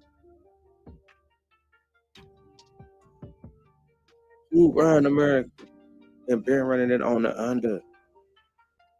Been hiding their hands because they been seeing the uprise over there in Europe. That's why they had to start hiding shit out of do because they been saying they own people gonna pipe them out. Nigga, they own people to get at them. These niggas was over there tripping in Europe at one time. Big wars.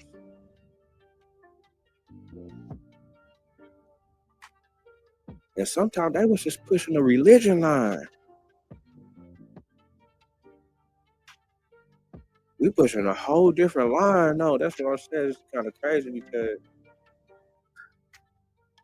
it's been going on for so long, and you know the tides so close, and you know everybody cool with everybody now. You know what I'm saying? It's like I heard one of the old heads say, I guess one of the scholar old heads, you know, basically come with, you know, basically they done took over the world, but now since they know that they can't run it the same way that they've been running it, they still trying to do whatever they doing, in a little particular way to have some type of oversee over somebody.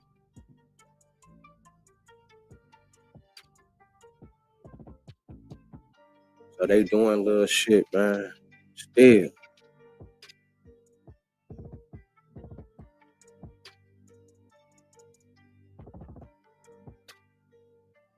They definitely part of it, man. Gotta drink to that.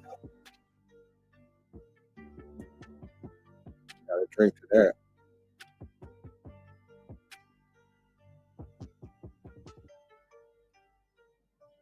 And shout out to all my wild engines out here in this big engine country. What it do? You know what I'm saying? Shout out to my black people. Shout out to my Americans. You know what I'm saying? That they feel like they from America, and whenever they look into whatever background they looking into, they saying all American stuff. Just tripping. Nigga, you don't look like an Indian. Nigga, you don't look like this. You don't look like this. And I ain't tripping on looking like that. I ain't supposed to look like that. I'm saying people like me was found over here. We seeing that. And then on top of that, there's a lot of black people who ain't got no connections back to that, but a lot of black people do got connections to Africa. So then when we noticing that, and we noticing that at one time in their world before they changed the game up, that black just meant people from warm countries, not just Africa. That's because they would have just said Africa. But somehow we the only place in the world where we get stuck with the black term. Ain't nobody else in the world got stuck with that black term but us. And that's the people, the black man that's smoking. Hey, no, ain't not what it do.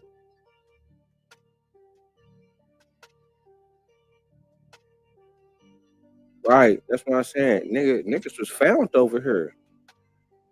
So part of the inhabitants, that's what they not understand.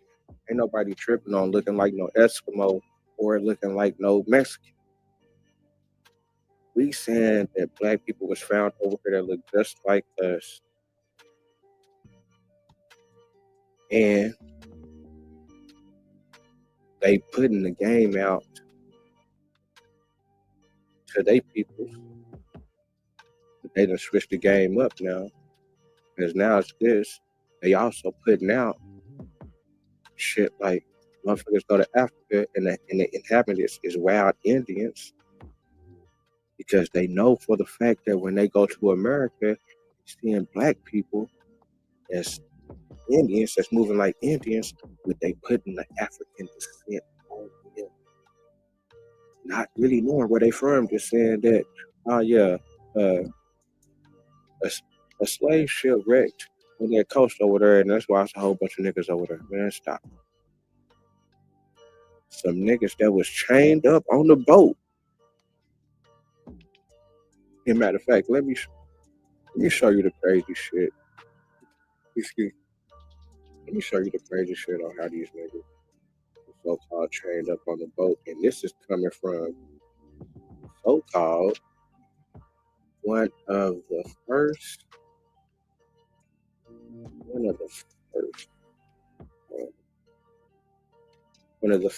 movies depicting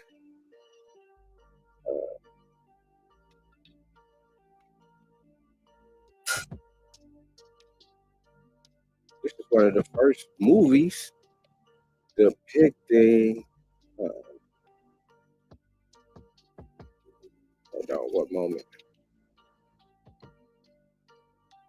Depicting black people on slave boats. Hold on real quick. Let me bring this up real quick. Hold on.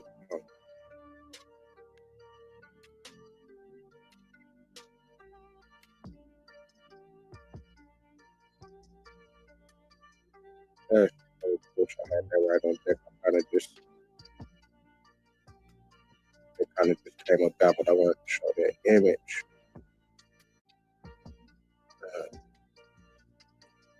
To show that image in the movie. Oh my God, that's crazy. That movie.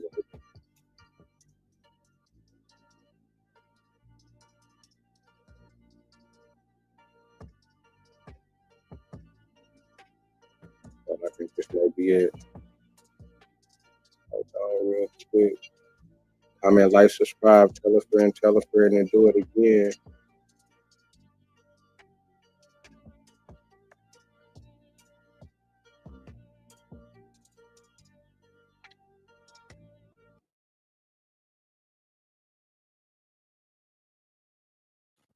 Fuck, this ain't even a movie. That's weird. I'm gonna try one more time. If not, man, I just try to just show it on another little get down. Man.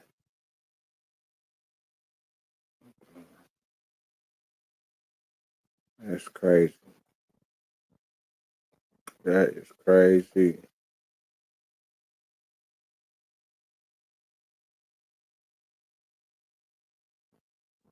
Let me see if I got that.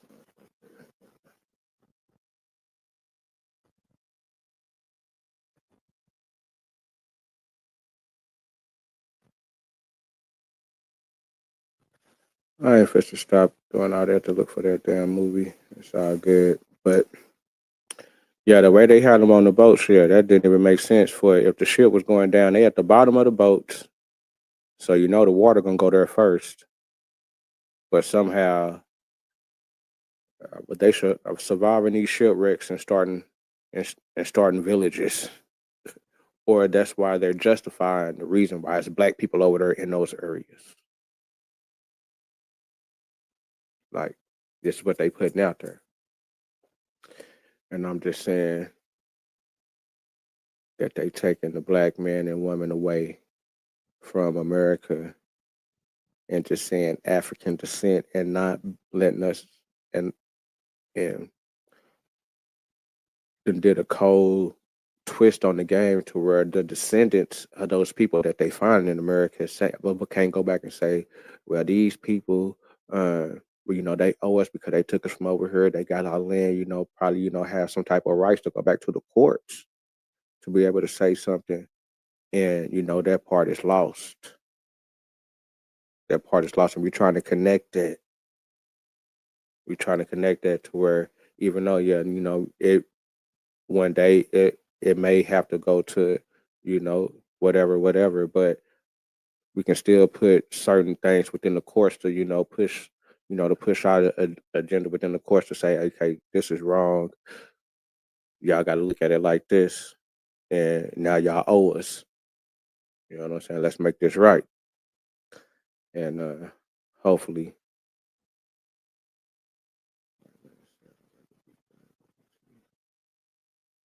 See, and that's what I'm saying. That's what I'm saying. They be putting little stuff in these movies and within stuff out here to the public, and it's like, okay, how if we black, I'm not supposed to take that a certain way. You know what I'm saying? Like, man, hold on, man. This ain't making no sense, man. Like, it just don't be making no sense as far as the history with it, man. For real though. And that's a fact. I wish I could show that Abraham movie. Matter of fact, I wish I could play a little something real quick. This is live. Matter of fact, I ain't gonna do it like that.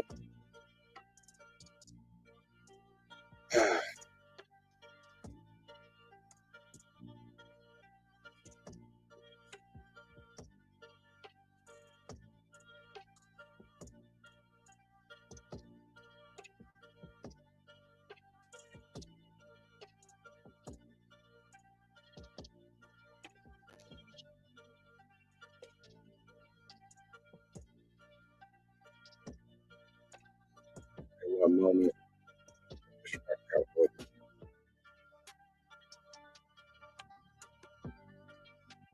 This is basically like a little small commercial break. I'm just let this little book read. While I try to find this little piece. And it's like I say, if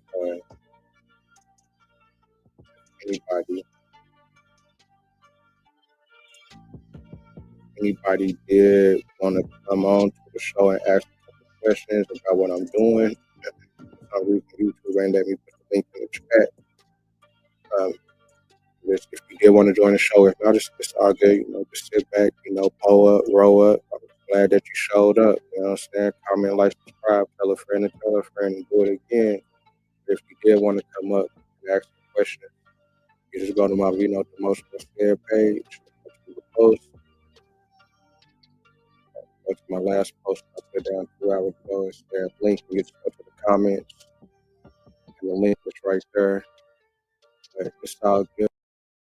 On slave boats on the movie years at this time. Check it out on YouTube yourself. But it's the Abraham Lincoln 1934 movie. D.W. Griffith, 1930. And I want y'all to check this out. Now, I'm not really sure if it was because, movies, but probably wasn't out for more than, no more than 20 years at this time by 1930. So I'm not really sure if there was another depiction of black people on slave boats before this one.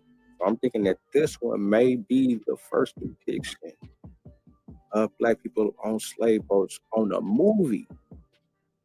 But I'm not sure if there was before 1930. I'm gonna have to look into that. But I'm gonna check this out.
Now check this out.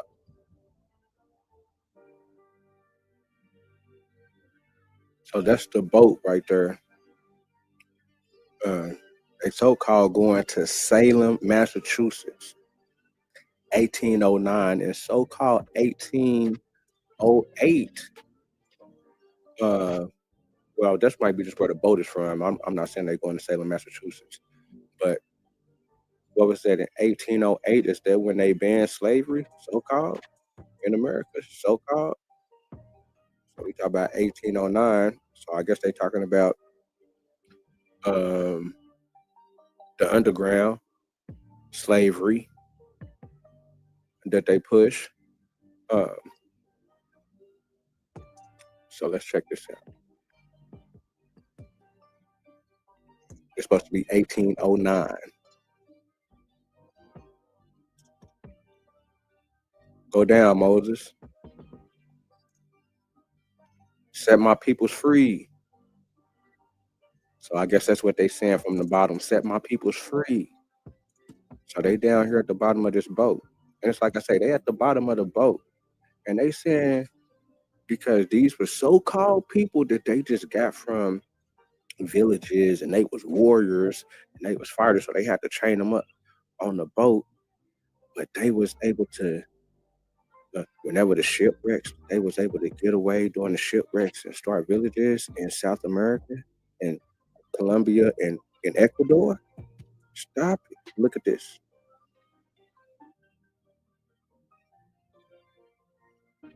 Look at this. Why they depicting them like this? Look at this. They standing up. That's what's going on. This was the first movie, I think, that depicted this. Come on. Well, let me rewind it because they talking. Hold on. How many dead? First question. 25.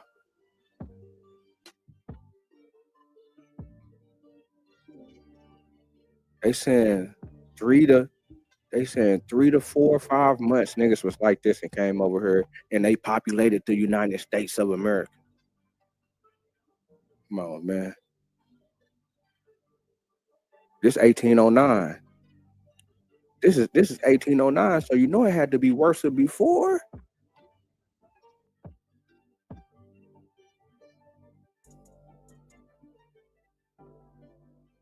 How many sick?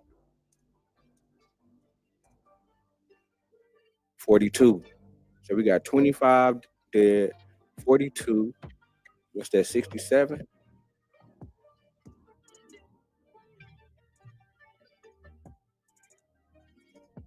We can't make so much money on this trip. All the trips was like that. So you saying they wasn't making much money on the trips since the 1500s up to the 1800s. For 300 years, they wasn't making much money on the trips because the conditions were worse than this.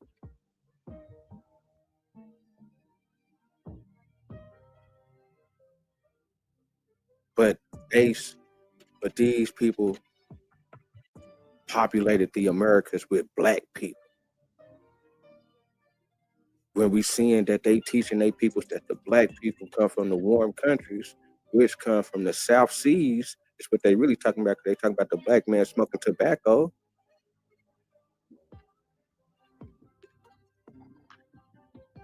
Check this out. Look at this. Don't fool yourself. Look at this. They got hay on the ground like they animals. I tell you what, we just got so-called rights over here, but it ain't even been 100 years. What was it, 1930 something? We so-called got full rights. We not 3/5. I forgot what year that was. What that in the 1800s or 1900s? They talk about that 3/5 shit, that we ain't 3/5 no more.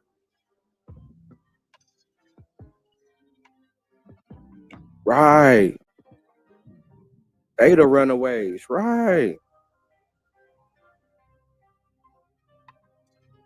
Look at this. We still got 300 under the hatches. This is 1809.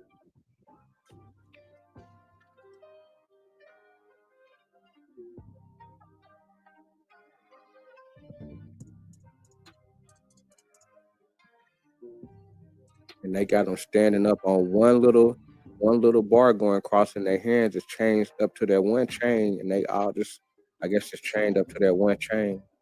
There's some niggas sitting down on hay.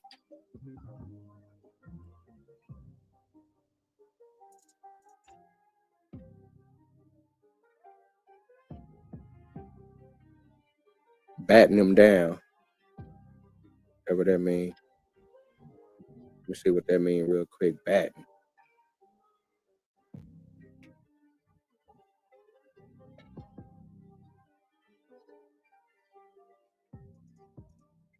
So meaning to grow fat, feed. So they mean to feed them. To feed these niggas.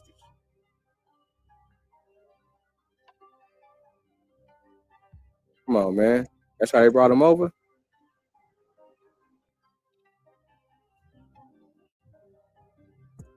This is the first movie. Come on, man. They rocking and moving at the bottom of that boat like that on them big waves. Big waves in the Atlantic Ocean. That's where the goddamn hurricanes be coming from. Hurricanes come from the Atlantic Ocean. Ain't nowhere else on the damn world, I think, motherfucking hurricanes be popping up. Nowhere. Where else on the world motherfucking hurricanes be popping up at? Except in fucking America. Coming from the goddamn Atlantic Ocean. What that other shit called, what, typhoons? When it's coming from the west, when it's coming from the east, it's a hurricane. But the only hurricanes I heard about is in America. Talk about these niggas is on the Atlantic Ocean like this, and that's how they populated the America. Come on, man.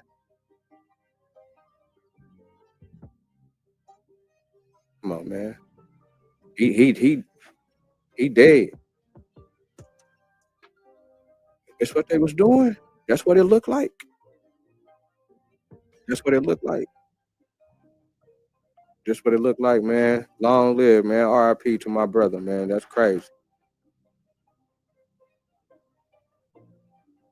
Throw a nigga over the boat. They just really showed that.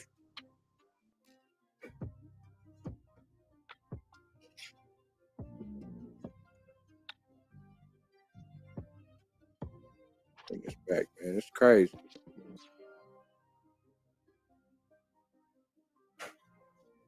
Free my peoples.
And they want black people to think that all black people come on boats from conditions like this where they was bringing over less than 50% of their load.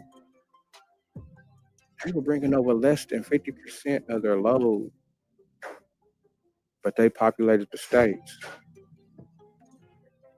Where we know at the same time,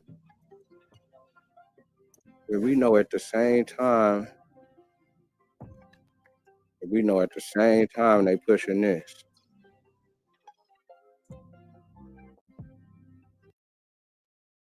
Where we know at the same time they pushing this. Where we know at the same time the black man means from the warm countries.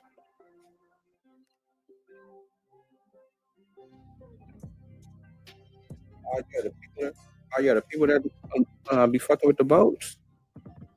You know the boats. These is the people that's funding. These the type of people that's funding. These the type of people that's funding everything. It's like how we just got done seeing that depiction within that movie.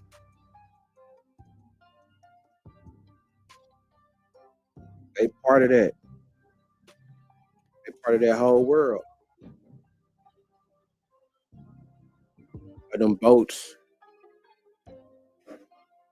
being merchants.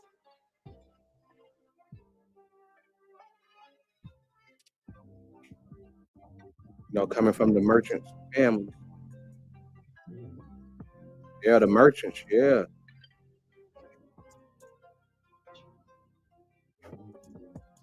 That shit get deep, man. But hopefully then I'm on the right page. Hopefully I ain't tripping. Hopefully I can continue to find black people in America. Be able to show my people is, hey man, look at this, man. This shit. Man, what you think about this, man? I asked the homies, man, what y'all I mean, you know what I'm saying? When I ask just a common motherfucker, niggas say, yeah, nigga don't think no, you know, the niggas really do think that black people really was over here. You know what I'm saying? Now niggas know that black people did get came over. I ain't gonna say that niggas know, but the story is that we got pumped with that niggas all came over here on some slavery shit. You know what I'm saying? All came over here on some slavery shit on the slave boat. Not saying that niggas didn't go through slavery. But I'm saying that they saying that all black people just come from Africa on the slave boat. Now it came to the point to where niggas gotta, I ain't gonna say niggas got to, but niggas is doing DNA to try to see exactly where they coming from. And if DNA pop up, if the African shit pop up on your shit, they saying, oh nigga, you was on the slave ship. And then to me, that ain't saying that. To me, that ain't saying that at the same time when they finding black people in America. It's like I say, whenever this motherfucking book came out, goddamn, 1753, they was still finding niggas in South America.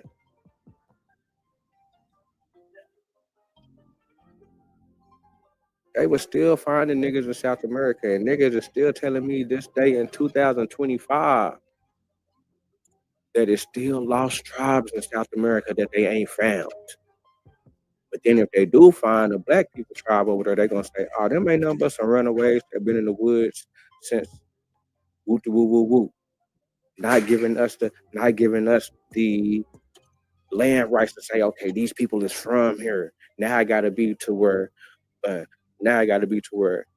shit, when did your people come? Did your peoples come 50,000 years ago? 13,000 years ago? They done went to the far numbers. And then at the same time, they standing on the scientists, which I understand, you know, them is the people that's in the field, that's doing the research, or that's doing, that's doing certain things to try to find out those answers. But I also got to recognize that they're under certain banners. They under certain codes. The people that's funding them, they're under certain codes. They can't just do what they want to do. Everything is being funded.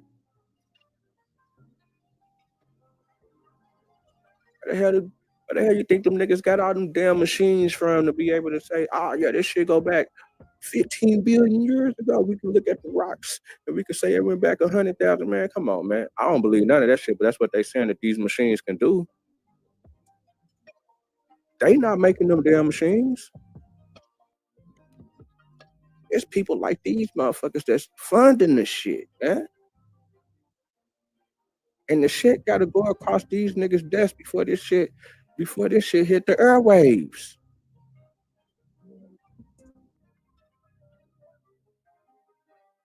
The shit gotta go across these niggas' desks before it hit the airwaves.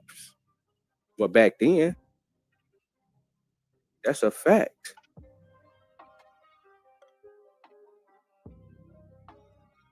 Even if it's just be influencing my people, that's why them niggas was having the motherfucking religious wars because they was getting into it about them religious books, about what niggas was reading.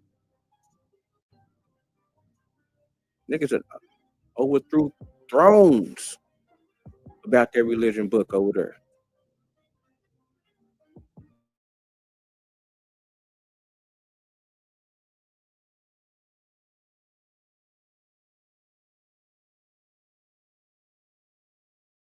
They playing the game because they kind of separated us with this shit. They sending people back to Venezuela and North and South America and niggas putting the border.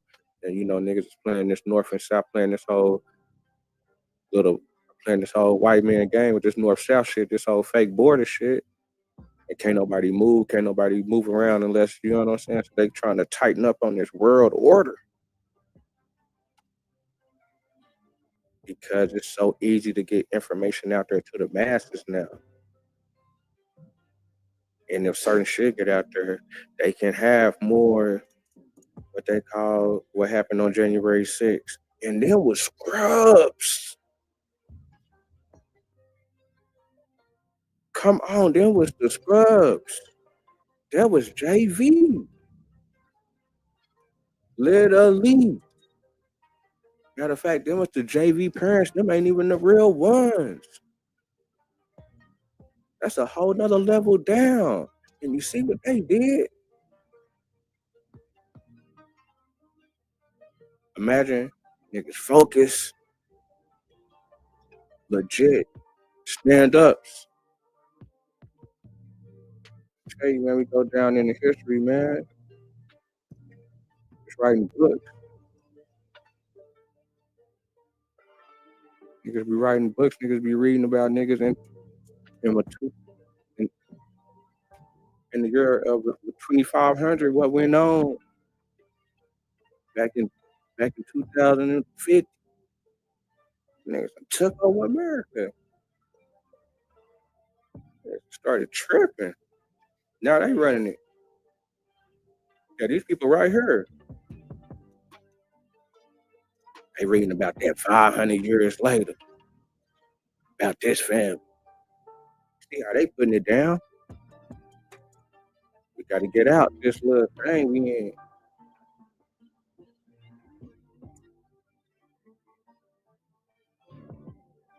Yeah, they got us psyched out, man. Hopefully that we can come together more, man. They got us psyched out. They got us going against each other, man. Especially, over here with this.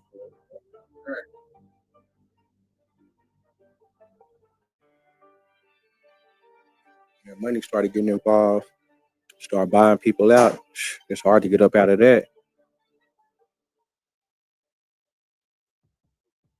Hard to get up out of that. So hopefully one day that we will.